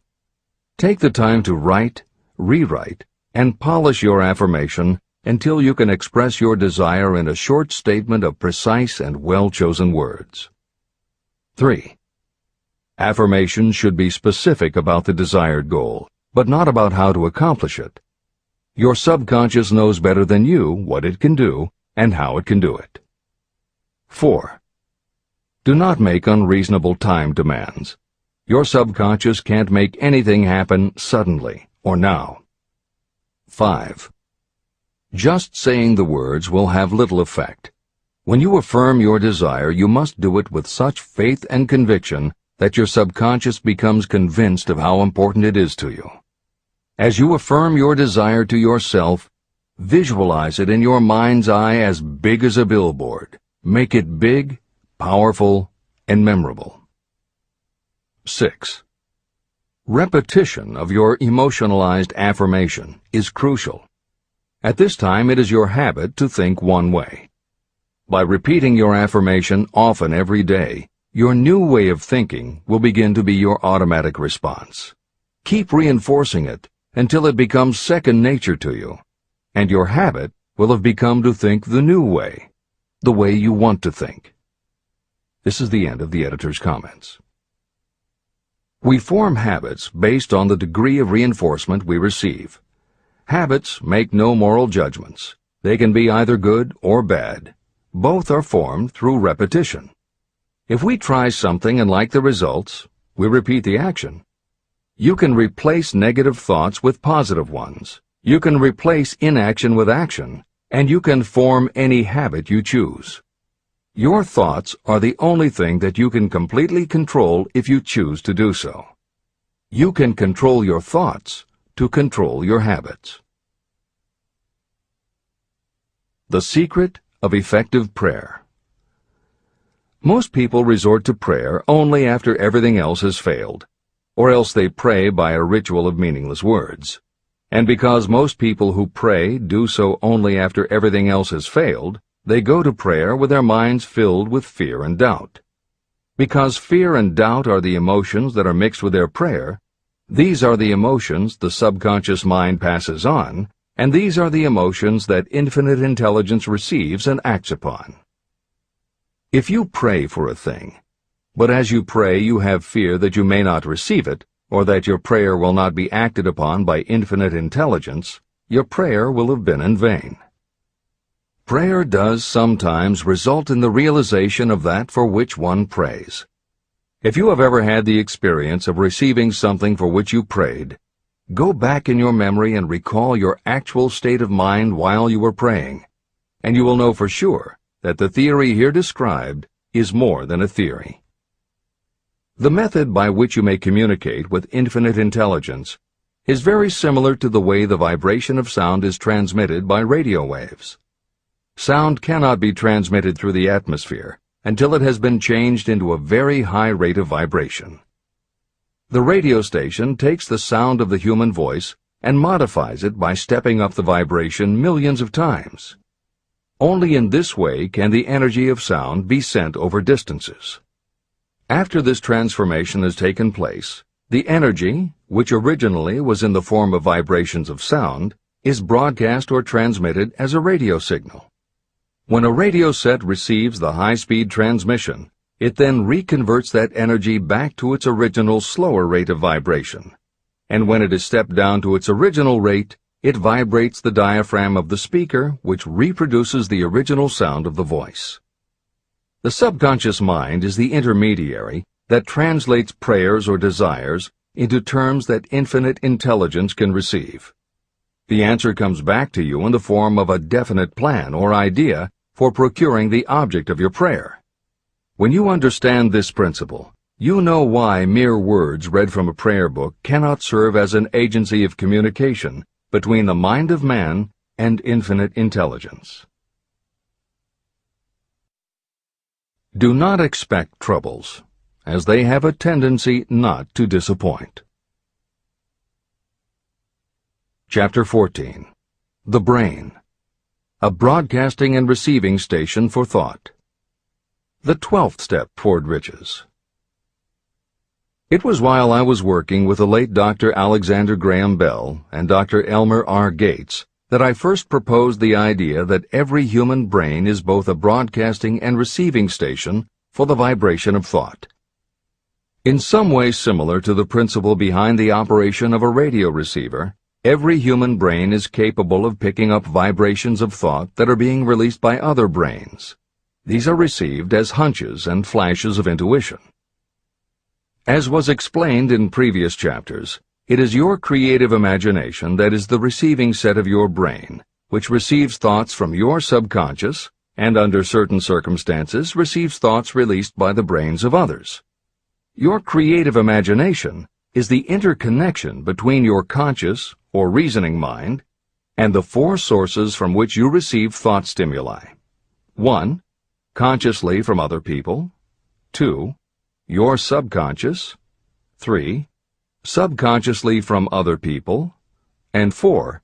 Infinite intelligence.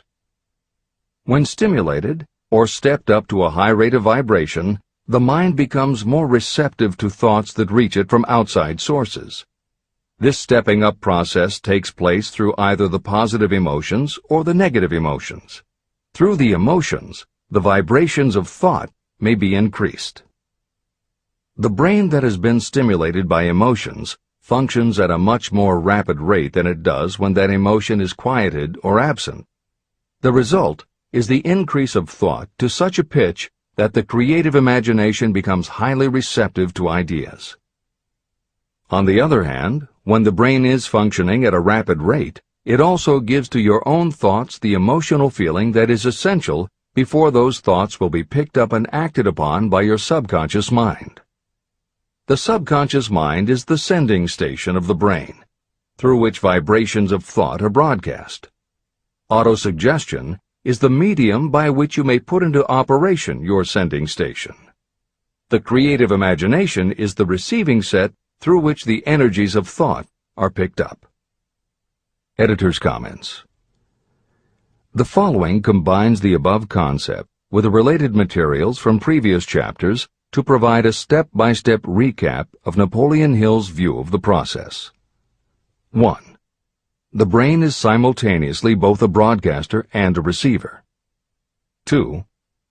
Emotion affects both your ability to send and your ability to receive.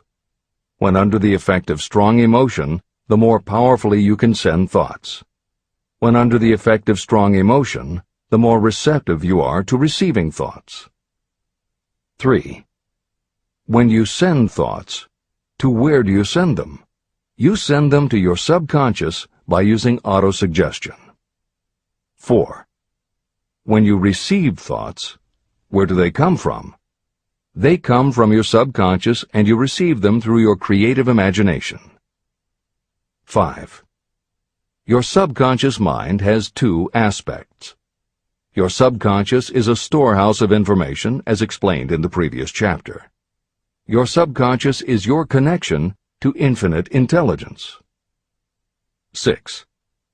Infinite intelligence is the medium through which you receive thoughts from other brains. Infinite intelligence is Hill's term for describing the following basic law of physics. Because everything in the universe is made of time, space, energy, or matter, and because matter is just energy in a different form, then everything is actually different parts of the same thing. This means that your subconscious mind, energy, has a common base with every other subconscious mind, energy. 7. Thoughts from other brains come to you as follows. When you are under the effect of a strong emotion and your receiver is especially receptive, sometimes its pull is so strong that it attracts a thought from the subconscious mind of another brain. It is able to do this because infinite intelligence interconnects your subconscious with the subconscious of the other brain. 8. These thoughts from other brains are what we refer to as intuition, hunches, déjà vu, and foreknowledge. Although Hill's explanation depends on the action of an intangible force that cannot be isolated and dissected in a laboratory, neither medical science nor psychology can offer a better explanation for those thoughts that depend on knowledge or information that we do not have. This is the end of the editor's comments. The greatest forces are intangible. In the past, we've depended too much on our physical senses and have limited our knowledge to physical things that we could see, touch, weigh, and measure. I believe we have entered the most marvelous of all ages, an age that will teach us more about the intangible forces of the world about us. Perhaps we shall learn that there is an other self that is more powerful than the physical self we see when we look in a mirror.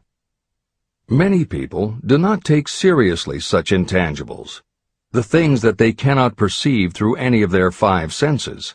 However, to belittle the idea of forces that are intangible or cannot be explained is to ignore the fact that all of us, every day, are controlled by forces that are unseen and intangible.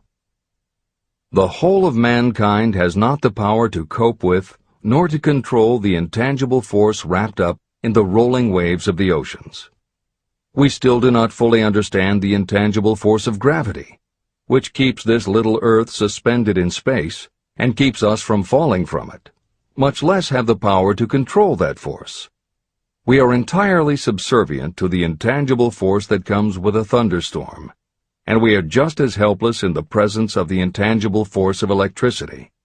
We do not understand the intangible force and intelligence wrapped up in the soil of the earth, the force that provides us with every morsel of food we eat, every article of clothing we wear, and every dollar we carry in our pockets.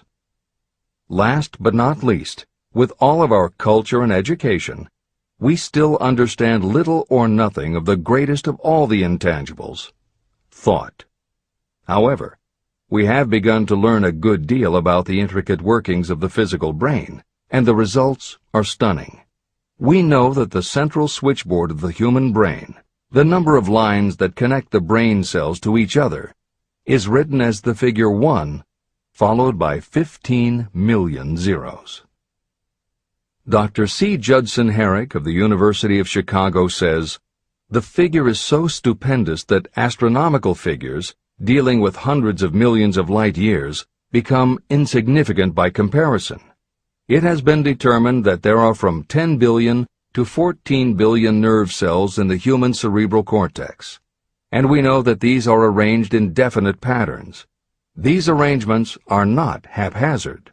They are orderly. It is inconceivable to me that such a network of intricate machinery should be in existence for the sole purpose of carrying on the physical functions connected with the growth and maintenance of the physical body. Is it not likely that the same system, which gives billions of brain cells the media for communication, one with another, also provides the means of communication with other intangible forces?" Editor's comments.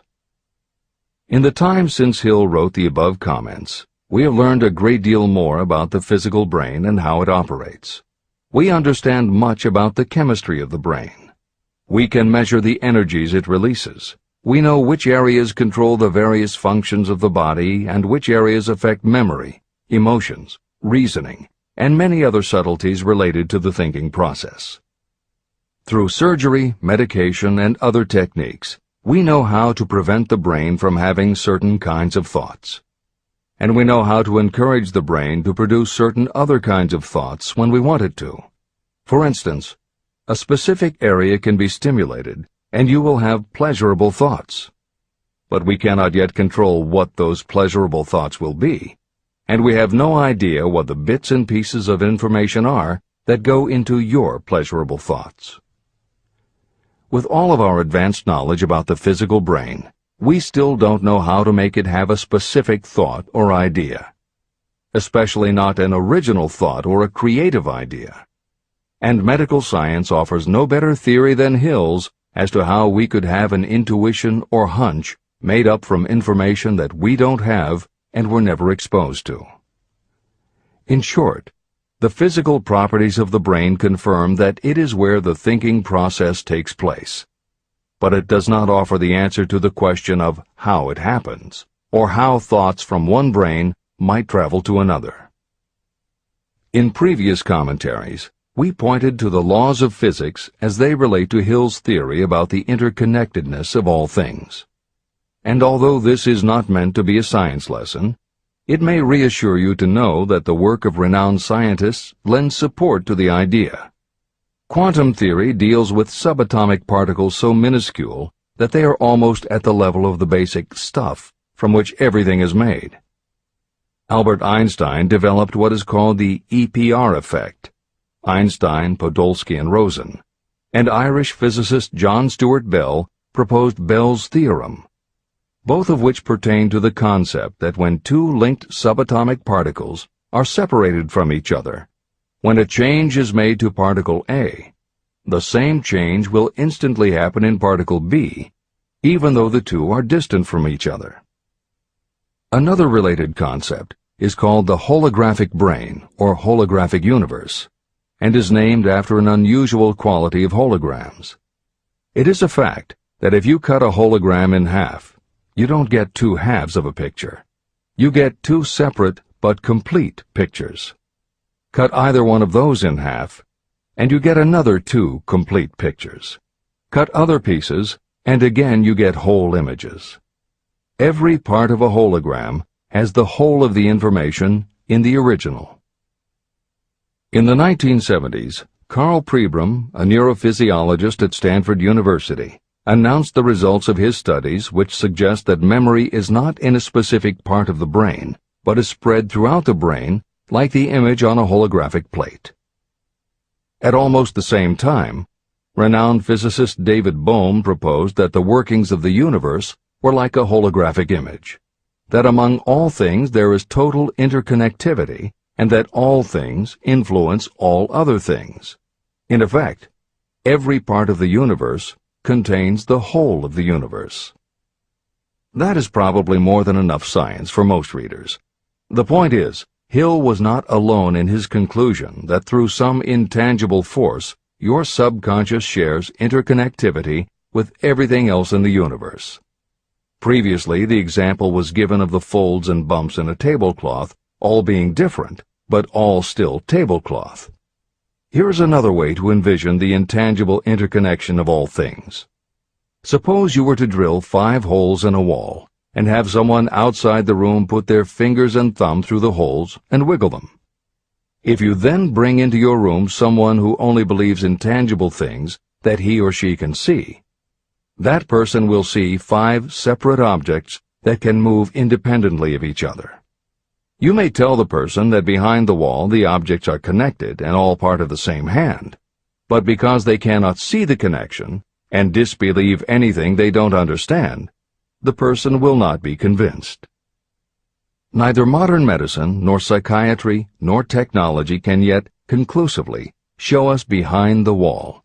But the fact remains, we have all had a hunch about somebody, and it turns out to be right. A premonition that something will happen, and it does. Or a feeling that something isn't right with someone who is not there with you, and it turns out to be true.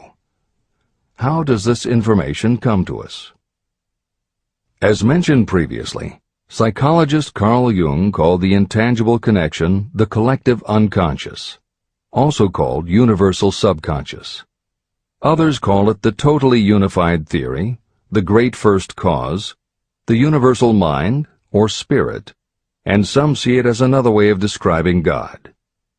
Napoleon Hill calls it infinite intelligence and offers a common-sense explanation that allows you to work with a phenomenon, even if it is not completely understood. And that, after all, is what Hill was aiming for, to give you a way to access intangible forces that will help you turn your desire into reality. This is the end of the editor's comments. After this book had been written, just before the manuscript went to the publisher, the New York Times published an editorial showing that at least one great university and one intelligent investigator in the field of mental phenomena are carrying on an organized research through which conclusions have been reached that parallel many of those described in this and the following chapter. The editorial briefly analyzed the work carried on by Dr. J.B. Rhine and his associates at Duke University. From the New York Times. What is telepathy?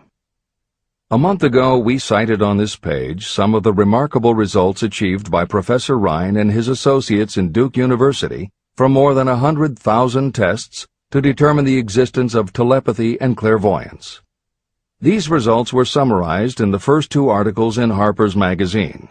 In the second, which has now appeared, the author, E.H. Wright, attempts to summarize what has been learned, or what it seems reasonable to infer, regarding the exact nature of these extrasensory modes of perception.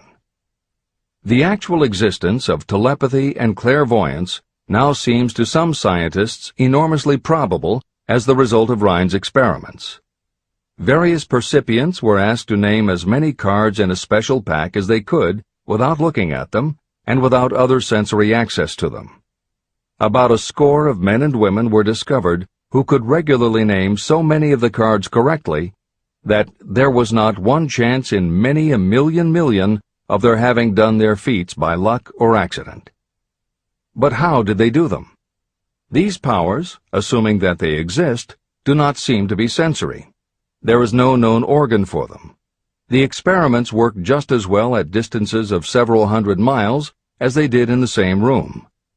These facts also dispose, in Mr. Wright's opinion, of the attempt to explain telepathy or clairvoyance through any physical theory of radiation. All known forms of radiant energy decline inversely as the square of the distance traversed. Telepathy and clairvoyance do not. But they do vary through physical cause, as our other mental powers do. Contrary to widespread opinion, they do not improve when the percipient is asleep or half asleep, but on the contrary, when he is most wide awake and alert. Rhine discovered that a narcotic will invariably lower a percipient score, while a stimulant will always send it higher. The most reliable performer apparently cannot make a good score unless he tries to do his best. One conclusion that Wright draws with some confidence is that telepathy and clairvoyance are really one and the same gift. That is, the faculty that sees a card face down on a table seems to be exactly the same one that reads a thought residing only in another mind. There are several grounds for believing this. So far, the two gifts have been found in every person who has either of them. If you have the abilities, both seem to be of equal strength. Screens, walls, distances have no effect at all on either. Wright expresses his hunch that other extrasensory experiences, such as prophetic dreams, premonitions of disaster, and the like, may also prove to be part of the same faculty. The reader is not asked to accept any of these conclusions, but the evidence that Rhine has piled up must remain impressive. In 1927, Dr. J.B. Rhine and his wife, Dr. Louisa E. Rhine, joined Professor William McDougall, chairman of the psychology department at Duke University, to create a lab that would apply strict scientific procedures to the study of psychic phenomena. They developed scientific methodologies and procedures to study, identify, and test individuals who demonstrated unusual abilities. It was Dr. Rhine who coined the term extrasensory perception, ESP, and he adopted the word parapsychology to describe their studies. It is fair to say that the research done at the Rhine lab is some of the most advanced work on the entire subject. In 1962, they created the Foundation for Research into the Nature of Man in order to continue their studies independent of the university and to publish related works. In 1995, the name was changed to the Rhine Research Institute. This is the end of the editor's comments. How to join minds in teamwork. In view of Dr. Rhine's findings about the conditions under which the mind responds to what he terms extrasensory modes of perception, I would like to add my own observations. My associates and I have discovered what we believe to be the ideal conditions under which the mind can be stimulated so that this sixth sense can be made to function in a practical way. To begin with, I should explain that there is a close working alliance between myself and two members of my staff. Through experimentation and practice, we have discovered how to stimulate our minds so that we can, by a process of blending our three minds into one, find the solution to a great variety of problems that are submitted by my clients. The procedure is very simple. We sit down at a conference table, clearly state the nature of the problem we have under consideration, Then begin discussing it. Each contributes whatever thoughts may occur by applying the principle used in connection with the invisible counselors described in the next chapter. The strange thing about this method of mind stimulation is that it places each participant in communication with unknown sources of knowledge definitely outside their own experience. If you understand the principle described in the chapter on the mastermind, you of course recognize the round table as being a practical application of the mastermind. This method of mind stimulation, through the discussion of definite subjects between three people, illustrates the simplest and most practical use of the mastermind. When you tap into the power of your mastermind group, you will find that the more you work together, the more each member will learn to anticipate the ideas of others and to connect immediately with their intense enthusiasm and inspiration. You cannot completely control this process, but the more you use it, the more it will come into play. By adopting and following a similar plan, you will be making use of the famous Carnegie formula described in Chapter 1. If it means nothing to you at this time, mark this page and read it again after you have finished the last chapter. Great achievement is usually born of great sacrifice and is never the result of selfishness. Chapter 15. The Sixth Sense. The Door to the Temple of Wisdom. The 13th Step Toward Riches. The 13th principle is known as the Sixth Sense, through which infinite intelligence may and will communicate voluntarily without any effort from or demands by the individual. This principle is the apex of the philosophy of success. It can be assimilated, understood, and applied only by first mastering the other 12 principles. The sixth sense is that portion of the subconscious mind that has been referred to as the creative imagination. It has also been referred to as the receiving set through which ideas, plans, and thoughts flash into the mind. The flashes are sometimes called hunches or inspirations. The sixth sense defies description. It cannot be described to a person who has not mastered the other principles of this philosophy, because such a person has no knowledge and no experience with which the sixth sense may be compared. After you have mastered the principles in this book, you will be prepared to accept as truth a statement that may otherwise be incredible to you. Through the sixth sense, you will be warned of impending dangers in time to avoid them and notified of opportunities in time to embrace them. As you develop your sixth sense, it is almost as though a guardian angel comes to you to be of help and assistance, a guardian angel who will open to you at all times the door to the Temple of Wisdom. Miracles of the Sixth Sense. I am not a believer in, nor an advocate of, miracles, for the simple reason that I have enough knowledge of nature to understand that nature never deviates from her established laws. However, I believe that some of nature's laws are so incomprehensible that they produce what appear to be miracles. The sixth sense comes as near to being a miracle as anything I have ever experienced. This much I do know, that there is a power, or a first cause, or an intelligence which permeates every atom of matter and embraces every unit of energy perceptible to man. I know that this infinite intelligence is the thing that converts acorns into oak trees, causes water to flow downhill in response to the law of gravity, follows night with day and winter with summer, each maintaining its proper place and relationship to the other. Through the philosophy explained in this book, this intelligence can help turn your desires into concrete or material form. I know this because I have experimented with it, and I have experienced it. Step by step through the preceding chapters, you have been led to this, the last principle. If you have mastered each of the preceding principles, you are now prepared to accept, without being skeptical, the extraordinary claims made here. If you have not mastered the other principles, you must do so before you may determine definitely whether or not the claims made in this chapter are fact or fiction. Let great people shape your life. I have never completely divested myself of the habit of hero worship. While I was passing through the stage of hero worship, I found myself trying to imitate those whom I most admired. My experience has taught me that the next best thing to being truly great is to emulate the great, to try to act like them, be like them, and feel like them as much as I could. I discovered that the faith with which I tried to imitate my idols gave me great capacity to do so quite successfully. Long before I had ever written a line for publication or delivered a speech in public, I followed the habit of reshaping my own character by trying to imitate the 9 men whose lives and life works had been most impressive to me.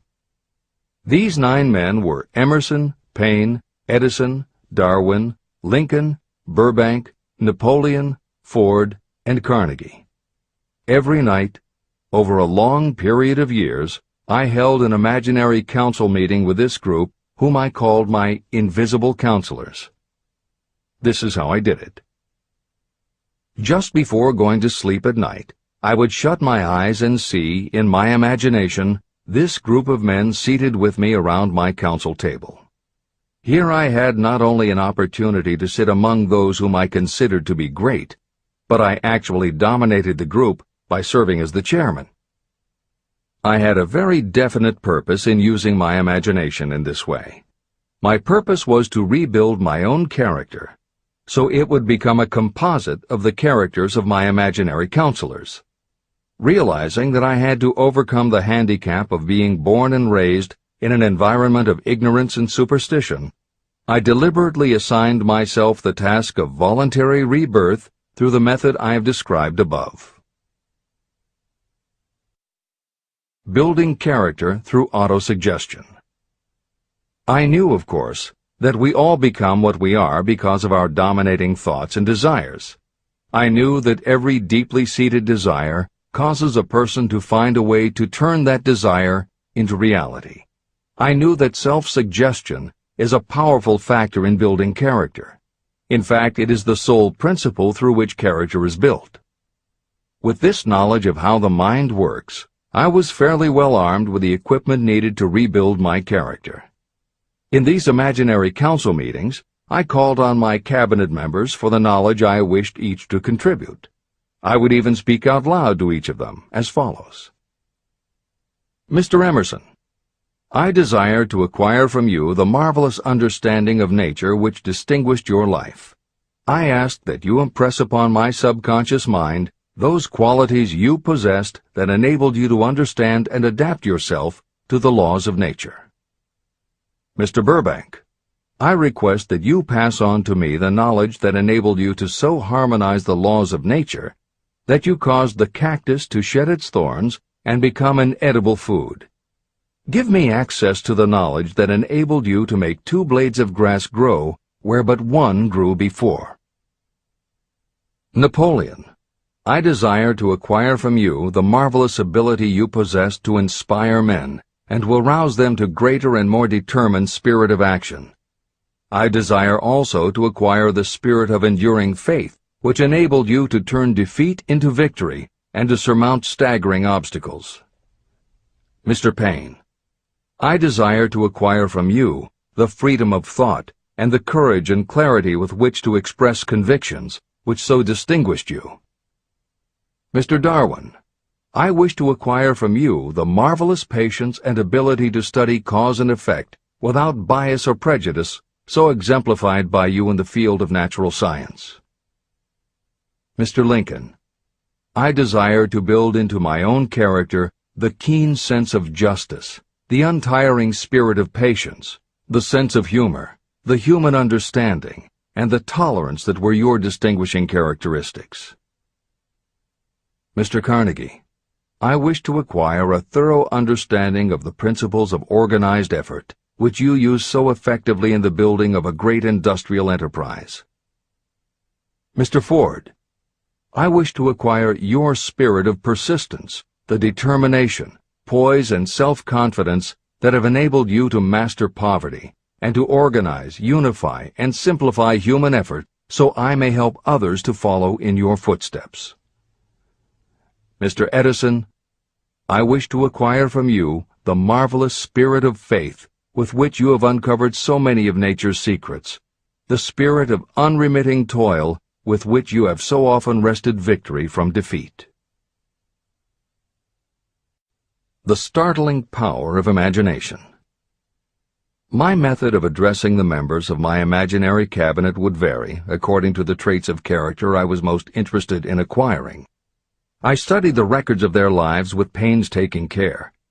After some months of this nightly procedure, I was astounded as each time my imaginary counselors started to become more and more real to me. Each of these 9 men developed individual characteristics that surprised me. For example, Lincoln developed the habit of always being late, then walking around in solemn parade. He always wore an expression of seriousness on his face. Rarely did I see him smile. This was not true of the others. Burbank and Payne often indulged in witty repartee, which seemed at times to shock the other members of the cabinet. On one occasion, Burbank was late. When he came, he was excited with enthusiasm, and explained that he had been late because of an experiment he was making, through which he hoped to be able to grow apples on any sort of tree. Payne chided him by reminding him that it was an apple that started all the trouble between man and woman. Darwin chuckled as he suggested that Payne should watch out for little serpents when he went into the forest to gather apples, as they had the habit of growing into big snakes. Emerson observed, "No serpents, no apples," and Napoleon remarked, "No apples, no state." These meetings became so realistic that I became fearful of their consequences and discontinued them for several months. The experiences were so uncanny, I was afraid that if I continued them, I would lose sight of the fact that the meetings were purely experiences of my imagination. In writing this book, this is the first time that I've had the courage to mention this. I knew from my own attitude in connection with such matters that I would be misunderstood if I described my unusual experience. I now have the courage to put this on the printed page, because I am now less concerned about what they say than I was in the years that have passed. While the members of my cabinet may be purely fictional, and the meetings existed only in my own imagination, they have led me into glorious paths of adventure, rekindled my appreciation of true greatness, encouraged my creativity, and inspired me to be honest and bold in expressing my thoughts. Editor's comments. Napoleon Hill's experience with his imaginary counselors is not as uncommon as it may seem on first reading.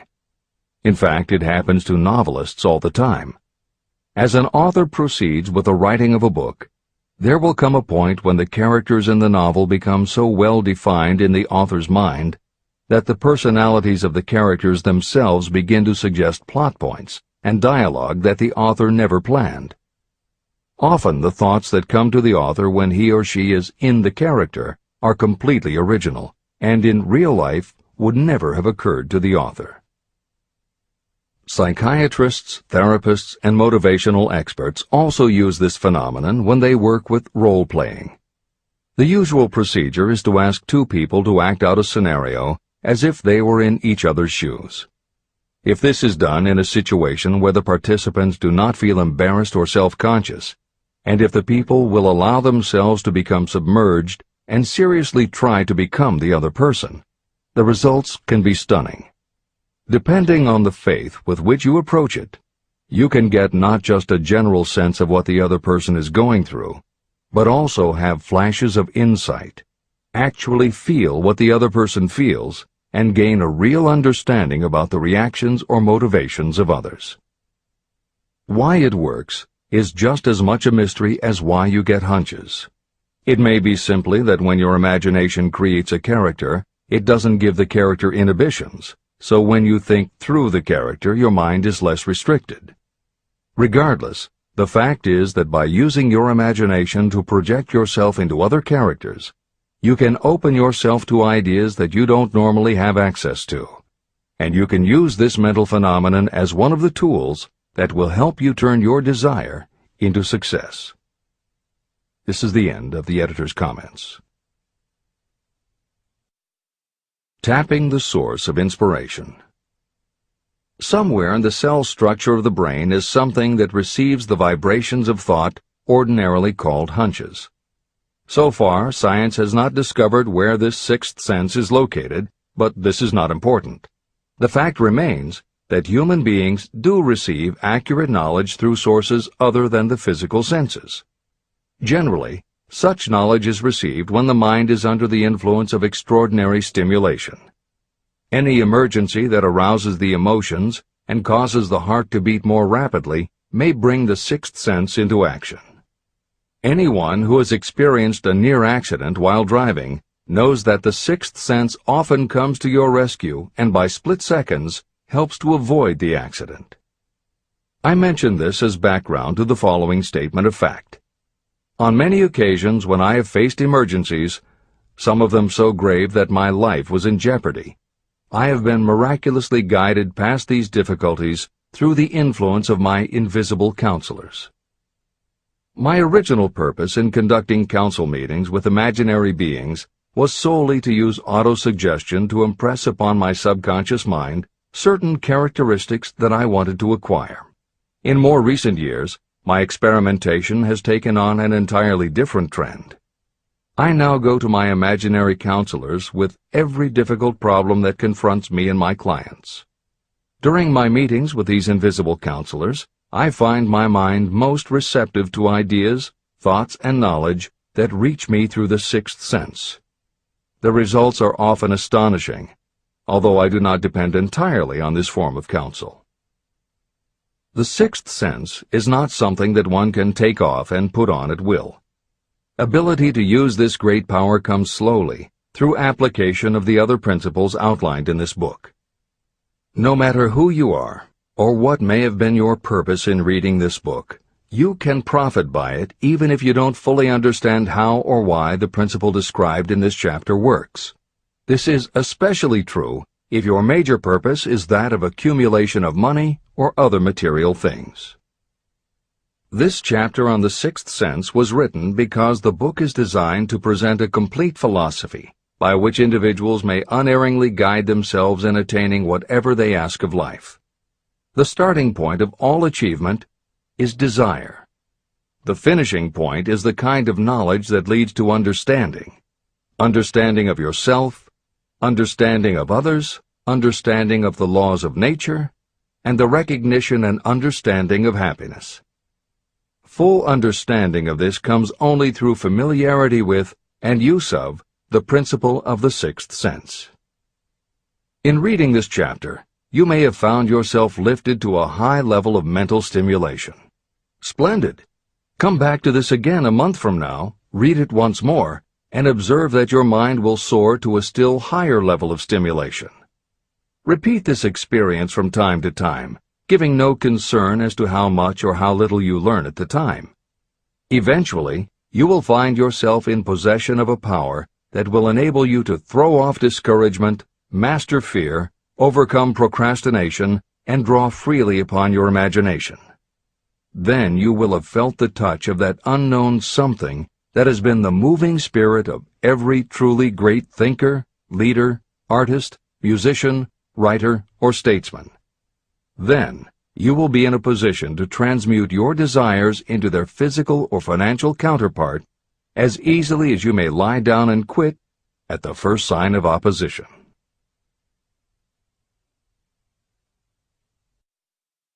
The man who actually knows just what he wants in life has already gone a long way toward attaining it. Chapter 16. The Six Ghosts of Fear. How many are standing in your way? Take inventory of yourself as you read this closing chapter, and find out how many of the ghosts are standing in your way. Before you can put any portion of this philosophy into successful use, your mind must be prepared to receive it. The preparation is not difficult. It begins with study, analysis, and understanding of three enemies that you will have to clear out: indecision, doubt, and fear. The sixth sense will never function while these three negatives, or any one of them, remain in your mind. The members of this unholy trio are closely related. Where one is found, the other two are close at hand. Indecision is the seedling of fear. Remember this as you read. Indecision crystallizes into doubt. The two blend and become fear. The blending process often is slow. This is one reason why these three enemies are so dangerous. They germinate and grow without their presence being observed. The remainder of this chapter describes a state of mind that you must attain before the philosophy can be put into practical use.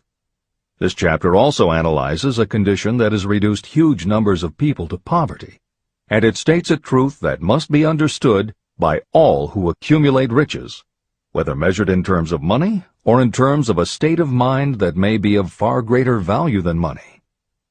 The purpose of this chapter is to turn the spotlight of attention on the cause and the cure of the 6 basic fears. Before you can master an enemy, you must know its name, its habits, and where to attack it. As you read, analyze yourself carefully and determine which, if any, of the 6 common fears have attached themselves to you. And keep in mind that sometimes they are hidden in the subconscious mind, where they are difficult to locate and still more difficult to eliminate. The 6 basic fears. There are 6 basic fears. At one time or another, every person suffers from some combination of these fears. Most people are fortunate if they do not suffer from the entire 6.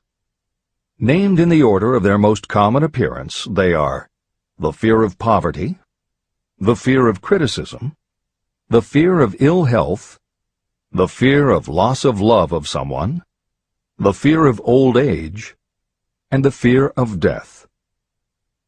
All other fears are of minor importance, and are in fact just variations on these 6. Fears are nothing more than states of mind. Your state of mind is subject to your control and direction. You can create nothing that you do not first conceive in the form of an impulse of thought. The following statement is of even greater importance. Thought impulses begin immediately to translate themselves into their physical equivalent, whether those thoughts are voluntary or involuntary. Even thought impulses that are picked up by mere chance, thoughts that have been released by other minds, may determine your financial, business, professional, or social destiny just as surely as the thoughts that you create by intent and design. This circumstance also explains why some people seem to be lucky, while others of equal or greater ability, training, experience, and brain capacity seem destined to have misfortune. The explanation is that you have the ability to completely control your own mind. With this control, you may open your mind to the thought impulses that are being released by other brains, or you can close the doors tightly and admit only thought impulses of your own choice. Nature has endowed human beings with absolute control over only one thing, and that one thing is thought. This fact, coupled with the additional fact that everything we create begins in the form of a thought, leads us very near to the principle by which fear may be mastered.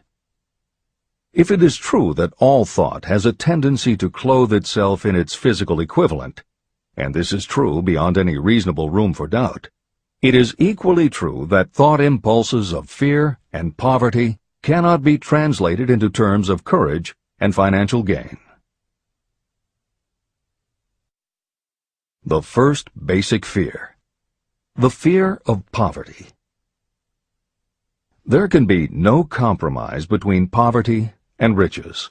The two roads that lead to poverty and riches travel in opposite directions. If you want riches, you must refuse to accept any circumstance that leads toward poverty. The word riches is used in its broadest sense, meaning financial, spiritual, mental, and material wealth. The starting point of the path that leads to riches is desire. In Chapter 3, you received full instructions for the proper use of desire. In this chapter on fear, you have complete instructions for preparing your mind to make practical use of desire. Here is the place to give yourself a challenge, which will definitely determine how much of this philosophy you have absorbed. Here is the point at which you can tell what the future holds in store for you. If, after reading this chapter, you are willing to accept poverty, you may as well make up your mind to receive poverty. This is one decision you cannot avoid. But if you demand riches, determine what form and how much will be required to satisfy you. You know the road that leads to riches. You have been given a road map. If you follow it, it will keep you on that road. If you neglect to make the start, or stop before you arrive, no one will be to blame but you. This responsibility is yours. No excuse will save you from accepting the responsibility if you now fail or refuse to demand riches of life. All you need is one thing. Incidentally, the only thing you can control, and that is a state of mind. A state of mind is something that is up to you. It cannot be purchased. It must be created.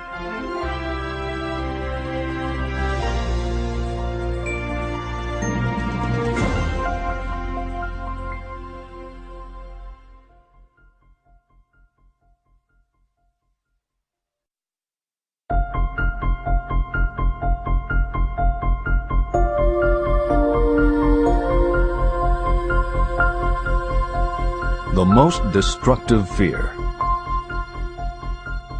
Fear of poverty is a state of mind, nothing else. But it is sufficient to destroy your chances of achievement in any undertaking. This fear paralyzes your ability to use reason, destroys the imagination, kills off self-reliance, undermines enthusiasm, discourages initiative, leads to uncertainty of purpose, encourages procrastination, wipes out enthusiasm, and makes self-control an impossibility. It takes the charm from your personality, destroys the possibility of accurate thinking, diverts concentration of effort. It defeats persistence, turns willpower into nothingness, destroys ambition, clouds the memory, and invites failure in every conceivable form. It kills love and assassinates the finer emotions of the heart, discourages friendship and invites disaster in 100 forms, leads to sleeplessness, misery, and unhappiness. And all this despite the obvious truth that you live in a world of overabundance of everything your heart could desire, with nothing standing between you and your desires except lack of a definite purpose. The fear of poverty is, without doubt, the most destructive of the 6 basic fears. It has been placed at the head of the list because it is the most difficult to master. The fear of poverty grew out of our inherited tendency to prey upon our fellow human beings economically. Nearly all animals lower than us are motivated by instinct, but their capacity to think is limited, and therefore they prey upon one another physically. We, with our superior sense of intuition, with the capacity to think and to reason, do not eat others bodily. Human beings get more satisfaction out of eating others financially. Humans are so avaricious that every conceivable law has been passed to safeguard us from one another. Nothing brings so much suffering and humility as poverty. Only those who have experienced poverty understand the full meaning of this. It is no wonder that we fear poverty. Through a long line of inherited experiences, we have learned for sure that some people cannot be trusted where matters of money and earthly possessions are concerned. So eager are we to possess wealth that we will acquire it in whatever manner we can, through legal methods if possible, through other methods if necessary or expedient. Self-analysis may disclose weaknesses that you do not like to acknowledge, but this form of examination is essential if you are going to demand of life more than mediocrity and poverty. Remember, as you check yourself point by point, that you are both the court and the jury, the prosecuting attorney and the attorney for the defense, and that you are both the plaintiff and the defendant. You are on trial. Face the facts squarely. Ask yourself definite questions and demand direct replies. When the examination is over, you will know more about yourself. If you do not feel that you can be an impartial judge, call upon someone who knows you well to serve as judge while you cross-examine yourself. You are after the truth. Get it, no matter at what the cost, even though it may temporarily embarrass you. The majority of people, if asked what they fear most, would reply, "I fear nothing." The reply would be inaccurate, because few people realize that they are bound, handicapped, whipped spiritually and physically through some form of fear. So subtle and deeply seated is the emotion of fear that you may go through life and never recognize its presence. Only a courageous analysis will disclose the presence of this universal enemy. When you begin such an analysis, search deeply into your character. The following is a list of the symptoms to look for. Symptoms of the fear of poverty. 1. Indifference. Commonly expressed through lack of ambition, willingness to tolerate poverty, and the acceptance of whatever compensation life may offer without protest. Also mental and physical laziness, and lack of initiative, imagination, enthusiasm, and self-control. 2. Indecision. The habit of permitting others to do your thinking, sitting on the fence. 3. Doubt. Generally expressed through alibis and excuses designed to cover up, explain away, or apologize for your failures. Sometimes expressed in the form of envy of those who are successful, or by criticizing them. 4. Worry. Usually expressed by finding fault with others, a tendency to spend beyond your income, neglect of personal appearance, scowling and frowning, nervousness, lack of poise, self-consciousness, and often the use of alcohol or drugs. 5. Overcaution. The habit of looking for the negative side of every circumstance, thinking and talking about possible failure instead of concentrating on succeeding, knowing all the roads to disaster, but never searching for the plans to avoid failure, waiting for the right time to begin until the waiting becomes a permanent habit, remembering those who have failed and forgetting those who have succeeded, seeing the hole in the donut, but overlooking the donut around the hole. 6. Procrastination. The habit of putting off until tomorrow that which should have been done last year, spending more time in creating excuses than it would take to do the job. This symptom is closely related to overcaution, doubt, and worry. Refusal to accept responsibility. Willingness to compromise rather than put up a fight. Compromising with difficulties instead of harnessing and using them as stepping stones to advancement. Bargaining with life for a penny instead of demanding prosperity, opulence, riches, contentment, and happiness. Planning what to do if you fail instead of burning all bridges and making retreat impossible. Weakness of, and often total lack of, self-confidence, definiteness of purpose, self-control, initiative, enthusiasm, ambition, thrift, and sound reasoning ability. Expecting poverty instead of demanding riches. Associating with those who accept poverty instead of seeking the company of those who demand and receive riches. Money talks. Some will ask, why did you write a book about money? Why measure riches in dollars alone? Some will believe, and rightly so, that there are other forms of riches more desirable than money. Yes, There are riches that cannot be measured in terms of dollars. But there are also millions of people who say, "Give me all the money I need, and I will find everything else I want." The major reason why I wrote this book on how to get money is that millions of men and women are paralyzed with the fear of poverty. What this sort of fear does to one was well described by Westbrook Pegler. Editor's comments. James Westbrook Pegler was a controversial newspaper columnist for the Chicago Daily News and the Washington Post. Although his career lasted into the 1960s, he was most widely read and quoted during the 1930s and 1940s. During that period, he went from being a public supporter of Franklin Roosevelt and the New Deal policies to the opposite end of the political spectrum, championing conservative points of view. Pegler was also the author of 3 books based on his columns, and in 1940 won the Pulitzer Prize for his expose of union racketeering. This is the end of the editor's comments.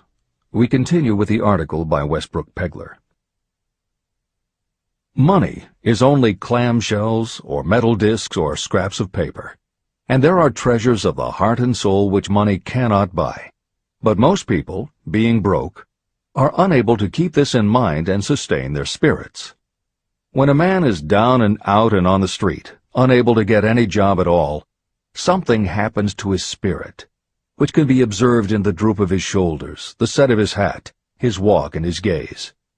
He cannot escape a feeling of inferiority among people with regular employment, even though he knows they are definitely not his equals in character, intelligence, or ability. These people, even his friends, feel, on the other hand, a sense of superiority and regard him, perhaps unconsciously, as a casualty. He may borrow for a time, but not enough to carry on in his accustomed way, and he cannot continue to borrow very long. But borrowing in itself, when a man is borrowing merely to live, is a depressing experience, and the money lacks the power of earned money to revive his spirits. Of course, none of this applies to bums or habitual ne'er-do-wells, but only to men of normal ambitions and self-respect. Women in the same predicament must be different. We somehow do not think of women at all in considering the down-and-outers. They are scarce in the bread lines, they rarely are seen begging on the streets, and they are not recognizable in crowds by the same plain signs which identify busted men. Of course, I do not mean the shuffling hags of the city streets, who are the opposite number of the confirmed male bums. I mean reasonably young, decent, and intelligent women. There must be many of them, but their despair is not apparent. When a man is down and out, he has time on his hands for brooding.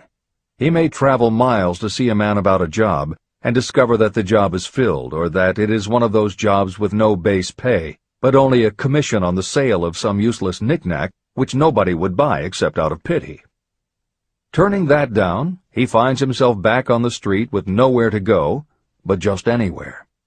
So he walks and walks.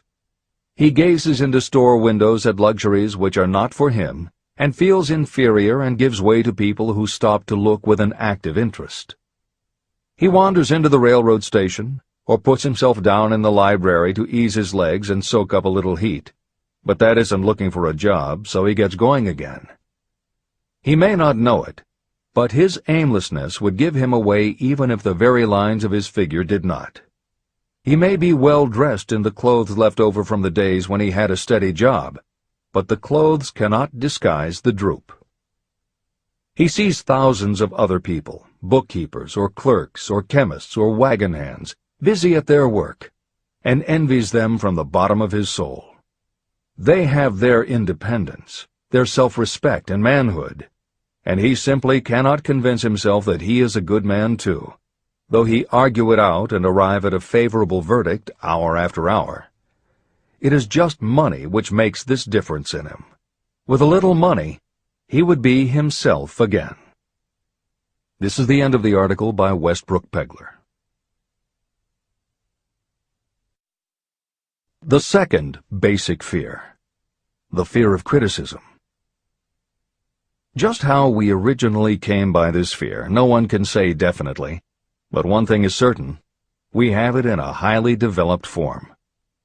I am inclined to attribute the basic fear of criticism to that part of our inherited nature that prompts us not only to take away other people's goods and wares, but also to justify our actions by criticism of the character of others. It is well known that a thief will criticize the man from whom he steals, that politicians seek office not by displaying their own virtues and qualifications, but by running negative campaigns against their opponents. Designers and clothing manufacturers have not been slow to take advantage of this basic fear of criticism. Every season, styles change. Who establishes the styles? Certainly not the purchaser. It is the designers and manufacturers. Why do they change the styles so often? The answer is obvious. They change the styles so they can sell more clothes. The fear of criticism robs people of their initiative, destroys their power of imagination, limits their individuality, takes away their self-reliance, and does them damage in 100 other ways. Parents often do their children irreparable injury by criticizing them. The mother of one of my friends used to punish him with a switch almost daily, always completing the job with the statement, "You'll land in the penitentiary before you are 20. He was sent to a reformatory at the age of 17. Editor's comments. Modern psychotherapy is well aware of the circumstance that Hill describes in the preceding paragraph. In the chapters on autosuggestion and hypnosis, reference was made to childhood traumas that result in phobias, compulsive behaviors, fixations, or complexes. However, there are instances in which the implanting of a suggestion is much more subtle. Hypnotherapists have found that common phrases such as, "Don't you ever say no to me again," "I'm afraid she'll never get over it," or "You're just like your father," can hamper a person's abilities later in life if such phrases were said often enough, or at a time when a child was particularly vulnerable. This is the end of the editor's comments. Criticism is the one form of service of which everyone has too much. Everyone has a stock of it, which is handed out gratis whether called for or not. Your nearest relatives are often the worst offenders. It should be recognized as a crime. In reality, it is a crime of the worst nature for any parent to build inferiority complexes in the mind of a child through unnecessary criticism. Employers who understand human nature get the best there is in people not by criticism, but by constructive suggestion. Parents may accomplish the same results with their children. Criticism will plant fear in the human heart, or resentment, but it will not build love or affection. Symptoms of the fear of criticism. This fear is almost as universal as the fear of poverty, and its effects are just as fatal to personal achievement, mainly because this fear destroys initiative and discourages the use of imagination. The major symptoms of the fear are 1. Self-consciousness, generally expressed through nervousness, timidity in conversation and in meeting strangers, awkward movements, and shifting of the eyes. 2. Lack of poise, expressed through lack of voice control, nervousness in the presence of others, poor posture, poor memory. 3. Personality weaknesses, lacking in firmness of decision, personal charm, and ability to express opinions definitely, the habit of sidestepping issues instead of meeting them squarely, agreeing with others without careful examination of their opinions. 4. Inferiority complex, the habit of expressing your own self-approval as a means of covering up your feeling of inferiority, using big words to impress others, often without knowing the real meaning of the words, imitating others in dress, speech, and manners, boasting of imaginary achievements, and acting superior to cover up the fact that you feel inferior. 5. Extravagance, the habit of trying to keep up with the Joneses and spending beyond your income. 6. Lack of initiative, failure to embrace opportunities for self-advancement, fear to express opinions, lack of confidence in your own ideas, giving evasive answers to questions asked by superiors, hesitancy of manner and speech, deceit in both words and deeds. 7. Lack of ambition, mental and physical laziness, lack of self-assertion, slowness in reaching decisions, being too easily influenced, the habit of accepting defeat without protest, or quitting an undertaking when opposed by others. Also the habit of criticizing others behind their backs and flattering them to their faces, suspicion of other people without cause, lack of tactfulness of manner and speech, and unwillingness to accept the blame for mistakes. The third basic fear, the fear of ill health. This fear may be traced to both physical and social heredity. It is closely associated with the causes of fear of old age and the fear of death. We fear ill health because of the terrible pictures that have been planted in our minds of what may happen if death should overtake us. We also fear it because of the economic toll that it may claim. One reputable physician estimated that 75% of all people who visit doctors are suffering with hypochondria, imaginary illness. It has been shown that the fear of disease, even when there is not the slightest cause for fear, often produces the physical symptoms of the disease feared. Powerful and mighty is the human mind. It builds or it destroys. Through a series of experiments, my staff proved how susceptible people are to the power of suggestion. We asked 3 acquaintances to visit separately with the victim. They were instructed to pose the question, "What ails you? You look terribly ill." The first questioner provoked a grin from him and a nonchalant, "Oh, nothing, I'm all right." The second questioner was answered with a statement, "I don't know exactly, but I do feel badly." The third questioner was met with the admission that the victim was actually feeling ill. Editor's comment. Hill's experiment is one that you do not want to carry too far. It is not that different from the principle behind certain religious sects whose members take vengeance on their enemies by hexing or placing a spell on a victim. The spell only works because the victim believes that spells can be cast and that it is possible he or she could be hexed. When the hex victim is informed that someone has cast a spell on them, they accept that it is possible, and their mind does the rest. The same theory operated when Hill's associate was told 3 times that he looked ill. He believed it was possible. Being told 3 times was convincing, and his mind went to work and made it so. This is the end of the editor's comment. There is overwhelming evidence that disease sometimes begins in the form of negative thought impulse. Such thoughts may be planted in your mind by suggestion or created by you in your own mind. Doctors send patients to new climates for their health because a change of mental attitude is necessary. The seed of fear of ill health lives in every human mind.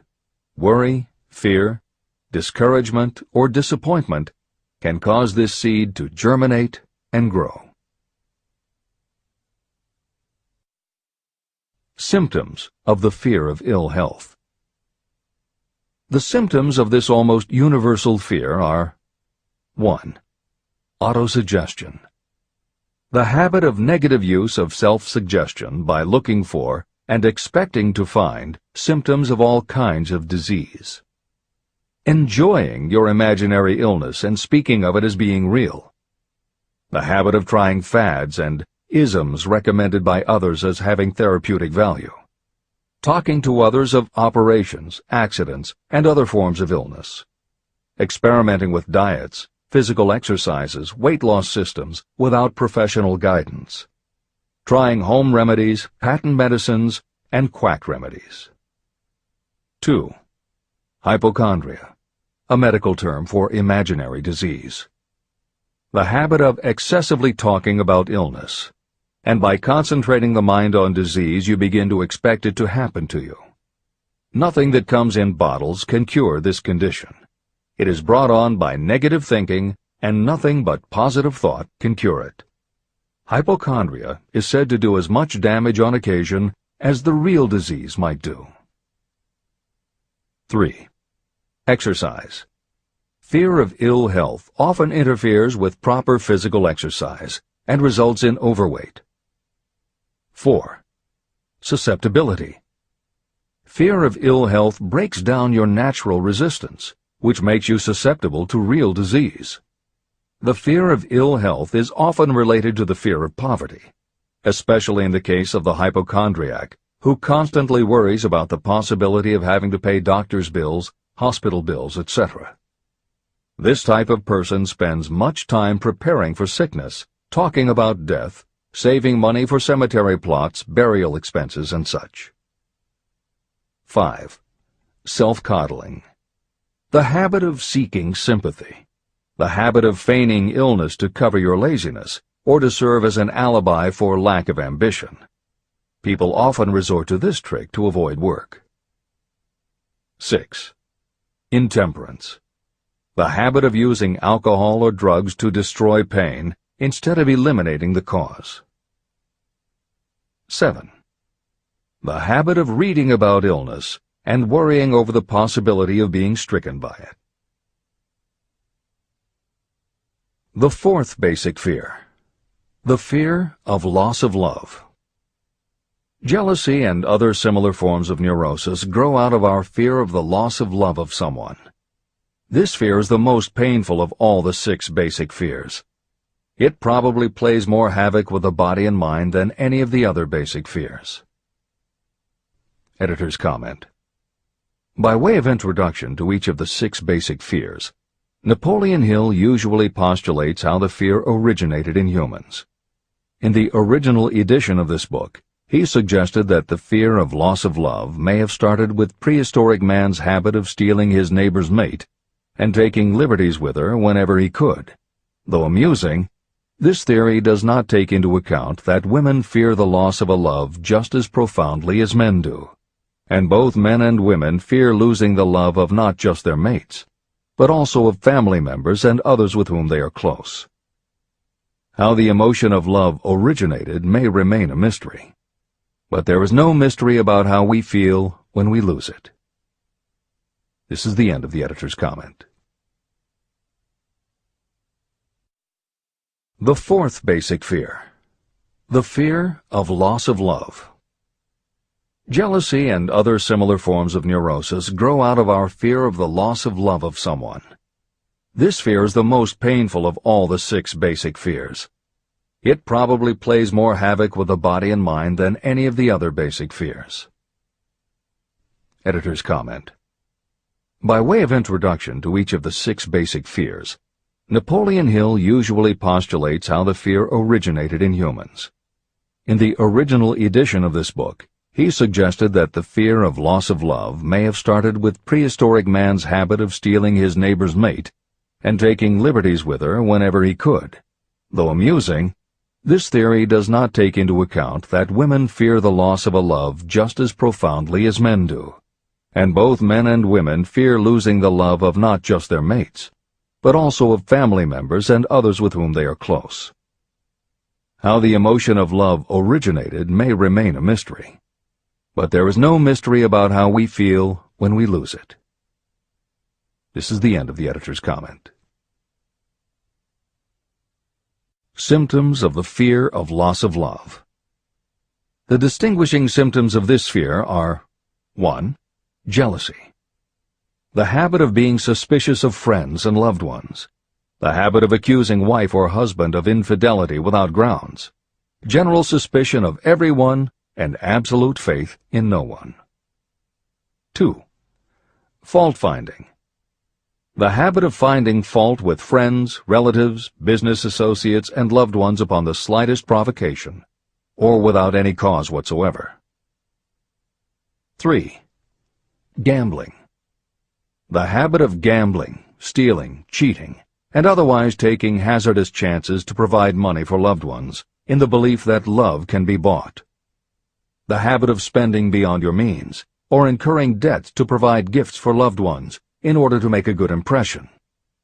Also insomnia, nervousness, lack of persistence, weakness of will, lack of self-control, lack of self-reliance, bad temper. The fifth basic fear. The fear of old age.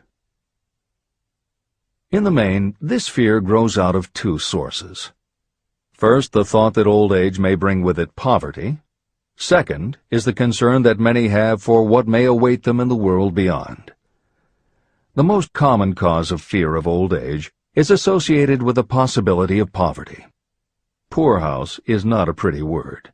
It throws a chill into the mind of every person who faces the possibility of having to spend declining years having to live on some form of charity. The possibility of ill health, which is more common as people grow older, is also a contributing cause of this common fear of old age, as is concern about diminishing sexuality. Another contributing cause of the fear of old age is the possibility of loss of freedom and independence, as old age may bring with it the loss of both physical and economic freedom. Symptoms of the fear of old age. The most common symptoms of this fear are 1. Lack of enthusiasm. The tendency to slow down and develop an inferiority complex, falsely believing you are slipping because of age. The habit of killing off initiative, imagination, and self-reliance by falsely believing you are too old to exercise these qualities. 2. Self-consciousness of speech. The habit of speaking apologetically of yourself as being old merely because you have reached the age of 40 or 50, instead of reversing the rule and expressing gratitude for having reached the age of wisdom and understanding. 3. Inappropriate dress and action. Trying to appear much younger than your age by going overboard in your attempt to keep up with the style and mannerisms of youth. The sixth basic fear. The fear of death. To some, this is the cruelest of all the basic fears. The reason is obvious. The terrible pangs of fear associated with the thought of death, in the majority of cases, may be charged to religious fanaticism. So-called heathens are less afraid of death than the more civilized. For hundreds of millions of years we have been asking the still unanswered questions, where did I come from, and where am I going? During the darker ages of the past, the more cunning and crafty were not slow to offer the answer to these questions for a price. Come into my tent, embrace my faith, accept my dogmas, and I will give you a ticket that will admit you straight into heaven when you die, says the religious leader. Remain out of my tent, says the same leader, and the devil will take you and burn you throughout eternity. The thought of eternal punishment destroys interest in life and makes happiness impossible. While the religious leader may not actually be able to provide safe conduct into heaven or send you to hell, the possibility of the latter seems terrible. The very thought of it takes hold of the imagination in such a realistic way that it paralyzes reason and sets up the fear of death. The fear of death is not as common now as it was during the age when there were no great colleges and universities. People of science have turned the spotlight of truth upon the world, and this truth is rapidly freeing men and women from this terrible fear of death. The young men and women who attend the colleges and universities are not easily impressed by fire and brimstone. Through knowledge, the fears of the dark ages that grip the mind have been dispelled. The entire world is made up of only four things: time, space, energy, and matter. In elementary physics, we learn that neither matter nor energy can be created or destroyed. Both matter and energy can be transformed, but neither can be destroyed. Life is energy, if it is anything. If neither energy nor matter can be destroyed, of course life itself cannot be destroyed. Life, like other forms of energy, may be passed through various processes of transition or change, but it cannot be destroyed. Death is mere transition. And if death is not mere change or transition, then nothing comes after death except a long, eternal, peaceful sleep. And sleep is nothing to be feared. If you can accept the logic of this, you may forever wipe out your fear of death. Symptoms of the fear of death. The general symptoms of this fear are: 1. The habit of thinking about dying, instead of making the most of life. This is generally due to lack of purpose or lack of a suitable occupation. This fear is more prevalent among the aged, but sometimes the more youthful are victims of it.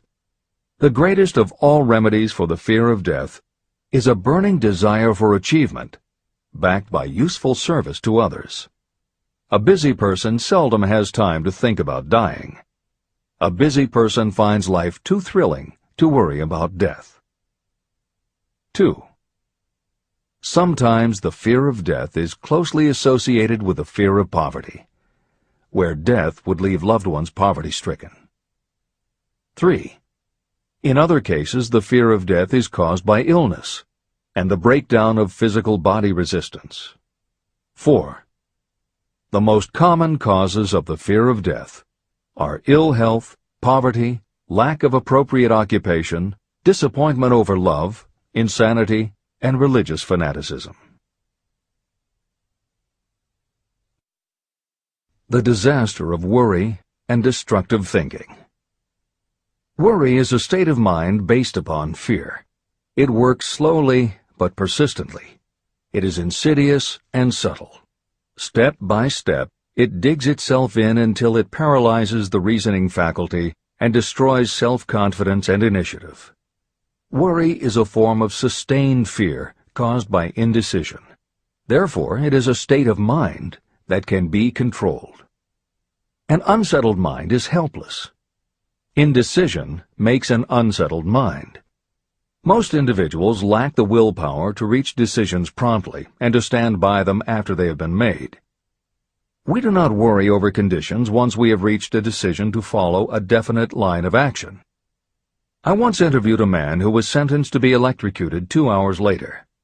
The condemned man was the calmest of the 8 men who were in the death cell with him. His calmness prompted me to ask him how it felt to know that he was going into eternity in a short while. With a smile of confidence on his face, he said, "It feels fine. Just think, brother, my troubles will soon be over. I've had nothing but trouble all my life. It has been a hardship to get food and clothing. Soon, I will not need these things. I have felt fine ever since I learned for certain that I must die. I made up my mind then to accept my fate in good spirit." As he spoke, he devoured a dinner sufficient for 3 men, eating every mouthful of the food brought to him, and apparently enjoying it as much as if no disaster awaited him. Decision gave this man resignation to his fate. Decision can also prevent one's acceptance of undesired circumstances. Through indecision, the 6 basic fears become translated into a state of worry. Relieve yourself forever of the fear of death by reaching a decision to accept death as an inescapable event. Eliminate the fear of old age by reaching a decision to accept it not as a handicap, but as a great blessing that carries with it wisdom, self-control, and understanding. Master the fear of loss of love by reaching a decision to get along without love, if that is necessary. Defeat the fear of criticism by reaching a decision not to worry about what other people think, do, or say. Overcome the fear of ill health by the decision to forget symptoms. And whip the fear of poverty by reaching a decision to get along with whatever wealth you can accumulate without worry. Kill the habit of worry in all its forms by reaching a general blanket decision that nothing life has to offer is worth the price of worry. With this decision will come poise, peace of mind, and calmness of thought, which will bring happiness. If your mind is filled with fear, you not only destroy your own chances of intelligent action, but you transmit these destructive vibrations to the minds of all who come into contact with you, and you destroy their chances too. Even a dog or a horse knows when its master lacks courage. It will pick up the vibrations of fear given off by its master and behave accordingly. The vibrations of fear pass from one mind to another just as quickly and as surely as the sound of the human voice passes from the broadcasting station to a radio receiver. The person who constantly speaks of negative or destructive thoughts is practically certain to experience the results of those words in the form of destructive feedback. But even negative thoughts without words will come back to you. The release of destructive thought impulses alone also produces feedback in more ways than one. First, and perhaps most important to be remembered, the person who releases thoughts of a destructive nature must suffer damage through the breaking down of creative imagination. Secondly, the presence in the mind of any destructive emotion develops a negative personality, which repels people and often converts them into antagonists. The third source of damage is that negative thoughts not only affect others, but they also embed themselves in the subconscious mind of the person releasing them and there become a part of that person's character. Your business in life is to achieve success. To be successful, you must find peace of mind, acquire the material needs of life, and above all, attain happiness. All of these indications of success begin in the form of thought impulses. You control your own mind. You have the power to feed it whatever thought impulses you choose. With this goes the responsibility of using your mind constructively. You are the master of your own earthly destiny, just as surely as you have the power to control your own thoughts. You may influence, direct, and eventually control your own environment, making your life what you want it to be. Or you may neglect to make your life what you want, and you will be adrift on the seas of circumstance, where you will be tossed like a wood chip on the waves of the ocean. The Devil's Workshop. In addition to the 6 basic fears, there is another evil by which people suffer. It constitutes a rich soil in which the seeds of failure grow abundantly. It is so subtle that its presence often is not detected.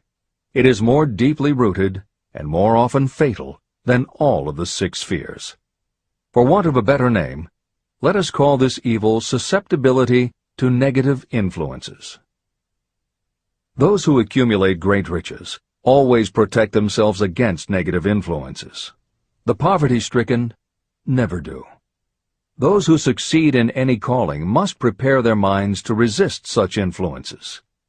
If you are reading this book to learn how to grow rich, you should examine yourself very carefully to determine whether you are susceptible to negative influences. If you neglect this self-analysis, you will give up your right to attain the object of your desires. Make your analysis searching. As you read the following questions, be tough on yourself. Go at the task as carefully as you would if you were searching for any other enemy you knew was waiting to ambush you. You must deal with your own faults as you would with a real and serious enemy. You can easily protect yourself against real enemies because there are laws, police, and courts to deal with them. But this 7th basic evil is more difficult to master because it strikes when you are not aware of its presence, when you are asleep and while you are awake. Moreover, its weapon is intangible because it consists of merely a state of mind. Negative influences are also dangerous because they come in so many different forms. Sometimes they enter the mind through the well-meant words of your friends and relatives. At other times they come from within, through your own mental attitude. Always it is as deadly as poison, even though it may not kill as quickly. How to protect yourself against negative influences. To protect yourself against negative influences, whether of your own making or the result of negative people around you, recognize that your willpower is your defense. You must put it into constant use until it builds a wall of immunity against negative influences in your own mind. Recognize that you and every other human being are, by nature, lazy, indifferent, and susceptible to all suggestions that reinforce your weaknesses. Recognize that you are, by nature, susceptible to all of the 6 basic fears, and you must set up habits to counteract all these fears. Recognize that negative influences often work on you through your subconscious mind and are therefore difficult to detect. Keep your mind closed against all people who depress or discourage you in any way. Clean out your medicine chest and stop pandering to colds, aches, pains, and imaginary illness. Deliberately seek the company of people who influence you to think and act for yourself. Do not expect troubles, as they have a tendency not to disappoint. Without doubt, the most common weakness of all human beings is the habit of leaving their minds open to the negative influences of other people. This weakness is all the more damaging because most people do not even know they do it. The following list of questions is designed to help you see yourself as you really are. You should read through the list now. Then set aside a day when you can give adequate time to go through the list again and thoroughly answer each question. When you do this, I advise that you read the questions and state your answers aloud so you can hear your own voice. This will make it easier for you to be truthful with yourself. Self-analysis questions. Do you complain often of feeling bad, and if so, what is the cause? Do you find fault with other people at the slightest provocation? Do you frequently make mistakes in your work, and if so, why? Are you sarcastic and offensive in your conversation? Do you deliberately avoid the association of anyone, and if so, why? Do you suffer frequently with indigestion? If so, what is the cause? Does life seem futile and the future hopeless to you? Do you like your occupation? If not, why? Do you often feel self-pity? And if so, why? Are you envious of those who excel you? To which do you devote most time, thinking of success or of failure? Are you gaining or losing self-confidence as you grow older?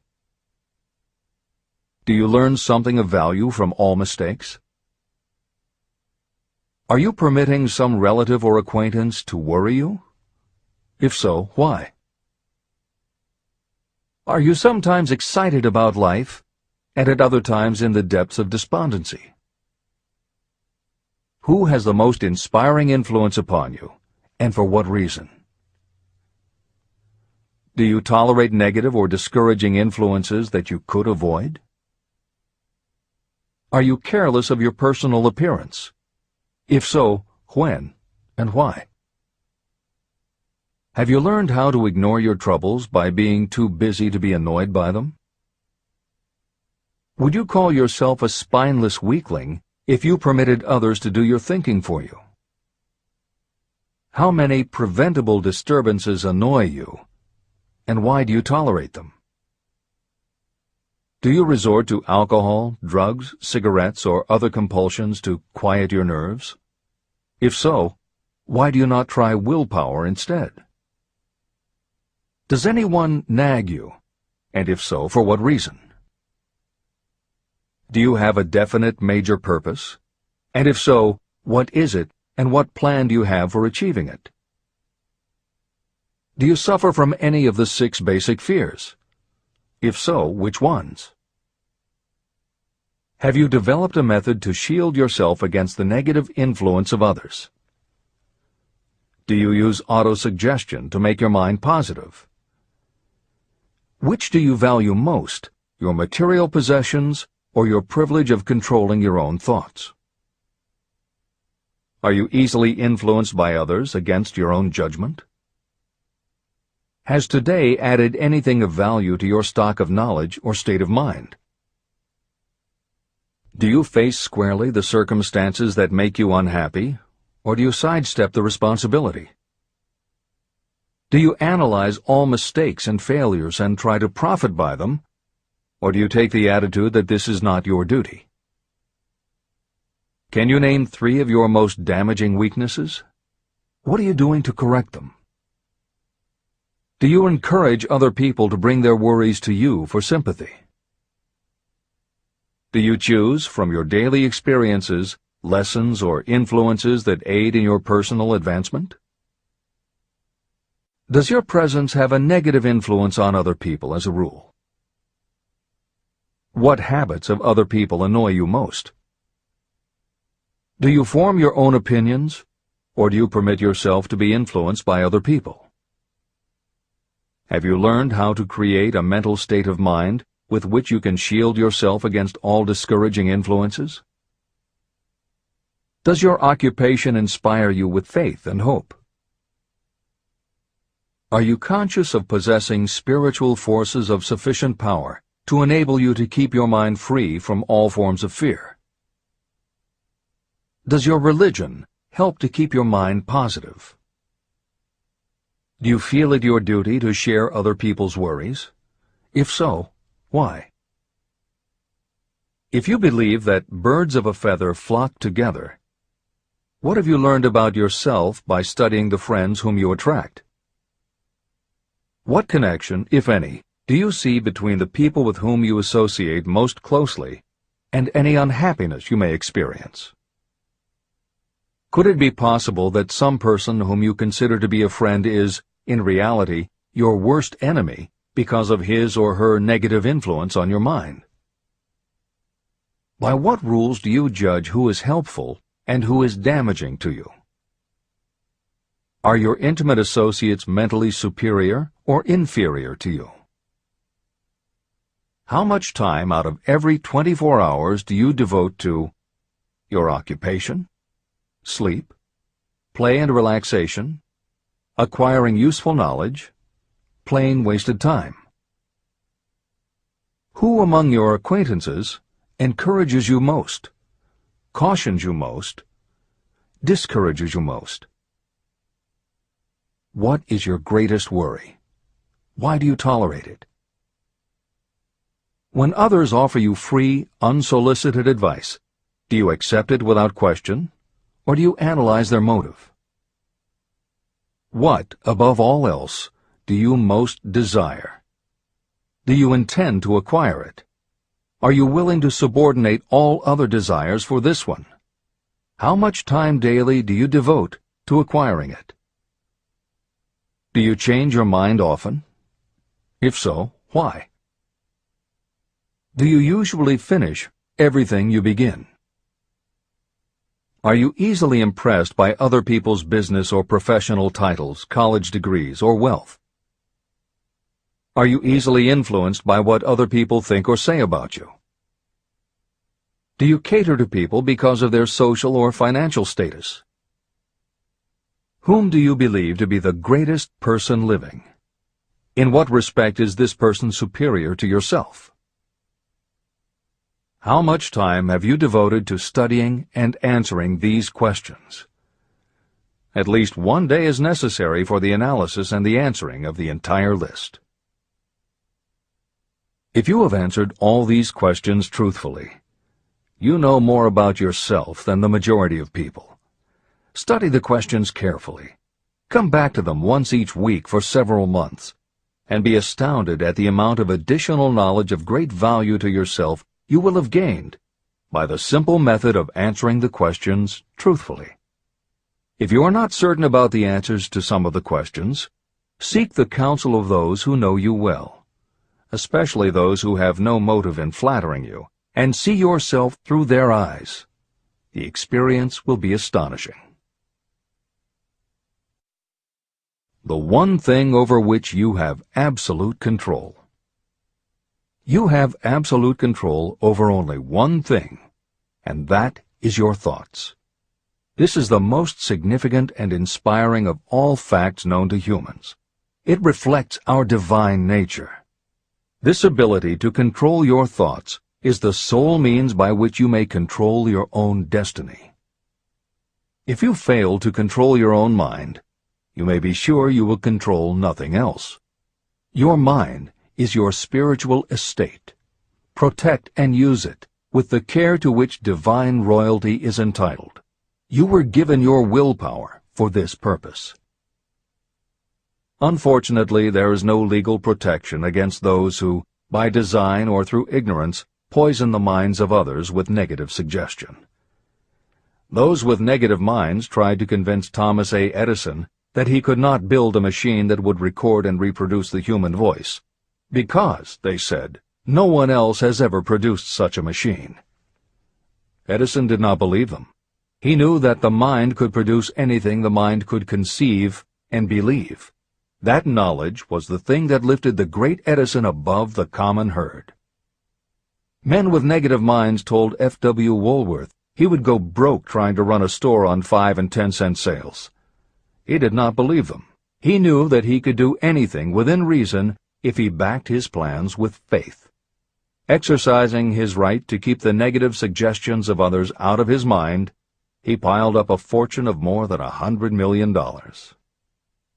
Doubting Thomases scoffed scornfully when Henry Ford tried out his first crudely built automobile on the streets of Detroit. Some said the thing would never become practical. Others said no one would pay money for such a contraption. Ford said, "I'll belt the earth with dependable motor cars." And he did. For the benefit of those seeking vast riches, let it be remembered that practically the sole difference between Henry Ford and a majority of workers is this: Ford had a mind, and he controlled it. The others have minds that they do not try to control. Mind control is the result of self-discipline and habit. You either control your mind, or it controls you. There is no halfway compromise. The most practical method for controlling your mind is the habit of keeping it busy with a definite purpose, backed by a definite plan. Study the records of those who achieve noteworthy success, and you will see that they have control over their own minds, and that they exercise that control and direct it toward the attainment of definite objectives. Without this control, success is not possible. 55 Famous Alibis by Old Man If. People who do not succeed have one distinguishing trait in common. They know all the reasons for failure and have what they believe to be airtight alibis to explain away their own lack of achievement. Some of these alibis are clever, and a few of them are justifiable by the facts, but alibis cannot be used for money. The world wants to know only one thing: have you achieved success? A character analyst compiled a list of the most commonly used alibis. As you read the list, examine yourself carefully and determine how many of these alibis you use. Remember, the philosophy presented in this book makes every one of these alibis obsolete. If I didn't have a wife and family. If I had enough pull. If I had money. If I had a good education. If I could get a job. If I had good health. If I only had time. If times were better. If other people understood me. If conditions around me were only different. If I could live my life over again. If I did not fear what they would say. If I had been given a chance. If I now had a chance. If other people didn't have it in for me. If nothing happens to stop me. If only I were younger. If I only could do what I want. If I had been born rich. If I could meet the right people. If I had the talent that some people have. If I dared to assert myself. If only I had embraced past opportunities. If people didn't get on my nerves. If I didn't have to keep house and look after the children. If I could save some money. If the boss only appreciated me. If I only had somebody to help me. If my family understood me. if I lived in a big city, if I could just get started, if I were only free, if I had the personality of some people, if I were not so fat, if my real talents were known, if I could just get a break, if I could only get out of debt, if I hadn't failed, if I only knew how, if everybody wasn't against me, if I didn't have so many worries, if I could marry the right person, if people weren't so dumb, if my family were not so extravagant, if I were sure of myself, if luck were not against me, if I had not been born under the wrong star, if it were not true that what is to be will be, if I did not have to work so hard, if I hadn't lost my money, if I lived in a different neighborhood, if I didn't have a past, if I only had a business of my own, if other people would only listen to me, if, and this is the greatest of them all, if I had the courage to see myself as I really am, I would find out what is wrong with me and correct it. And I know that something must be wrong with the way I have done things, or I would already have the success that I desire. I recognize that something must be wrong with me, otherwise I would have spent more time analyzing my weaknesses and less time building alibis to cover them. Building alibis to explain away failure is a national pastime. The habit is as old as the human race and is fatal to success. Why do people cling to their pet alibis? The answer is obvious. They defend their alibis because they create them. Your alibi is the child of your own imagination. It is human nature to defend your own brainchild. Building alibis is a deeply rooted habit. Habits are difficult to break, especially when they provide justification for something we do. Plato had this truth in mind when he said, "The first and best victory is to conquer self. To be conquered by self is, of all things, the most shameful and vile." Another philosopher had the same thought in mind when he said, "It was a great surprise to me when I discovered that most of the ugliness I saw in others was but a reflection of my own nature." Elbert Hubbard, philosopher, author, publisher of the Fra magazine, and founder of the Roycrofters Community of Artists, said, "It has always been a mystery to me why people spend so much time deliberately fooling themselves by creating alibis to cover their weaknesses. If used differently, this same time would be sufficient to cure the weakness. Then no alibis would be needed." In parting, I would remind you that life is a checkerboard, and the player opposite you is time. If you hesitate before moving, or neglect to move promptly, your men will be wiped off the board by time. You are playing against a partner who will not tolerate indecision. Previously, you may have had a logical excuse for not having forced life to come through with whatever you asked. That alibi is now obsolete, because you are in possession of the master key that unlocks the door to life's riches. The master key is intangible, but it is powerful. It is the privilege of creating, in your own mind, a burning desire for a definite form of riches. There is no penalty for the use of this key, but there is a price you must pay if you do not use it. The price is failure. There is a reward of stupendous proportions if you put the key to use. It is the satisfaction that will come to you when you conquer self and force life to pay whatever is asked. The reward is worthy of your effort. Will you make the start and be convinced? "If we are related," said the immortal Emerson, "we shall meet."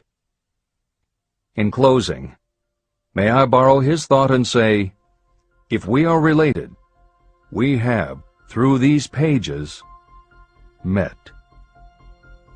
Remember that your real wealth can be measured not by what you have, but by what you are.